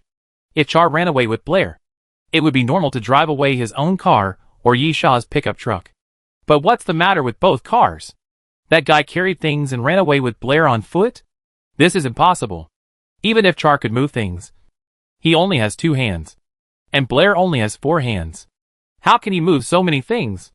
Yishaw quickly walked to the side of the car, and then looked around, and soon found a little blood on the side of the SUV. Yishaw noticed something, and quickly walked back to his pickup truck, opened the door, and threw the backpack in. At this time, a small piece of paper stuck in the door fell down, and Yishaw picked it up and saw that it said, East. Help. So that's it. Yishaw walked into the driver's seat without any hesitation, and quickly started the car. The engine roared, and the pickup truck quickly rushed forward, speeding towards the east. If I guess correctly, Xiaya and Blair should have been captured. As for who captured them, the first person Yishaw thought of must be the Crazy Knight. However, it should not be the Crazy Knights around the one-eyed old man. Otherwise, when they saw the pickup truck, they knew that Yishaw was also there, and it was impossible for them to just leave. They would definitely find a way to capture Yishaw and bring him back to the one-eyed old man to abdicate. At the very least, if they can't catch him, they will also think about killing Yishaw. From this point of view, it is very likely that the Crazy Knights, who were previously sent by the one-eyed old man to search for Char and Blair, have arrived. And those people don't know the existence of Yishaw. About 15 minutes later, a car finally appeared in Yishaw's field of vision. But it doesn't feel like the one-eyed old man's car. Although it has been modified, it is not like the Crazy Knight's car, which has so many weapons installed. It looks more like a car that survived the human concentration camp. However, Yishaw didn't care about that. Steal someone from me? Yishaw licked his lips, then go to hell. Yishaw suddenly accelerated, and the pickup truck accelerated again, chasing from behind with dust. Without hesitation, Yishaw stepped on the accelerator and hit the rear of a car. With a bang, the 2 cars collided and shook violently. But the other car was obviously not of the same weight as Yishaw's pickup truck, and was directly pushed out. Yishaw turned the steering wheel sharply, overtook the car from the side, and then turned the steering wheel sharply again and rammed into it. Bang! The other car was knocked sideways by Yishaw's pickup truck again. At the same time, the mace-like stick installed on the inner ring of the pickup truck's tire came into play at this time. And almost instantly, it punctured the other car's tire. The car immediately slid sideways, shook, and stopped. Yishaw opened the car door, walked to the side of the car, and looked in from the back window. He could see that Xia and Blair were tied up and tied to the seats. Under the seats, there were piles of fuel, food and water that should have belonged to them. Get out of here. Yishaw wrapped his fist with his clothes and smashed the passenger seat window. Then he grabbed a man in the passenger seat, dragged him out, and threw him to the ground. The man was still dazed after the car crash and had no power to resist. After being thrown to the ground, Yishaw kicked him a few more times without mercy. At this time, the driver's door was opened, and a tall man came out, picked up a pistol and pointed it at Yishaw. Yishaw suddenly came to his senses and immediately jumped to the side. Bang, bang, bang. The bullets were fired continuously, hitting the ground and stirring up dust. After a while, Yishaw rolled and dodged to a place, stabilized his body, and pressed forward directly. Shockwave. The man's pupils shrank suddenly, and then he crossed his arms in front of him and shouted, "Be patient." The man's muscles suddenly swelled, and his whole body seemed to be bigger. Even on the surface of his body, a very faint white film appeared faintly, wrapping his body. Bang! The shockwave hit the opponent, but it did not blow him away as Yishaw imagined. The opponent actually took the shockwave hard, slid backwards, and dragged 2 mud marks on the ground. Yishaw raised his eyebrows. "You are not a member of the Crazy Knight." The man grinned. "Car number 3. Gong Chi." As expected. Otherwise it would be impossible to take the shockwave. Yishaw licked the corner of his mouth. "Death car." Yishaw. Gong Chi's face changed slightly. The death car is synonymous with strength. Those who survive the cruel death car are all outstanding. The most important thing is the ranking of the death car war. It is not announced for the 5 participating cars. but for all cars of the Doomsday train. Yisha. Death Car War. First place. Yisha smiled and looked at Gong Chi word by word. You are scared. Chapter 137 Patience. Gong Chi's eyes turned cold. Do you think you can scare me with the name of the death carriage? Yisha, then why are your hands shaking? Gong Chi pressed his right hand hard. Then gritted his teeth. This is excitement. Gong Chi raised the gun again. But at this moment, Yisha reached forward again. Gong Chi quickly crossed his hands in front of his chest. Shock wave. With a bang, Yisha's shock wave blasted out. And Gong Chi was hit again. The muscles of his whole body were tense. And he withstood the shock wave and retreated several steps. However, at this moment, Yisha leaped forward and came to Gong Chi. Without saying a word, he kicked the pistol out of Gong Chi's hand, and then kicked Gong Chi in the chest. Gong Chi felt a tightness in his chest, as if his sternum was about to be broken by Yisha's kick. But he still gritted his teeth and held on. Be patient. Yisha sneered. Then let me see how long you can endure. Yisha leaped forward again, and a set of combined punches blasted forward, hitting Gong Chi continuously. Bang, bang, bang. The sound of fists hitting flesh. Gong Chi clenched his teeth and kept retreating. You are quite patient. Yisha curled his lips and sneered. Then, how about this? Puff. Yisha suddenly pulled out the Alaskan whale harpoon from his waist and swept it towards Gong Chi. The blade passed by, and a wound was cut on Gong Chi's forearm, and blood kept flowing out. Yisha took another step forward, pushed the Alaskan whale harpoon forward, and stabbed it into Gong Chi's shoulder. Ah! Gong Chi growled, suddenly stretched out his hand, and pushed Yisha away. You're done. You're done. Gong Chi's eyes were red, and he shouted, I'm going to kill you. Be patient, and after continuously enduring the attack, you will greatly improve your physical fitness in a short period of time. Yisha smiled. Is this your trump card? Gong Chi showed a surprised expression on his face. How did you know? How did he know?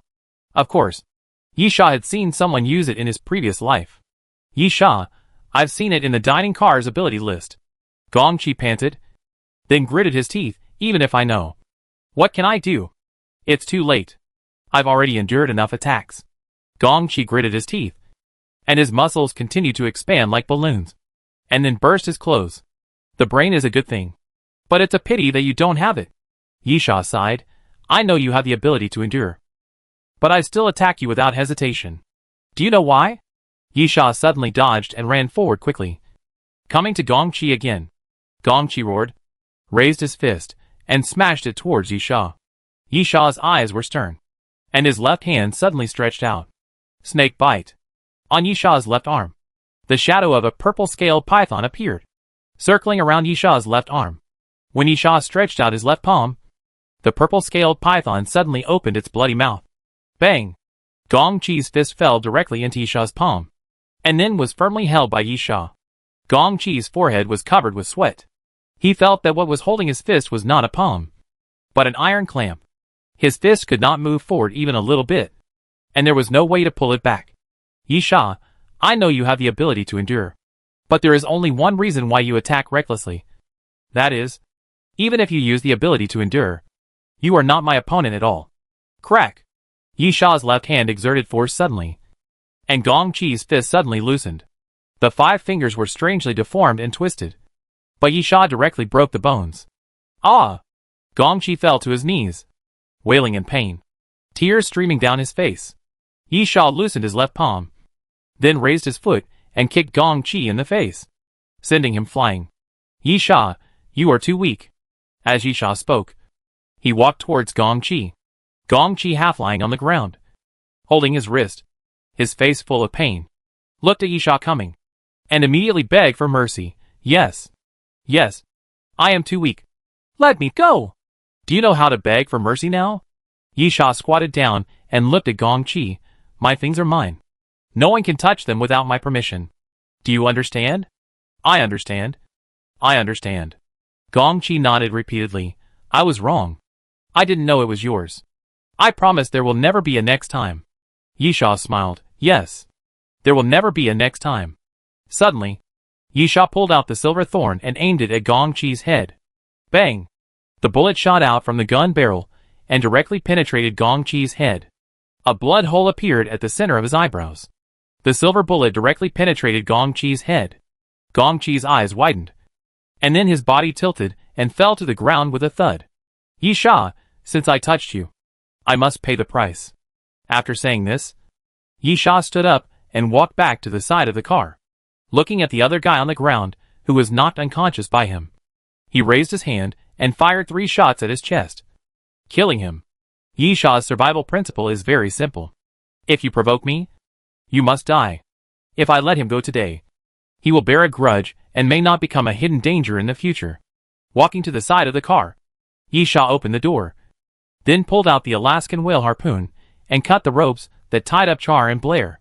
Char quickly stood up, then helped Blair up and looked at the 2 bodies. They are not from the Crazy Nights. Yi Sha nodded. I know. Char, I don't know what happened recently.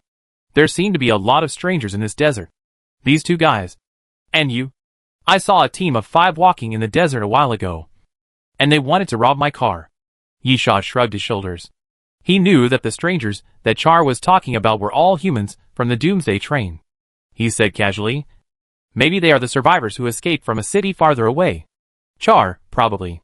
Yi Sha took out some food from the car and threw some to Char. I have killed the monster. According to our agreement, this is your food and water, Blair immediately said. Thank you. Char hesitated for a moment, then said, thank you. Yi Sha, it's just a deal. Don't thank me. Blair pointed at the 2 bodies, at least in addition to the agreement. You saved us. That's because they stole my things. Not just to save you. Yi Sha moved the things back to the pickup truck. You should go to the surviving human concentration camp to seek shelter. Right. I happen to be going there too. Do you want to go with me? Char was still hesitant, and Blair immediately said, if you can, I will be very grateful. Chapter 138 Convoy. Doomsday Train. A certain carriage.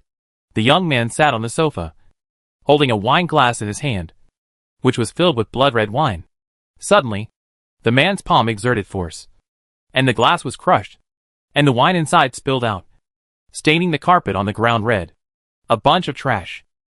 The man's expression became distorted, and he cursed in a low voice. After a while, the man seemed to calm down, picked up the phone next to him, and dialed a number. Let Jean Ani come to see me. The man put down the phone, and about half a minute later, the door of the carriage was knocked, and a sturdy man walked into the carriage. The man had a very handsome face, but a scar extending from the corner of his eyebrow to his chin ruined everything. Jean Ani, you are looking for me? The young man opened the cabinet, took out a metal box and threw it over Lin Chengyan. That rubbish. Failed. This time it's your turn.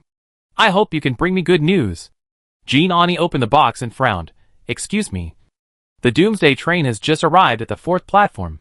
It is impossible for anyone to buy such a weapon. If the conductor knows. Then, the young man suddenly interrupted. If the train conductor knows about the slave area, it doesn't matter? Jean Ani hesitated. If the train conductor knows about the slave area, I will die. And you will die too. The young man stood up. That guy broke into the slave area, so he can't live. He must die. The young man walked around the sofa and patted Jean Ani on the shoulder. Lin Chengyan is a fool. You are not. Young man, giving you something doesn't mean you have to do it. I think you can think of a way. Right? Jean Ani pondered for a moment. I think I know what to do. Young man, I'm waiting for your good news. Desert wasteland. The car moved forward in the desert, and the rear of the car brought up a cloud of dust. The car stopped until the sunset, and Yi Sha got out of the car. Rest here today. Char got out of the car. Sure. Yi Sha took out the camping equipment. How long will it take to reach the surviving human concentration camp? Char thought for a moment. It will probably take about a week. Yi Sha frowned. There is enough gasoline, but our food doesn't seem to last a week. Blair apologized. Sorry. It's because of us.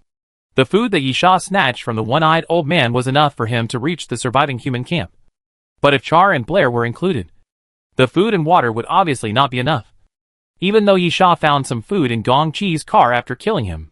Yi Sha, I just made a deal with you. This is my own choice. I admire you. You have survived for so long without food and water after escaping from the one-eyed old man.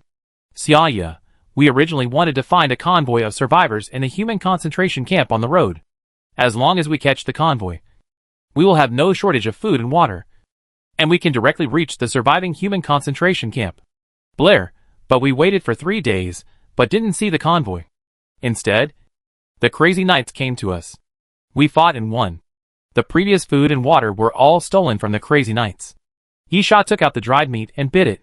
Is there no other place to get food? Xiaoya, at least in this desert. All the food that can be found has been looted by the crazy knights and the surviving human concentration camps. Currently, the surviving human concentration camps want to find food, and they can only go to the cities around the desert to find it. Yisha nodded. In fact, the problem of food is relatively easy to solve. There are some edible creatures in the desert, such as sand lizards and scorpions. To put it another way, even if you don't eat for 3 or 4 days, you can still survive. Especially after Yisha's physical fitness was strengthened. He could go a week without eating. At most he would be a little weak. The troublesome problem is fresh water. Compared with food, water is more important. At the same time, lack of water and hunger can make people weaker. Losing or weakening combat power in this desert is equivalent to death. At least we still have food for now. Xiaoya stood up. I'll go pick up some things to light the campfire. Yisha nodded, then poured some water into the pot and started to cook the dried meat. The weather in the desert was dry, and the meat was so dry and hard that it was hard to swallow without cooking it. After starting to cook the broth, Yisha took out the corpse flower and placed the body of the crescent bear in the flower pot. The 3 buds of the corpse flower immediately drooped, dripping corrosive liquid and starting to decompose the body. Blair couldn't help but move away. She was not surprised by the existence of corpse flowers. Since the end of the world, there have been many strange things in this world. She was surprised why Yisha kept such a terrifying thing. Hey! Hey! At this time, Char's voice suddenly came, and he ran back quickly, panting, Cars! Cars! There is a convoy. Yisha's eyes lit up. The convoy of the surviving human concentration camp? Yes! Char, there are signs of the surviving human concentration camp on those cars. But that convoy is a bit weird. Yisha, weird? Char nodded and pointed to the distance. The convoy stopped on the road over there. But there were no soldiers from the surviving human camp around. Yisha couldn't help but frown. This was indeed very strange. If they stopped midway, it would make sense. Now the sun was setting and night had come. They needed to rest and eat. So, there should be people around the convoy. After all, if they just wanted to rest in the car, there was no need to stop. If the driver was tired, wouldn't it be better to have someone else drive? Let's go! Yisha hesitated for a moment and said decisively, let's go over and take a look. Xiaoya nodded, follow me. Xia led the way. The road was not far from where they were. After crossing a small hill, they saw the convoy of the human concentration camp. There were 9 vehicles in total, 5 of which were armed vehicles responsible for escorting. They were all equipped with weapons, and the bodies were covered with various weapons, including saw blades, spikes, and crash barriers. The remaining 4 vehicles included a van, 2 small trucks, and a large minibus, which should all be used to transport supplies. These 9 vehicles were parked on the road like a long dragon. Quietly. Chapter 139 Airborne Pathogens. Char pointed his finger and said, look at the icon painted on the car body. That's the symbol of the surviving human concentration camp. The symbol is an oval. Inside the oval, it says hope in English, which means hope. Yisha, let's go and have a look. Yisha slid down the hillside and walked towards the road. When he was about 5 meters away, Yisha reached out to stop Char and Blair. Yisha pulled the silver thorn out of the holster, holding 2 guns in hand, and then slowly walked forward. Xiaoya whispered, any questions? Yisha, it smells of blood. You 2 better stay here and don't move. I can't guarantee what will happen. Xiaoya immediately protected Blair behind him, pulled out a dagger from his waist, and held it carefully. Yisha slowly walked towards the minibus. And as he got closer, Yisha could vaguely hear some subtle sounds from inside the car. Yisha tried to look inside through the window, but the windows were all covered with wire mesh, and the curtains were drawn, so he couldn't see what was going on inside. Yisha simply walked to the door, tried to pull it open, but it didn't work, so he kicked the door of the minibus. With a bang, the door was kicked open by Yisha. But at this moment, a figure suddenly rushed out. Yisha raised his hand and fired almost instinctively. The gunshot rang out, and the man's head hit the muzzle of the gun, and was smashed with the gunshot, and then fell to the ground. Yisha looked down and couldn't help but raise his eyebrows. Zombies? At the same time, zombies staggered out from behind the open minibus door and rushed towards Yisha with their teeth bared. Bang! Bang! Yisha retreated while firing 2 shots in a row, blowing up the heads of 2 zombies. Then kicked another zombie down, and then pulled the trigger, blowing up the head of that zombie. There were 4 zombies rushing out, and then the minibus became quiet. Yisha walked forward and slowly pushed open the door that had been kicked. Suddenly, a head popped out and bit Yisha's wrist. Yisha's pupils shrank, and he quickly stepped aside. Then he smashed the zombie's head with the butt of his gun, knocking the zombie to the ground. And then he raised his foot and stepped hard on the zombie's neck, breaking it. Huh?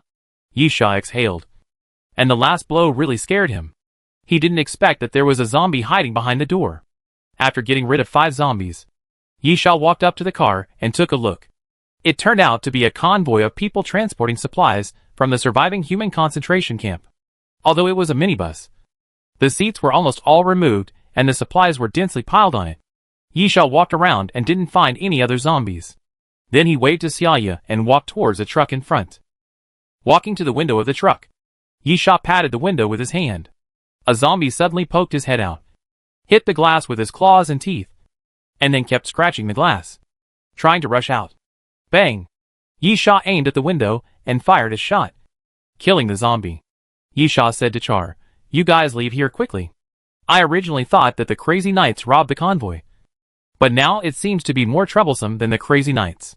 All the soldiers in the surviving human concentration camp have turned into zombies. Char, just don't open the car door. You killed all the zombies in the minibus. Let's move some food and water, so that we can successfully reach the surviving human concentration camp." Yisha glanced at Xiaya. 9 cars, driving in a nearly closed space. All the people inside turned into zombies, and I observed that they had no wounds on their bodies. Do you know what this means? Xiaya was stunned. What does it mean? Yisha, this means that they were not infected by the zombies biting each other after being attacked by zombies, but that there was a virus spreading in the air, causing them to suddenly turn into zombies, and then be trapped in the car. Xiaya was frightened and stepped back repeatedly, and was supported by Blair. Leave. Yisha waved his hand. Go back to the back of the hillside. There must be something here that you can't deal with. Even if you want food and water, it will be after this. Hurry. Xiaya nodded, pulled Blair, and turned to run. Blair hesitated. What about you? Yisha removed the magazine, then loaded a new magazine and smiled. What do you think I'm going to do? Char pulled Blair and said, Don't ask so many questions. Let's go first. Yisha watched Char and Blair leave. Char was actually a bastard. Selfish, afraid of death, and cruel. As a former captain of the Crazy Knights, Char was full of bad things. However, Char was real. Humans who survived the apocalypse were usually like this. On the contrary, Blair seemed a little unreal. Even in the apocalypse, this woman still maintained a trace of kindness and innocence. Unfortunately, in the end times, these are not virtues, but useless things. But in general, it can make a guy like Xia betray the one-eyed old man for Blair and take her away. Yisha just wants to say that love is really great. Watching the two leave, Yisha raised his gun and walked towards other cars. In theory, the zombie virus is infected through blood, so it will turn into a zombie when injured. However, this is not absolute. According to Yisha's experience in his previous life, there are 2 situations in which the virus can be transmitted and infected through the air. The first case is the initial virus. Just like the girl that Yisha met in the convenience store before boarding the Doomsday train was the initial zombie. At the beginning of the zombie virus, of course, it was impossible to transmit the virus through zombie bites. So there were initial zombies, and the initial zombies were infected with the virus through the air. The virus would lurk in the body for a period of time, and then suddenly erupt, turning people into zombies. The second case is the special ability of mutant zombies. Some mutant zombies do have similar abilities. They don't need to hurt the target by biting, but can spread the virus by simple contact or using the air. Yisha is of course inclined to the latter. First of all, it has been so long since the Doomsday outbreak. and it is almost impossible for the initial virus to exist at present.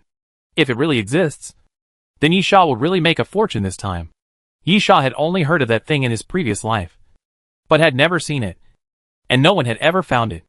If it is sold on a dining car, it is said that it can be directly calculated in thousands of skull coins, and they are gold skull coins. Therefore, Yisha does not think that he is so lucky to encounter the source of the initial virus in this place. Then, there is only the second situation left. Chapter 140: A Little Snake. Yisha began to search the car, knocking on the glass windows, using the sound to attract the zombies inside. However, Yisha did not kill the zombies. If the zombie virus really spreads through the air, Yisha does not know whether he has been infected or not. It is useful to keep these zombies. If he is really infected, he can use the Alaskan whale harpoon to stab the zombies a few times to use blood to heal and detoxify. Of course, Yisha also has a bottle of antidote in his backpack for emergency use. Otherwise, if you encounter this situation, the first thing to do is to turn around and run away immediately. And the second thing to do is to kneel down and pray that you will not be infected by the zombie virus. 1, 2, 3. Yisha carefully looked at all 9 cars, but found nothing. There were only ordinary zombies inside. No mutant zombies. However, ordinary zombies definitely do not have the ability to spread the virus through the air and infect others. Where did it go? Yisha muttered, and then put on the starry goggles, intending to use his trump card. Unless the mutant zombie has already moved away from here, the starry goggles will be able to find the other party, as long as it is moving. Yisha walked slowly, using the starry goggles to search, intending to check the 9 cars again. Walking back to the side of the first minibus, Yisha's eyes suddenly lit up, and a red shadow appeared on the starry goggles. Not on the top of the minibus, but under the minibus. The zombies on the minibus had been killed by Yisha. Theoretically, there shouldn't be red shadows, let alone appearing under the bus. Yisha lay on the ground and looked under the minibus, but found nothing. Yisha thought for a while, then took out Kaiyun Jayue, pulled out a metal bar, and threw it under the minibus, then stepped on the minibus and jumped up, and directly turned over and climbed onto the roof of the minibus. Yisha stood on the roof and carefully observed the surroundings of the minibus. Soon, thick smoke drifted from all around the bottom of the car. If there were really zombies hiding under the car, the smoke would cause damage to them, and in this way, it would be possible to force them out. Yisha stared carefully, and for about half a minute, the red light in the Xingyao goggles suddenly moved. Yisha soon found a gap in the smoke, and then a small snake suddenly jumped out. The little snake was really small, only about the thickness of a little finger, and less than 20 centimeters long. It swam on the ground very quickly, and overall it looked no different from an ordinary snake. However, there was a red flower blooming above the little snake's head, with black spots on the petals. Faintly, Yisha could smell some familiar fragrance in the air, like the fragrance of jasmine mixed with the fragrance of osmanthus. Yisha could not help but stagnate for a moment, then suddenly came back to his senses and was surprised. Corpse flower? The reason why Yisha felt the smell was familiar was because the corpse flower he cultivated could also emit a fragrance, which was somewhat similar to the current fragrance, but obviously much lighter and not as strong. Is this an ancient species or a mutant zombie? Yisha frowned. If it can spread the zombie virus, it should be a mutant zombie, right? But how can a snake grow corpse flowers on its head? Yisha frowned. Because of the memory of his previous life, Yisha knew a lot of mutant zombies and ancient species. But Yisha couldn't know all the mutant zombies and ancient species. For example, the little snake with corpse flowers on its head was beyond Yisha's cognition. Yisha dared to guarantee that he had never seen this guy in his previous life, not even a similar one. However, Yisha's daze and astonishment only lasted for a moment. No matter how the corpse flower grows on its head, no matter whether it has been seen before or not, just kill it. Sometimes, the end of the world is still very simple. Either kill or be killed. Yisha immediately pulled out the silver thorns and shot at the little snake. Bang, bang, bang. Yisha pulled the trigger continuously, and when the magazine was empty, he regretted his decision. The little snake was not much thicker than a bullet. Shooting at such a small thing, even if I practiced shooting to the master level, it would be useless. After Yisha realized his mistake, He immediately changed his mind and ran quickly on the roof of the car. Then he took off the Black Hawk compound bow and put a burning arrow on the string. Puff! A sound of breaking through the air suddenly sounded, and Yisha shot an arrow into the ground in front of the little snake. After the arrow pierced the ground, the flames immediately burned and quickly spread to both sides, forming a wall of fire. The little snake didn't seem to dare to cross the fire wall directly. It turned around twice in front of the fire wall and suddenly swam in other directions. Yisha's eyes lit up, and he felt that he seemed to have discovered the weakness of the little snake in front of him, which was fire. Yisha even thought that corpse flowers were also afraid of fire, and the little snake had a corpse flower on its head. So fear of fire might be the common point between the two. Yisha thought so, and quickly took action. Yisha quickly pulled out the burning arrow again, and shot it forward quickly.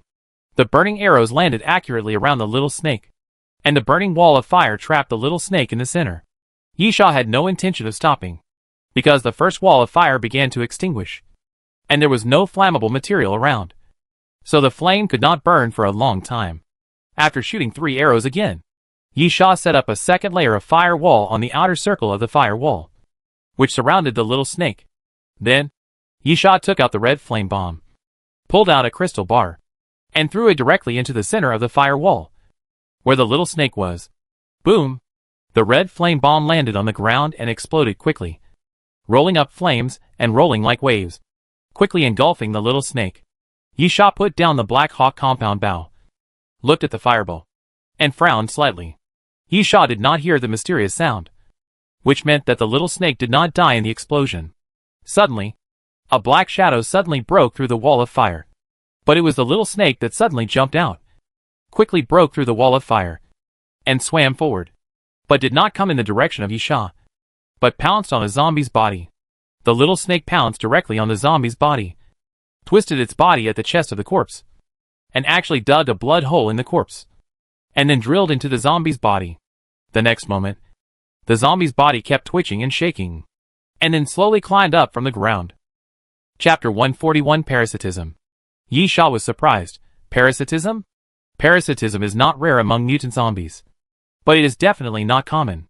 Generally speaking, insects and plants will develop parasitic abilities after mutation. Insects are easy to deal with, especially some insects that parasitize animals. When animals are infected with viruses, they may be infected and mutated at the same time. But plants are really rare. After all, ordinary viruses cannot infect plants. Mutated plant viruses are rare enough. The probability of mutating while being infected with a virus and then having parasitic abilities is indeed relatively small. However, is this little snake in front of him a bug? Or a plant? Or an animal? Yisha couldn't tell. Virus infection can always create some strange things. At this time, the zombie stood up from the ground and suddenly roared.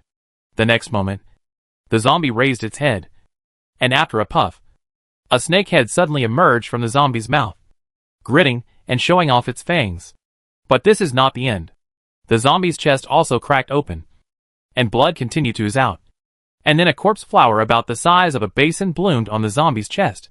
At the same time, a blood hole appeared on the palm of the zombie, and with 2 puffs, vines with sticky liquid suddenly grew out.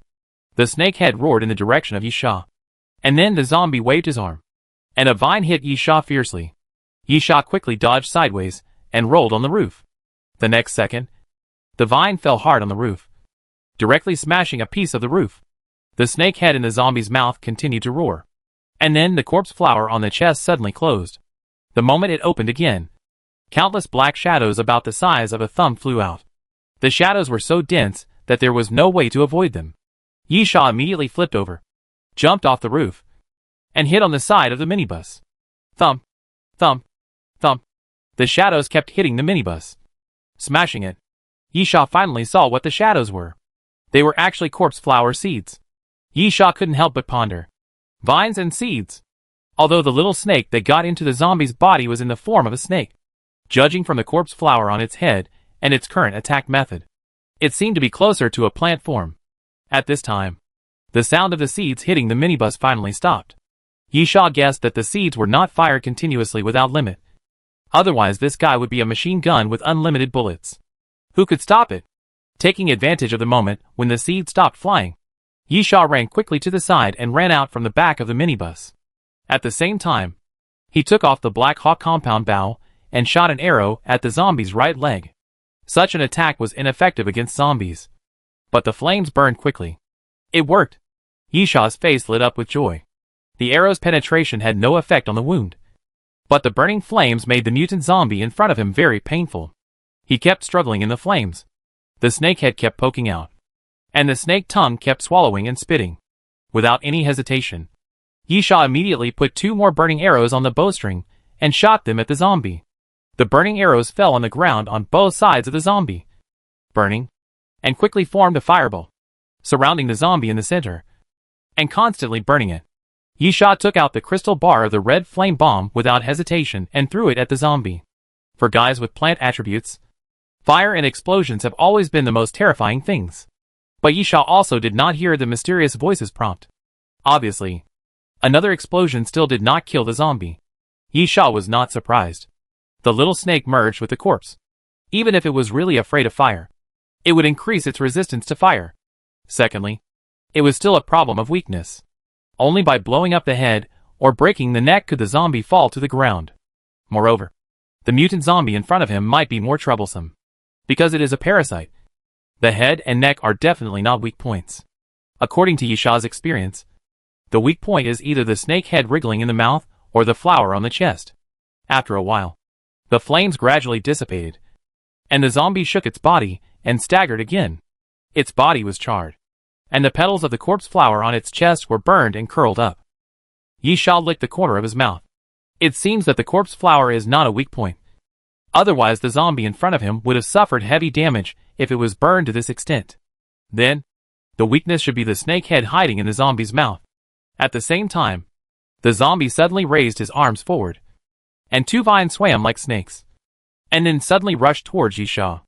Yisha quickly dodged and hid behind a car. But at this moment, the 2 vines completely pierced the car body and almost brushed past Yisha's body. Yisha raised his eyebrows, and the power of the vine attack increased a lot. It seems that the zombie is very angry. Anger can make people crazy. For zombies, ordinary zombies do not have this emotion and will only bite instinctively. But mutant zombies may not have this emotion. Some mutant zombies will have a certain amount of wisdom. And as long as they have wisdom, they will have emotions.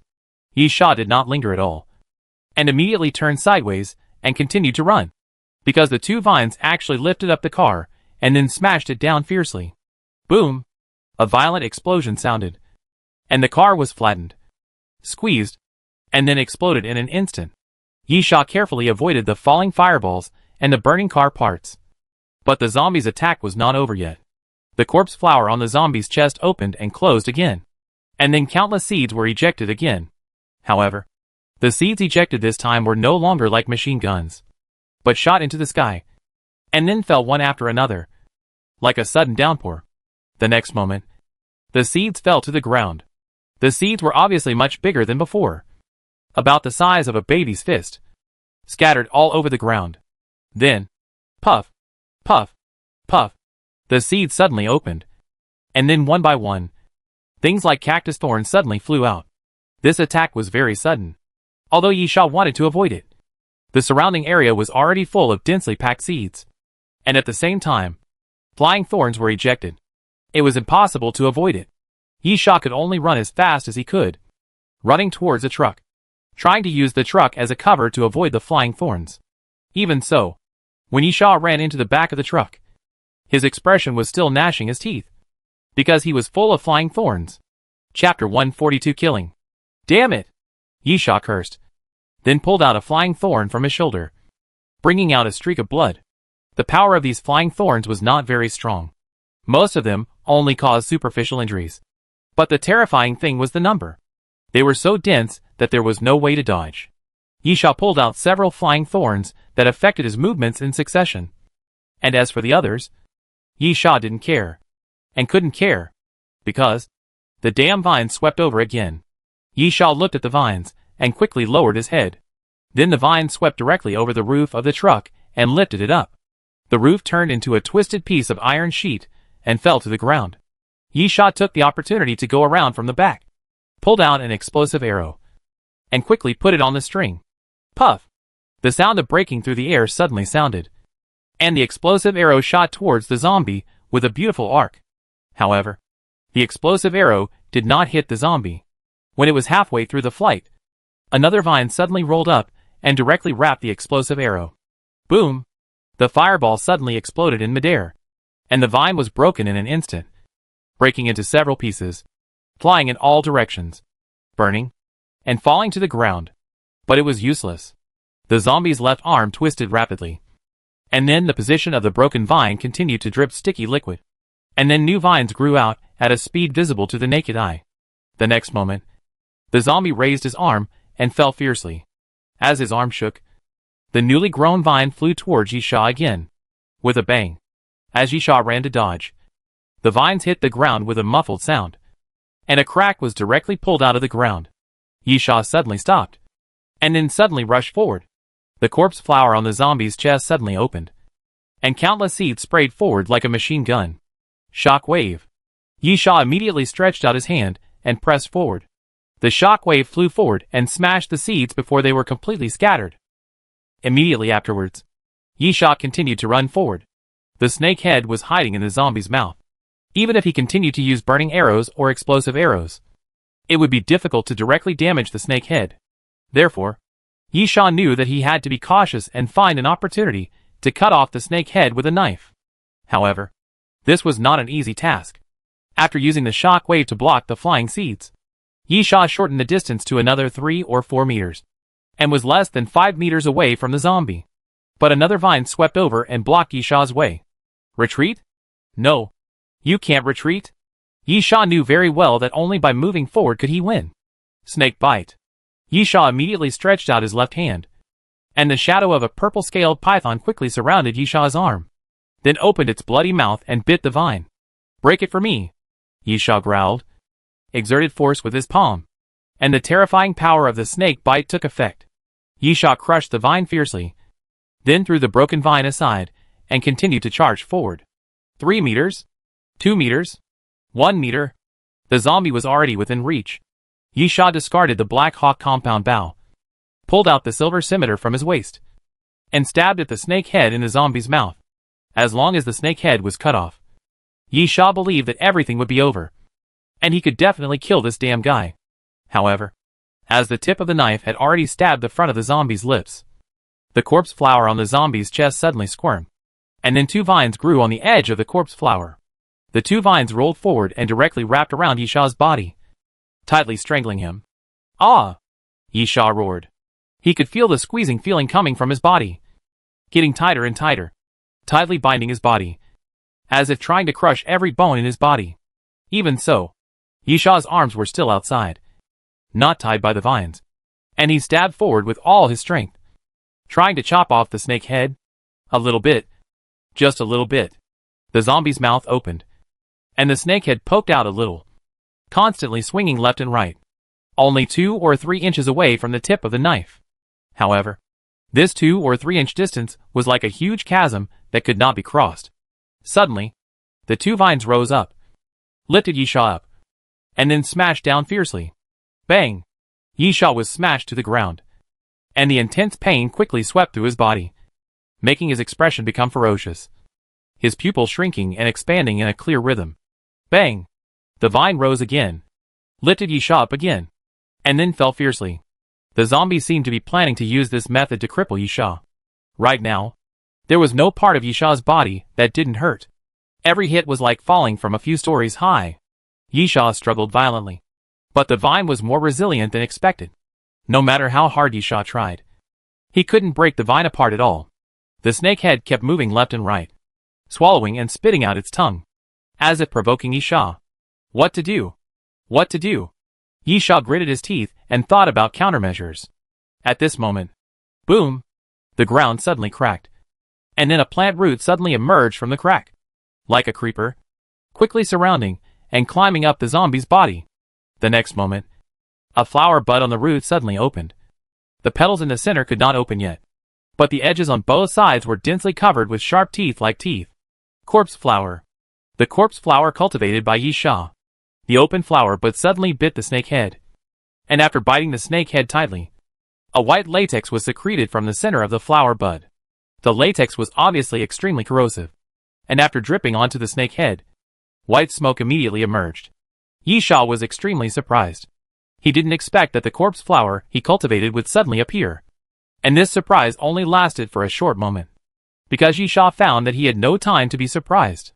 The snake head was in great pain from the corrosive venom, and struggled violently, and the vines wrapped around Yisha suddenly loosened at this moment. Yisha immediately exerted force, opened his arms to both sides, and broke free from the vines wrapped around him. Go to hell! After breaking free from the vines, Yisha growled, raised the silver scimitar, and stabbed forward fiercely. With a puff, the tip of the silver scimitar pierced directly into the mouth of the snake head, and then continued to move forward, and then pierced through the back of the zombie's neck. The snake head kept its mouth open and was nailed there directly. Then, with a plop, the zombie fell backwards and hit the ground fiercely. Chapter 143: A Brief Peace. You have killed mutated flower snakes. Cumulative number 1. Apocalypse reward. New mutant virus number 4. You have killed mutated flower snakes. Cumulative number 1. Apocalypse reward. Parasitic cells. You have killed mutated flower snakes. Cumulative number 1. Apocalypse reward. AIM cell mutation gene. A mysterious voice sounded, announcing that Yisha had killed the zombie in front of him. Yisha sat on the ground. The zombie in front of him was the strongest zombie he had ever encountered. No doubt about it. Back then in Sakura City, the zombies were surrounding it, and the danger level was no less than this time. However, if we only talk about the individual combat power, the corpse flower and the ghost-faced general at that time were not as scary as this zombie. The corpse flower cultivated by Yisha came to Yisha's side, and its roots twisted and climbed up Yisha's arm to show its intimacy. Good job. Yisha touched the flower bud. Thanks to you for showing up this time. The corpse flower rubbed Yisha's palm with the flower bud, then came to the side of the zombie and kept circling around it. Yisha pondered for a moment, thinking about the meaning of the corpse flower, and then asked tentatively, "Do you want to eat?" The bud of the corpse flower immediately shook. Yisha pondered again. Although he only wanted to use the flesh and blood of the ancient species to feed the corpse flower, so that the corpse flower could grow to its maximum potential, and even awaken the ancient bloodline. After all, there are not a few ancient plants in the ancient species. However, the zombie in front of him is obviously different. First, it is strong enough. Second, the zombie in front of him obviously has plant characteristics and seems to be of the same origin as the corpse flower. Then, letting the corpse flower eat it may be beneficial. Yisha, eat if you want. But remember to leave some for me. I need it. None of the 3 apocalypse rewards announced by the mysterious voice can be obtained directly by Yisha. Whether it is the so-called new variant virus number 4, parasitic cells, or the somewhat difficult to pronounce mutated gene of the M cell, none of them can be taken away directly, but need to be extracted from the corpse. So, what Yisha can do is to bring some body parts back to the Doomsday train, and then go to the dining car to let the proprietress extract his reward. On the other side, the corpse flower got Yisha's approval and immediately pounced on the corpse. Strictly speaking, the corpse flower was not interested in the corpse. It was interested in the corpse flower blooming on the chest of the corpse. So it did not affect Yisha from taking away part of the corpse. In about a quarter of an hour, the corpse flower directly ate the corpse flower on the chest of the corpse clean. Even the pistol was not spared. Yisha directly cut off the little snake that he had nailed to death. After all, this little thing was the zombie body, and the corpse was just a parasitic container. Yisha felt that it would be more reliable to take this little snake back. In addition, Yisha released some zombies from the car just in case, and then killed them one by one with the Alaskan harpoon. This is to prevent the virus from remaining in the air and infecting himself. The blood-sucking healing effect of the Alaskan harpoon can completely prevent this. After doing all this, Yisha patted the bud of the corpse flower. Let's go. Let's go back. Leaving the road and returning to the camping place behind the hillside. It was completely dark. Xiaya lit a bonfire and turned on the emergency light. When he saw Yisha coming back, he asked Blair, "Are you okay?" "Yisha, if the living one is okay, then is the dead one okay?" Yisha sat down and glanced at the empty flower pot next to him. Xiaya hurriedly said, "I didn't touch your things." "Absolutely not. The plant crawled out by itself and drilled into the ground. I tried to stop it, but it almost bit me. I know. Yisha, he just went to find me. Yisha knocked on the ground, and the corpse flower came out from the ground, and then crawled back into the flower pot. The corpse flower has been cultivated to this extent, which is almost the late stage of the larval stage. After all, Yisha provided quite sufficient nutrients. The combat effectiveness of the corpse flower at this stage is not strong, but it has a certain combat effectiveness. At the same time, the most fortunate thing for Yisha is that the corpse flower has the ability to move. The mutant plants caused by plant virus infection can be divided into two categories in terms of general classification, without discussing the detailed characteristics and classification. The first type is immobile. That is, they can only fight in one place. This type of plant is mostly found in mutant plants in the form of trees. The second type is that as long as they have soil, they can move, and some of them are even very fast. This type of plant is mostly found in mutant plants in the form of vines, flowers and plants. It is actually difficult to say which one is stronger or weaker. It mainly depends on the degree of mutation and the degree of evolution and growth. But from Yisha's point of view, he certainly hopes it is the latter. After all, the former is too inconvenient to carry, especially for trees. Can I still carry a flower pot that can plant a tree? Of course. The corpse flower has shown its ability to burrow into the ground, but it is still in its juvenile stage. Yisha can't let the corpse flower burrow into the ground and follow him. On the one hand, the speed is not enough, and on the other hand, the corpse flower can't move by itself for a long time. Therefore, a container is still needed for the time being. After relocating the corpse flower, Yisha said to Xiaoya, "I'm a little tired. I'll trouble you to move food and water. Don't worry. I have killed all the zombies there, and I checked them again when I came back." Char nodded, "No problem." Char drove directly to the highway, intending to bring back as much food and water as possible. When he left, his face was still filled with joy. This was also a matter of course. With those food and water, they could definitely survive until the surviving human concentration camp. In fact, there would be a lot more, which would make their life in the surviving human concentration camp much better. In the end times, banknotes are just waste paper, and gold and silver jewelry are not worth mentioning. Food and water are hard currency, followed by raw materials for making weapons. About half an hour later, Char came back with a small box and shouted, "Look! I found something super cool." Yisha looked up and saw that it was a box of cigars. Cigars cannot be used as food. They are a luxury item for enjoyment in the end times. In the absence of food, they are useless. But if you don't have to worry about food, they are indeed good things in some ways. Char took out a cigar and handed it to Yisha. "Would you like one?" Yisha hesitated for a moment, then nodded. Tobacco can relieve stress psychologically. Everyone knows that smoking is harmful to health. But why do people still smoke? Of course, because there is a need. Yisha lit the cigar, blew out smoke rings, and enjoyed the brief peace. Chapter 144. The Crazy Night appears.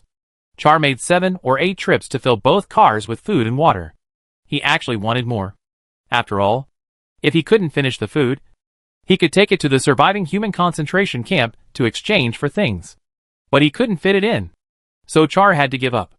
"Yisha, what we need to do now is to rush to the surviving human concentration camp as soon as possible. According to the estimated time, 1 week should be enough." "Right, Char, absolutely enough. We now have enough food and water. There is no need to look for those disgusting things as food. This can also save a lot of time." Xiaoya was referring to things like lizards and scorpions. If they really lacked food, they could only eat those things. Moreover, as Xiaoya had lived in the desert for a long time, he was quite good at this. "Yisha, then take a rest. We will start our journey with all our strength tomorrow." After Yisha finished speaking, he lost interest in continuing the conversation and closed his eyes directly. For now, except for not killing the one-eyed old man, Yisha was very satisfied with this trip to the desert. As for whether he could kill the one-eyed old man, Yisha would not just go to the door and fight with hundreds of people without thinking. So for the time being, Yisha could only let fate take its course in killing the one-eyed old man. Anyway, with enough food and water, Yisha decided to continue to take Char and Blair with him. It would be best if the one-eyed old man came to the door, but it would be fine if he didn't show up. The next day, Yi Sha and Char dismantled some car parts to prevent the car from breaking down and needing repairs on the way. And then, they had to continue on the road, traveling eastward for a week.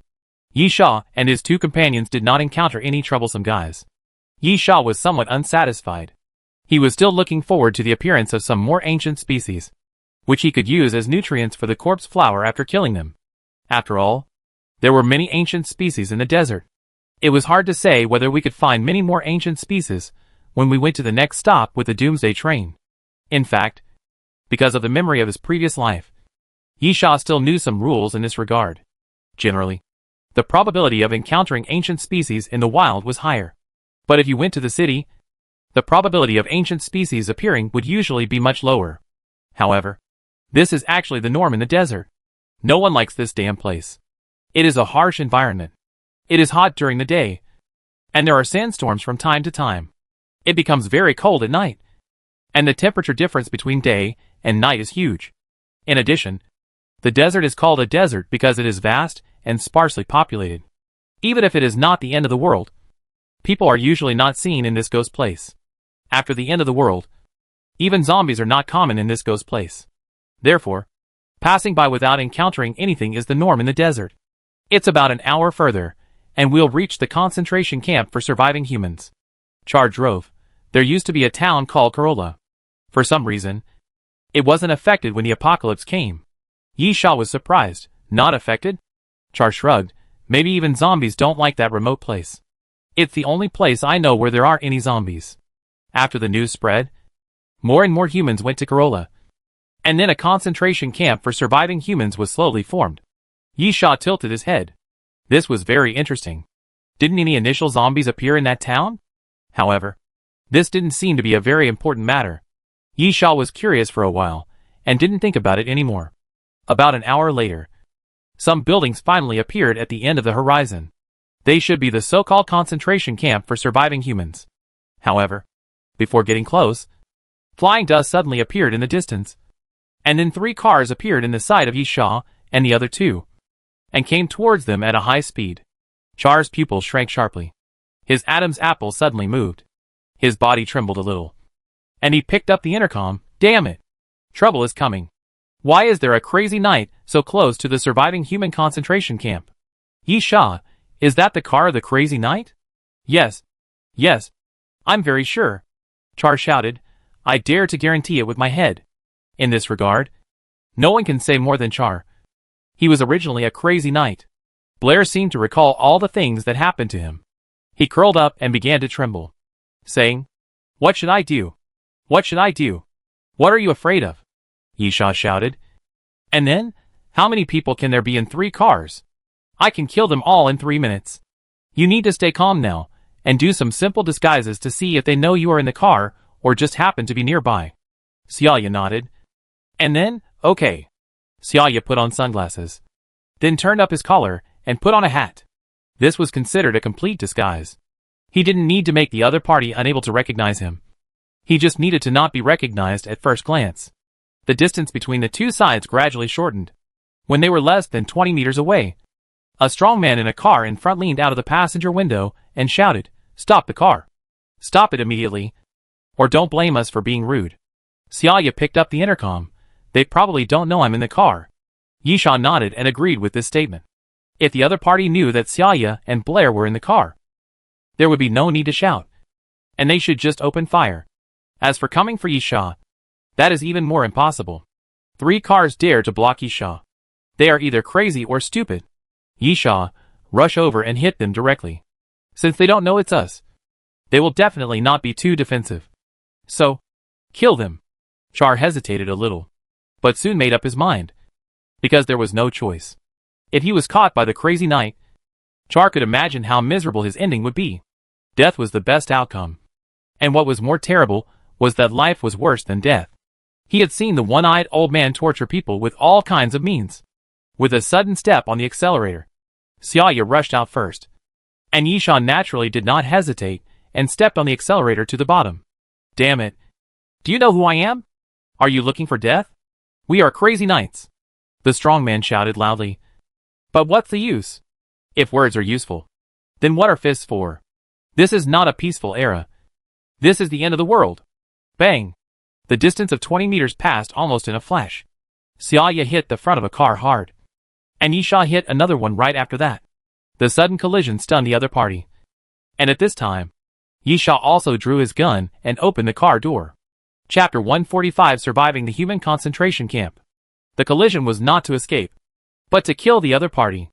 Yisha did not want the situation to turn into a car chase. He planned to solve everything directly. Bang! After getting off the car, Yisha shot the strongman who was shouting directly. And the silver bullet blew up the strongman's head when it penetrated the other party's head. Then, Yisha came to the driver's seat and shattered the window of the driver's seat with an elbow. Seeing the driver draw his gun and point it at himself, he stretched out his left hand fiercely. Snake bite. With the shadow of the purple-scaled python wrapped around Yisha's arm, Yisha grabbed the opponent's pistol and twisted it hard, bending the pistol. Come out.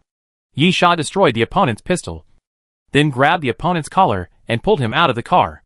Then he grabbed the opponent's head and smashed it against the car, breaking his head and bleeding. On the other side, Xiaoya didn't have the courage to get out of the car like Yisha. He pulled out his gun and shot at the car opposite.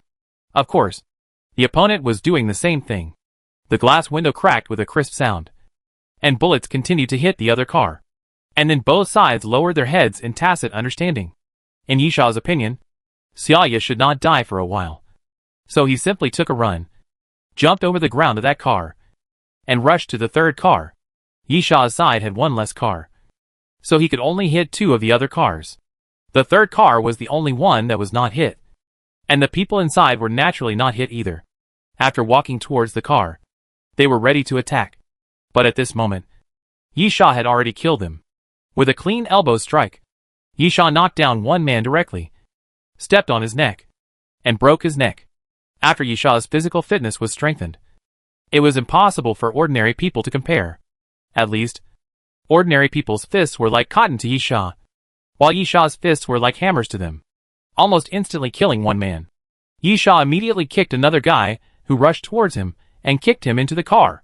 At the same time, the third person on the other side of the car quickly took out a pistol from the car and aimed at the Yeha. The leaves suddenly grabbed the guy who was being beaten by himself, and then held his neck and raised it directly. The horns were involuntarily bleeding, and gradually disappeared. And then Yu threw his hand, threw the body out, hit the opposite side of the car, and smashed people. The next moment, Yisha propped up the roof of the car and jumped over the car again, kicking the man who was about to stand up back to the ground. Say goodbye to this world. Yisha raised his foot and stomped hard, crushing the man's sternum. After killing the people in two cars, the remaining car was no longer a problem. After Yisha went back to the second car, he pulled out the silver thorns and shot at the glass window. Bang, bang, bang.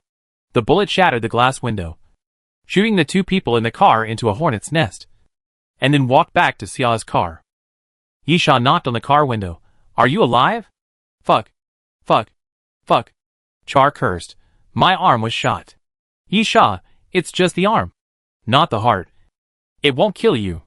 Char, I need treatment. It hurts so much. Yisha, we'll be at the surviving human concentration camp soon. Someone will treat you there. But I'm more curious why the crazy knights appeared around the surviving human concentration camp. They're probably here to steal things, Char explained. Although there are many crazy knights, they are still far less than the number of people in the surviving human concentration camps.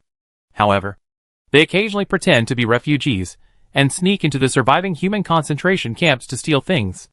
I hope it's that simple. Yisha frowned. I have a bad feeling. You bandage it. The bullet can only be taken out after entering the surviving human concentration camp. Char nodded, tore up his clothes and bandaged it simply. And the three of them continued on their way. The surviving human concentration camp was already in sight. And when he really arrived at the surviving human concentration camp, Yisha found that his bad premonition was actually true. As Char said, the surviving human concentration camp was actually a small town. The town was a typical American Western style, and most of the buildings were wooden structures. Standing at the entrance of the town, you can see that there is smoke everywhere in the town, and there are faint flames. Char was surprised. How could this happen? Yisha pulled out the silver thorns. Obviously, Someone is attacking the surviving human concentration camp. And it is most likely the crazy knights led by the one-eyed old man. That's impossible. Xiaoya looked incredulous. There are only more than 500 crazy knights. And there are more than 2,000 soldiers in the surviving human concentration camp.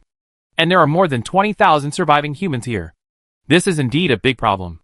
No matter how fierce the one-eyed old man is, he should know that it is impossible to capture the surviving human concentration camp with more than 500 people. Unless the one-eyed old man's brain is broken.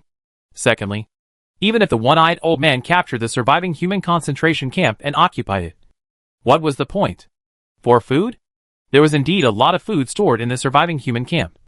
But the one-eyed old man could not take it all away. Besides, storing too much food was not necessarily a good thing, because the food would go bad, especially in a harsh environment like the desert. So, did he want to occupy the surviving human concentration camp? This was even more of a joke. How could the one-eyed old man control the surviving human concentration camp? 500 people controlling 20,000 people? Yi Sha felt that this matter was strange, and he couldn't figure it out for a while. Hey, there are people over there. Catch them. Catch them. Look, it's Char and that woman. They really came to the surviving human concentration camp. Bring them back, and you will definitely get a reward. At this time, a noisy voice sounded, and a team of more than a dozen crazy knights came out of the side alley, and then found Yi Sha and the other two, and then shouted excitedly. Yi Sha immediately pulled out the silver thorns, opened fire before the opponent attacked, and then shouted to Char and Blair, "Go! Go first!" As Yi Sha shot, the crazy knight on the opposite side also quickly raised his gun, one chasing and the other fleeing. Char pulled Blair and ran quickly to a building on the side. Yi Sha kept shooting, but his firepower was obviously not as good as the opponent. He only had 2 pistols, but the opponent had more than a dozen people. Yi Sha gritted his teeth, helplessly pulled out a crystal bar of red flame bomb, and threw it forward. Chapter 146 Little Fatty. The explosion temporarily blocked the other party, and Yi Sha quickly retreated and returned to the building. Xiaoya looked at Yi Sha who came in, and then looked out the window. I checked. There is no back door here. We have to find a way quickly. They will call someone. Yi Sha, if there is no back door, make it yourself. While Yi Sha was speaking, he took off the Black Hawk compound bow, put on the explosive arrow, and shot directly at the wall behind him. With a loud bang, the explosion sounded, and the wall behind him was blown to pieces. Yi Sha pushed Xiaoya. You two go first. I will stop them. Don't leave the town. If you go to the desert, they will chase you by car, and you will die. Find a place to hide in the town. There is still a glimmer of hope. Xiaoya and Blair gritted their teeth and nodded solemnly. Yi Sha continued, also, try to find the people who survived the human concentration camp. I don't believe that the one-eyed old man with 500 people can kill all the people who survived the human concentration camp. I understand. Xia nodded again, pulled Blair out of the gap in the wall quickly, and then fled along the street. Yi Sha walked back to the door. Those crazy knights had already moved towards the gate, very cautiously, surrounding them in a semicircle formation, obviously afraid that Yi Sha had such a powerful thing as the red flame bomb in his hand. Since you are afraid, Yi Sha smiled and pulled out a crystal bar of the red flame bomb and threw it directly out of the door. I will give you a little more. No. Get out of here. When Yi Sha threw out the crystal bar of the red flame bomb, the crazy knights immediately fled in a panic. Boom! Then, a violent explosion sounded, and a hot fireball suddenly exploded at the door, and thick black smoke spread all around. Yi Sha took the opportunity to dodge out, holding an M16 rifle in his hand, rushed into the smoke and fired. When the smoke gradually dissipated, there were several more corpses on the ground, and several people were also shot and injured. Yi Sha pulled out the silver thorns, walked forward, and shot at the injured people, killing them one by one. The crazy knights were just ordinary people with a certain amount of armed force, and they were not worth mentioning in Yi Sha's eyes. If there was a threat, it was just a problem of a large number of people. But at the moment, there was only a small team of people. Killing these guys was not difficult for Yi Sha at all. Letting Xia and Blair leave first was not because Yi Sha was kind enough to stay behind to cover the retreat, but because Yi Sha did not want to bring 2 burdens with him. Anyway, the crazy knight has appeared, and the one-eyed old man should also be here. In this case, Xia and Blair are no longer useful to Yi Sha. Useless things should be discarded. He shot people while moving forward. When Yi Sha came to the last person, the man immediately begged for mercy. Please, let me go. The man's legs were broken in the previous sweep, and he could only sit on the ground, constantly squirming and retreating, leaving 2 blood marks on the ground. Yi Sha walked up to the other person, squatted down, and put the gun to his forehead. I ask. You answer. Understand? The man hurriedly said, I understand. I understand. Yi Sha, tell me, what is the current situation in the surviving human concentration camp? Why are you here? The man hurriedly said, I don't know where the boss got a batch of very strange weapons, and then led us here, saying that he wanted to occupy the surviving human concentration camp and treat the people here as slaves. Yi Sha, how many of you are here? The man, all of you are here. Yi Sha frowned. What is the strange weapon you are talking about? And what about the people who are currently surviving in the human concentration camp? The man, I don't know what the weapon is. Only some people can get the weapon. The people who are currently surviving in the human camp have retreated deep into the camp. The area near the entrance has been completely occupied by us. We are responsible for searching for those who have escaped. Oh! Yi Sha nodded. Since you have said everything you need to say, it is useless. Bang! Yi Sha suddenly pulled the trigger and shot the other man's head through. Yi Sha, how can I keep you here?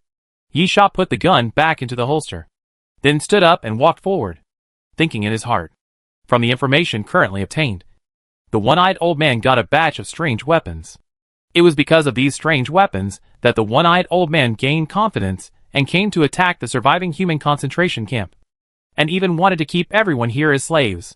The matter did not seem complicated. The main question was, what weapon did the one-eyed old man get? At this time, a rapid ring interrupted Yi Sha's thoughts. He looked sideways and saw that a telephone booth on the side of the road was ringing.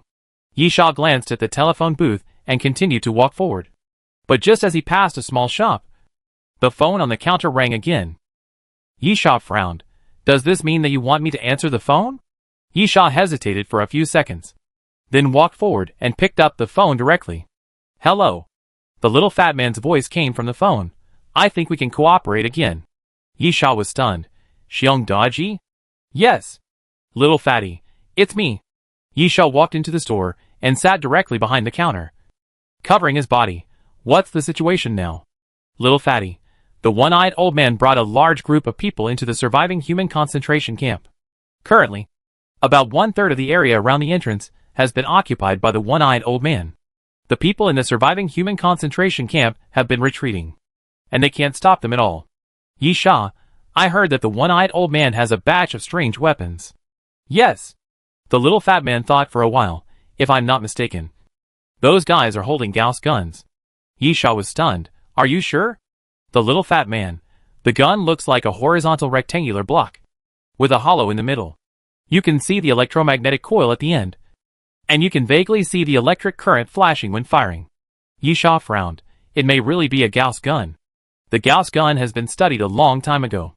Its power comes from the electromagnetic coil.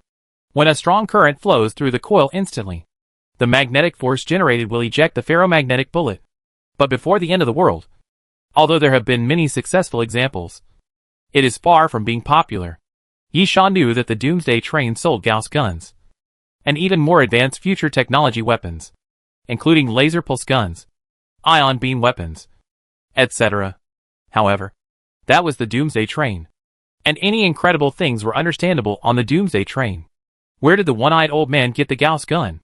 Moreover, according to the information currently available, the one-eyed old man got more than one Gauss gun, but a batch. Chapter 147 Killing. At this time, the little fat man continued, in addition, they have some potions in their hands, which feel like stimulants. After injection, they can make those crazy nights even crazier, and it seems to improve their physical fitness for a certain period of time. Yi Sha, do you know where the one-eyed old man got these from? The little fat man, I don't know. But is it important? Yi Sha thought about it, and it was indeed not important. Anyway, no matter what, the one-eyed old man already had these. So what was the point of knowing the origin? Yi Sha, do you mean to cooperate to kill the one-eyed old man? Little fatty, of course. Yi Sha, there is only one one-eyed old man, and there is only one quota to complete the task. Do you understand what I mean? Don't worry. I have no intention of competing with you for the task. Little fatty, under the current situation, it doesn't matter who kills the one-eyed old man. Yisha was puzzled. Oh? Little fatty, the one-eyed old man occupied the council hall, which was originally the office of the administrator of the surviving human concentration camp. At the same time, the entrance and exit of the Doomsday train platform is in the backyard of the council hall. Yisha suddenly realized, so, if we don't kill that guy, we can't go back to the Doomsday train? The little fat man nodded. That's it. Whatever the one-eyed old man wants to do has nothing to do with us. At most, we can just go back to the Doomsday train. But he happened to be blocking the entrance and exit of the Doomsday train platform. So that has something to do with us.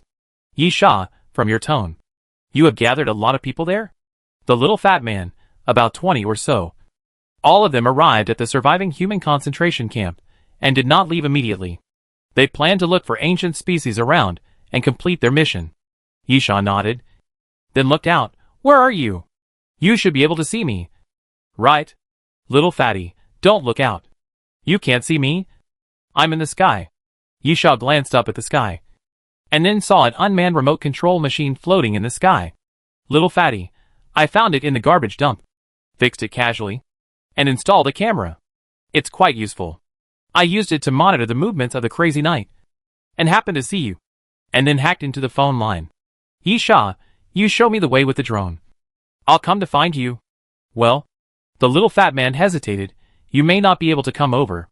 We are now with the surviving human concentration camps, who are retreating. The crazy knights outside are still attacking.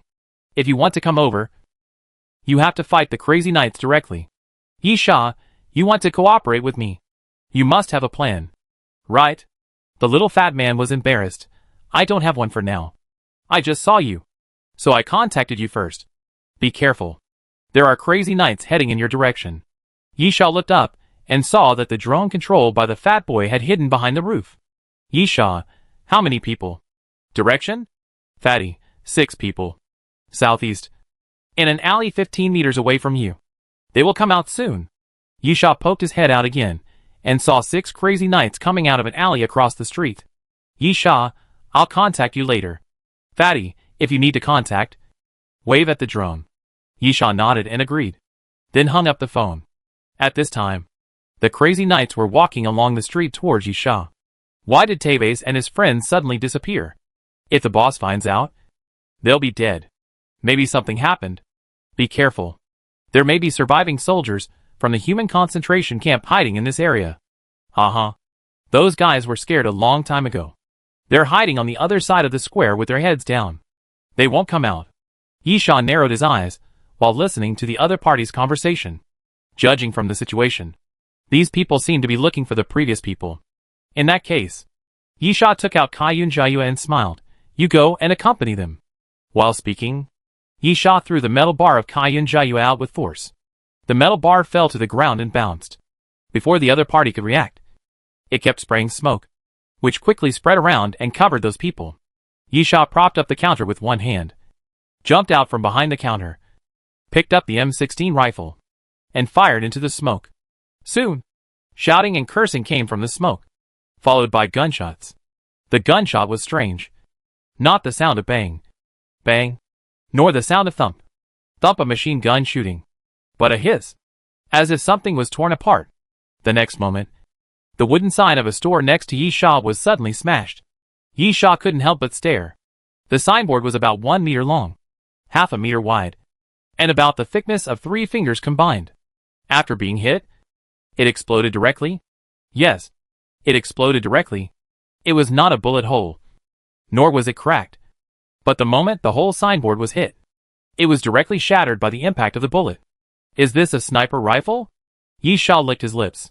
Is the power of the Gauss rifle so terrifying? Yisha immediately ran to the side, threw the empty M16 rifle on the ground, then took off the Black Hawk compound bow from his back, and directly put 3 explosive arrows on it at once. Yisha sneered. What about the Gauss gun?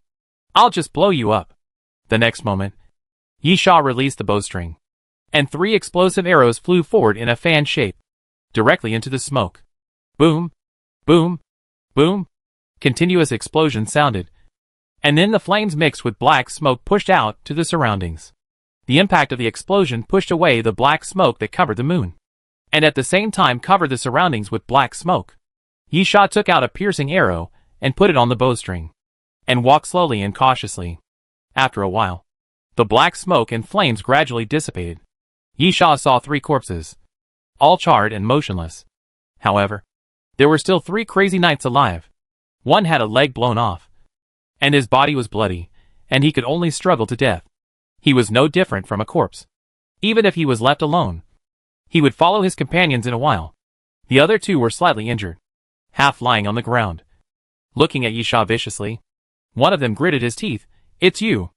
"Oh." Yisha smiled. "Do you know me?" The man said in a deep voice, "I was there that night." The night the other party was talking about was naturally the night when Yisha planned to assassinate the one-eyed old man. Chapter 148 Potion. Yisha smiled. "You were lucky that day and survived. This time, you are not so lucky." Puff! The moment Yisha finished speaking, he suddenly released the bowstring and the piercing arrow flew out. A silver light flashed in the air, and then a blood hole appeared between the man's eyebrows.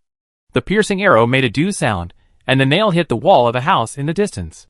The other man looked at Yisha and turned to look at him. He immediately struggled to retreat, then gritted his teeth and suddenly took out a needle from his pocket. The needle was flowing with light green liquid. After the other party took out the needle, he immediately stabbed it into his neck and pushed the green liquid into his body. Roar! The next moment, the man suddenly roared to the sky. His eyes turned red, and then his body continued to swell, and his muscles became angular. Yisha raised his eyebrows. This should be the drug similar to stimulants that the fat man said. However, at this level, it should not only be emotional excitement, but also obvious changes in the body. Yisha didn't hesitate at all, put on a new piercing arrow, and shot it forward with force. Puff! Facing the flying arrow, the crazy knight had no intention of dodging, and directly raised his hand. And then the piercing arrow pierced the opponent's palm. However, the crazy knight seemed to have no sense of pain, and suddenly stretched out his hand to hold the piercing arrow, and then pulled it out with his left hand. Roar! Roaring, the man suddenly rushed towards Yisha. Like a bulldozer, his shoulders suddenly sank, and he slammed into Yisha. Yisha crossed his arms, trying to defend himself, and then at the moment of collision, Yisha immediately felt a huge force coming, and the whole person retreated several steps. Yisha licked the corner of his mouth. With this level of strength, the physical fitness should obviously exceed the level of 3 points, and should be able to reach about 4 points. The potion can really greatly improve the physical attributes in a short period of time. But Yisha looked at the other person rushing towards him again, and stretched out his hand fiercely. "You are far from being able to deal with me at this level." Bang! The two collided again. But this time Yisha took action in advance and directly stretched out his hand to push the other person. "Get out of my way!" Yisha growled, suddenly exerted force, and then threw the man out, and fell heavily on the ground 2 meters away. The next moment, Yisha took a step forward, and when the other person sat up, he kneed him hard, kicked his head hard, and then kicked him back to the ground. The man seemed to have completely lost his sense of pain and didn't care about Yisha's beating at all. After being knocked down, he sat up again. Yisha punched him again without hesitation. 1 punch, 2 punches, 3 punches. Yisha raised his fists and punched him continuously, hitting the opponent's face and smashing him to the ground. But the crazy knight sat up again and again, roaring like a beast in his throat. Damn it! Yisha couldn't help but curse. This guy who couldn't be beaten down was really annoying. At this moment, the crazy knight sat up again, and suddenly bounced up and crashed into Yisha's arms. With a bang, he knocked Yisha to the ground. The next moment, the crazy knight clenched his fists and was about to smash down fiercely. But at this moment, bang, bang, bang, the gunshot suddenly rang out, and the crazy knight's movements could not help but stagnate. Blood suddenly oozed from his chest, soaking his clothes, and then his body tilted to one side. Yisha kicked the corpse away and climbed up from the ground. Huh? Yisha looked at the corpse on the ground, exhaled foul air. His body stiffened, lost his sense of pain, and seemed to have lost even the most basic rationality and emotions. if the other party had not yelled and died directly after being shot through the chest. Yisha almost thought that this guy had turned into a zombie. After all, the characteristics after being injected with drugs are very similar to zombies. However, to kill a zombie, you must blow up the head or break the neck. The opponent will also die if the chest is shot. At the same time, the zombie can only make a whimpering sound and cannot yell. The most important point is that during the battle, Yisha can feel the opponent's body temperature. This means that the other party is alive. However, no matter what the potion is, the improvement in combat power is indeed very large. No wonder the one-eyed old man dared to attack the surviving human concentration camp with a Gauss gun and this potion of unknown origin. Thinking of this, Yisha suddenly remembered that the other party seemed to have a Gauss gun.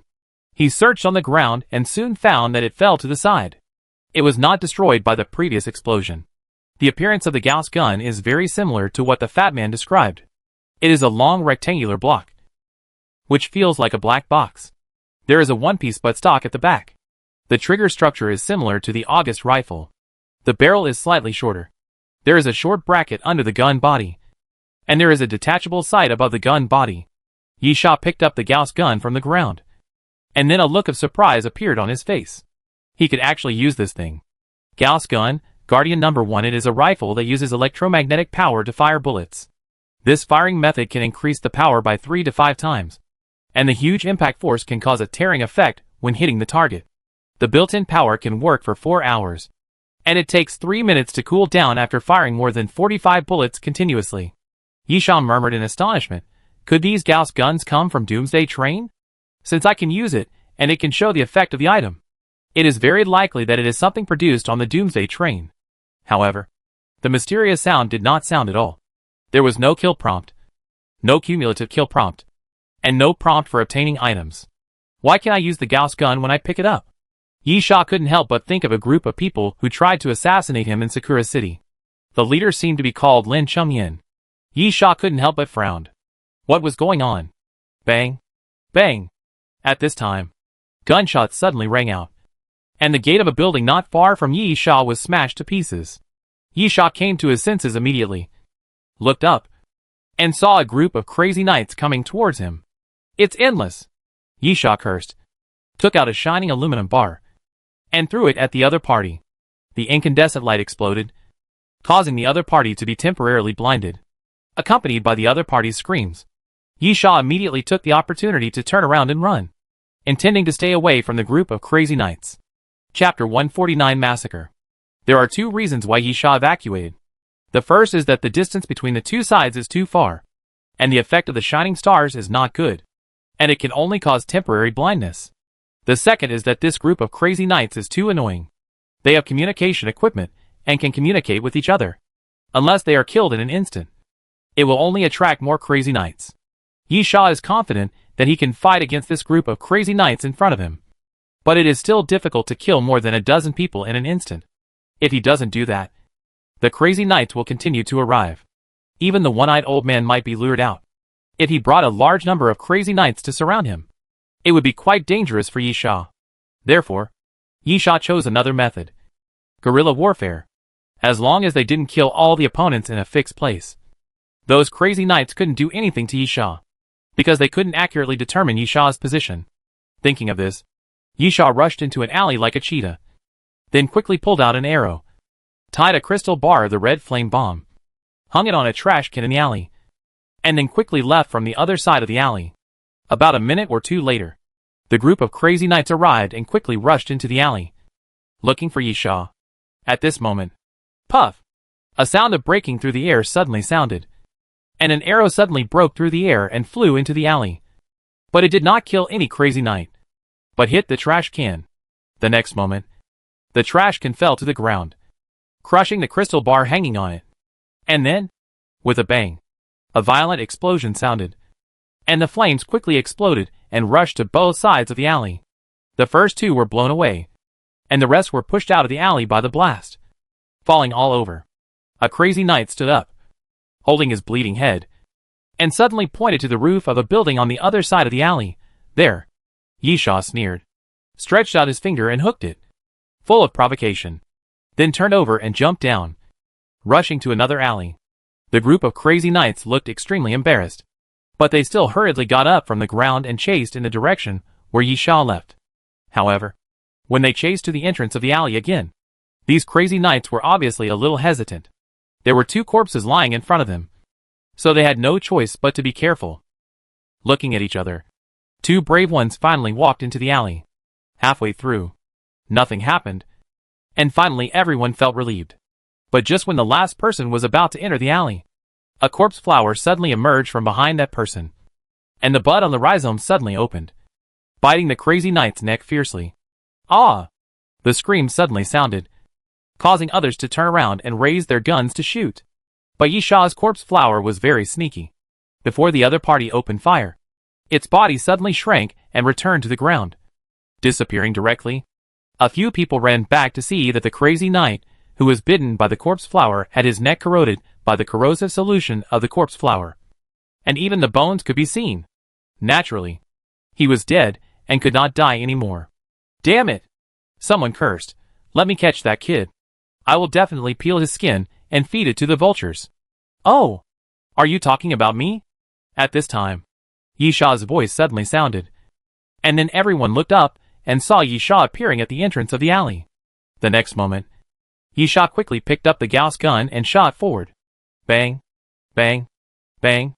The Gauss gun fired continuously, and after hitting those crazy knights, the bullets did not just penetrate the opponent's body, but blasted fist-sized blood holes on the opponent's body.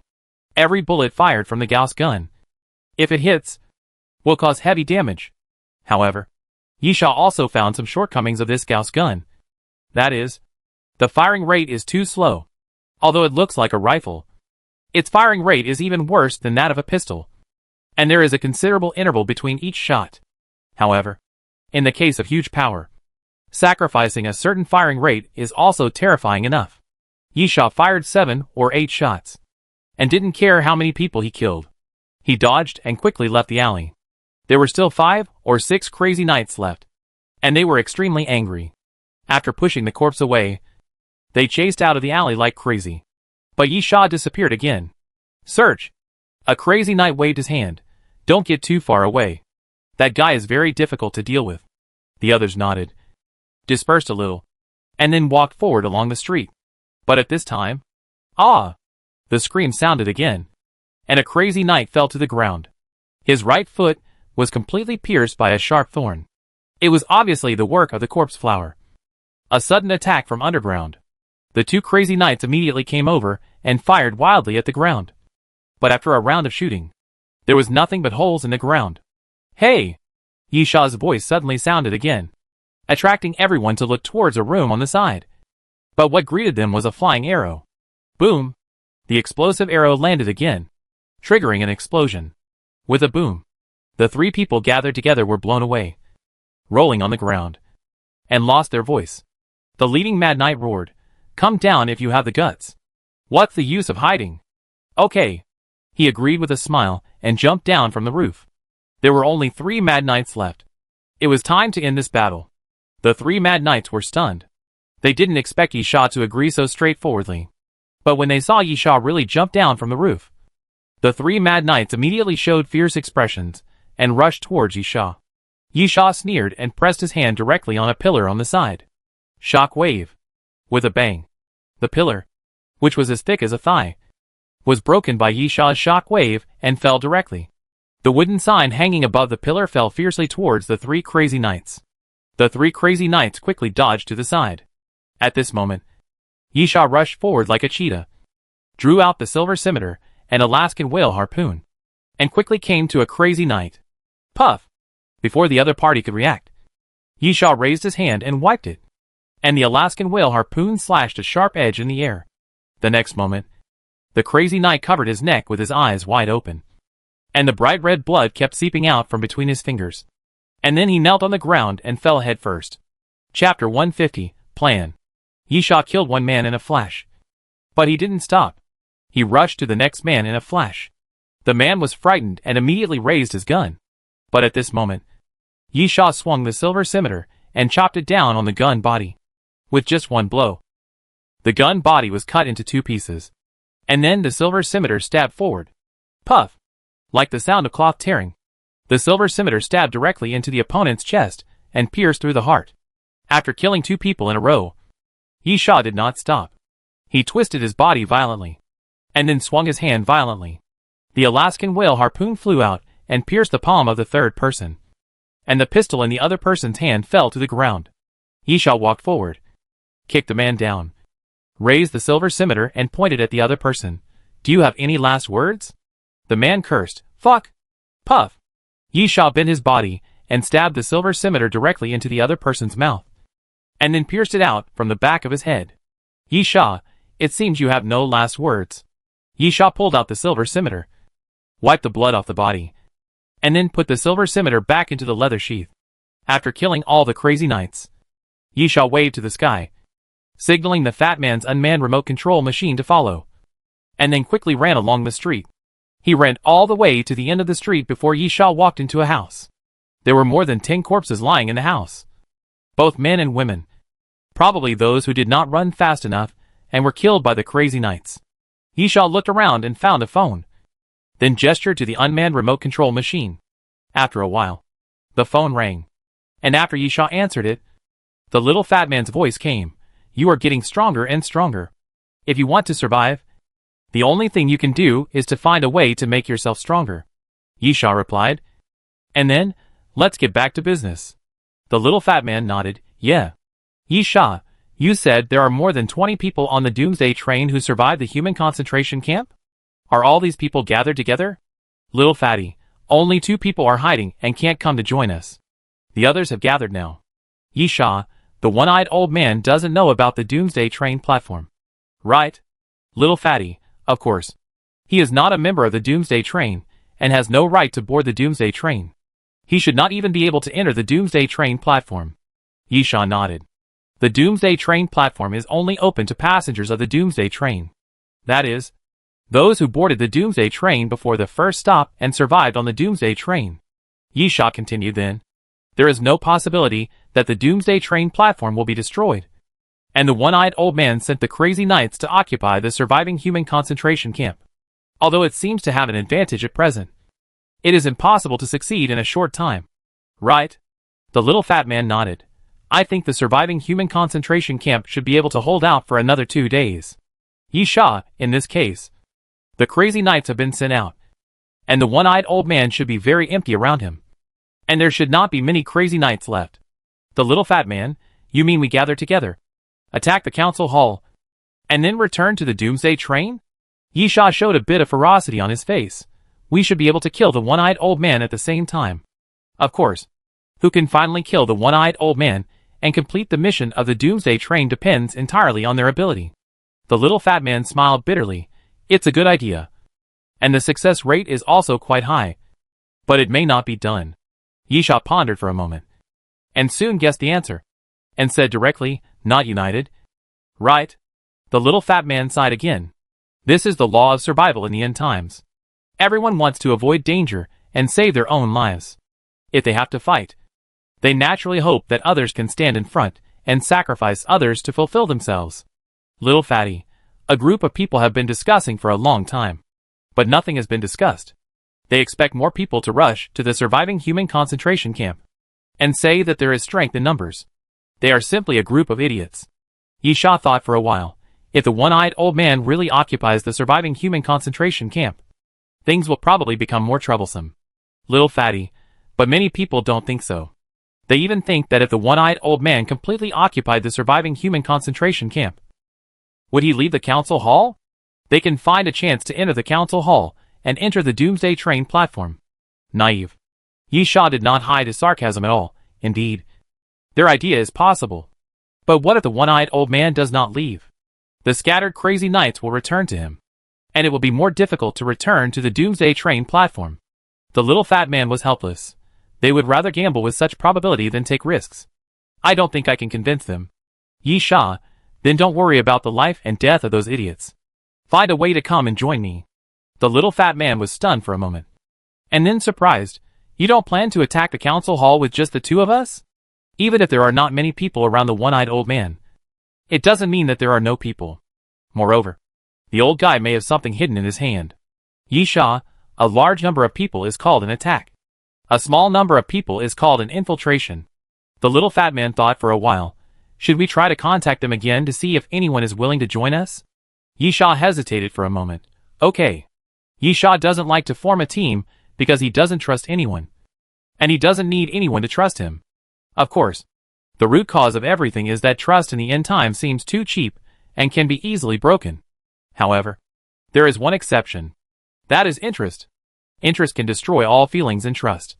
But it can also bring people together because of interest. When everyone has the same goal and the same interests, then short-term trust and teaming up are not impossible. This is the case right now. Everyone wants to kill the one-eyed old man and return to the Doomsday train. The goals and interests are the same. At least on the surface. There is no reason to betray. Then, you can try to team up. Of course, this does not mean that Yisha will not be on guard at that time. Among the survival rules of the end of the world, there is one most important rule. Never leave your back to anyone. After hanging up the phone, Yisha did not intend to leave, but temporarily rested in this room. Even if the fat man wanted to join, he had to find a way to pass the defense line of the Crazy Knights. However, it was not completely impossible. The Crazy Knights of the one-eyed old man could not always maintain a high-intensity attack, and there would always be a break. When night falls, there will be an opportunity. Before that, what Yisha needs to do is to conserve his energy and keep himself in the best fighting state. Chapter 151 Night Dive. At night, the evening breeze was cool. The desert night wind was sandy and had a faint smell of fish. I wonder if too many people died in this town. And the blood seeped into the wind. The place where Yisha and the little fat man agreed to meet was the refugee shelter 2 streets away. This place was dedicated to distributing food to people who had just arrived at the surviving human concentration camp. And it was a temporary residence for refugees when there were not enough houses. And the purpose of this place before the end of the world was actually a church. When Yisha walked into the church, the little fat man had not arrived yet. Inside the church, many long chairs collapsed there. And the ground was full of corpses. At least 30 or 50. And the cross sculpture in front was also missing a piece. Yisha sat down on a chair and looked at the cross in front of him. If there really is a God, why doesn't he appear in the world to save your believers? Save your believers from this sad era. Creaky. At this time, the door of the church was opened again. Yisha stood up and looked at the cross. So, people can only rely on themselves to live. After Yisha finished speaking, he walked towards the church gate.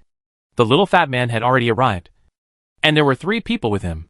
Bai Xiling appeared beside the little fat man. He was quite strong. And it would definitely be a good thing if he was willing to join. Yisha had fought with Bai Xiling and recognized Bai Xiling's strength. The second person who came with the little fat man was Xia Yuran. Xia Yuran crossed her arms and leaned against the door with an indifferent look on her face. A small knife that was only about 1 finger long was played by Xia Yuran. It was like a butterfly flying through flowers at the fingertips. There was no trace of the pitiful look she once had. Yisha smiled. Are you not going to pretend this time? Xia Yuran shrugged. You also benefited from it. Didn't you?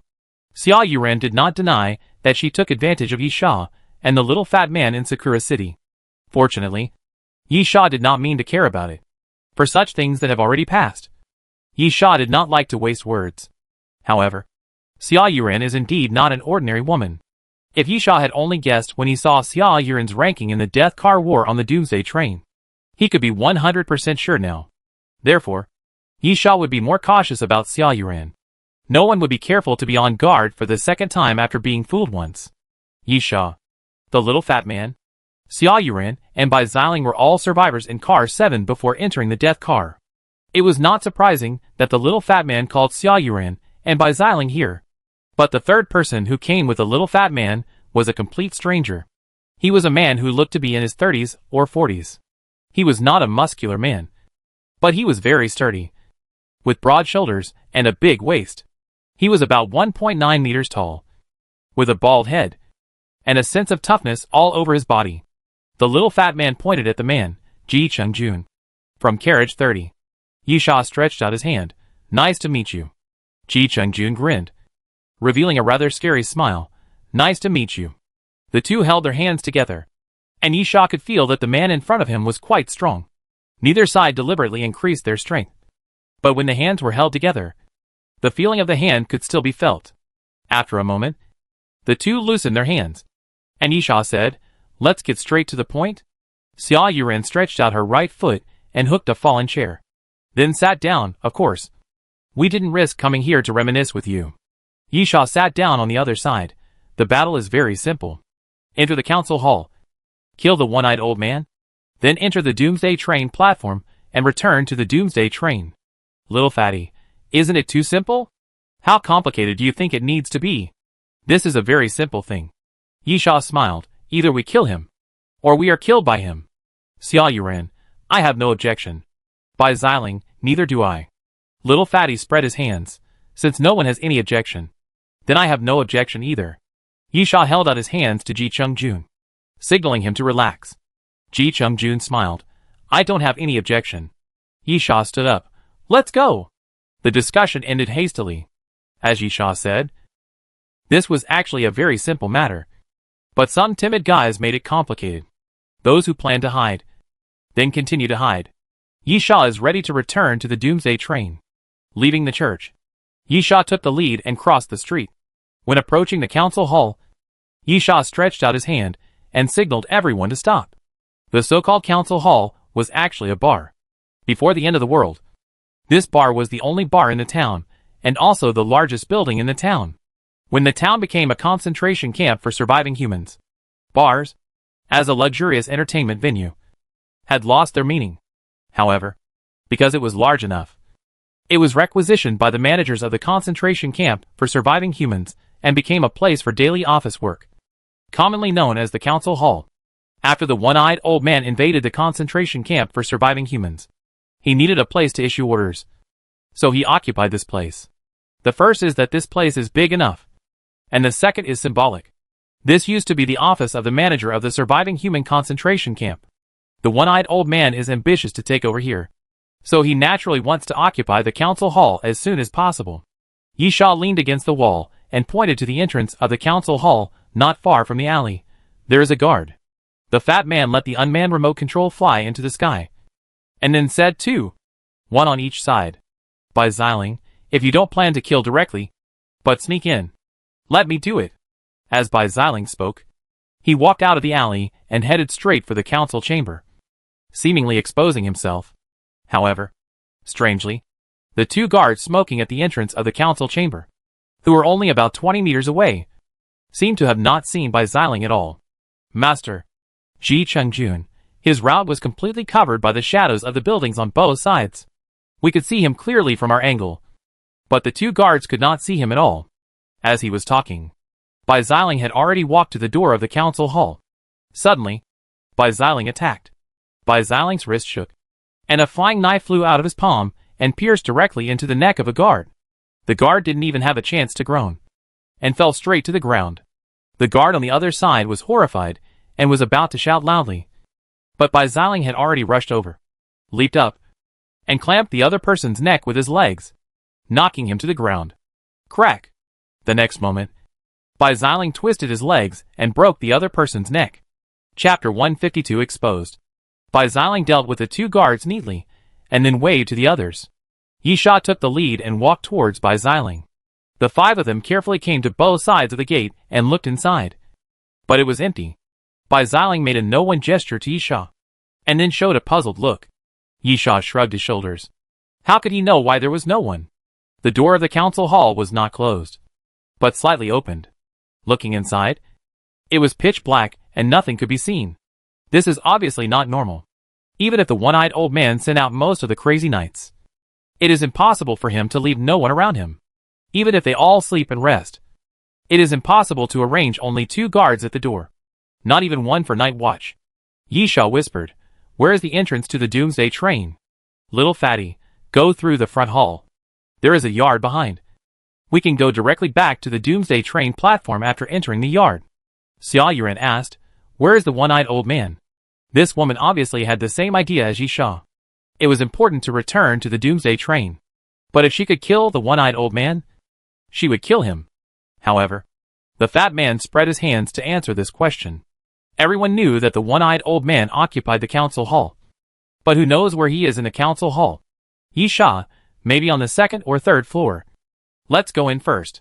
The council hall has 3 floors, because it used to be a bar. The first floor is a hall. The original facilities of the bar have been moved away, leaving only an irremovable wooden bar. As Yisha spoke, he tiptoed into the council hall.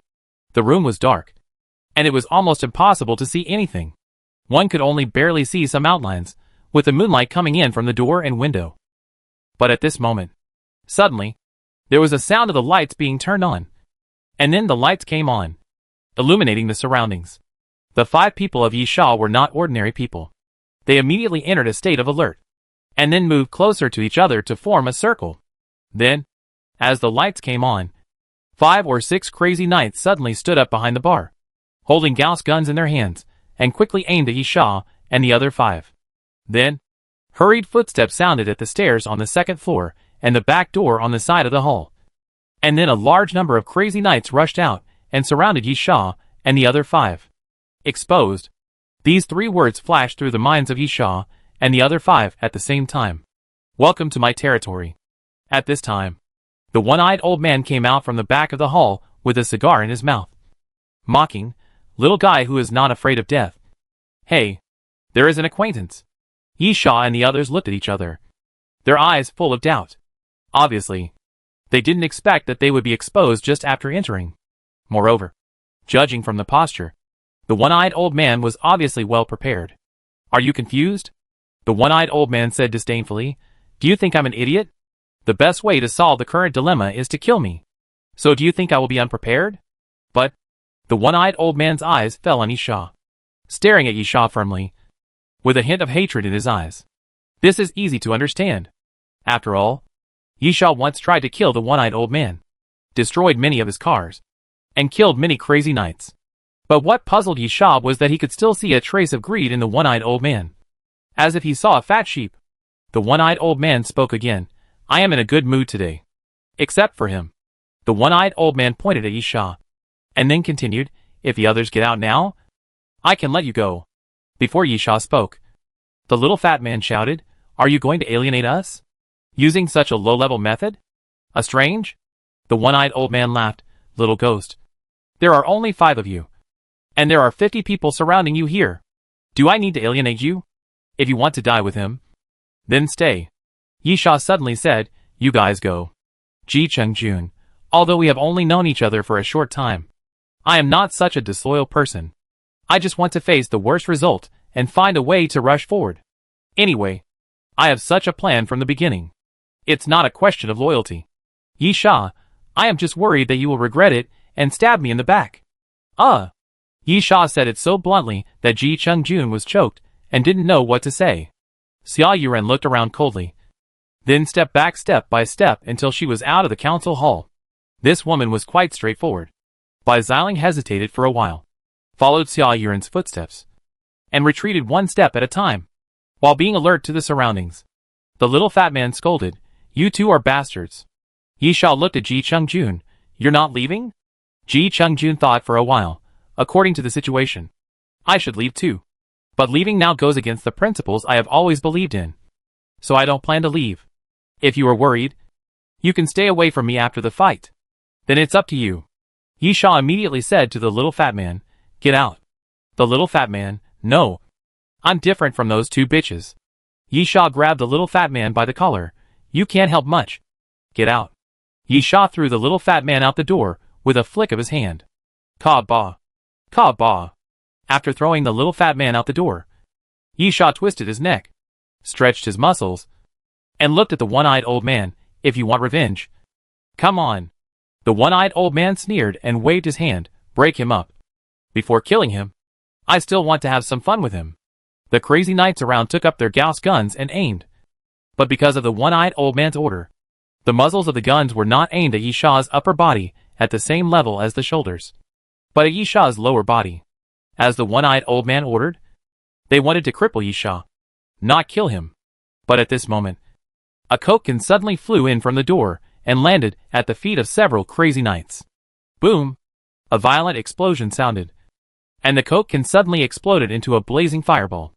Along with the explosion, Several crazy knights were directly blown away. The next moment, the little fat man ran back with 2 Molotov cocktails. The little fat man threw the 2 Molotov cocktails forward with all his strength, and then said to Yisha, "I thought about it carefully and felt that I should still be able to help." Yisha smiled and shook his head. Then said, "Kill them." Chapter 153 Fierce Fighting. As soon as he finished speaking, Yisha rushed forward. The one-eyed old man's biggest reliance is the Gauss gun? No.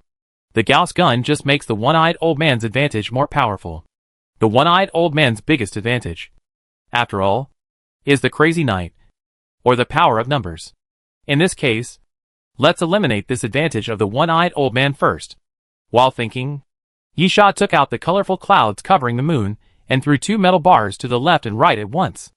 The smoke dispersed quickly, and some crazy knights had no time to stop, and pulled the trigger. Then, along with the sound of gunfire, screams followed. This was the method Yisha thought of. As long as the crazy knights were deprived of their field of vision, when the enemy had 10 times more people, if they shot rashly, it would definitely not be Yisha who was hit, but his companions. The next moment, Yisha took out the shining star again, and decided to add more fire, throwing the aluminum bar of the shining star far away. In the smoke, dazzling white light exploded, and many crazy knights covered their eyes in pain and fell to the ground. The sudden white light made them blind for a short time. When the smoke was completely spread, Yisha's face showed a trace of cruelty. He put on the starry goggles with one hand and slowly pulled out the silver scimitar with the other hand. In theory, the smoke of colorful clouds covering the moon also had an impact on Yisha, and Yisha's vision would be obscured in the smoke. However, Yisha had the starry goggles, so he didn't need to see where the other party was. He just needed to determine the other party's position through the red shadow of the starry goggles. When the starry goggles were activated, Yisha's eyes were full of red shadows.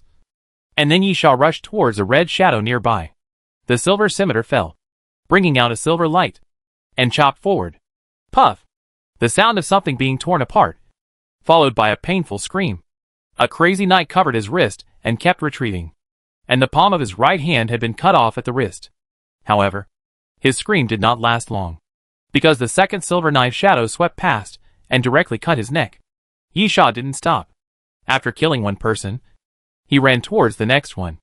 The other person was constantly turning in circles in the smoke to confirm his position and the position of his companions. Then, Yisha suddenly appeared. Puff! The silver scimitar was thrust forward and easily pierced into the opponent's chest, followed by a stream of blood, and the crazy knight fell to the ground. Yisha was like an executioner. With the help of the Shingyo goggles, those crazy knights could not find his trace at all. But Yisha could easily find them and continue to harvest lives. On the other side, the little fat man seemed to be having a lot of fun, constantly throwing his homemade bombs around. Anyway, the enemy had more people, and the probability of bombing the enemy was much higher than the probability of bombing Yisha and Ji Chungjun. The explosion and slaughter made the crazy knight fall into chaos, and he kept shooting blindly, but more often he could only shoot himself. A bunch of idiots. The one-eyed old man shouted angrily, "Don't use weapons. Use your fists. You don't even know how to punch. All of you have been injected with corpse potion." The one-eyed old man was the leader of the crazy knights. His words represented absolute authority. Many crazy knights dropped their Gauss guns, took out syringes, and stabbed their necks. Yisha raised his eyebrows. Corpse potion? Sure enough, that strange potion was related to zombies? Moreover, the name of the corpse potion was very familiar, because Yisha had seen it on the Doomsday train. Corpse potion, through the virus extracted from the body of a zombie, combined with stimulant substances, can strengthen physical fitness in a short period of time, lose pain, and create a powerful corpse warrior. But the corpse potion is not a popular thing on the Doomsday train, because the side effects are too costly. It will shorten lifespan, and if taken multiple times, it will turn into a zombie and cannot be restored to human form. Of course, judging from the current situation, the effect of the corpse potion is not important. What is important is why the one-eyed old man has the corpse potion in his hand, and the Gauss gun, which should most likely be produced on the Doomsday train. Why is it in the hands of the one-eyed old man? While thinking, Yisha has come to the front of a crazy knight again, and thrust the silver scimitar forward and stabbed directly into the opponent's abdomen. However, This time the crazy knight did not fall down. And he did not even realize that the silver scimitar had pierced his abdomen. He did not scream. And ignored the blood. At the moment when Yisha wanted to draw his knife, he even reached out and grabbed the silver scimitar. The next moment, the crazy knight hit Yisha's head hard with a headbutt, knocking Yisha unconscious. Yisha shook his head, then looked at the opponent who was rushing towards him again, and suddenly stretched out his left hand and reached forward. Snake bite. The shadow of a purple-scaled python surrounded Yisha's left arm, stretched forward, showing its ferocious fangs, and then grabbed the opponent's throat. Crack! A crisp bone-breaking sound was heard, and the man's throat was twisted cleanly by Yisha. Yisha drew his sword and bleed, licking the corner of his mouth. Those crazy knights were injected with corpse-transforming potions, and this battle seemed to be getting difficult. At the same time, the smoke floating around gradually dissipated. Although there were many more corpses on the ground, there were still many crazy knights standing and entering the corpse-transforming state. The little fat man grabbed 2 Coke cans and kept backing away. What should I do? I'm out of stock. Yisha wiped the blood off his face. So I told you to get out. The one-eyed old man looked at the corpses on the ground, obviously very angry, and yelled, "Are you all useless? There are only 3 of them. But they killed so many of you. What are you waiting for? Kill them for me." Quickly, as the one-eyed old man yelled, the crazy knights around him quickly surrounded him. The fat man kept retreating, and Ji Cheng-jun suddenly dodged and stood in front of him, raised his fist, and hit a crazy knight fiercely. Bang! Ji Cheng-jun's fist was quite terrifying. With one punch, the crazy knight who looked quite strong was actually knocked 2 meters away by one punch. And this was in the state of corpse transformation after taking the corpse transformation potion. Ji Cheng-jun, stand behind me. Don't run around. On the other side, Yisha's wrist shook lightly, and the silver scimitar circled around Yisha's wrist, drawing a beautiful silver arc. Yisha looked at the one-eyed old man. Can these crooked melons and cracked dates really stop me? As Yisha said this, he suddenly grasped the handle of the knife and chopped down fiercely at a crazy knight who rushed over. The knife fell. As the blade swept forward, the head of the crazy knight flew directly into the air. Yisha sneered. No pain does not mean you won't die. Chapter 154 Corpse Transformation. The moment Yisha finished speaking, he kicked his legs fiercely, like a hunting beast, full of ferocity, and rushed directly into the encirclement of the crazy knights. Yisha seemed extremely fierce. After rushing into the circle, he swept the silver scimitar again, directly sweeping the head of a crazy knight away, and then pulled out the Alaskan whale harpoon and stabbed it into the neck of a crazy knight. Get out of my way! Yisha roared while pulling out the silver scimitar. Relying on his enhanced physical fitness, he directly lifted up a crazy knight and threw him out fiercely. With a bang, the crazy knight hit his companion behind him and fell into a ball. Yisha grinned and strode forward, heading straight for the one-eyed old man. Catch the leader first. Yisha obviously wanted to catch the one-eyed old man first. The one-eyed old man obviously saw Yisha's purpose and shouted loudly, "Stop him! Stop him!" The crazy knights around him flew over and pounced on Yisha viciously, intending to knock him to the ground. Ugh! Yisha half-bent his body, with 3 crazy knights hanging directly on him. He growled and twisted his body violently, throwing those crazy knights away, but was hit by the next crazy knight. With a bang, Yisha collided with the opponent fiercely, knocking him to the ground. But because of this slight pause, other crazy knights caught up and blocked Yisha. The silver scimitar swung again, fiercely slashing the shoulder of a crazy knight, bringing out a blood flower. And then Yisha raised his foot fiercely and kicked the opponent to the ground. Bomb! Yisha yelled at the little fat man, "Throw it in front of me."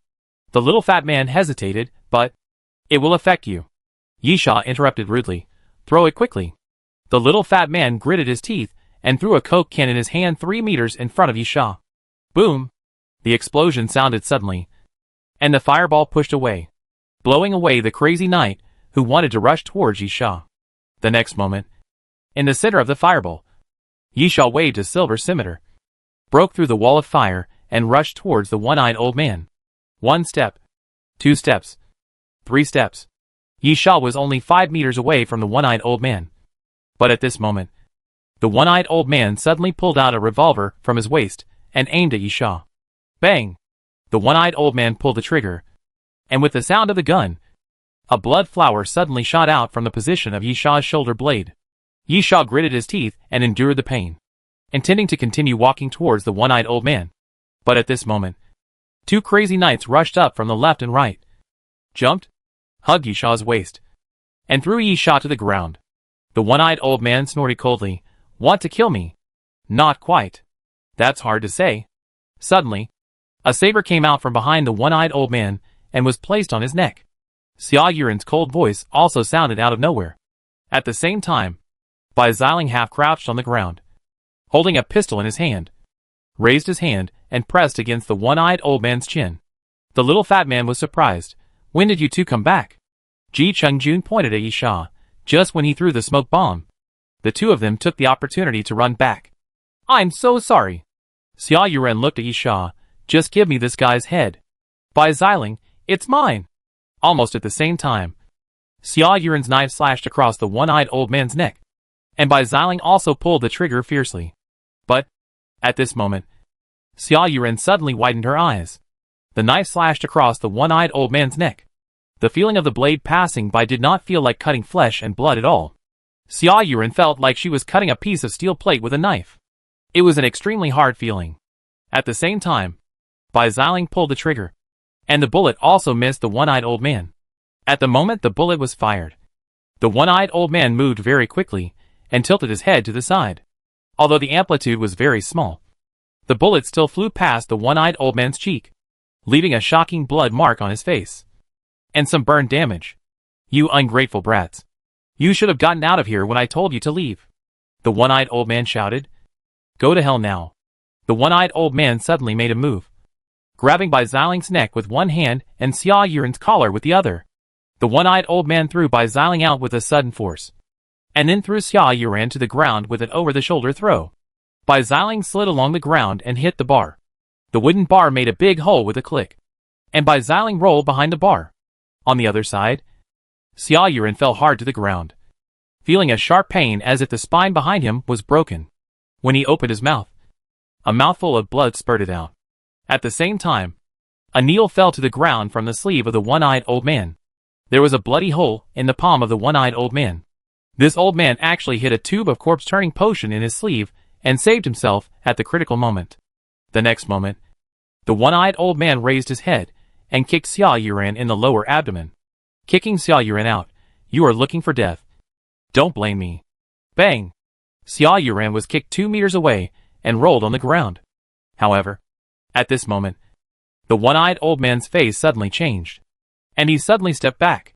The trouser leg of his right foot was cut open in 2 places, and the bright red blood continued to seep into the one-eyed old man's trousers.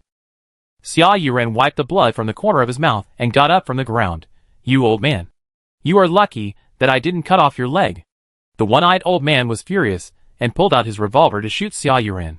At this moment, the fat man threw out the last homemade bomb in his hand without hesitation. The iron can fell to the ground, rolled forward, and then there was a loud bang. Along with the explosion, the fireball and air wave rushed to the surroundings, hitting the one-eyed old man, directly shaking the one-eyed old man out, and hitting the wall hard. The one-eyed old man's face was pale, and he kept coughing up blood. "Damn it!" The little fat man cursed. "It's not thrown far enough." The explosion was a little far from the one-eyed old man's position, and did not directly hit the one-eyed old man, but was only affected by the impact of the explosion. However, at this moment, Bai Xiling had jumped behind the one-eyed old man without knowing when, and suddenly attacked the one-eyed old man from behind, crossing his arms, and strangling the one-eyed old man's neck from behind. Chapter 155 Beheading. "Old man," Bai Xiling said viciously, "we are not that easy to deal with." Bai Xiling's hand suddenly exerted force, and the one-eyed old man's face slowly turned blue due to suffocation. You. The one-eyed old man gritted his teeth and spoke with difficulty. "You are all going to die." The one-eyed old man took out 2 syringes of corpse-transforming potion from his arms again, stabbed his waist fiercely, and injected the corpse-transforming potion into his body. Roar! When the corpse-transforming potion was pushed into his body, the one-eyed old man also raised his head and roared. His muscles continued to swell, and his body turned gray, just like the skin color of a zombie. The next moment, the one-eyed old man suddenly raised his hand, grabbed by Xiling's hair, and directly pulled by Xiling off his body. He directly lifted by Xiling above his head with both hands and smashed him to the ground. With a bang, Bai Xiling hit the ground hard. Ah! Bai Xiling covered his knees and wailed in pain. When he landed, his knees hit the ground first, and then his entire calf twisted backward strangely. The kneecap was probably smashed to pieces. But the one-eyed old man had no intention of stopping. He raised his leg and kicked Bai Xiling hard again. With a bang, Bai Xiling was kicked and rolled forward. Several crazy knights quickly rushed over and held Bai Xiling down. "Don't kill him," the one-eyed old man said viciously. "I will let him know what it feels like to be worse than death."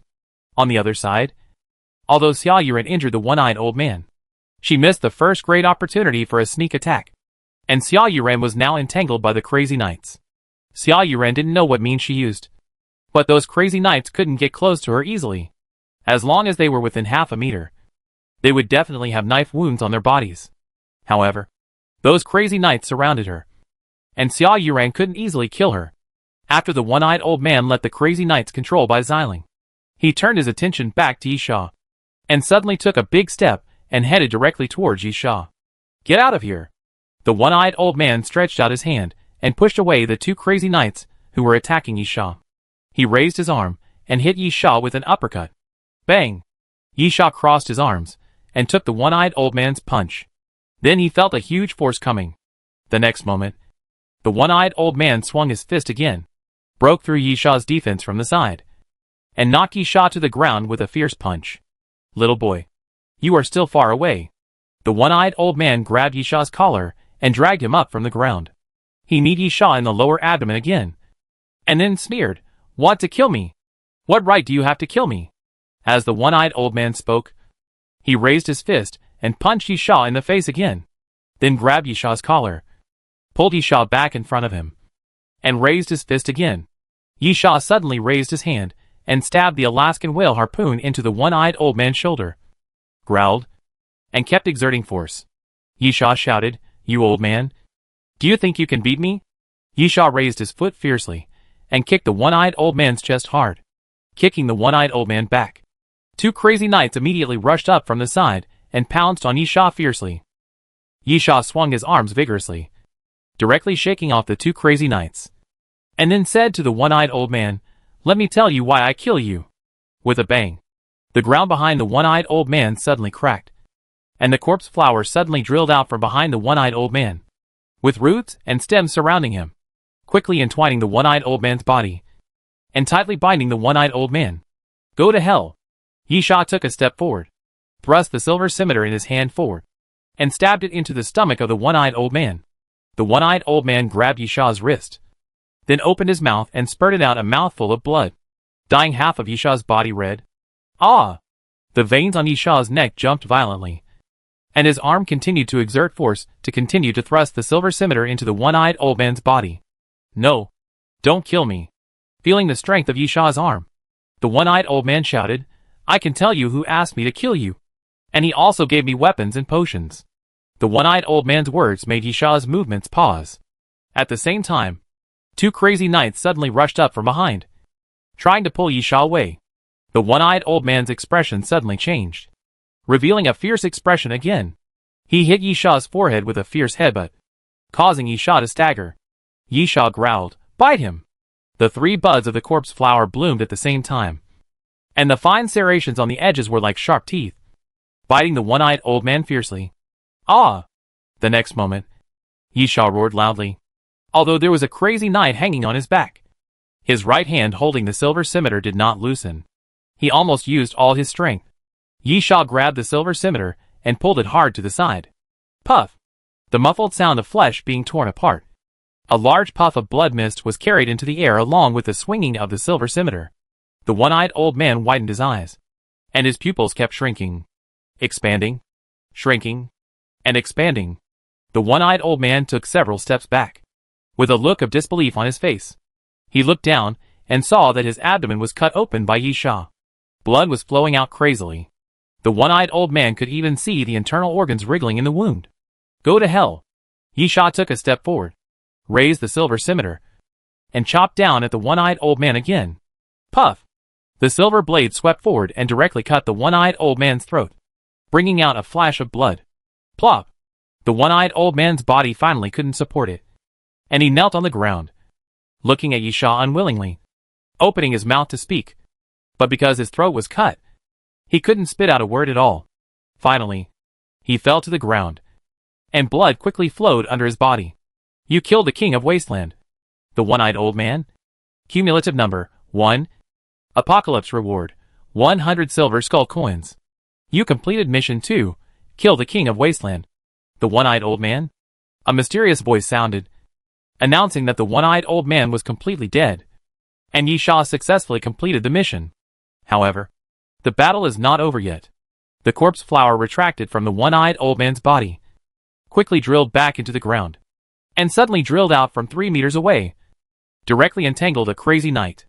The next moment, Yisha rushed over and stabbed the silver scimitar in his hand directly into the chest of the crazy knight. Blocking the way, Yisha glanced forward coldly. All will die. Chapter 156 Hidden Enemies. Although the crazy knights were transformed into zombies due to the effect of the corpse transformation potion, they did not really become zombies. These crazy knights can still think normally. Therefore, at the moment when the crazy old man died, the backbone of this group of crazy knights completely collapsed. Seeing that Yisha was still fierce, some crazy knights wanted to retreat. And then someone took the lead and suddenly turned around and ran. Fear is like a plague. If the first one runs away, there will naturally be a second one. The nearly 20 crazy knights actually gave up the fight and chose to flee. After watching those crazy knights leave, Yisha also sat down on the ground. He was seriously injured. Ji Chung-jun ran to Bai Xiling. Do you need help? Without waiting for Bai Xiling to answer, Ji Chung-jun had already carried Bai Xiling on his shoulders. This guy didn't look like he didn't need help. Yisha panted for a while, then stood up. Let's go back to the Doomsday train. Yisha took the lead and walked towards the backyard. When entering the backyard, everything in front of him changed and soon became the Doomsday train platform. After entering along the passage, he saw the dark Doomsday train parked there. After Ji Chung-jun threw Bai Xiling into the death carriage, he said goodbye to the others. I'm leaving first. Ji Chung-jun was not a member of the death carriage. He had to go back to his own carriage. Yisha glanced at the little fat man. How do you know this guy? The little fat man? I was fighting an ancient species in the desert, and he happened to pass by and help me. I think he is a good person. Yisha curled his lips. Are there good people in the end times? No matter whether others believe it or not. Yisha doesn't believe it. Good people have died long ago. However, it is true that Ji Chung-jun is very strong. He was the first to see how Bai Xiling used shadows to approach the guards when the colorful clouds covered the moon. Even Yisha did not notice that Xia Yuran and Bai Xiling had sneaked back, but Ji Chung-jun did. Let's go! Yisha said nothing more and went straight into the death carriage. The entire carriage was still empty. Yisha and the other 4 were the first to come back. Yisha went straight back to his bed and laid down on it. Yisha felt that his thoughts were a little confused, and what kept coming to his mind was the words of the one-eyed old man. From the one-eyed old man's words, it can be clearly seen that the corpse potion and the Gauss gun were things on the Doomsday train, and they were given to him by someone. And this person seemed to have reached a deal with the one-eyed old man, asking the one-eyed old man to kill him. The one-eyed old man asked others to leave, but only wanted himself to stay. Not because he had assassinated him before, and there was hatred between the two, but because he had to kill Yisha. In this way, the greed in the one-eyed old man's eyes can be explained. However, there are still many doubts that Yisha can't figure out. First, who wants to kill him? The guys on the Doomsday train who have had conflicts with him should all be dead. Yisha never lets his enemies stay overnight. Second, the number of corpse potions and Gauss guns. Although the corpse potion and Gauss gun are not very expensive, they are also calculated in silver skull coins. And the Gauss gun and corpse potion in the one-eyed old man's hand are obviously hundreds. If converted into skull coins, this is a huge fortune. And the total accumulated value can even be calculated with gold skull coins. At present, the Doomsday train has only reached the 4th platform. Who can have such a huge sum of money? In fact, Yisha felt that even if he had experienced the Doomsday train platform more than a dozen times in his previous life, it would be difficult to come up with such a huge sum of money. Yisha felt very bad. Very bad. He had an enemy inexplicably. And this enemy was hiding behind the scenes. And he had no idea who it was. The most important thing is that judging from the financial resources alone, this enemy is very powerful. Suddenly, Yisha flipped up from the bed and went directly to the dining car. The one-eyed old man was dead. And he could not know more. In this case, then become stronger. Become stronger. Only when you are strong can you not fear anything. After entering the dining car, Bai Xiling took a healing potion in a corner of the dining car, and then lay on a table and hummed. Yisha came directly to the bar and said to the lady boss, "My reward."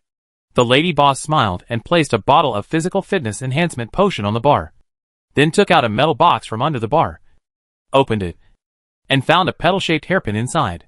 The physical fitness enhancement potion is easy to understand. Yisha will get a special reward and a chance to strengthen his body after completing 3 tasks. So he will definitely get a bottle of physical fitness enhancement potion. However, the special reward was a hairpin for me. And I am not a woman. Lady boss, I suggest you take a look at the properties first. Maybe you won't be so disgusted. 6-flower shield, when activated. The 6 petals will automatically form a 6-sided ion shield for protection. When the ion shield's durability reaches 0, it needs to be recharged for 48 hours. The continuous use time depends on the attack intensity. Yisha licked his lips. If you don't consider this thing as a hairpin, it feels quite useful. It is equivalent to Yisha having 6 fully automatic shields. No wonder the lady boss said this. The lady boss reminded, it doesn't have to be worn on the head to use it. Yisha nodded, took the hairpin and put it directly on the buckle of the hypnotic bell, and then hung it directly on the belt. Anyway, as long as it works well, other problems can be ignored. After dealing with the petal hairpin, Yisha directly opened the physical fitness enhancement potion and poured it all into his mouth. The intense pain instantly spread throughout Yisha's body. The pores of his body seemed to be all opened at this moment. Faintly, blood could be seen oozing out of Yisha's body. Sweat dripped from Yisha's forehead. And then, let's count my hunting gains. The boss lady, you can rest for a while. And we'll talk about the transaction later. It doesn't matter. Yisha, this little pain is nothing to me. The boss lady nodded, said nothing more, and began to help Yisha count the items. Yisha also gained a lot this time, killing the tiger-striped golden scorpion. Yisha got the biological core ZY type, got half dragon blood from the dragon bat, killed the corpse half-moon bear, and got the bone gene, alienated ancient blood and broken alienated bear pupils. In addition, there was also the strange little snake, which also made Yisha gain a lot, and got the new mutant virus number 4, parasitic cells, and M-cell mutant genes. Finally, of course, there was the contribution of the one-eyed old man. After killing the old guy, Yisha was rewarded with 100 silver skull coins. Chapter 157, Make a Big Money. Your physical fitness has increased by 0.2, and is currently 5.55. At this time, while the proprietress was sorting out her things, the pain in Yisha's body gradually disappeared, and at the same time a mysterious voice sounded, and Yisha's physical fitness had been strengthened. The physical fitness only increased by 0.2, which was much lower than before. However, Yisha was not surprised. The more times the physical fitness was strengthened, the worse the effect. In the end, it was completely necessary to accumulate a large amount of physical fitness strengthening potions to improve his physical fitness. Of course, in addition to this, there is another way to reward physical fitness with fixed tasks. So there is no randomness, and the reward is whatever it is. At the same time, the proprietress also counted the things and lined up in front of Yisha. Many of Yisha's gains this time cannot be obtained directly, such as the biological core ZY type that kills the tiger-striped golden scorpion, which must be collected in the dining car after returning to the Doomsday train. The biological core ZY type is a metal block with patterns on it, and you can faintly see the blue light flowing like mercury. Yisha picked it up and looked at it for a while. What is it used for? The lady boss explained. If you want to use machinery to transform your body and equip mechanical prosthesis, the biological core is a must to adjust the balance between the flesh and the mechanical body. Yisha immediately said without hesitation, sell it. In his previous life, Yisha had seen this kind of mechanical warriors, and usually only 2 types of people would choose this. The first type of people think that after the body is replaced with a mechanical one, they don't have to fear the bite of zombies, and will not be infected with the zombie virus. The second type of people are not strong enough, and it is difficult for them to obtain items to improve their strength, nor can they strengthen their physical fitness. In the end, they can only choose mechanical prostheses to improve their strength. Yisha is very clear that equipping mechanical prostheses will cost a very high price. That is, potential. Although mechanical prostheses can improve a lot of strength, it will only be so, and it will not be able to improve again in the future. But constantly strengthening physical fitness will never end. Of course, for those who are weak, this is also a way out. But Yisha does not think he needs to rely on these. Next is the bone gene obtained by killing the corpse half-moon bear, which needs the help of the boss lady to extract. Boss lady, it takes 3 hours to extract. The function of the bone gene is to give you the ability to grow extra bones from your body as a weapon. Yisha thought about it, and said directly, sell it. Yisha has seen the corpse half-moon bear grow bone spurs to attack. And the power is really not small. But it is only at the level of the silver scimitar. It is a weapon with unlimited use, and is not afraid of damage. It is not very useful. Of course, the most important thing is that Yisha feels that he will change to a better weapon in the future. He will even replace the silver scimitar. Not to mention the so-called bone weapon. The boss lady nodded and continued, finally. The new variant virus number 4. Parasitic cells and mutated genes of M cells. These 3 things are very good things. Beyond my imagination. I didn't expect you to get them. Yisha, how good. Boss lady, the new virus is very rare, and its function is unknown. If you want to sell it, I can directly give you the price of 5 gold skull coins. Or you can stay and study the use of the new virus yourself. Yisha said without hesitation, sell it. If you do research on your own, you will inevitably face a problem. That is, the personal carriage. Without a personal carriage, you can't make anything, let alone research. For this reason, Yisha has sold a lot of props that can be used to make items before, just to improve his strength as soon as possible. Naturally, he will not keep the so-called new virus at the moment. The proprietress continued, parasitic cells are a kind of mutated cells produced by the new virus. After fusing with your own cells, they are injected into the zombie body, and can control the zombie. Yisha pondered for a moment. Controlling a zombie to fight? In theory, it has the same function as the corpse flower. It depends on the strength of the zombie being controlled. Yisha, what level of zombies can be controlled? Boss lady, this will only be revealed after you inject cells. Except for the extraordinary level. It is possible to control zombies from bronze 1 star to king 5 stars. Yisha, then inject my cells. Boss lady, I must remind you that if you inject cells, I will not accept sales. And you will not be able to trade with others. Because after injecting your cells, no matter who uses the parasitic cells, the zombies controlled will only listen to you. Yisha nodded. I decided to inject the cells. The lady boss took out a needle gun and drew blood from Yisha's arm. As you wish. The cell fusion will take an hour. Please wait. Yisha, what about the last AIM cell mutant gene? Lady boss, AIM cells are a fusion virus cell that can fuse different viruses together. And the AIM cell mutant gene is the product of the fusion. The AIM cell mutant gene in your hand is a fusion cell of the animal system and the plant system. Yisha thought of the little snake. Snakes should be considered animals. Right? But the little snake had corpse flowers growing on its head. So the little snake should be the product of cell fusion. Perhaps it is because of cell fusion that the 2 viruses merged and created a new virus. Yisha, what can I do with this thing? Lady boss, there are basically 2 uses. If one day you are infected with a virus, you can use fusion cells to fuse different viruses in your body. There is a chance to strengthen yourself. But it may also cause your death. And even the antidote will be ineffective. And Yisha interface. This is a fusion cell of the animal and plant system. I may not be able to use it. Right? The boss lady, that's right. So the second use is that if you can control this type of zombie, you may be able to create a stronger zombie by fusing the cells. Yisha first thought of the corpse flower, which is of course a plant type. However, Yisha must find a plant virus that can be used for fusion. But it is still useful in the end. Yisha, how many skull coins is this worth?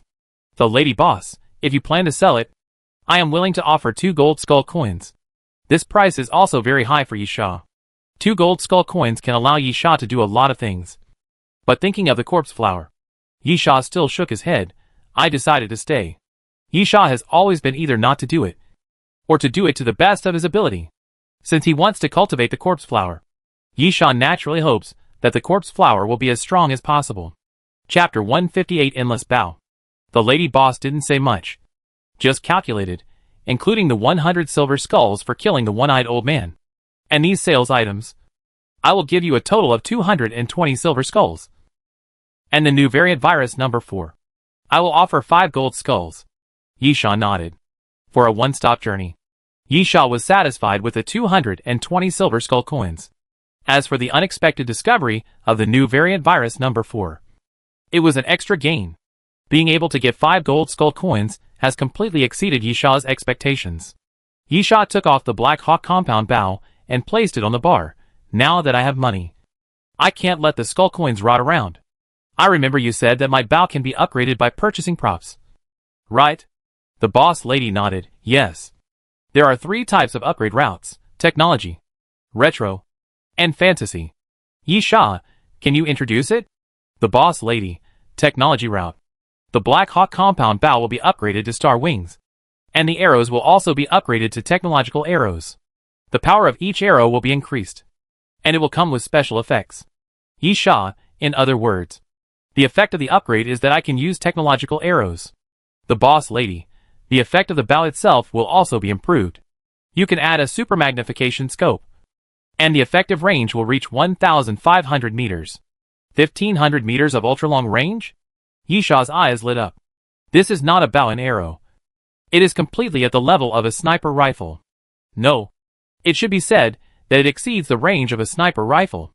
For example, the famous AWP sniper rifle has an effective range of 850 meters. And the equally famous Barrett series, the M82A1 heavy anti-material sniper rifle in the series, has an effective range of 1,850 meters. From this, we can see how terrifying it is that the range of a bow and arrow reaches 1,500 meters, which has completely exceeded the level of most sniper rifles. Yisha pondered for a moment. What about the other 2? Lady boss. The retro upgrade will make the Black Hawk compound bow lose all auxiliary equipment and turn it back into an ancient hard bow. It will also be unable to use various arrows, but it will increase the incurable effect. If it hits a non-limb part, it will be seriously injured, and general medicines will be ineffective. If the target is a zombie, if the zombie's level is lower than your level, the non-limb part will die. Yisha thought for a moment. That is to say, if it is a healing potion on the Doomsday train, it is still effective. The lady boss nodded. Yes. Yisha tilted his head. This feeling was a bit disappointing. The potion that instantly heals injuries on the Doomsday train cannot be taken off the train. But some healing potions, or healing supplies with weakened effects do exist. So, if you fight with someone, if the opponent is a member of the Doomsday train and is carrying healing supplies, the effect of this bow is actually not that outstanding. Shooting zombies is even easier, although you can kill them by shooting the upper body without shooting the head. You must shoot zombies of the same level or lower than yourself. You can deal with them without this bow. This retro upgrade was first excluded by Yisha, and continued. What about the Final Fantasy upgrade? The boss lady. You will not need to carry any arrows. All arrows can be materialized by fantasy, and the power of all fantasy arrows will be increased by 20% compared to the arrows you are currently using. At the same time, you can use the fantasy skills of clairvoyance, fantasy skills of heavenly punishment, and fantasy skills of divine punishment. Clairvoyance. When holding the infinite bow, you will expand the clairvoyance field with yourself as the center. Confirm all targets within a radius of 1,000 meters, and increase the effective range of the infinite bow to 1,000 meters, lasting for 5 minutes, with a 3-hour interval between each use. Divine punishment. Shoot a rain of arrows at a maximum distance of 100 meters and a radius of 5 meters, and continue to attack the area for 3 minutes, with a 6-hour interval between each use. Divine punishment. Shoot a fantasy arrow at a maximum distance of 1,000 meters, with a power increased by 5 times, and with the triple effects of armor breaking, tearing, and penetrating, with a 72-hour interval between each use. Yisha rubbed his hair, and was confused. This fantasy upgraded endless bow was so powerful. No. It should be the 3 fantasy skills that the endless bow could use. In essence, the endless bow itself did not have much improvement. It just saved the money of carrying and buying arrows. The 20% increase in arrow power was better than nothing. But the 3 fantasy skills were very powerful. The function of clairvoyance was to increase the range, and it could also be used for reconnaissance. Although the effective range of 1,000 meters was not as good as the 1,500 meter effective range of the technological upgrade, it was enough. As for the duration of 5 minutes, this is not a big problem.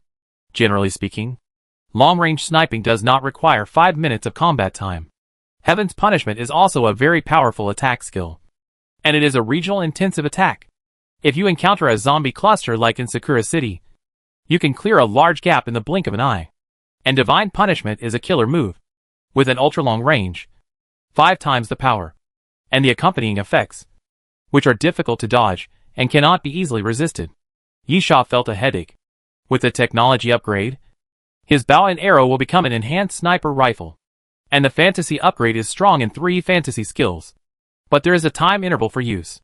If the fantasy skills cannot be used, the bow and arrow itself is far inferior to the technological evolution. Yisha gritted his teeth. How about buying another one? The Black Hawk compound bow is actually very cheap. The main upgrade cost requires 1 gold skull coin, which is really not cheap. But he seems to be rich. No, there is no need to buy 2 bows if he has money. Isn't it better to buy a sniper rifle? Anyway, he just likes the effect of long-range shooting, so there is no need to use a bow and arrow. Thinking of this, Yisha suddenly understood and said directly, Fantasy upgrade. The boss lady, the upgrade time is 1 hour. You can wait 1 hour and come to get the bow and parasitic cells at the same time. Yisha nodded. I also need to add some red flame bombs and colorful clouds covering the moon, and a shining star. Finally, I need a sniper rifle. By the way, the corpse flower I cultivated has grown a bit big, so I need a special container. The boss lady kept putting things on the bar, and then said, no problem. What standard do you want for the sniper rifle? Yisha thought for a moment. About 1 gold skull coin, mainly focusing on accuracy. The lady boss searched the shelves for a while, took out a black gun box and opened it on the bar. How about this MSG-90? For the price of 1 gold skull, I can give you 200 bullets. Yisha touched the sniper rifle in the gun box, then nodded, okay. Chapter 159 Transaction. Name, MSG-90 Automatic Sniper Rifle. Caliber, 7.62 millimeters. Total length, 1,165 millimeters. Total weight, 6.4 kilograms. Magazine capacity, 20 rounds. Effective range, 1,000 meters. Special effect, Precision Strike. After Precision Strike is activated, the next shot will hit a certain part of the target's body with 100% probability. And each time Precision Strike is activated, there is a 12-hour interval. Sniper rifles are undoubtedly powerful firearms. No matter what type of sniper rifle, the lethality is terrifying. Therefore, instead of pursuing powerful sniper rifles, or even buying anti-material sniper rifles designed to destroy military equipment and supplies, Yisha pursues precision. MSG-90 is a sniper rifle famous for its precision, because it was produced by Doomsday Train. Of course, special effects are indispensable. The effect of precision strikes is also related to accuracy. Yisha is very satisfied with this. The boss lady continued, as for cultivating corpse flowers, I have space flower pots here. The space flower pot is a metal box, about the size of a baby's head, but it can completely place the corpse flower. At the same time, the space inside the box will simulate the space environment most suitable for plant survival. The proprietress, this thing is not expensive. 100 silver skulls are enough. Yisha rolled his eyes. This price is not expensive. Well, as the Doomsday Train moves forward, the things you buy will definitely get better and better. After all, your assets are also increasing. So this price is indeed understandable. I want it. Yisha, I'll come back in an hour. Yisha did not return to the death car, but directly ordered some food in the dining car and ate it in big mouthfuls. It is really difficult to have a hot meal in the desert wasteland. Since he has returned to the Doomsday Train, Yisha also has some assets, so he naturally doesn't mind wasting a little to satisfy his appetite. An hour later, Yisha returned to the bar, and the proprietress placed a completely changed bow and a needle gun on the table. Parasitic cells, injected into zombies of platinum 3 stars and below. They can permanently control the zombies' actions until the zombies die. Parasitic cells cannot be extracted and used repeatedly. Being able to control zombies of platinum 3 stars at most is considered to be average. The parasitic cells were not wasted. But there seemed to be no unexpected surprises. Yisha was not satisfied. But it was acceptable. As for the Black Hawk compound bow, it should be called the Endless Bow for now. Its properties and effects are exactly the same as what the lady boss said. And its shape is very beautiful. Because this is a bow condensed by light sources. The bow body is composed of black, red and purple colors. And the bowstring is a pure white light. As long as Yisha thinks about what arrow he needs, it will appear automatically after pulling the bowstring. The most important thing is that it is very portable. Because there is no need to carry it with you. If Yisha wants the endless bow to disappear, it will disappear. If he wants the endless bow to appear, it will appear in front of him. This is undoubtedly very convenient to use. After saying goodbye to the boss lady and returning to the death carriage, Yisha lay on the bed and casually said in front of his eyes, Character information query. Yisha, human, male, 23 years old. Level, gold 5 stars. Privileges, death carriage member. Character information query. Position, none. Strength, 122. Physical fitness, 109. Agility, 112. Mental strength, 91. Number of skull coins, 2 gold. 617 silver. 525 bronze. Weapons, infinity bow, number of arrows, unlimited. Advanced tactics Alaskan harpoon survival knife. Silver thorn, double guns. Hard and sharp silver scimitar. Black star fawn. MSG-90 automatic sniper rifle. Equipment, starry goggles. Radio wave exploration device. Water source purification device. Items, stab-proof vest. Tactical gloves. Tactical belt. Red flame bomb. Colorful cloud covering the moon. Shining star. Antidote. Hypnotic bell. 6-flower shield. Parasitic cell. Carrying puppet, corpse flower, seedling, planted in space flower pot. Mastered skills. Primary mixed martial arts mastery. Advanced archer mastery. Primary car structure mastery. Primary car mechanic mastery. Snake bite. Shock wave. Mastered abilities. 12 trials of the undead. Warehouse, Black Star Fawn. M-cell mutation gene. 0.2 physical fitness enhancement is really not worth mentioning. Yisha's physical attributes have hardly changed much. But the infinite bow and 6-flower shield are very good things. With the growth of the corpse flower, Yisha's level has been greatly improved. From gold 1 star directly to gold 5 star. The corpse flower played an important role in this. Yisha's gold 1 star rating was not accurate, because the corpse flower's potential was not taken into account. Now, this part has gradually begun to emerge. Yisha closed his message and then murmured, if there is a chance, I must complete the 12 trials of the undead as much as possible. The biggest feature of the 12 trials of the undead is resurrection. Although it is not a true resurrection, the effect is similar. Every time Yisha completes a trial, it is like having an extra life. The unknown enemy has now become a thorn in Yisha's heart. In the absence of a way to remove this thorn for the time being, in addition to improving his combat ability, Yisha also hopes to improve his ability to save his life. At this time, seeing that the little fat man and Xia Yuren seemed to be heading to the dining car, Yisha suddenly sat up from the bed. How about we make a deal? The little fat man stopped. What do you mean? It means literally. Yisha took out the Black Star Fong. This is my extra weapon. You can take it out for trading. In addition, I have skull coins. Little fatty, take out the things you don't need and exchange them with others? This seems to be a good choice. Yisha, of course. This way you can take the things you don't need and exchange them for the things you need. Or sell them at a higher price than the food truck. Or buy them at a lower price than the food truck sells them. How about it? Are you interested? Fatty, I don't need a saber. Xia Yuran, what do you need? Yisha, a heart with poison.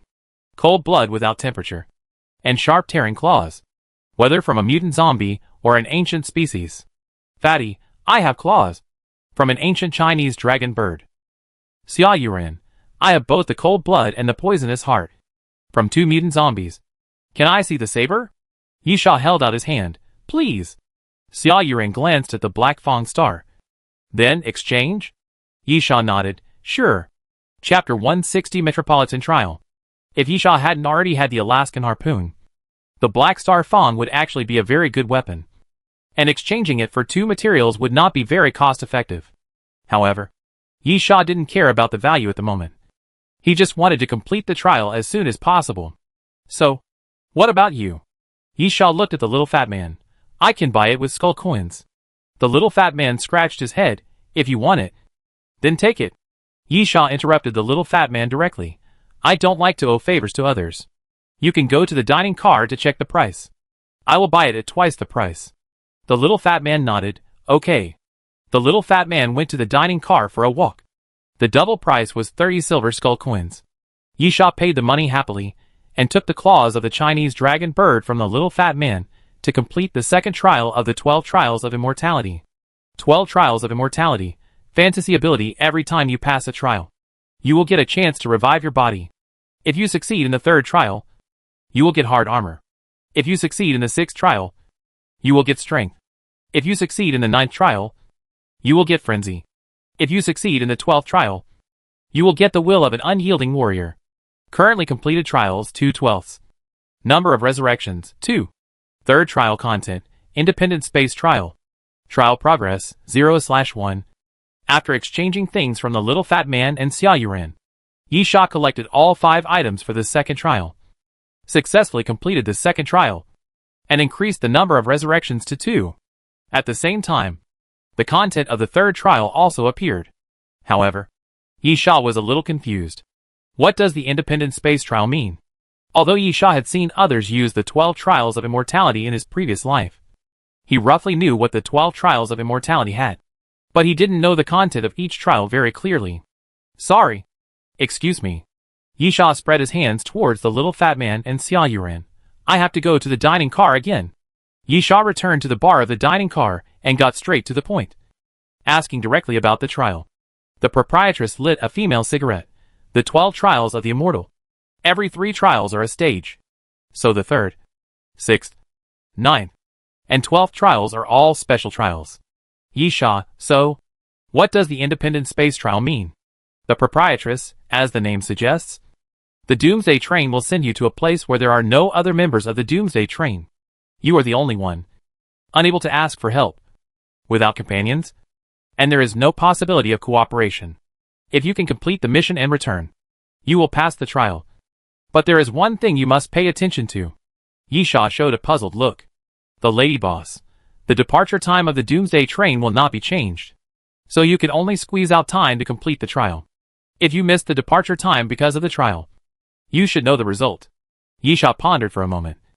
That is to say, to carry out the trial, you can only return to the Doomsday train in advance when arriving at each platform, and then use the time gained by returning in advance to complete the trial.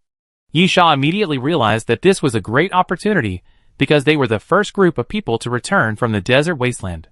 Yisha, so, how long is left until the next departure? The boss lady, not counting today. There are still 12 days. Yisha nodded. I see. What if I want to complete the trial now? Of course. The boss lady, after leaving the Doomsday train, leave from platform 13. Only one person is allowed there. It's still a reminder that you'd better come back before the departure. Sometimes, giving up is also a kind of courage. Giving up is a kind of courage, but failure is not. Yisha, I will complete the trial and come back. The lady boss laughed. You don't even ask what the result will be after failing the trial? Yisha asked back, will I fail? Yisha left the dining car, returned to the death car, and walked directly out of the car. The little fat man was curious. Where are you going? Boring. Yisha walked out of the car, just wandering around. The little fat man thought for a while, turned over and got up from the bed. I'll go too. Boom. The little fat man chased Yisha. But when he just reached the door, there was a muffled sound. The little fat man squatted on the ground, holding his nose, as if he had hit an invisible wall. After returning to the Doomsday train, you are not allowed to leave before arriving at the next platform. On the other side, Yisha walked forward along the Doomsday train. This train was so long that Yisha didn't see where the rear of the train was. And then Yisha had already arrived at the exit of platform 13. The platform exit is a sky bridge. Go up the steps and walk to the other side of the sky bridge to reach the exit. When Yisha walked out of the platform. Welcome to the Metropolis. Trial Mission 1. In the Underground Research Institute of Compu. There is a girl who is not infected by the virus. She is the hope of mankind. Maybe we can research virus antibodies from her. So, please rescue this hope of mankind and send her back to the Doomsday train. Trial Mission 2. Compu is also spying on the hope of mankind. They sent out the Tianlong team. What you need to do is to kill them all. A mysterious voice sounded in Yisha's ears. Not only did it mention the trial mission, but it also briefly introduced the background of the trial mission. In the Metropolis, there is an underground research institute of Compu Corporation. When the end of the world came, it was completely occupied by zombies. But through life scans, it was found that a girl survived, and she was not infected by the virus. The girl's name is Sasha Vanet, the daughter of a researcher. In order to get the girl, Compu Corporation has sent a team named Tianlong to prepare to break into the Underground Research Institute. Yisha's mission was simple. He would complete his trial mission if he defeated the Tianlong team and brought the girl back to the Doomsday train. Otherwise, his mission would fail. After listening to this, Yisha began to think. But he was interrupted by a noisy voice before he could think about it. Yisha looked up and saw that he was on a busy street. There were zombies on both sides of the street. The moment the mysterious voice disappeared, the zombies suddenly moved. Very fast. Very fast. Because those zombies are running. Yisha's pupils shrank. Zombies can only stagger. So speed has always been a disadvantage for zombies. At least for ordinary zombies. However, the zombies in front of him were obviously different. Although their running postures were very strange and their bodies swayed left and right, as if they would fall at any time, they were indeed running. Chapter 161 Running Zombies and Pterosaurs. A higher-end zombie virus creates higher-end zombies? Yisha licked his lips and looked to both sides. There were a lot of zombies. At least 60 or 70. Even if they were all ordinary zombies, this number was a huge threat. Endless bow. Yisha did not delay at all. Before those zombies got closer to him, he stretched out his hand and grasped the void. And the endless bow appeared in front of him. Because it was the first time to use the infinite bow. Yisha was not very skilled. After a while of silent thinking, an arrow made of ice appeared on the bowstring out of thin air. Ice arrow! Yisha grabbed the tail of the arrow, aimed it slightly, and then shot the ice arrow to the side. Puff! The sound of breaking through the air suddenly sounded, and the ice arrow flew out. The moment it flew through the air, the tail of the arrow brought out some crystal frost flowers, which looked extremely beautiful. The next moment, the ice arrow fell in front of the zombie group, and then suddenly exploded, accompanied by the cold air rushing around. The zombies were covered with a layer of silver frost, and then the running speed suddenly slowed down. This is the effect of the ice arrow. Yisha had bought ice arrows before, but never used them. The reason is that the killing power of ice arrows is very general, and the arrowhead is very easy to break, very fragile, and even inferior to ordinary arrows. The only function of the ice arrow is to explode and release cold air, and the spread of cold air can cause frostbite and slow down. Therefore, the main function of the ice arrow is not to kill, but it is an arrow that has miraculous effects in certain situations. For example, now! Yisha turned around quickly and stretched out his hand to pull the bowstring. After the first time, Yisha's imagination arrow speed was obviously much faster. When the bowstring was pulled, another ice arrow appeared on the bowstring. As soon as Yisha's fingers loosened the bowstring, the ice arrow flew to the other side, exploded after hitting the ground, and the cold air that surged out made the zombies running on the other side slow down instantly.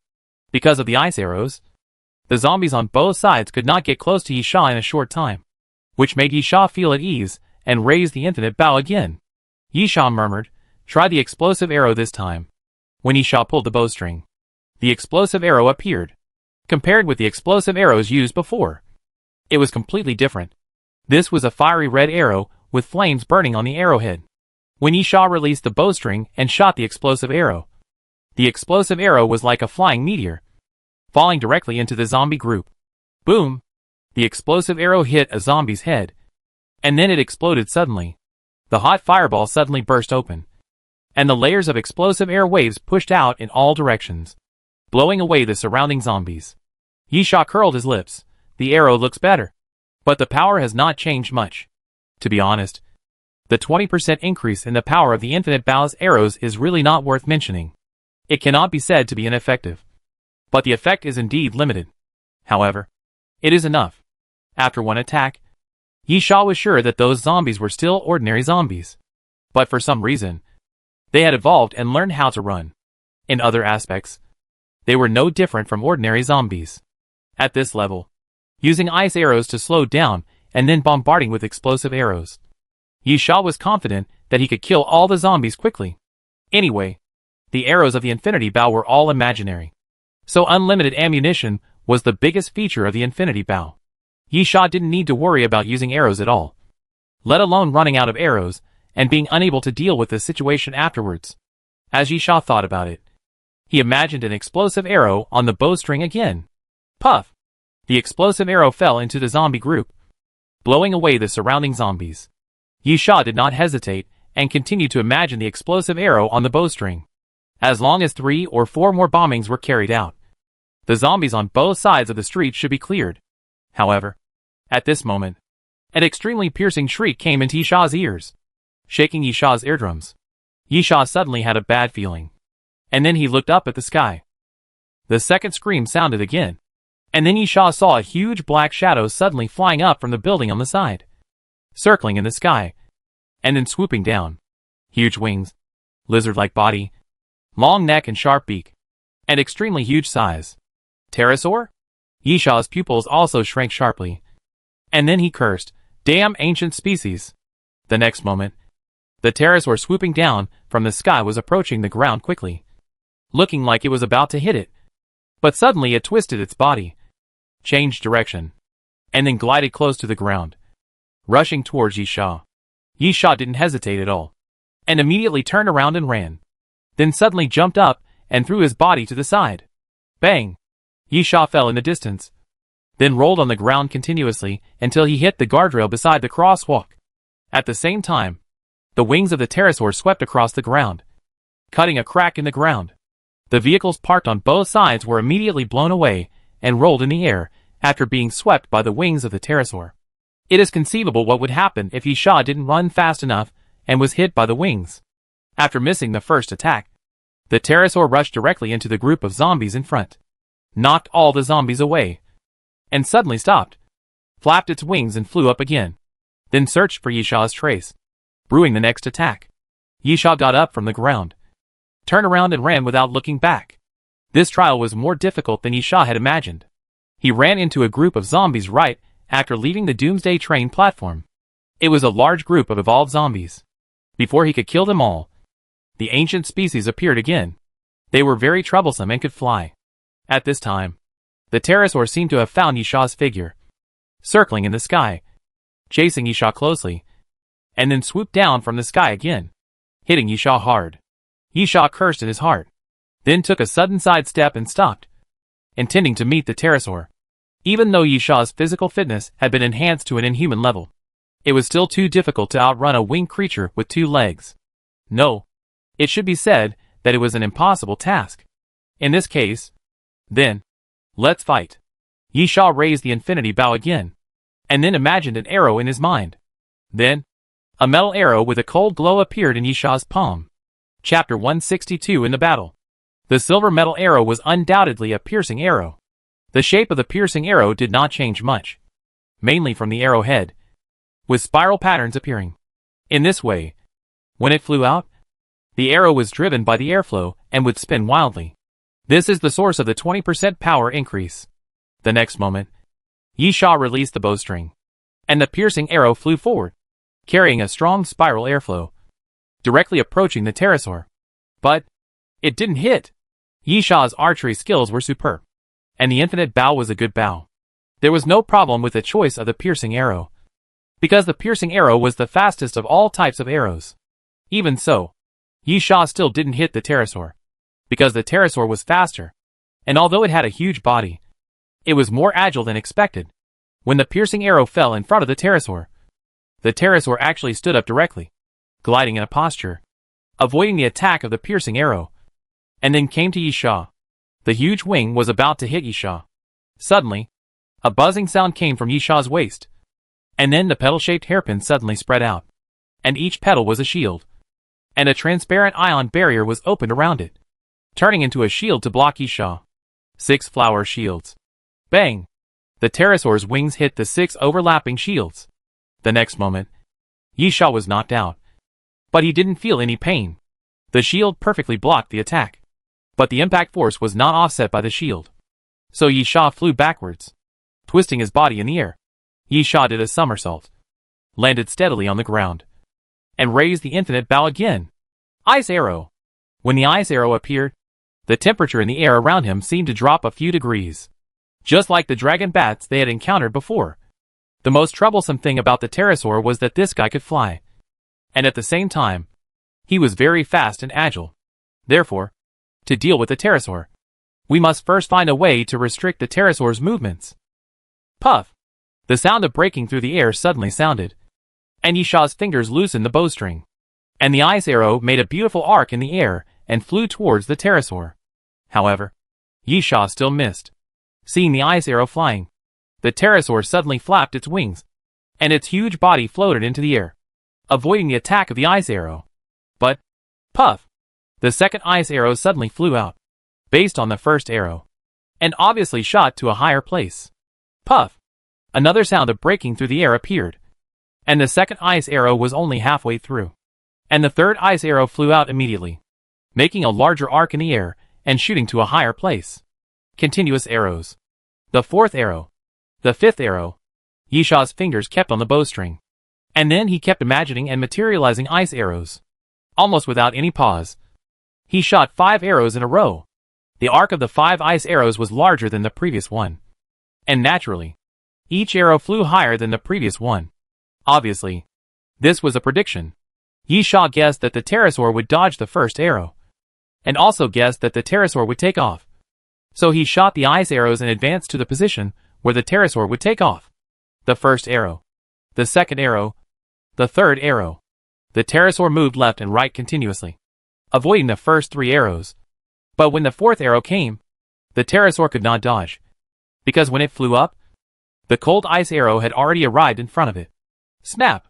The ice arrow hit the root of the pterosaur's wing, but failed to pierce the pterosaur's hard skin.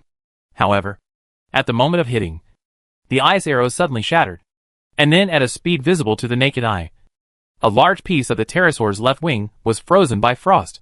One of its wings was frozen, causing the pterosaur to lose balance. The other wing kept flapping, but it couldn't stop the pterosaur's huge body from falling diagonally. Yisha narrowed his eyes, raised the infinite bow, and imagined a piercing arrow again. The next moment, Yisha's eyes suddenly widened, and he released the bowstring at the same time, and the piercing arrow flew into the air. The force of this arrow was extremely strong, with almost no arc. After breaking through the air, it went straight to the pterosaur. Puff! Blood splashed everywhere. The piercing arrow hit the pterosaur's left eye with incredible accuracy, and most of the arrow went straight into the pterosaur's brain. Congratulations! You have achieved the master level of archer mastery. A mysterious voice suddenly sounded. But Yisha was not too surprised. Because of the memory of his previous life, Yisha's archery skills were already good. After learning the master level of archer mastery, he jumped directly from the elementary level to the advanced level, and was only 1 step away from the master level. At the same time, Yisha never stopped using bows and arrows. After accumulating for so long, it would not be surprising if he could make a breakthrough at any time and raise his archery proficiency to the master level. At the same time, bang! The pterosaur hit the ground hard, and the street suddenly cracked into a large spider web crack, and even collapsed more than half a meter downward. The frozen wings and the pierced left eye were not enough to kill the pterosaur, but it made the pterosaur extremely painful, and the sharp howling never stopped. The huge body kept struggling and flipping on the ground. The huge wings hit a layer of parked cars. The car squeaked and was flattened by the wings of the pterosaur. The huge wings swept across the crosswalk, and the guardrail on the sidewalk was swept away. The fire hydrant on the side of the road was directly cut off in half and began to spray water madly into the sky. As Yisha walked forward, he continuously pulled the bowstring. One by one, explosive arrows appeared in front of Yisha's eyes, and then were shot forward by Yisha. Boom! Boom! Boom! The explosions continued, and the explosive arrows kept hitting the pterosaur. and then burst into flames on the pterosaur's body, engulfing the pterosaur. Now, only the last blow is left. Yisha suddenly collected the arrows, and quickly moved towards the pterosaur.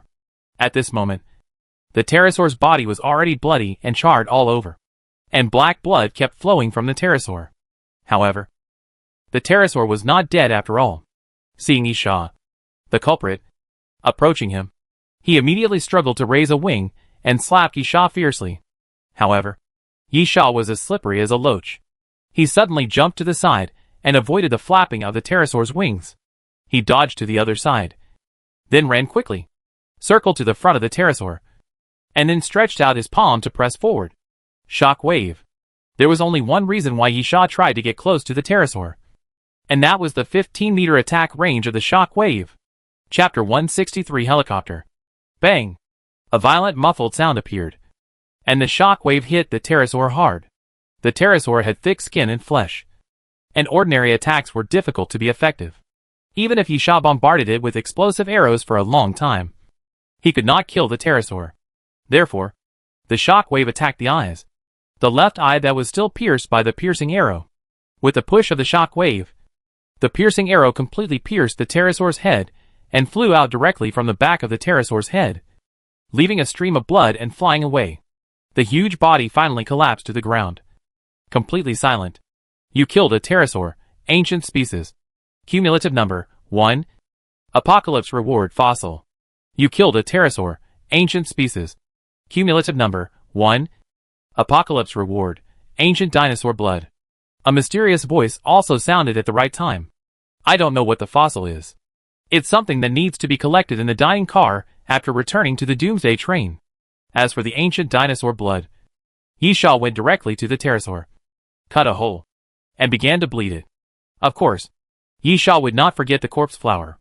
After releasing the corpse flower from the space flower pot, Yisha directly poured the blood of the pterosaur on the corpse flower, and then cut some pterosaur meat and threw it into the space flower pot so that the corpse flower could eat it when it was hungry. Although he did not get the reward of pterosaur meat, even if he let the corpse flower eat it, the effect would be relatively limited. But it still had an effect after all. After all, it was an ancient species. And for the corpse flower, it was considered a high-end ingredient. After doing all this, Yisha put away the space flower pot and left quickly. First, we need a place to stay. Yisha looked around and murmured, it would be best if there is a network. Does an abandoned metropolitan city still have enough electricity and network coverage? Yisha couldn't say for sure. Maybe yes, maybe not. But if there is a network, it would be easier to find where the Underground Research Institute of Compu Corporation is through a computer. Moreover, it has been a long time since I encountered a task related to Compu Corporation. Yisha suddenly remembered that he seemed to have an arbitrator chip in his hand. I don't know what that damn thing is used for. I hope to find some clues this time. Yisha walked forward while thinking, and then found his goal. A towering hotel. The suites in the hotel must have computers and networks, but it is not clear whether they can be used. Yisha plans to give it a try. When he arrived at the hotel entrance, Yisha looked inside and saw no trace of zombies. This was good news. Yisha was too lazy to get entangled with those guys. There was no benefit, and it was a waste of energy.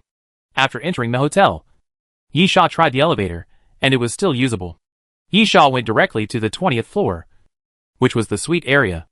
After finding a suite at random, Yisha broke into the room, threw his backpack on the sofa, and then came to the table by the window and turned on the computer on it. Looks like I'm lucky. Yisha smiled. It works normally and can connect to the internet. Yisha went directly to the search page and searched for the entry of CommScope. CommScope is a world-renowned company, so the entries are naturally full. Yisha filtered most of the content and only selected local news, and then quickly got the results he wanted. In Metropolis, Compu has a total of 52 stores, 2 office buildings, and a biopharmaceutical research center built in a university. But, Yisha murmured, since it is an underground research institute, it should be built underground. Right? Yisha first kept the biopharmaceutical research center. But if you think about it carefully, a research center built in a university cannot be built underground. Secondly, those healthcare and pharmacy stores of Compu can also be eliminated. Who would build a research institute under a store? Besides, The stores must be located in a prosperous commercial district. Building a research institute underground in a commercial district? Don't joke. Yisha murmured. So it's 2 office buildings? Yisha held his chin and began to review the information of Compu. To be honest, Compu really likes to build research institutes underground. Yisha has seen more than one. But there are still objective factors. Yisha still remembers the video he once got. The so-called arbitrator research of Compu actually used humans as living experiments. Such experiments cannot be put on the table. So a hidden, unknown research institute is needed. Building it underground is a good way to hide it. So, will it be the same this time? If it is a hidden research institute, it will be difficult to find its location on the internet. Yisha crossed his arms in thought. And suddenly, a red light shone on the window, and then quickly disappeared. Huh? Yisha looked out the window, and then his eyes lit up. Helicopter. Yisha quickly grabbed the backpack on the sofa, then rushed out of the room and ran all the way to the roof of the hotel. A moment later, with a bang, Yisha kicked open the iron door on the roof of the hotel. Running to the edge of the hotel roof, Yisha took out the sniper rifle, assembled it quickly, and then looked into the distance through the scope. After a moment, Yisha put down the sniper rifle and smiled. Sure enough, they are here. There were 2 helicopters, which quickly flew across the sky. On the side of the helicopter, there was the logo of Compu. If Yisha guessed correctly, this should be the helicopter that transported the Tianlong team to the research institute. In this case, it would be easy for Yisha. As long as he followed the helicopter, he would know the location of the research institute. Yisha left quickly and took the elevator back to the first floor of the hotel. This took a lot of time, but he was lucky that the 2 helicopters were flying in his direction. When Yisha returned to the first floor, the 2 helicopters just passed by the hotel. Yisha quickly crossed the street, pulled out his pistol, and blew up 2 zombies that were dangling in front of him. Then walked to a car, smashed the window with an elbow, and flipped into the car. Yisha fiddled with the car for a while, started the car, and then drove to catch up with the helicopter in the sky. This is not an easy task. After all, helicopters fly in a straight line, but cars must move along the road. Even if there are no other vehicles on the street, Yisha can't keep a straight line all the time. However, Yisha didn't want to follow the helicopter completely. It was enough to know roughly where the other party landed. However, at this time, something surprised Yisha. The 2 helicopters actually slowed down. Yisha frowned and couldn't help muttering, "What's going on?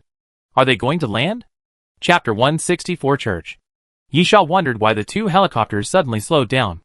At this moment, an infrared ray suddenly fell on the front window of the car. Yisha was stunned for a moment, then took a breath and immediately turned the steering wheel. The next moment, there was an explosion on the street behind the car. The flame shot up into the sky, illuminating the surroundings. The billowing black smoke rushed into the sky, forming a mushroom cloud. Damn it! Yisha cursed. You actually brought an RPG. The other party obviously found out that Yisha was driving after the helicopter, and they didn't care who Yisha was. And they fired rockets directly, intending to send Yisha to heaven.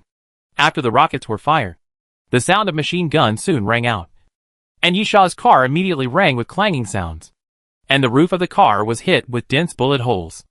Yisha quickly turned the steering wheel again, then kicked open the car door, jumped out of the car, and rolled into an alley on the street.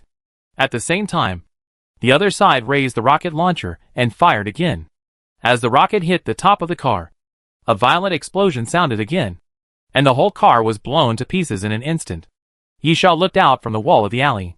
When the car was blown to pieces, the 2 helicopters stopped attacking and continued to fly forward. Yisha also rushed out of the alley at this time. Abandoning the car was a last resort. The target was too big. The other side would not let Yisha drive after him anyway, so Yisha could only abandon the car and chase on foot. In the pitch-black night, if Yisha chased on foot, the other party would never notice him. Of course, it would be more difficult to catch up with the helicopter on foot.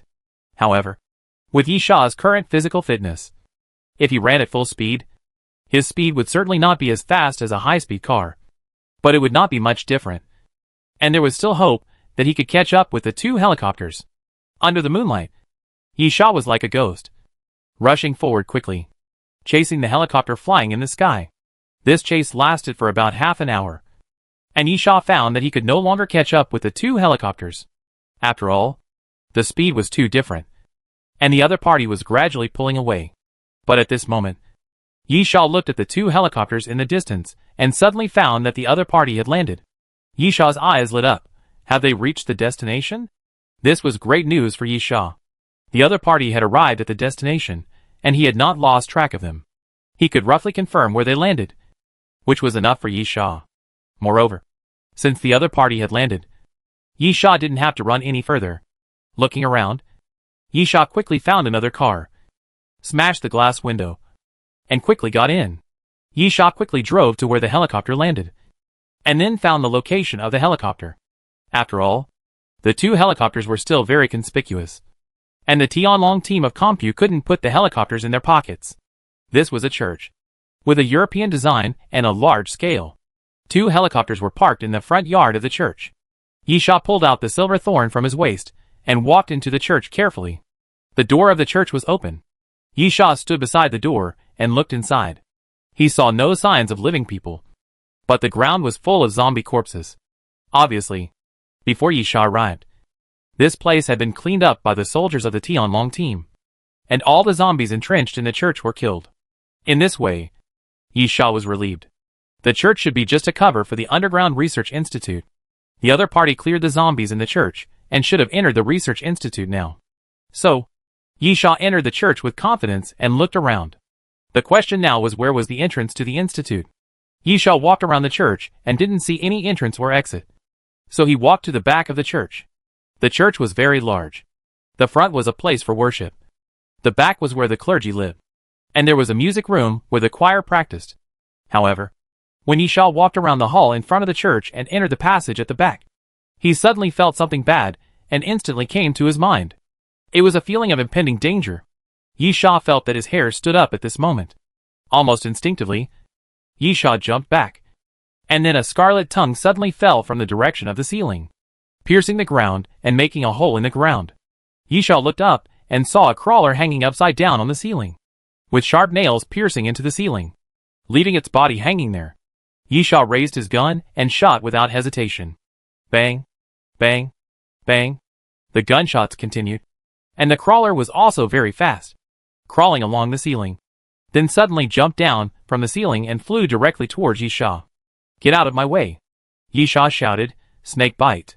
Yisha's left hand suddenly stretched out, and the shadow of the purple-scaled python surrounded his arm. As the purple-scaled python opened its bloody mouth, Yisha grabbed the crawler's neck and threw it forward. The crawlers had caused some trouble to Yisha in the past, but that was only in the past. For Yisha now, the crawlers posed almost no threat. In fact, the crawlers were indeed only the lowest-end mutant zombies that had undergone initial mutation, and Yisha had killed many of them. At the same time, after smashing the crawler to the ground in the distance, Yisha also stepped forward while firing his two guns at the crawler. Bang, bang, bang. Bullets continuously landed on the crawler, splashing blood. The crawler struggled on the ground, trying to get up again, but was completely suppressed by the firepower. But at this moment, puff, Yisha walked past a door, and the door suddenly made a knocking sound. And then two gray arms suddenly pierced through the wooden door, stretched out from behind the door, grabbed Yisha's neck, and pulled Yisha over fiercely. Bang! This sudden attack also caught Yisha off guard. He was pulled by the two arms and hit the door directly. The crawler finally got a chance to catch his breath. He turned over from the ground, opened his huge mouth and roared silently at Yisha, and his bloody tongue kept swinging back and forth. The next moment, the crawler spread his limbs and rushed towards Yisha. Damn it! Yisha cursed and struggled desperately. But the two gray arms had a power beyond Yisha's imagination. It seemed that they were not ordinary zombies. They firmly pinched Yisha's neck, making it difficult for Yisha to break free. At this time, the crawler had already rushed to Yisha. Chapter 165 Entrance. The crawler is very fierce. Low-end mutant zombies, like the crawler, are actually not much different from ordinary zombies. They have no brains, are stubborn, and purely rely on instinct to chase prey.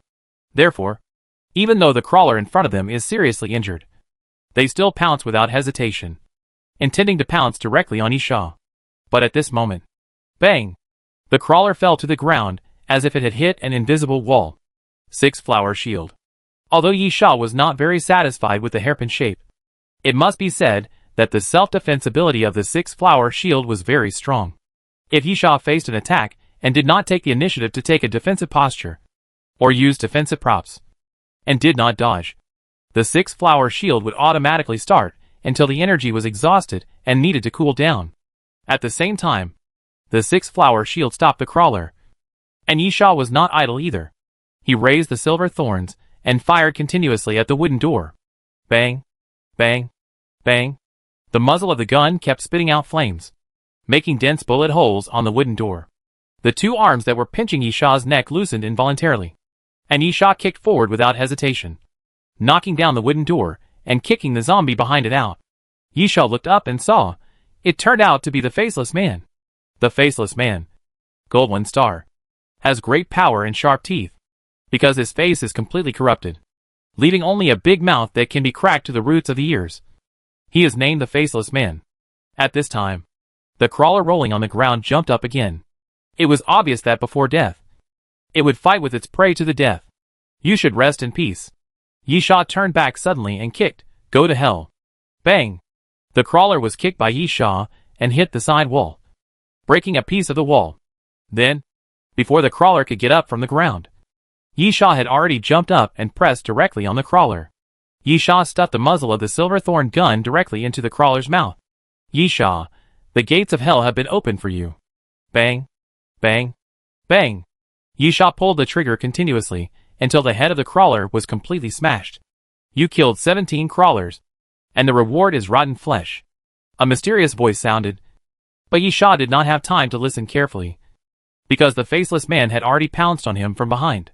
Yi Sha's body quickly fell to the side, avoiding the attack of the Faceless Man, and at the same time lay on his back on the ground, raising his legs to press against the chest of the Faceless Man. The arms are naturally not as long as the legs.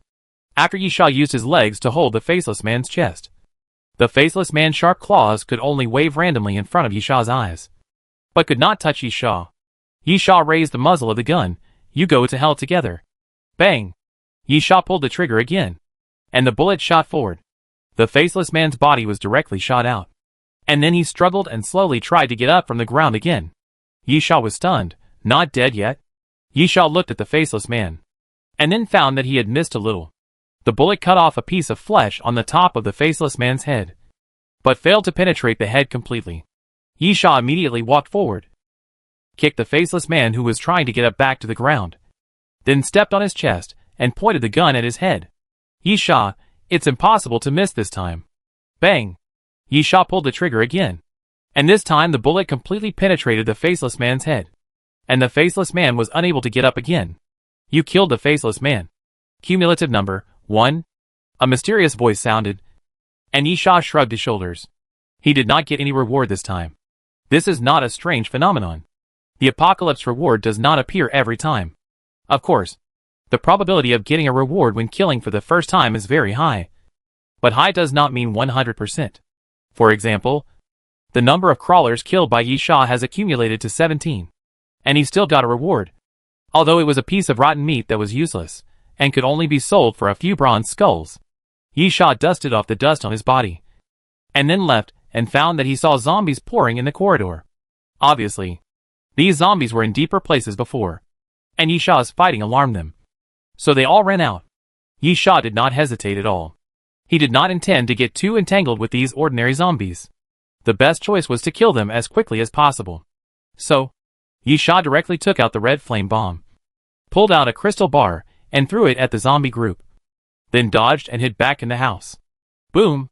The explosion sounded suddenly in the corridor, and a large area of fire spread rapidly forward along the corridor. Yi Sha felt the burning heat and quickly shrank his head. After a while, the explosion subsided, and Yi Sha walked out of the room again. The zombies had been blown to the ground. For the few that were not completely dead, Yi Sha also pulled out the silver thorns and quickly sent them on their way. After killing all the zombies, Yi Sha did not continue to go deep into the back of the church, but returned to the hall of the church, because the entrance to the institute was not deep in the church. The reason was also very simple. If the entrance and exit of the institute were deeper in the church, the Tianlong team of Compu would have to pass through the corridor when entering and would have cleared all the zombies. However, the zombies in the church hall were cleared, but there were still zombies in the corridor behind. This clearly proved that the entrance and exit of the institute could only be in the hall, and the Tianlong team had not even entered the corridor. The question is, where is the entrance and exit? Yisha murmured, looking at the hall again. The hall was full of fallen long chairs, and there was definitely no mechanism. The only fixed things seemed to be the murals around and the stone cross on the front. Yisha couldn't help but walk around the cross to check it out, then reached out and touched the bottom of the cross, and then laughed. So it's here. There is a small pull ring at the bottom of the cross, which is very inconspicuous. The size of the pull ring is not much bigger than the thumb, and there is a groove made so that the pull ring can be hidden inside. Yisha hooked the pull ring with his finger and then pulled it out with force. Behind the pull ring, there was a thin iron chain. As the chain was pulled, the floor in the center of the church hall suddenly made a noise. Then it began to rotate, and then the surrounding floor shrank downwards through the rotation, revealing a circular hole with a radius of about 2 meters and a stone staircase. Finally found it.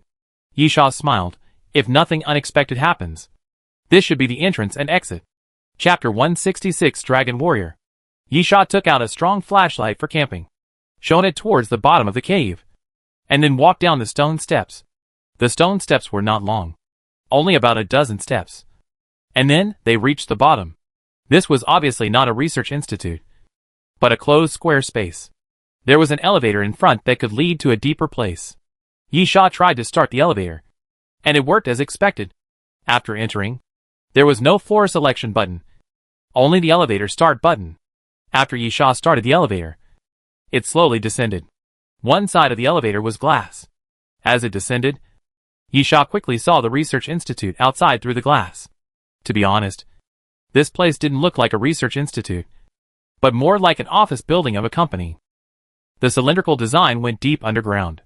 Each floor had many office cubicles and conference rooms. Underneath was a huge disc-shaped hall with potted plants and decorations. There was also a rest area on the side, and more than a dozen coffee machines were placed on the side. Yisha could even imagine that before the end of the world, this place was bustling with people and everyone was working hard. Unfortunately, there were only corpses here now.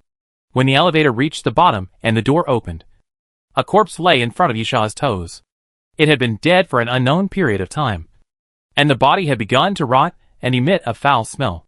Yisha stepped over the corpse, walked forward, and then pulled the silver thorn out of the holster. There were about 20 to 30 corpses in the disc hall. They were not zombies, but human corpses. What did this mean? These humans did not die from the virus. Otherwise they would have turned into zombies. So these humans were killed. So, is the thing that killed these humans still here? Yisha must be careful because he wants to live longer.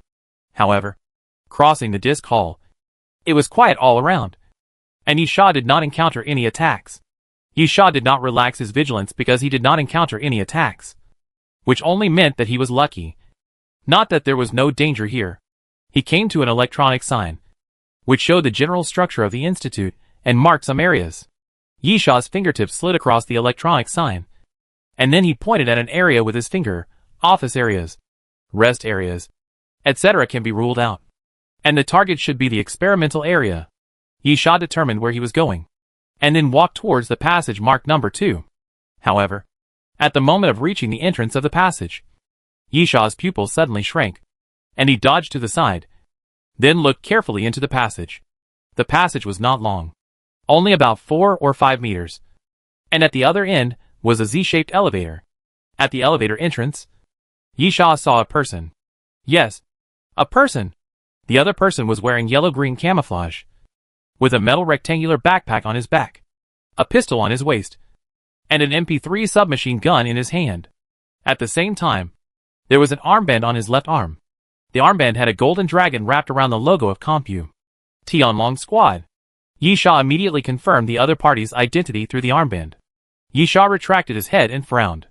He knew that the Tianlong team had also entered the institute, so it was not surprising to meet them. However, why did the other party guard the entrance? This is a strange place. There is nothing in the disc hall outside the passage. Is it to guard against me? This possibility is not great. Although I drove to chase the helicopter, the car had been blown up. The other party should think I was dead. Maybe just to be cautious? Yisha muttered, then entered combat mode, and all the muscles in his body tensed up instantly. Anyway, no matter what the reason was, the trial mission required Yisha to kill the Tianlong team.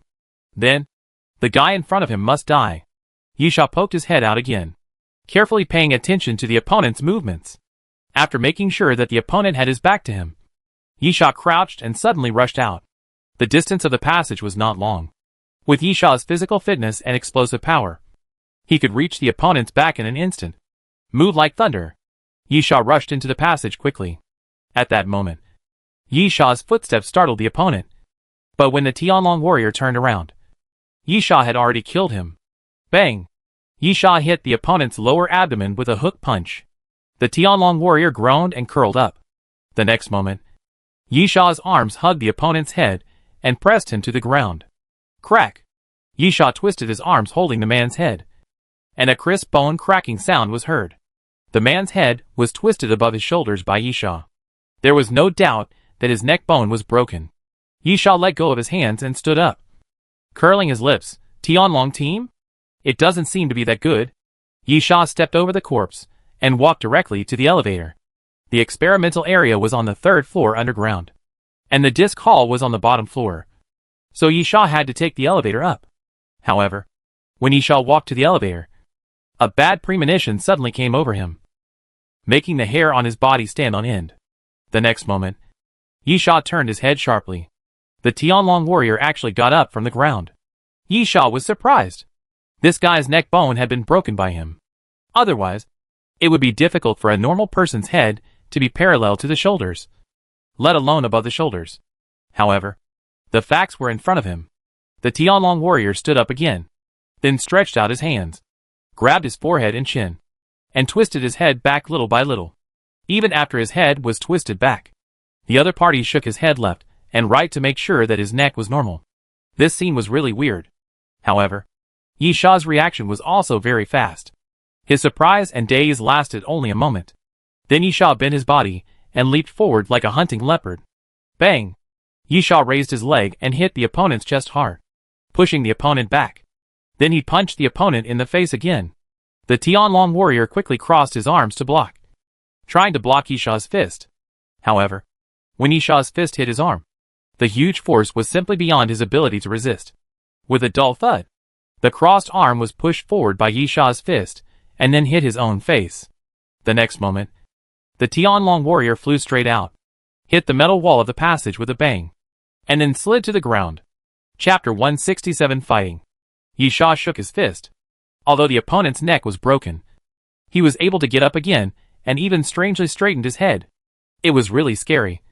But the strength of this guy in front of him was really not that good. Yisha couldn't help but look at the MP3 submachine gun that fell not far away. Maybe this guy only knows how to fight with guns?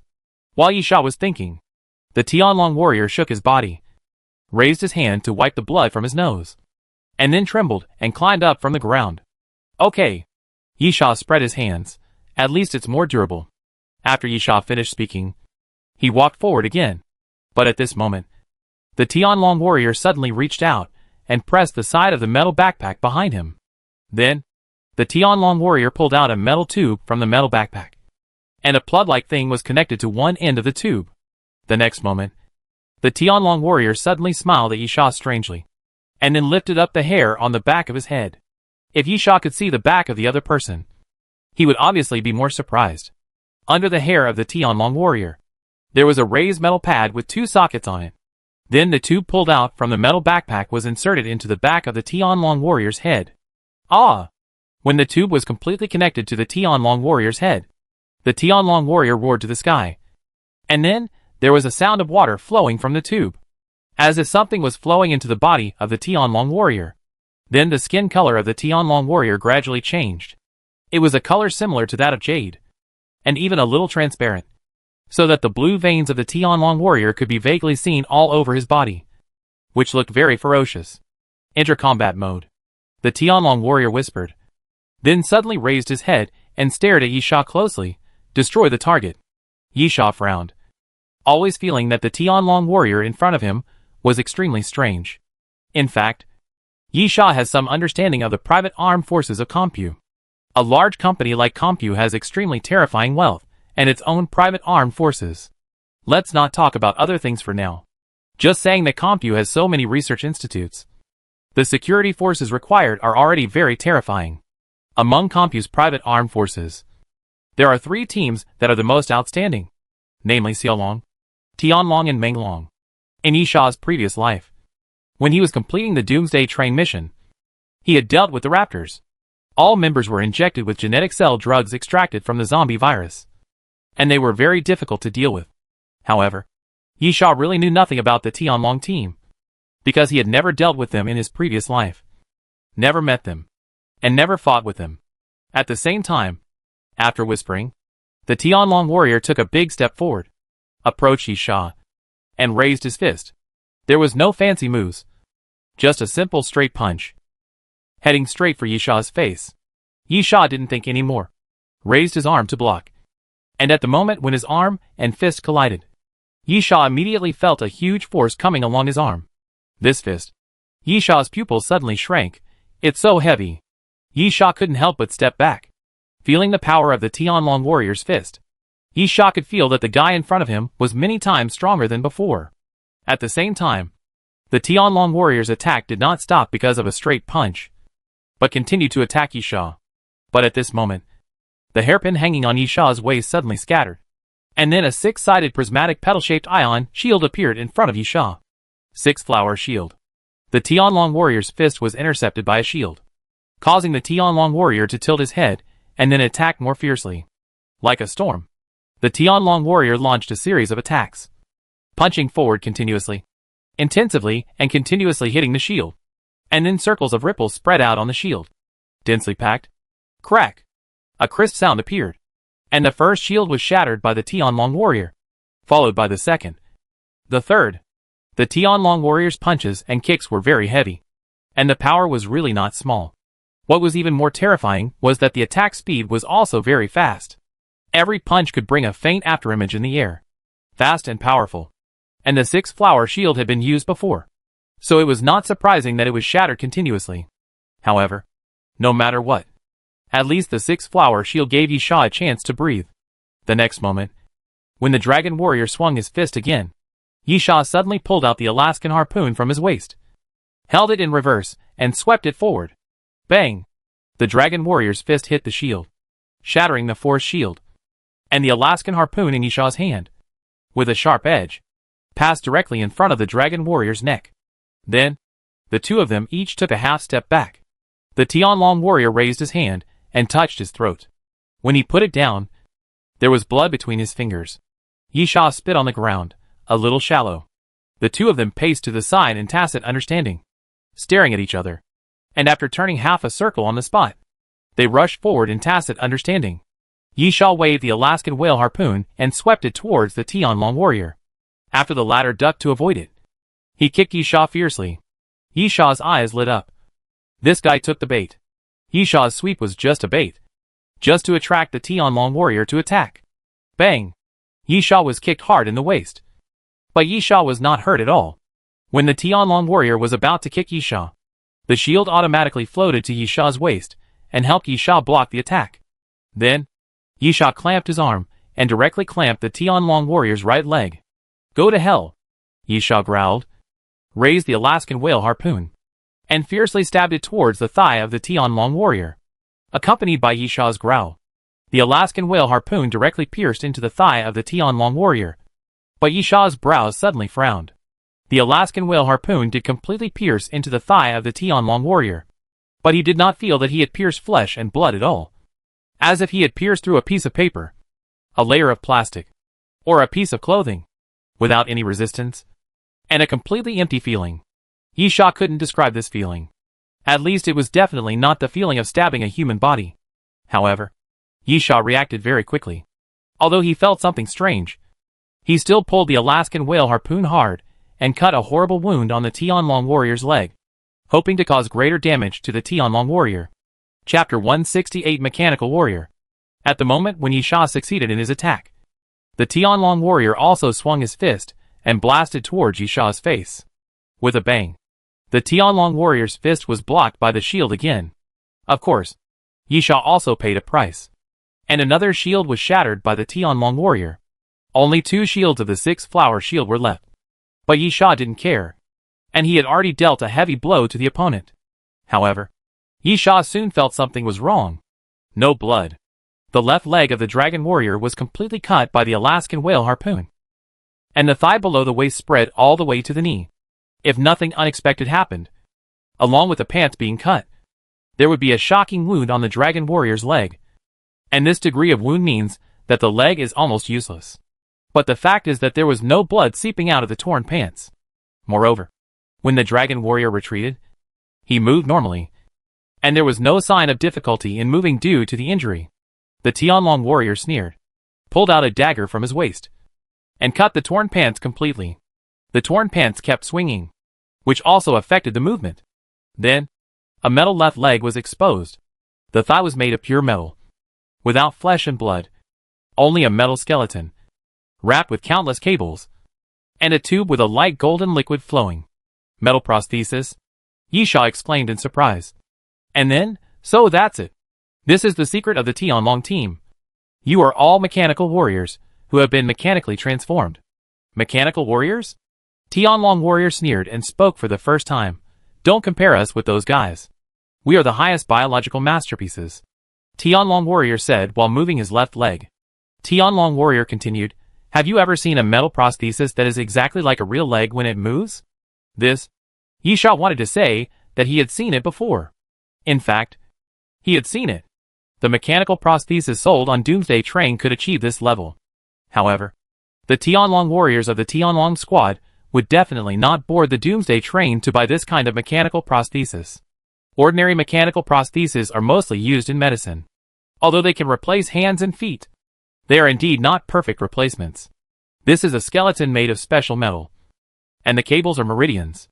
The Tianlong warrior pointed to the tubes in the left leg of the machine. These are artificial blood vessels. This is a perfect combination of biological science and mechanical science. It is one of the highest masterpieces of Compu. After the dragon warrior finished speaking, he rushed towards Yisha again and punched him. Boy, I don't care who you are, where you come from, what you plan to do. Anyway, you shouldn't be here. So, the dragon warrior's strength continued to increase. And then he used the power of his fist to knock Yisha away through the shield. With a bang, Yisha hit the metal wall behind him. Dragon warrior, so, I must kill you. The dragon warrior roared and rushed towards Yisha again, and his fist fell like a heavy hammer again. Yisha did not choose to use the 6-flower shield to withstand the blow, but dodged the fist with a sudden move. Bang! With a sharp sound, the hard metal wall dented inward. Yisha took advantage of the situation and hit the dragon warrior's waist with his knee, sending the dragon warrior flying. You seem to be very proud of your mechanical prosthesis? Yisha's face showed a mocking look. I thought you were difficult to deal with before, but I didn't know what you were. Now that I know your details. Bang! Yisha punched the dragon warrior in the face, knocking him back. Yisha, you will be worthless. The dragon warrior also showed disdain on his face. In his opinion, Yisha was just bragging. But at this moment, the dragon warrior suddenly felt that his strength was rapidly fading and his body was rapidly weakening. The dragon warrior looked behind him in horror. There was a small hole behind him. A plant came out of the small hole. The flower but opened and closed, and there were fine serrations on the edge, like teeth, biting off the pipe dragged out of the metal backpack. Corpse flower. Yisha sneered. That metal backpack is your power source. Right? That tube should be the power source transmission tube. Now the transmission tube is broken. Without the power source, how can you fight me? The corpse flower is still very weak, and is still at the junction of the larval stage and the growth stage. Therefore, for now, the corpse flower cannot help Yisha in a frontal battle. However, if it is used for sneak attacks, it is another matter. Hiding underground and attacking suddenly. When used for sneak attacks, the corpse flower has a very good surprise effect. Yisha took a step forward and punched the dragon warrior in the face again, knocking him to the ground. Without the power source, the dragon warrior's mechanical prosthesis will be much less effective, and the power output will be weakened to the minimum. not much stronger than a normal person. Yisha stepped forward, stepped on the dragon warrior's chest, then pulled out the silver thorn and aimed it at the dragon warrior's head. Yisha, your left leg, right hand, neck, and a small part of your torso should all be mechanical. No wonder your neck can be twisted to that extent, and you are not dead. However, no matter how powerful Compu's technology is, can it replace your brain with a mechanical one? Bang! Without waiting for the Tianlong warrior to answer, Yisha pulled the trigger directly. With the sound of the gun, the bullet flew out and pierced the Tianlong warrior's head. The Tianlong warrior's eyes widened, and a blood hole appeared between his eyebrows, and blood continued to flow out. The Tianlong warrior was finally completely dead. Yisha bent down and used the muzzle of the gun to push open the Tianlong warrior's clothes. Sure enough, as he had guessed, this Tianlong warrior had undergone a large-scale body transformation. The left leg, right hand, waist and abdomen, neck, etc. were almost correct as Yisha guessed. Because when the Tianlong warrior exposed his left leg, Yisha found that this guy only used his right hand to punch, not his left hand. The reason is of course very simple. His left hand is a normal arm, and this guy never defends against attacks on his waist and abdomen, not to mention his neck. If it had not been mechanically modified, his first blow would have broken this guy's neck. To be honest, Yisha suddenly admired Compu for being able to research such high technology. You know, on the Doomsday train, all magical things are normal. After all, the Doomsday train itself is magical enough. Therefore, Yisha was not surprised at all that the mechanical warriors who were transformed on the Doomsday train could reach this level. However, in reality, this is not an easy thing. Chapter 169 Meet again. But, so what? No matter what these Tianlong warriors are, Yisha must kill them all. Moreover, since he knows their weaknesses, Yisha does not think these Tianlong warriors can be difficult to deal with. You killed a member of the Tianlong team. Kill count 1. Trial task progress, January 8th. At this time, a mysterious voice sounded. A little late. Probably because the Tianlong warrior had not died before. And now he has completely died. At the same time, the appearance of the mysterious voice gave Yisha some useful information. The progress of the trial mission was January 8th, which meant that the Tianlong team said by Compu had a total of 8 members, one of whom had died, leaving 7. After stepping over the corpse, Yisha took the elevator and went up to the experimental area on the 3rd floor. The experimental area was an independent closed area. Unlike other transparent areas, this floor was completely closed, and the entire 3 floors were surrounded by metal walls. At the entrance, there is a heavy alloy door that requires identity verification before entering. The thickness is half a meter. It is necessary to verify the identity card, scan the pupil, and fingerprint. It can be said that the security company has done a very complete job. But for Yisha, there is no obstacle, because the door was opened. This is obviously a good thing done by the Tianlong team. Yisha guessed that the other party has a complete verification method, or brought hackers who can invade the system and destroy the security system. As for which one it is, it doesn't matter to Yisha. Anyway, he came in and saw a corridor of zombies. This place was obviously cleaned up by the Tianlong team. It seems that following behind these guys is still beneficial, Yisha murmured. With the Tianlong team leading the way in front, he really saved a lot of effort. However, Yisha soon stopped thinking so. There are too many forks in this damn place. Yisha is not stupid. He chooses the path according to the corpses of zombies. However, this is a temporary solution. Even if this institute is full of countless zombies, these zombies cannot fill every place in the institute. Therefore, as the number of corpses gradually decreased, Yisha could no longer use this method to determine the route of the Tianlong team. After turning a corner again, Yisha did not find any corpses, and then looked at the other side of the corner. There were no corpses either, which meant that the Tianlong team should have chosen one of the routes. But Yisha did not know which one. At this time, it was up to fate to decide, and Yisha chose the right side. After walking through the long and narrow passage, Yisha entered a hall. This is a restaurant, with numerous tables and chairs, a counter for ordering, various cuisines, and zombies. This restaurant is infested with zombies. Yisha intended to leave directly, but unfortunately, the sound of his footsteps when he entered had already alarmed the zombies. So Yi Sha pulled out the silver thorn without hesitation and pulled the trigger. Bang, bang, bang. The silver thorn fired continuously, firing at the zombies that surrounded him, and continuously blowing up the zombies' heads. There were not many zombies in the restaurant, only about a dozen, which was easy for Yi Sha to deal with, and there were no mutant zombies among them. But just when Yi Sha finished cleaning up the zombies, and was about to turn around and leave, two red shadows suddenly appeared in the Xingye goggles. Yi Sha raised his eyebrows. The red shadows in the Xingye goggles could only barely show the outline of a human figure. In theory, it could only identify moving targets within the range, but could not distinguish whether the target was a zombie or a human. But in fact, there are still clues to be found.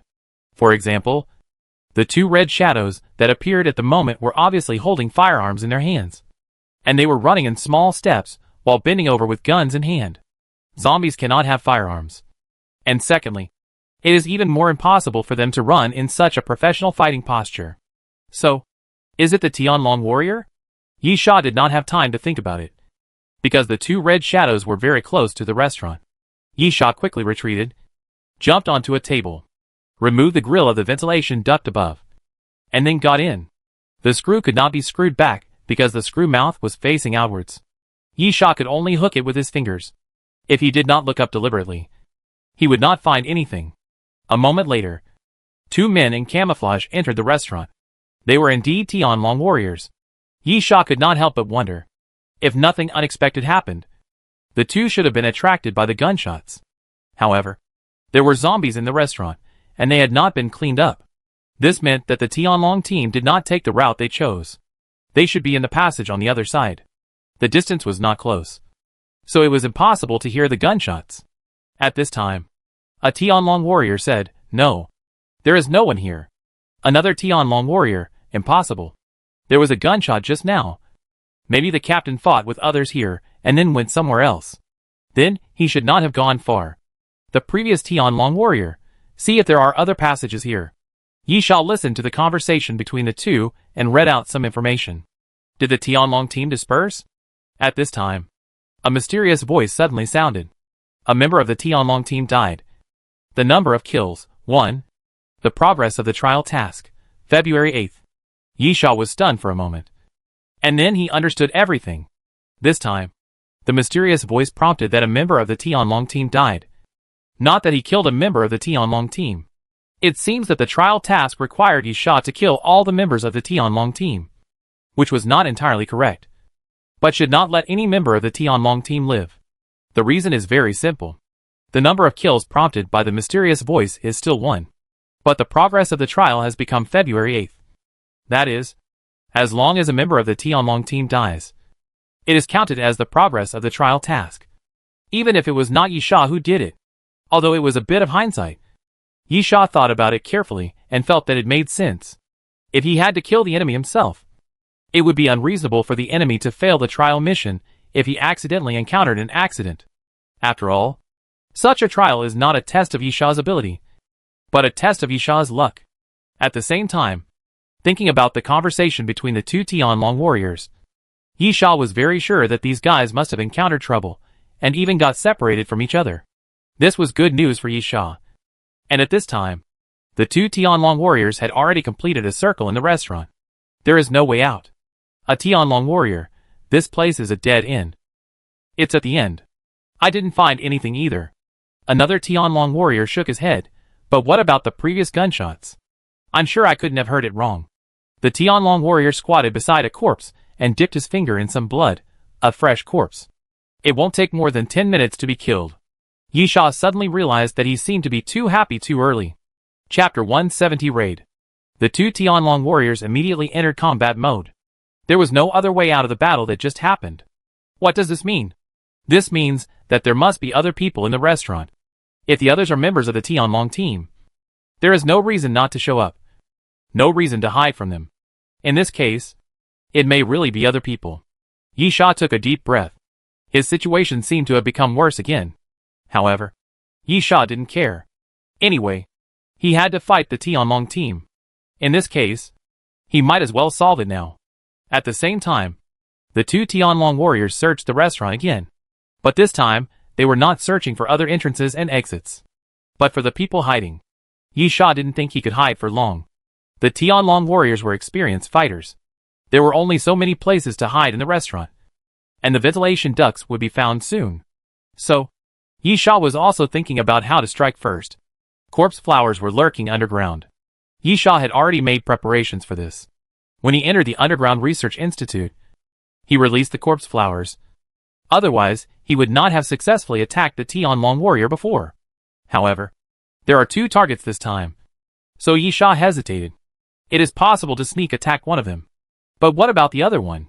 The corpse flower is still relatively fragile. The complete form, no, the mature corpse flower, has a super strong regeneration ability, which is also a feature of plant-type mutant zombies. This is also one of the reasons why Yi Sha wants to cultivate corpse flowers. Corpse flowers are not easy to be destroyed. It is really hard to accept that he finally cultivated it. And then it was blown up in a fierce battle.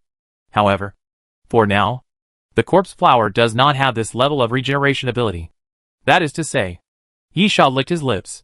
I must find a way to kill one first. And then I can try to let the corpse flower sneak attack the other one. Yi Sha looked through the gate of the ventilation duct, and the 2 Tianlong warriors did not connect themselves to the metal power backpacks behind them. Yi Sha did not know the reason. Perhaps the power source was limited, and continuous connection to output power would cause the energy to quickly dry up. In this case, this is undoubtedly a good opportunity for him.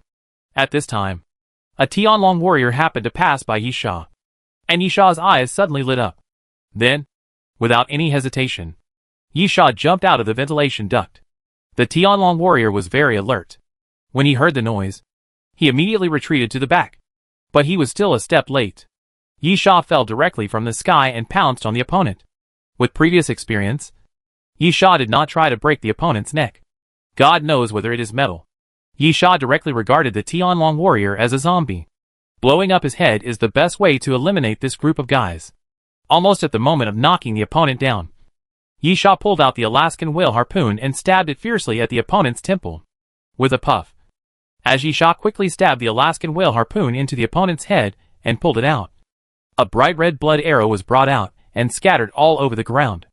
Another Tianlong warrior was shocked at first, and then immediately raised his gun and shot at Yi Sha. Thump, thump, thump. The bullets swept forward, hitting the ground, the wall and the table. Yi Sha also quickly ran to the side, and then jumped directly into a counter with a diving jump. The metal counter knocked down all the bullets, and the Tianlong warrior quickly pulled out the tube from the bottom of the metal backpack and stabbed it into the socket on the back of his head. At this moment, Yi Sha suddenly threw the colorful metal bar out of the counter. Hiss! Hiss! The metal bar fell to the ground and spun, constantly spraying smoke, covering the surroundings. The Tianlong warrior quickly retreated, intending to retreat out of the range covered by the smoke before the smoke completely spread.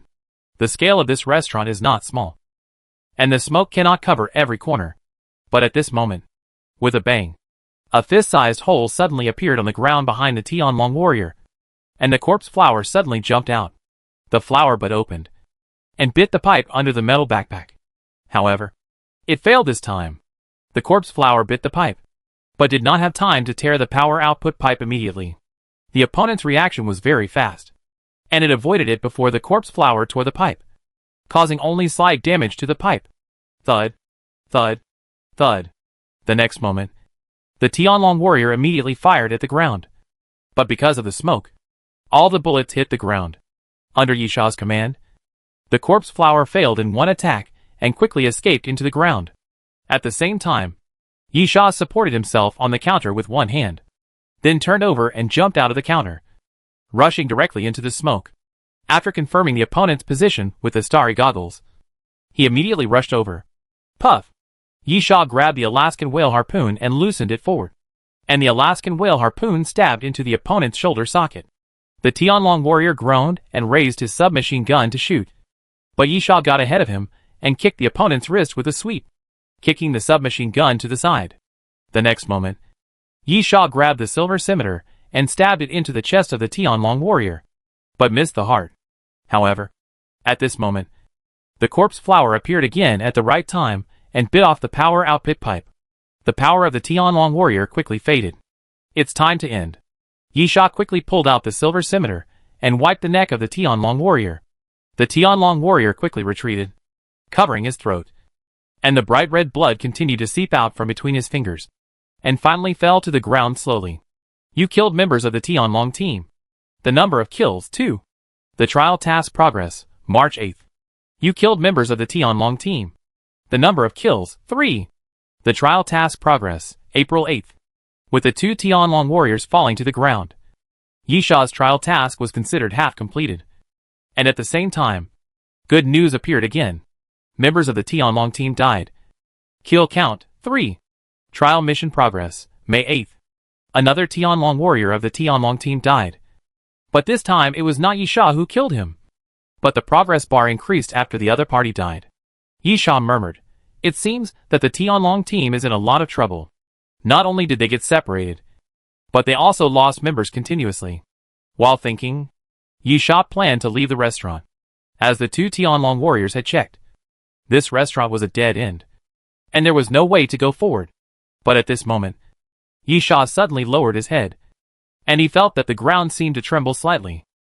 Chapter 171 Carrion Tentacles. Doomsday Train. A certain carriage. Asshole. The young man smashed the wine glass to pieces, and the glass shards flew up, brushing across Jean Ani's cheek, leaving a bloody wound. "I don't want to hear any explanation. The young man, I just want to know why he is still alive." Jean Ani seemed to be completely unaware that his cheek was bleeding, and said indifferently, "I will do it myself." The young man said in a deep voice, "We cannot use things that are impossible to appear at this stage." This time, a large number of Gauss guns and corpse potions have appeared, which has attracted the attention of the train conductor. "Jean Ani, he is doing a trial mission. There are no other passengers of the Doomsday train there, and there will be no witnesses. He has currently obtained 7 gold and 698 silver skull coins. I will allocate items according to this standard." The young man was silent for a while. "Remember, who gave you the identity of a crew member? Who made you not need to fight zombies like others? So do a good job." "Jean Ani, I will." The young man nodded. "Go." Jean Ani left the room. At the same time, Comtech Research Institute. Underground 3rd floor. Yisha was running. Running fast. The ground was shaking. Very faint at first. But as time passed, the shaking became more and more obvious, and finally turned into a violent shaking. At the ceiling, stone chips kept falling from the gaps of the alloy plates, which made Yisha feel quite bad. This place might collapse. Yisha had only one thought left in his mind, which was to leave here, and leave here immediately. Although leaving now might lead to the failure of the trial mission, it was better than giving up his life here. Almost in an instant, Yisha rushed out of the runway and leapt in the direction he came from. However, the violent shaking lasted for about 2 or 3 minutes, but slowly subsided. Yisha couldn't help but stop again. But at this time, 3 red shadows appeared in the Xingya goggles, following the passage and quickly coming towards Yisha. Yisha immediately took a fighting stance, and then saw 3 Tianlong warriors turning the passage and quickly running towards him. 3.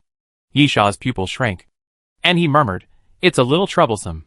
Yisha held the Alaskan whale harpoon in one hand and drew out the silver scimitar in the other hand, waiting for the opponent's attack.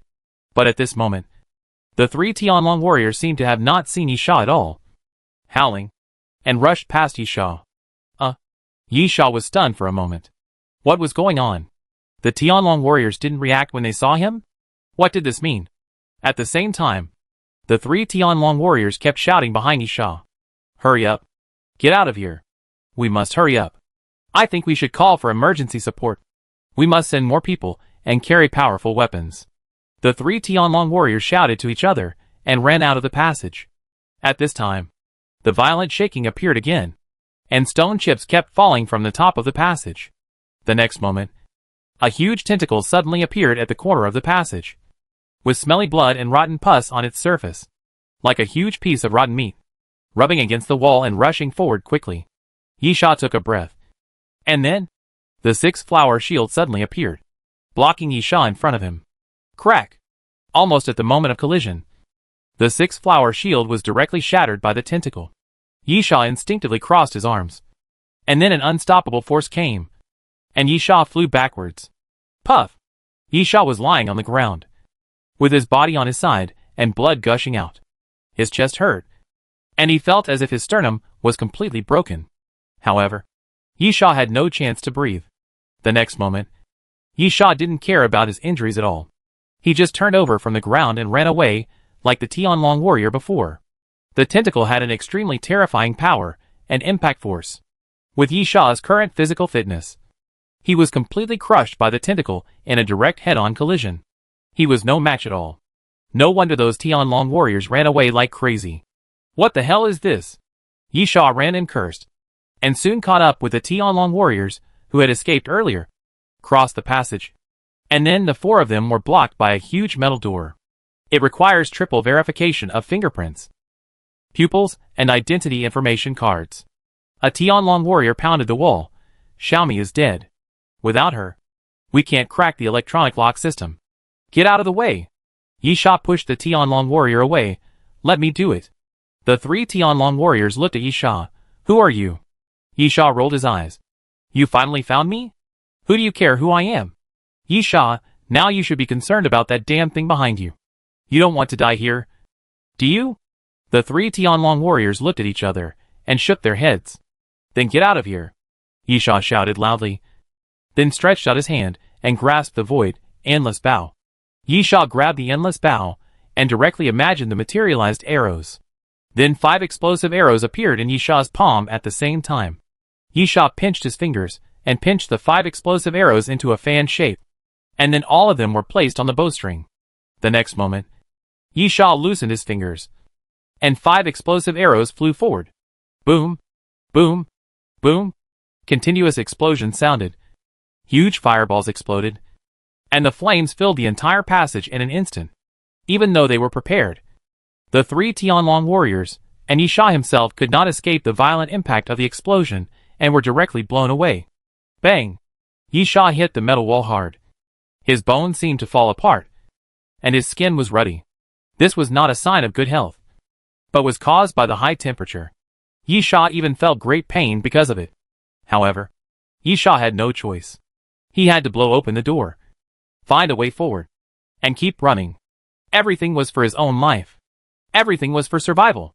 Rushing through the flames that had not yet completely dissipated, the metal door had been severely deformed by the explosion and fell forward powerlessly, and the passage in front appeared again. However, the huge terrifying tentacle caught up with him again. Yisha hurriedly continued to run forward, and then shouted to the Tianlong warriors beside him, "Where did that damn thing behind come from?" The 3 Tianlong warriors looked at each other, but did not speak immediately. Chapter 172 Joining Forces. Speak, Yisha growled. What else is there to worry about right now? Everything can be discussed later. But now the most important thing is to kill the ghost thing behind. Although Yisha only collided with the tentacle once, but just from one confrontation, Yisha knew that he could never be the opponent of the tentacle behind, let alone those Tianlong warriors. If we must use the zombie level to classify, the power displayed by the tentacle is at least platinum level. However, this is not a reason to avoid fighting. In order to survive, we must fight. A Tianlong warrior, we don't know what the origin is. We were also attacked suddenly. Such an answer is basically the same as no answer. At the same time, Yisha and the other 4 have already run through the passage. This is a huge hall, but it seems a bit dense. The surrounding area is densely packed with metal cans, about 2 meters high, and there is a glass window in front. Yisha looked around. What is this place? The 3 Tianlong warriors were silent, but from their expressions, they obviously knew this place. Bang! At this time, a face suddenly stuck to the window, looking extremely hideous, and kept hitting the window. It was a zombie. Yisha sneered. He already knew where this place was. He taunted, "Human experiment?" The 3 Tianlong warriors did not say anything. Human experiment was undoubtedly taboo. If there was no terrifying monster chasing behind, the only thing the 3 Tianlong warriors would do now was to sentence Yisha to death. The secrets of Compu cannot be known to outsiders. At this time, a Tianlong warrior suddenly showed a look of joy and shouted, "Here?" The sound of the monster rubbing against the wall has become smaller. No, not smaller. But it can't be heard. Didn't it continue to chase us? Boom! Before the Tianlong warrior finished speaking, the ground under his feet suddenly made a loud noise. and then a big hole cracked. The terrifying tentacle suddenly emerged from the ground, directly wrapped around the Tianlong warrior, lifted him into the air, and then smashed him hard to the ground. Bang! The Tianlong warrior was smashed to the ground. The metal backpack on his back shattered, and a pale golden liquid flowed out. At the moment of the collision, the Tianlong warrior's body was shattered like glass. His hands, feet, and head were cracked, and countless broken bones pierced out of his body, making the Tianlong warrior look like a bloody mess. Ugh! A Tianlong warrior next to Yisha couldn't help but retching. This death was too tragic. Yisha also felt a little disgusted, but he knew that this was not the right time to do it. Before the tentacle started to move again, Yisha reached out and grabbed the infinity bow, and put an explosive arrow on it. Puff! The sound of breaking through the air suddenly sounded, and the explosive arrow shot out in an arc, shooting towards the tentacle. Boom! The explosion sounded suddenly, and when the explosive arrow hit the tentacle, a huge ball of fire exploded, directly breaking a piece of the tentacle, and it fell backwards, smashing the surrounding metal cans. The metal can was deformed and twisted, and the zombies trapped inside immediately hit it, broke out of the metal can, and rushed over. Yisha shouted to the remaining 2 Tianlong warriors, "You deal with the zombies, and I'll deal with the big meatball." The 2 Tianlong warriors didn't waste words. Although they didn't know who Yisha was, they didn't have time to care about so much now. If they didn't work together, there would be only one outcome, and that was death. Thump, thump, thump. The 2 Tianlong warriors fired forward with their guns, killing the zombies that rushed over, and Yisha raised the infinity bow again. Puff! The sound of breaking through the air rang out again, and the explosive arrow made an arc in the air and hit the tentacle again. Boom! Accompanied by the explosion, a small part of the front end of the tentacle was blown off. Yisha knew the principle of taking advantage of your weakness to kill you, and without any hesitation, he put the arrow on the string again. Yisha half closed his eyes and began to aim. The tentacle was extremely huge, and it was not difficult to hit it. As long as the landing point was roughly in a certain area, it would definitely hit the tentacle. However, Yisha knew that this was not enough. To defeat the tentacle, he had to cause more damage. Puff! The sound of the arrow flying through the air sounded again. This time, Yisha changed to a burning arrow. At the same time, Yisha aimed, and the burning arrow went to the wound of the broken tentacle. Puff! The sound of the arrow hitting the flesh appeared. The burning arrow accurately shot into the tentacle from the wound, and then it burned fiercely. I don't know if there is any flammable component on the tentacle. The momentum of the flame spread very quickly, and soon spread to the entire tentacle. The tentacle began to shake violently, sweeping around, not only knocking down the metal cans in the hall and releasing the zombies, but also constantly hitting the walls, causing the entire hall to shake violently. The 2 Tianlong warriors no longer needed to deal with the zombies, because even if the zombies were released, they would be immediately swept away by the tentacle. The 2 Tianlong warriors began to cooperate with Yisha to attack, inserting the power output pipe into the back of the head, and then began to shoot at the crazy tentacle. Thump, thump, thump. The sound of gunfire continued. Bullets poured forward, constantly hitting the tentacles, and then bright blood flowers continued to bloom. Find a way to contain him, Yisha shouted. This level of attack is ineffective against it. We need a more violent attack. To contain that tentacle? This is really a crazy idea. Yisha once collided head-on with the tentacle, and then was swept away in a face-to-face encounter. That tentacle was not easy to contain. But even if it is impossible, it must be done. Yisha knew this, and the 2 Tianlong warriors also knew this. The tentacle was burning and swaying constantly. Under such circumstances, Yisha had no way to aim. It was no problem to hit the tentacle, but it was impossible to shoot accurately. So, the 2 Tianlong warriors rushed forward desperately, because if they didn't risk their lives, they would die. The 2 Tianlong warriors approached the tentacle from the left and right, and then rushed forward fiercely. But with the sudden shaking of the tentacle, the 2 were thrown out at the same time. The next moment, they continued to get up from the ground and rushed towards the tentacle again. Yisha was not idle either, holding the infinite bow and carefully aiming at the wound of the tentacle. No matter how solid the fortress is, if it collapses from the inside, it will be reduced to ashes in an instant. Chapter 173 Humanity's Hope. Slow down. Yisha yelled, "Let this damn guy go slower." Yisha shouted loudly. Even if his archery skills reached the master level, he was not omnipotent, and could not shoot at any position he wanted. Hit a moving target? No problem. Hit the target with one arrow from 100 meters away? No problem. However, how to combine the two? That is very difficult. It is a very small target, and a moving target. That is very difficult. The most important thing was that the tentacle was struggling because of the burning, and it was swinging very irregularly, and there was no trace at all, which made it more difficult for Yisha to aim. The two Tianlong warriors were also experienced, and they obviously saw this. After looking at each other, they nodded fiercely. The next moment, the two Tianlong warriors ran quickly, and then took out metal blocks one by one from their tactical waste bags. There was something like a triangular bracket at the bottom of the metal block. The two Tianlong warriors took the metal block and stabbed it hard into the tentacle. Puff! The metal cube was pierced into the tentacle, bringing out a blood flower. And then the tentacle twisted violently, knocking the two Tianlong warriors away. After struggling on the ground for a while, the two climbed up again, gritted their teeth, and continued to rush towards the tentacle. There were quite a few metal cubes, and the two Tianlong warriors kept piercing into the tentacle. A total of 7 or 8. When the two were knocked away by the tentacles again, their eyes met. And then they took out something like a remote control from their pockets at the same time and pressed it. Zila! Then, accompanied by a piercing sound, a large amount of electric current suddenly surged from the metal blocks and spread rapidly. The paralysis caused by the electric current effectively weakened the ability of the tentacles to move, and they no longer swung as violently as before. Yisha's eyes lit up. The opportunity he had been waiting for finally appeared. No. Perhaps it should be said that the two Tianlong warriors had fought for him. An arrow appeared on the bowstring of the infinite bow. But it was not an offensive explosive arrow or a piercing arrow, but an ice arrow.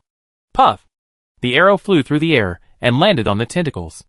Then a large piece of frost spread out, freezing a piece of the tentacles.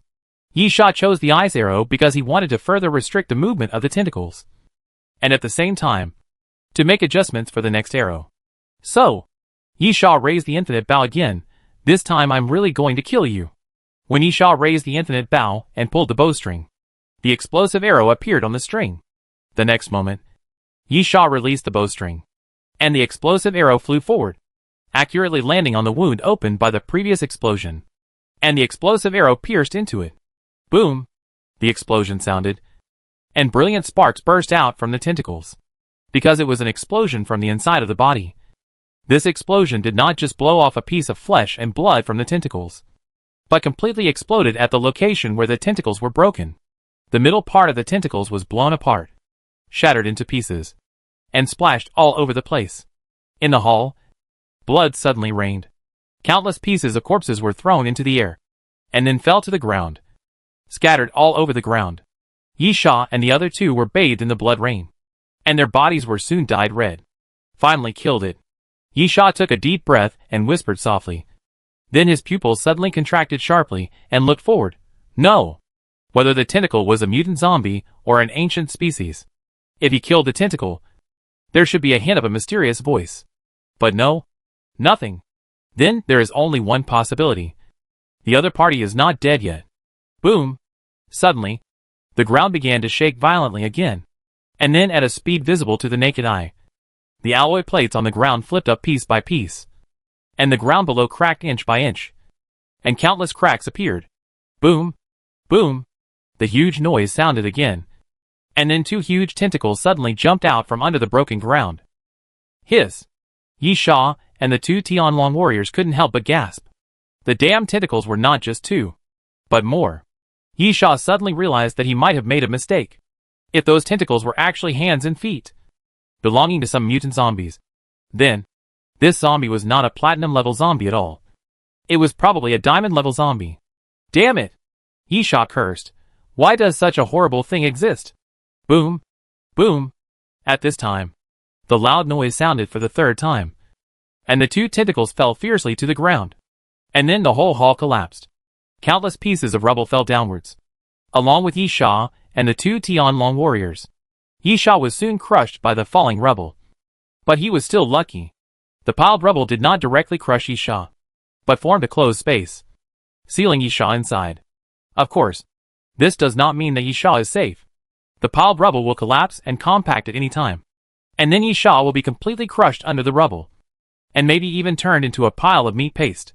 But, at this moment, boom, the terrifying loud noise appeared again, and the dancing tentacles swept across, sweeping away the top of the rubble.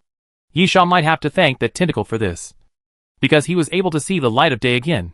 Climbing out from under the rubble, Yisha finally saw the real body of the zombie. It was a huge meat ball, at least 3 meters high, with a layer of meat membrane on the surface, and twisted lines similar to the brain, directly attached to the wall, with a total of 3 tentacles around it. Of course, one of them had been broken by Yisha. Of course, there are still 2 remaining ones, which are still terrifying. At this time, a Tianlong warrior suddenly shouted from the side, "That girl is there." Yisha immediately looked to the side. The 2 Tianlong warriors were lucky. They were standing in a relatively corner position before, so they were not buried by the collapsed rubble. They just fell down and were knocked down by some rubble. Looking from the direction pointed by the Tianlong warrior, there is also a room similar to a laboratory on the side, with 3 alloy walls and 1 side of special tempered glass. Behind the glass, a little red-haired girl, about 11 or 12 years old, was lying on the glass, staring at everything outside with wide eyes. Humanity's hope. Sasha Vanet. This is the only living human in the Institute besides Yisha and the Dragon Warriors. This is the Dragon Warriors' target. It's also Yisha's. Chapter 174 Divine Punishment. Attack that meatball. Yisha shouted loudly, "Don't attack the tentacles. That's useless against this thing." The 2 Tianlong warriors finally took their eyes off the girl. Anyone who is not stupid can understand that now is not the time to consider how to take the girl away. Just like they doubted Yisha before, but did not take Yisha's identity seriously. Because they have no time to care about other things. Because they currently have a common enemy.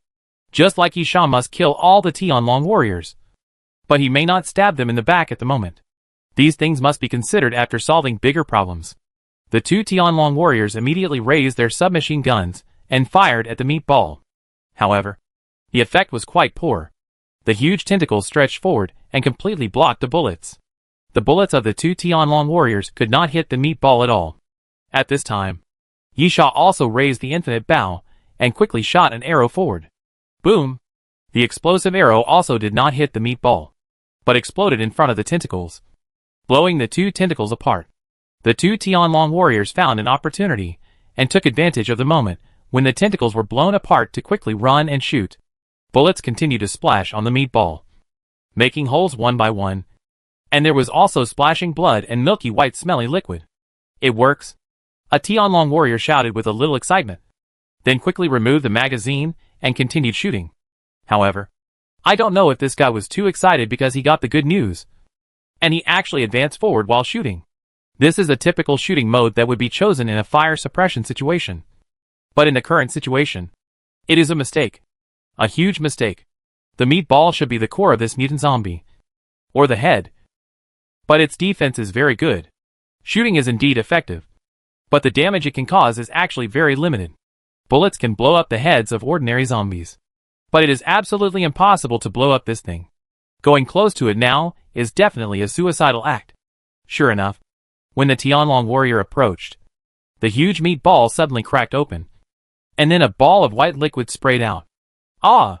The white liquid was extremely corrosive. When it poured onto the Tianlong warrior's body, the Tianlong warrior immediately screamed in pain, and the flesh and blood of his body withered at a speed visible to the naked eye. The mechanical prosthesis and parts of his body that had undergone a certain degree of mechanical transformation could indeed resist the corrosive liquid to a certain extent, but it was only a little bit. Soon, the corrosive liquid would corrode and melt the metal. Tech! Another Tianlong warrior roared angrily, and then fired wildly. "Calm down," Yisha shouted loudly. "Do you want to be like that guy? Run! Run! Run in a roundabout way. Help me buy time." The Tianlong warrior was indeed very angry, but not to the point of being overwhelmed by anger. After being shouted at by Yisha, he quickly calmed down and began to run. Dodge. Avoid the attack of the tentacles. And then shoot.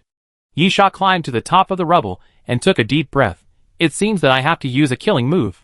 As Yisha spoke, he raised the infinite bow, and Yisha's 2 fingers clasped the bowstring and pulled it apart bit by bit. As the bowstring was pulled apart, an arrow appeared on the bowstring. This is an ordinary-looking arrow, made of silver, without any bright spots. However, as Yisha pulled the bowstring little by little, a halo appeared on the silver arrow. Very restrained, only flowing on the surface of the arrow. This is good. Those shining things are not suitable for bows and arrows. Bows and arrows are used for long-range shooting, not for exposing oneself. At this time, with a bang, the Tianlong warrior was swept by the tentacles and flew backwards, hitting a pile of rubble and smashing it. The Tianlong warrior gnashed his teeth, endured the pain, and then took out 2 previously used metal cubes from his tactical waste bag and threw them out. These were the last 2 metal cubes, which suddenly released an electric current when they fell in front of the tentacles, and the electric shock slightly blocked the 2 tentacles. But it was only a slight block. However, this was enough, because Yisha was ready. Divine punishment. Yisha shouted softly and released the bowstring.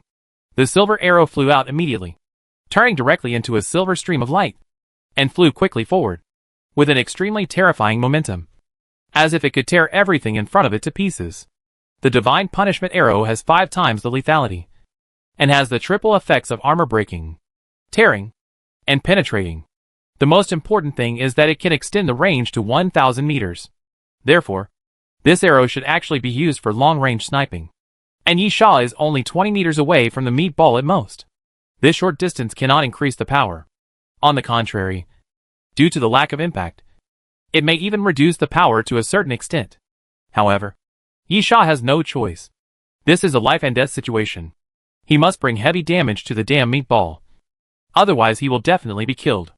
Puff! A tentacle suddenly came over fiercely. But the moment it met the divine punishment arrow, the tentacle suddenly exploded, and half of the arrow exploded, accompanied by corpses scattered around. And the air was filled with a strong smell of blood. This is the tearing effect. Anything that dares to block the divine punishment arrow will be torn to pieces. The next moment, the second tentacle blocked it. After blocking once, the power of the divine punishment arrow was weakened a little. But it was still not something that the tentacle could resist. With a bang, the moment the second tentacle collided with the divine punishment arrow, it suddenly exploded like an overinflated balloon. Without any obstruction, the divine punishment arrow finally pierced the meatball. Bang! The third explosion sound appeared, and a cloud of blood mist suddenly erupted in front of the meatball, and then fell from the wall and hit the ground hard. After a while, the blood mist dissipated, and the divine punishment arrow finally completely lost its power and was inserted into the wall. As the blood mist gradually dissipated, the meatball appeared. It was hit by the divine punishment arrow, but it had not been completely exploded. There was only a huge crack in the middle, almost torn apart by the arrow. Yisha's face showed a ferocious look. He drew out his scimitar and walked forward quickly, slashing at the meatball without hesitation. "Since I am not dead," Yisha shouted, "then you must die." The silver edge fell and slashed fiercely on the meatball. With Yisha's roar, the meatball was finally split in half. Chapter 175 Leaving. You have killed a new type of mutant zombie derivative. Cumulative number 1. Apocalypse reward, virus antibody. You have killed a new type of mutant zombie derivative. Cumulative number 1. Apocalypse reward, new virus variant pathogen. The mysterious voice sounded, which meant that Yisha could finally breathe a sigh of relief. Yisha fell to the ground, gasping for breath. At this time, the girl behind the glass window shed 2 lines of tears. After a moment, Yisha stood up and walked towards the dragon warrior. This guy, like Yisha, seemed to have overdrawn all his physical strength at the moment of the derivative's death and fell to the ground. Yisha stretched out his hand to the dragon warrior and smiled kindly. The dragon warrior was stunned for a moment, then stretched out his hand and shook hands with Yisha. "Well done." Yisha pulled the dragon warrior up from the ground. Happy cooperation. Puff! When the dragon warrior was pulled up from the ground by Yisha, Yisha opened his hand, as if he wanted to give him a hug. But at this moment, Yisha suddenly pushed the silver scimitar in his right hand forward and stabbed it into the opponent's lower abdomen. The Tianlong warrior stared at Yisha in disbelief, with his eyes wide open. Yisha's smile gradually faded, and he lost his previous kindness. He looked at the Tianlong warrior and said, "I never said I was in the same group with you. Right?" Puff. Yi Sha pulled out the silver scimitar fiercely, bringing out a splash of blood. "Our purpose is the same. We are here for that girl." Yi Sha sneered, "So, you are blocking my way, and I can only ask you to go on your way." As Yi Sha spoke, he sent the silver scimitar forward again, stabbing it into the body of the Tianlong warrior continuously. The Tianlong warrior's eyes became blurred, and then he fell to his knees with a thump, and finally fell headfirst to the ground, with blood flowing from his body. You killed members of the Tianlong team. Kill count 4. Trial task progress, August 8th. Congratulations on completing the number 2 trial task. The mysterious voice sounded again. The task of killing the Tianlong team has been completely completed, and the only thing left is to bring the little girl back to the Doomsday train. And this trial is over. Yi Sha came to the door of the laboratory and pried it open violently. As soon as he entered the laboratory, the little girl rushed over and punched Yi Sha with her fists, crying and shouting, "Bad guy. You are a bad guy." The girl's fists naturally could not pose any threat to Yi Sha, but it made Yi Sha stunned for a moment. After all, he was the one who came to save her. Right? "Hey!" Yi Sha reached out and held the girl's wrist. "Don't get excited. I'm not a bad guy. I'm here to save you." "No!" the girl cried. "You killed my father." "Ah?" Yi Sha was stunned again. "Who is your father?" The girl pointed at the meatball. Yi Sha was not stupid, and immediately thought of something. Why did the girl survive until now? This damn place is full of zombies. And there are also the meatball zombie derivatives. But they are right at the door of the laboratory. It is easy to break into the laboratory and kill the little girl. Yi Sha remembered the information about the little girl. Her father seemed to be a researcher in this laboratory. So, the answer appeared. The girl's father probably injected some drugs that the research institute was researching to protect the little girl, which should contain zombie virus components. Which is why he turned into that ghost appearance.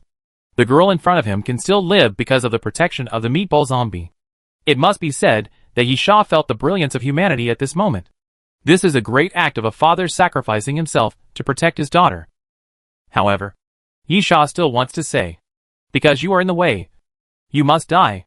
The meatball zombie is an obstacle that prevents Yi Sha from rescuing the little girl. For this reason alone, it must be killed. Your father has become a zombie. Do you think humans will be like that? Yi Sha explained softly, "So I can only kill him. But no matter what, I am here to save you from here." The little girl didn't listen to Yi Sha's explanation at all, and continued to wave her fists and hit Yi Sha. Yi Sha sighed. It was useless to say these things to an underage girl whose mind was not mature. In fact, the meatball zombie could protect the little girl for a while, but not for a lifetime. Without food, the little girl would starve to death sooner or later. Moreover, to a certain extent, this kind of protection is indeed an obstacle. After the little girl's father turned into a meatball zombie, he had no thinking ability at all. He just instinctively protected the girl and didn't let anyone get close to here, whether it was Yi Sha or the Tianlong team. Taking the girl away from here was the real salvation. Unfortunately, Yi Sha knew that he couldn't make sense. Suddenly, Yi Sha raised his hand and cut the little girl's neck with a palm knife, knocking the little girl unconscious. Yi Sha was too lazy to waste words. Since the explanation was not convincing, he would not explain it. Anyway, knocking her out and taking her back would be considered completing the task. After his ears were finally quiet, Yi Sha directly carried the little girl on his shoulders and walked out. The laboratory area should be on the 3rd floor. After the floor collapsed, it fell to the 2nd floor. Yi Sha guessed that this was probably some hidden research room, but the floor must have remained unchanged. After leaving the laboratory, Yi Sha relied on his memory and headed towards the elevator. He did not encounter any zombies along the way. Yi Sha guessed that it might have something to do with the meatball zombie. In order to protect the little girl, the zombies around were probably cleared out by the meatball zombie. This guy is indeed powerful, and it is likely to be a mutant zombie of the star diamond level. At the very least, Yi Sha thinks that the platinum 4-star or 5-star, which is close to the strength of the star diamond, will be killed by Yi Sha. First, Yi Sha also used the things at the bottom of the box. Second, strength is comprehensive. The attack power and destructive power of the meatball zombie are really amazing, even terrifying. However, The weakness is too obvious. Anyone with a discerning eye can see the weakness of such a huge meatball. Since attacking the tentacles will not kill them, they will naturally attack the meatball. Simply put, the composition of the derivative is too simple. In addition to the tentacles, there is the meatball. Walking through the passage, Yi Sha found the elevator smoothly, and then took the elevator back to the first floor, and then took the elevator all the way up, returning to the church along the same route. Finally out, Yi Sha walked out of the church, looked at the sky that was about to brighten, took a deep breath, and he was in a very good mood at the moment. The trial mission was almost certain to be completed. It was not difficult to send the little girl back to the Doomsday train. Moreover, if Yi Sha's guess about the level of the meatball monster was correct, then the reward this time must be very good. At the same time, on the top of a building, a pair of eyes were staring at Yi Sha. The owner of those eyes was called Jinani. Chapter 176 Sniper. Yi Sha carried the girl forward. As long as he passed through the metropolis, he could return to the Doomsday train. But at this moment, Yi Sha suddenly heard a sound, and then he looked up at the sky, and then Yi Sha's pupils shrank rapidly. A black arrow. It was a black arrow, shot from nowhere, breaking through the air and falling towards Yi Sha's position. Yi Sha immediately kicked his legs and jumped back. Dro. The black arrow pierced the ground, making a crisp sound. But this was not the end. Yi Sha looked up again, and found that the black arrows kept falling from the sky. The moment Yi Sha jumped back and landed on the ground, he immediately ran to the side. Dro. Dro. Dro. The black arrows chased Yi Sha closely, constantly hitting the ground behind Yi Sha, and directly formed a row, until Yi Sha turned over and jumped into an alley on the side. As if it had entered a blind spot in his vision, the black arrows stopped chasing Yi Sha. Yi Sha sat down with his back against the wall, his chest heaving, panting rapidly, then put down the little girl he was carrying, found a rope from his backpack, tied up the unconscious little girl's hands and feet, and temporarily put her in the alley. After all, it was too cumbersome to fight with someone on your back. After doing all this, Yi Sha poked his head out a little and looked around. But there was no red shadow in his Xingyu goggles. Yi Sha was not surprised. The moving target exploration of the starry goggles was not unlimited. Obviously, the opponent's attack distance exceeded the exploration distance of the starry goggles, and the attack was launched from a farther distance. Fortunately, Yi Sha's master archer proficiency is not only reflected in archery. Unable to confirm the opponent's position through the starry goggles, Yi Sha observed the black arrows. It pierced the ground obliquely with great force. It didn't seem to be caused by a parabola, but it seemed to be shot directly down from a high place. The specific direction can be determined to be the east or southeast based on the angle of the arrow piercing the ground obliquely. Yi Sha muttered, and then suddenly looked at the two tall buildings in the distance. Yi Sha licked his lips. It's probably that location. Even if Yi Sha determined the approximate location, he did not leave the alley rashly. The other party occupied the commanding heights, and must be staring at him from a high position. Moreover, from the position point of view, the other party is much more advantageous than him. Yi Sha retreated into the depths of the alley, then turned over and climbed up the side wall, and then ran on the street on the other side. The black arrow did not appear, and Yi Sha sneered, sure enough, I guessed right. The location of the two buildings does not cover the current location of Yi Sha, so the black arrow did not appear, which also means that the location Yi Sha guessed is correct. But, Yi Sha frowned, the diagonal distance is almost more than 800 meters. Right? The range of the bow and arrow must reach 800 meters. Which means that the opponent is definitely not using an ordinary bow and arrow. Anyway, if the endless bow does not use the fantasy skill, it will definitely not be able to shoot such a long distance. The most important thing is, who is the other party? Zombies? Ancient species? Or humans? Zombies are unlikely. Yi Sha doesn't know of any zombies that are smart enough to use bows and arrows to attack. Even those mutant zombies with weapons, such as axe holders and iron guards, can only use axes and knives to chop. Basically, zombies are monsters that rely on instinct to fight. Zombies are almost impossible to use weapons like bows and arrows. Ancient species? It's hard to say. There are many strange ancient species. Yi Sha did see human or humanoid ancient species in his previous life. As for the last human, Yi Sha couldn't help but frown slightly. He remembered that the boss lady said that the trial mission platform was independent, and no one except himself could enter or leave. No matter who you are? Yishaw's face showed a trace of ferocity. And he murmured, "Since you want to kill me, don't blame me for being rude." While murmuring, Yishaw suddenly stopped and walked into a bar. This is a large bar with 3 floors.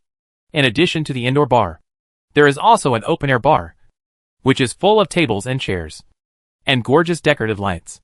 Yishaw's target was the terrace. After entering the bar, he simply cleared the zombies that blocked his way, and then walked onto the terrace. He then took out the gun case from his backpack and quickly assembled the MSG-90 automatic sniper rifle. Yishaw half knelt on the edge of the terrace, set up the MSG-90 automatic sniper rifle, installed a high magnification scope, and then looked at the 2 tall buildings through the scope. I hope the guy has enough patience. It took Yishaw about 7 or 8 minutes to leave the alley and enter the bar terrace. So Yishaw was not sure whether the other party was still staring at the direction of the alley. As Yishaw thought about it, he used the scope to slowly search every position of the building. The other party might be in a window on a certain floor of the building, or on the rooftop above. Found it. Yishaw suddenly raised his eyelids. Through the scope, Yishaw could see a human figure on the top of a water tower. Because of the backlight and the angle, it was not very clear. However, as long as the location can be determined, it is enough. Yishaw aimed and prepared to pull the trigger. But at this moment, the shadow on the top of the building suddenly moved. And then Yishaw saw a black arrow suddenly flying from the top of the building. Damn. Exposed. Yishaw cursed. Then suddenly bent his head, his body almost touching the ground.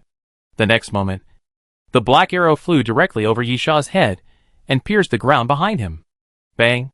Bang. Bang. Yishaw also pulled the trigger at this moment and fired back. On the rooftop in the distance, Jean Ani quickly jumped down from the top of the water tower. The water tower was hit by 3 bullet holes, and water kept flowing out. Then, Yishaw and Jean Ani ran at the same time, and then dodged into the shelter. After a moment, the 2 slowly raised their heads. Bang! Yishaw raised his gun and pulled the trigger again without hesitation. The bullet hit the guardrail of the building, stirring up golden sparks, and Jean Ani quickly retracted his head. Bullets and arrows. In terms of firing speed, bullets naturally have the advantage. Come on! Come on! Yishaw lay on the ground, put the sniper rifle on the edge of the terrace, and murmured, "Look up again if you dare." Suddenly, the black shadow stood up and ran along the roof of the building. Yishaw was stunned for a moment. He didn't expect this guy to dare to show up. Then he came to his senses in an instant and pulled the trigger again without hesitation. Chapter 177 Former Companions. Bang. Bang. Bang. Gunshots continued to ring, hitting the guardrails on the edge of the rooftop. Jean Ani quickly ran to the side, ran to the edge of the other side of the rooftop, and then jumped directly from the rooftop. Yishaw was stunned. The building was at least close to 20 floors. Suicide? Yishaw didn't think so. Yishaw also ran to the side quickly, and then observed through the scope, and then saw a rope hanging on the edge of the building. The other party had a complete set of rappelling equipment. Yishaw immediately aimed again, trying to hit the opponent. But at this moment, as the opponent continued to fall, Yishaw's sniper route was covered by the building in front. Damn it! Yishaw cursed, then quickly put the sniper rifle back into the magazine, then left the bar and ran towards the building. Quickly crossing the streets and alleys, Yishaw opened his hand and imagined the infinite bow, looking out with his back against the alley. The streets were quiet, and even zombies could not be seen. Yishaw walked out of the alley cautiously, and walked forward slowly. Suddenly, the black arrow reappeared. In the dark night, the black arrow was extremely difficult to identify. After passing through the air, it pointed directly at Yishaw's head. The next moment, the 6-flower shield suddenly activated.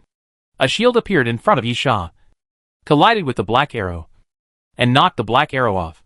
Yishaw also immediately drew his bow and arrow. The bowstring of the infinite bow imagined an explosive arrow, which, accompanied by a sound of breaking through the air, hit the sign of a shop in the distance. Boom! The explosion sounded suddenly, and the large sign hanging in the air fell to the ground, cracking countless cracks, and the light inside broke, making the sign flicker. Yishaw found the opponent's position, but before the explosive arrow hit, A black shadow had jumped off the sign and ran towards the far end of the street. Yi Sha immediately raised his bow to chase. But at this moment, the black shadow suddenly stopped, turned around and shot an arrow. Yi Sha half closed his eyes, then pulled the bowstring, imagined a piercing arrow, and after a slight aim, the piercing arrow also flew out. Clang! The piercing arrow directly hit the black arrow shot by the opponent, and after a crisp metal knocking sound, the opponent's black arrow was shot down, almost without any pause. Yi Sha seemed to be very sure that he could shoot down the opponent's arrow. In the next moment, he had already put the second arrow on. Puff! The second piercing arrow broke through the air, carrying a strong spiral energy, and flew towards the opponent. Avoid? No. The black shadow shook his body, as if he was hesitating, but soon chose the same method as Yi Sha. Grabbed the bow, aimed, and then shot an arrow. Clang! The black arrow shot out and actually hit Yi Sha's piercing arrow in midair, making a crisp sound. Although it was slightly off and did not directly knock down the piercing arrow, it at least changed the route of the piercing arrow. The piercing arrow flew past the opponent's cheek and then fell to the ground. Yi Sha ran forward. For some reason, the shadow didn't seem to want to continue playing hide-and-seek with Yi Sha. It gave up the guerrilla tactics and planned to face Yi Sha directly. It stood there without moving. A moment later, at the two ends of the street, less than 10 meters apart, Yi Sha and Jin Ani finally met face to face. Black hair, slender figure, no outstanding appearance. Not handsome, not ugly, looks very ordinary. The only thing that caught people's attention was the man's hands. White, slender, very beautiful hands. Just looking at these hands, one might think of a profession like a pianist. However, such an ordinary man suddenly made Yi Sha's face ferocious, and his eyes showed a hint of red due to congestion. Crack, crack. Yi Sha clenched his fist tightly, and his knuckles made a crisp sound. In fact, because he clenched his fist too tightly, his nails dug into the flesh, causing a trace of blood to flow from Yi Sha's palm. Yi Sha suddenly roared, "Jin Ani!" Jin Ani looked confused and looked at Yi Sha. "Do you know me?" Jin Ani's calm expression and gaze made Yi Sha's expression stagnate, and then Yi Sha became more ferocious. Ha ha ha. Yi Sha couldn't help laughing out loud, and there was infinite sarcasm in his laughter. And then, yes, you should not recognize me, but it doesn't mean you don't have to pay a price. Excited? Excited? Perhaps mixed with some other emotions. Yi Sha's chest rose and fell involuntarily, because Yi Sha could not forget Jin Ani's face. The man in front of him had fought with Yi Sha. Yi Sha was responsible for long-range sniping, while he was Yi Sha's observer and shield. The two had once entrusted their backs to each other and fought in and out of the zombie horde together. The two had once shed blood together until they were exhausted, sitting back to back on the ground gasping for breath. The two had once painfully vowed to survive, and then cut a piece of bread and shared it with each other. Unfortunately, that was all in the past. Yes, in the last life, Jin Ani was one of Yi Sha's companions, and one of the people who killed Yi Sha. For Yi Sha, the guy in front of him was a betrayer. Call! Yi Sha took a deep breath, forcibly suppressed the irritability and anger in his heart, and calmed himself down. In this life, we finally met again. The guy in front of him seemed to have forgotten everything. No, it can't be described as forgotten. In this life, Jin Ani didn't know who Yi Sha was. The two had never been companions, and they didn't even know each other. But Yi Sha suddenly jumped forward, fiercely. "This is not a reason for you to continue living, because I won't allow it." Yi Sha ran, quickly pulled the bowstring of the infinite bow, and 3 piercing arrows appeared on the bowstring at the same time. Then Yi Sha's fingers loosened the bowstring, and the 3 piercing arrows flew towards Jin Ani in almost parallel. Jin Ani's reaction was extremely fast, and his speed was also very good. He flashed and immediately ran to the side to avoid the piercing arrows. Jin Ani was a little confused. Yi Sha had an obvious and strong hatred for him. Why? They had just met for the first time. But it doesn't matter. Jin Ani stopped. "Anyway, I was ordered to kill you." Jin Ani also held a bow in his hand. A big black bow. Black bow. Black arrow. However, Jin Ani had no chance to raise the bow, because Yi Sha's arrow was too fast. The moment Jin Ani stopped, he didn't even have the chance to raise his arm, and another arrow flew towards Jin Ani. Chapter 178 Cowardly. Boom!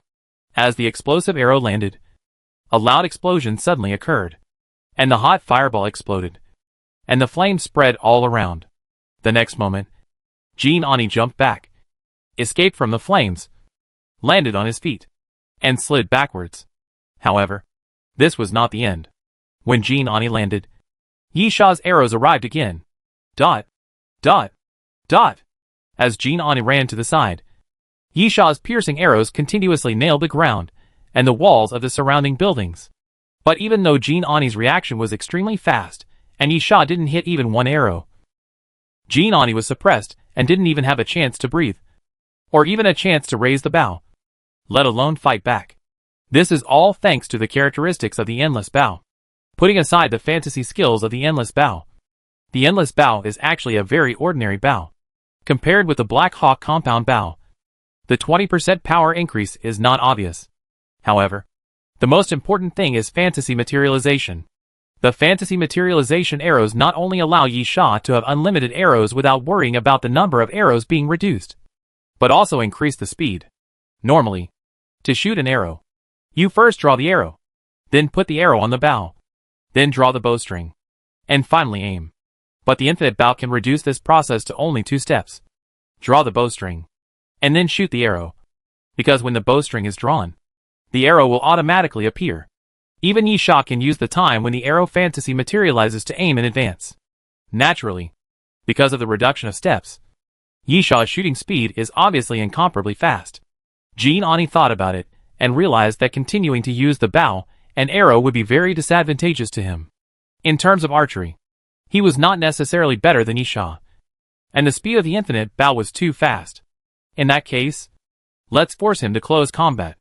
Suddenly, Jean Ani stopped abruptly, then threw away the black bow in his hand, pulled out a black Nepalese scimitar from his waist, and swept it forward with force.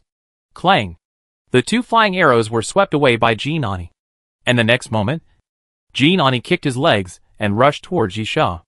Yisha sneered, and then imagined that an explosive arrow would fly out. He wanted to see how Jean Ani would shake off the explosive arrow.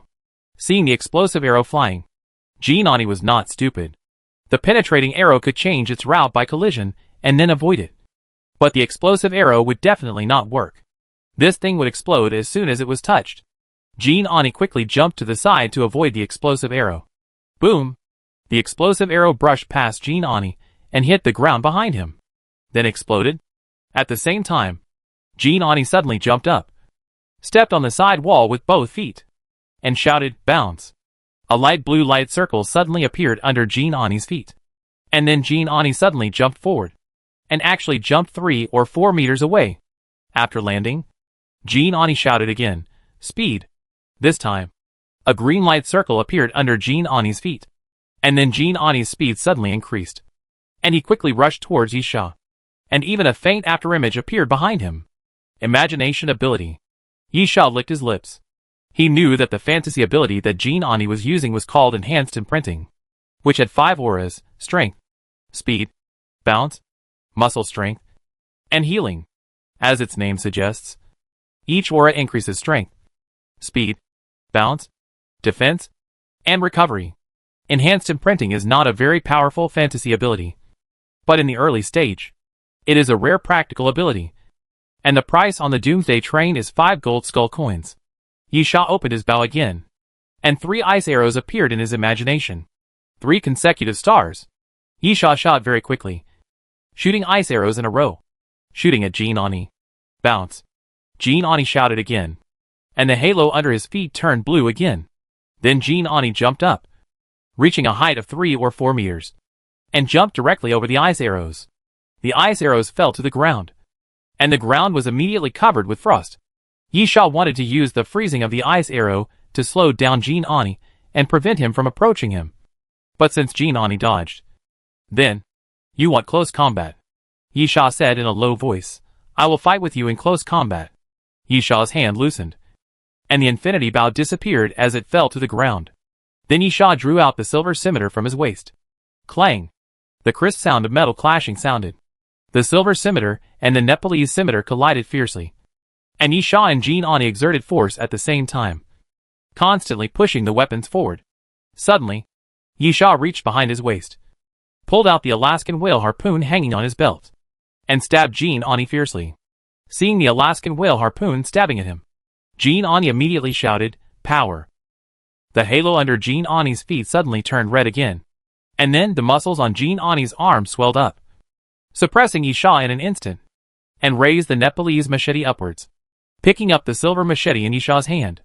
The next moment, the Nepali machete fell towards Yisha's shoulder. This was a move of attack as defense. Jean Ani forced Yisha to retract the Alaskan whale harpoon and used it for defense to block the Nepali machete. However, at this moment, Jean Ani saw ruthlessness in Yisha's eyes, and he had no intention of avoiding the Nepali machete. Puff! Then, Jean Ani's Nepali machete chopped on Yisha's shoulder, penetrating 3/4 of the flesh, directly bringing out a blood flower. But at the same time, Yisha stabbed out the Alaskan whale harpoon, accurately piercing Jean Ani's chest. Jean Ani looked down at the center of his chest, where bright red blood had seeped out. He then looked up at Yisha, with a bit of disbelief in his eyes. Is this guy desperate? Or is he too crazy? At this time, Yisha's eyes were even more fierce, staring at Jean Ani. Believe me, I will send you to hell. After saying that, Yisha suddenly took back the Alaskan whale harpoon, and regardless of the injury on his shoulder, he raised the Alaskan whale harpoon and stabbed Jean Ani again. Jean Ani was still frightened, so he immediately drew his sword and ran away, leaping backwards continuously to distance himself from Yisha. Yisha sneered and looked at Jean Ani with disdain. Was he scared to this extent? Yisha looked at the wound on his shoulder and didn't care at all. Of course, Yisha didn't just want to exchange his life for Jean Ani's life. The guy in front of him was not worth it. The reason why Yisha didn't care was the Alaskan whale harpoon, because of the healing effect of blood sucking. Yisha believed that if Jean Ani fought with him, Jean Ani would definitely be the one who was more seriously injured. Unfortunately, this guy was scared. Chapter 179, let's get started. Yisha paced to the side and sneered at Jean Ani. Are you here to kill me? Just like those people before. Jean Ani should not be here. The reason is simple. Passengers on the Doomsday train cannot enter the metropolis. During the trial mission, the only one who can enter here is Yisha. At the same time, Jean Ani certainly cannot be a zombie or an ancient species. So, what is going on? Yisha didn't know, but he could think of one possibility. That is, the group of people who tried to assassinate him before. Those guys are very strange. There is no mysterious sound prompt when killing them, but you can pick up things from their bodies. The Gauss gun and corpse potion in the one-eyed old man's hand are also a problem that doesn't make sense. But are these important? Not important. Not important at all. At least, for Yisha at the moment, it is not important at all. For Yisha at the moment, the only important thing is to kill Jean Ani. Nothing more. Since you come to kill me, you should be tougher. Yisha suddenly kicked his feet and rushed towards Jean Ani, instead of retreating. While speaking, Yisha swung the silver scimitar and chopped down fiercely at Jean Ani. Clang! The weapons collided, making a crisp sound again. However, Yisha did not have any intention of stopping, and continued to swing the silver scimitar and chop forward. 1 knife, 2 knives, 3 knives. Yisha was like a madman, with no intention of defending at all. The only thing he did was to keep slashing at Jean Ani. But at this moment, a crack sound suddenly came from the silver scimitar. Yisha slowed down his movements and looked at the blade of the silver scimitar. A crack suddenly appeared. Along with the crack, a small crack also appeared on the blade of the silver scimitar. Jean Ani said in a deep voice, "Do you think the weapon I use is an ordinary Nepalese scimitar?" Yisha said disdainfully, "So what? Dang!" Yisha had no scruples and raised his knife again to slash at Jean Ani fiercely. The sound of the clash rang again, and the crack on the silver scimitar became more obvious. Yisha's silver scimitar has a hard attribute and will not break easily. In other words, the Nepalese scimitar in Jean Ani's hand must have a breaking effect and can break the enemy's weapon. Therefore, it is almost impossible to prevent the silver scimitar from breaking completely. But this is not a reason for Yisha to retreat. Yisha's face showed a fierce look. "Then I will kill you before the weapon breaks." Dang! The silver scimitar in Yisha's hand fell again and chopped fiercely on the Nepalese scimitar. Jean Ani felt his arm go numb. Yisha's strength was really great, and his attack was too crazy. This was something Jinani had never thought of before he came. The man in front of him was much stronger and more ferocious than he had imagined. Jinani gritted his teeth, suddenly held the knife with both hands, and withstood Yisha's slash. Jinani wanted to risk his life. Everyone cherishes their own life, especially in the end times. Survival becomes more precious. Then, facing death, you can only risk your life. Strength. A red halo appeared under Jinani's feet again, and he pushed the silver scimitar away, then raised his foot and swept it towards Yisha. Bang! Yisha ignored Jinani's attack and let Jinani sweep his foot on him, then raised the Alaskan whale harpoon and stabbed it hard at Jinani's thigh. Jinani immediately shouted again, "Strength!" The halo under Jinani's feet immediately turned gray, which was the halo that increased defense. However, improving defense does not mean that you can ignore attacks. Puff! The Alaskan whale harpoon pierced Jinani's thigh, bringing out a trace of blood. But it was not as deep as before. The Alaskan whale harpoon only penetrated about 1/3. Jinani felt the pain and kicked Yisha in the chest, kicking Yisha away. Yisha looked at his chest, smiled grimly, and pounced on Jinani again with a completely nonchalant look. Jinani gritted his teeth. This time he really ran into a madman. Seeing Yisha grabbing the silver scimitar and slashing at him again, he immediately raised the Nepalese scimitar to meet him. Clang! The crisp sound of the clash of swords had been heard for who knows how many times. But this time it was particularly crisp, because Yisha's silver scimitar was broken. The half of the silver scimitar rolled in the air, and then fell to the ground. Jinani couldn't help but show a happy expression on his face. This was definitely good news for him. Without the silver scimitar, Yisha's combat power would inevitably be weakened. But at this moment, puff! Yisha suddenly raised his hand and thrust it forward, directly stabbing the half of the silver scimitar into Jinani's abdomen. Blood continued to seep out of his clothes, dripping onto the ground. Yisha said coldly, "You must die here today." Ah! Jinani raised his head and roared, then swept the Nepali machete fiercely, and chopped Yisha's waist. The sound of the blade entering the flesh sounded, and half of the Nepali machete's blade was cut into Yisha's body. The intense pain made Yisha's body tremble. However, Yisha still did not let go of the handle of the knife, but pushed the Alaskan whale harpoon forward and stabbed Jinani's body again. Jinani was not in a good condition either. His body was shaking constantly. His face had turned extremely pale due to the massive blood loss. This was a real bloody battle, and a battle of wills. Suddenly, Yisha threw himself forward, opened his mouth, and bit Jinani's shoulder viciously. The next moment, he shook his head vigorously, and actually bit off a piece of flesh from Jinani's shoulder. Ah! Jinani screamed loudly, looked at Yisha with some fear, and growled, "Madman! You madman! Pa!"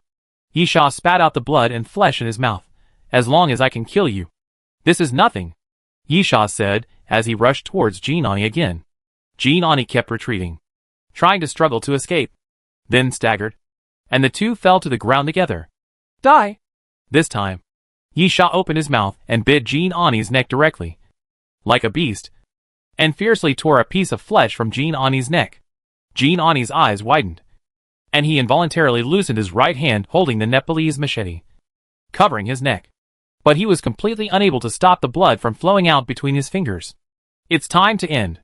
Yisha knelt on the ground, raised half of the silver machete, and then stabbed it fiercely downwards. "Let's go!" Puff! With a dull sound of the blade entering the flesh, half of the silver machete pierced into Jinani's heart. Chapter 180. You've paid off what you owe me. Jinani's eyes widened, but his hands fell down weakly and fell to the ground. Yisha covered his wound and sat on the ground. He gasped for a long time before getting up again. He first picked up Jinani's Nepalese machete.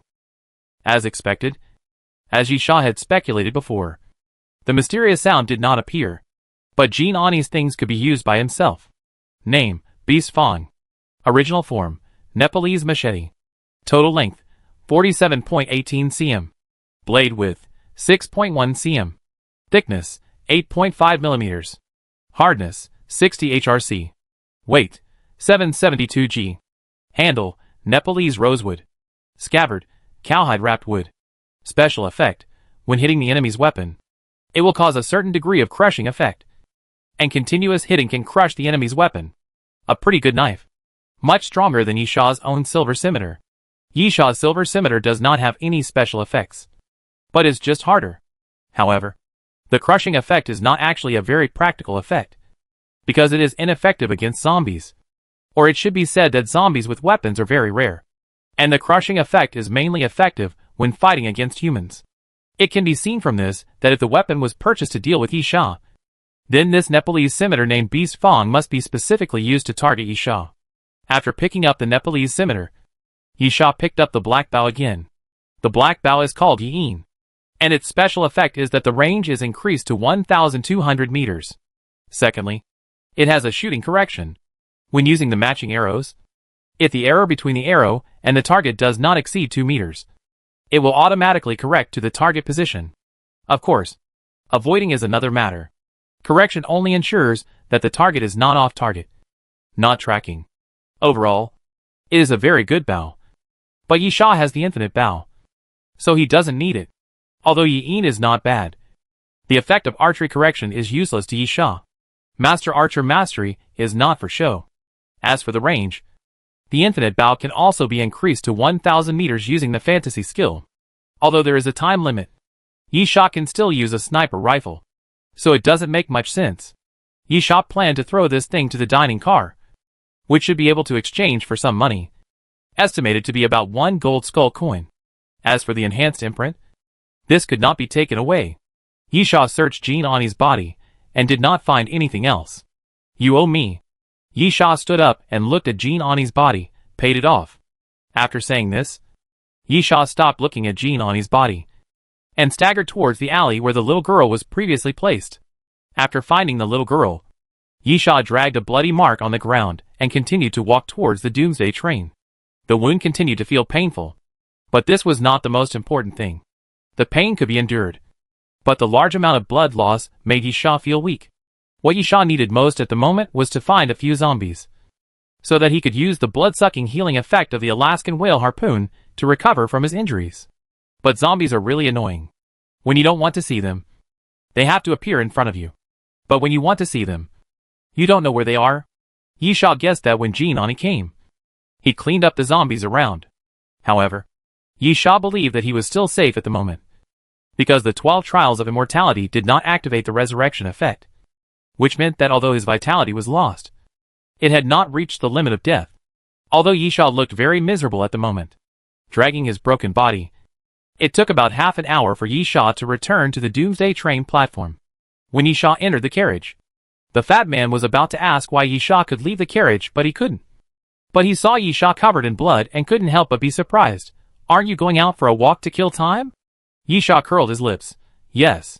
Little fatty, walking around can make you look half dead? Isn't the one-eyed old man dead? Who hurt you like this? Yishaw shook his head. Let's talk about it when I have time. I have to go to the dining car. Little fatty was reluctant to help the staggering Yishaw, but was stopped by Yishaw's sudden look back. Little fatty watched Yishaw turn around and walk into the dining car, and helplessly spread his hands. This guy is really vigilant. Isn't he back to the Doomsday train? If Yishaw heard this, he might tell the little fat boy that this is instinct. Only in this way can you live longer. Entering the dining car, Yishaw directly put the little girl on the bar, and then said, "Give me the healing potion. I didn't expect you to complete the trial." The proprietress smiled, and put a bottle of milky white healing potion on the bar. Congratulations. Yishaw panted, and eagerly poured the healing potion into his mouth. The pain in his body finally subsided. The wounds on his body, that looked quite scary, also began to heal at a speed visible to the naked eye. And soon only some scars were left. Huh? Yishaw breathed a sigh of relief. Finally alive. The lady boss smiled, and then put 2 things on the table. This is your trophy. Virus antibody, after injection. It can permanently immunize the initial type I virus infection and improve physical fitness to a certain extent. New virus variant pathogen, after injection. It can cause the body to mutate and greatly improve combat power. Note, this variant pathogen is an unfinished version, and there is a certain probability of unpredictable situations. Yishaw pulled down the corner of his mouth. The source of the new virus mutation was probably what the little girl's father injected. If we look at the strength of an ordinary person who directly transformed into a meatball zombie derivative, the increase in combat power after the mutation can be said to be very terrifying. However, thinking of the ghost appearance of the meatball, Yisha felt uncomfortable all over. It's better to put this thing in the warehouse for the time being, Yisha muttered. But he didn't plan to sell it. He didn't need money for the time being. This thing was left there. Maybe it could be used someday. As for the virus antibody, it is a good thing. After injection, it can prevent infection with the zombie virus. However, it is limited to the initial type I virus infection, which is the lowest level of zombie virus. It can only be immune to the virus infection caused by ordinary zombies. Yisha naturally looked down on it. But the virus antibody can also enhance physical fitness, which is another matter. At least it can be used as a physical fitness enhancement potion.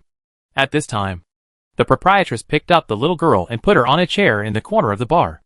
Yisha glanced at the little girl. What are you going to do with her? The lady boss. This is not something you should worry about. Nor is it something you can worry about. Unless you give up the trial, and take her back from me. Yisha smacked his lips. And finally did not say anything else. But shook his head. Goodbye. I hope the little girl can survive. Yisha thought so. And then left the dining car.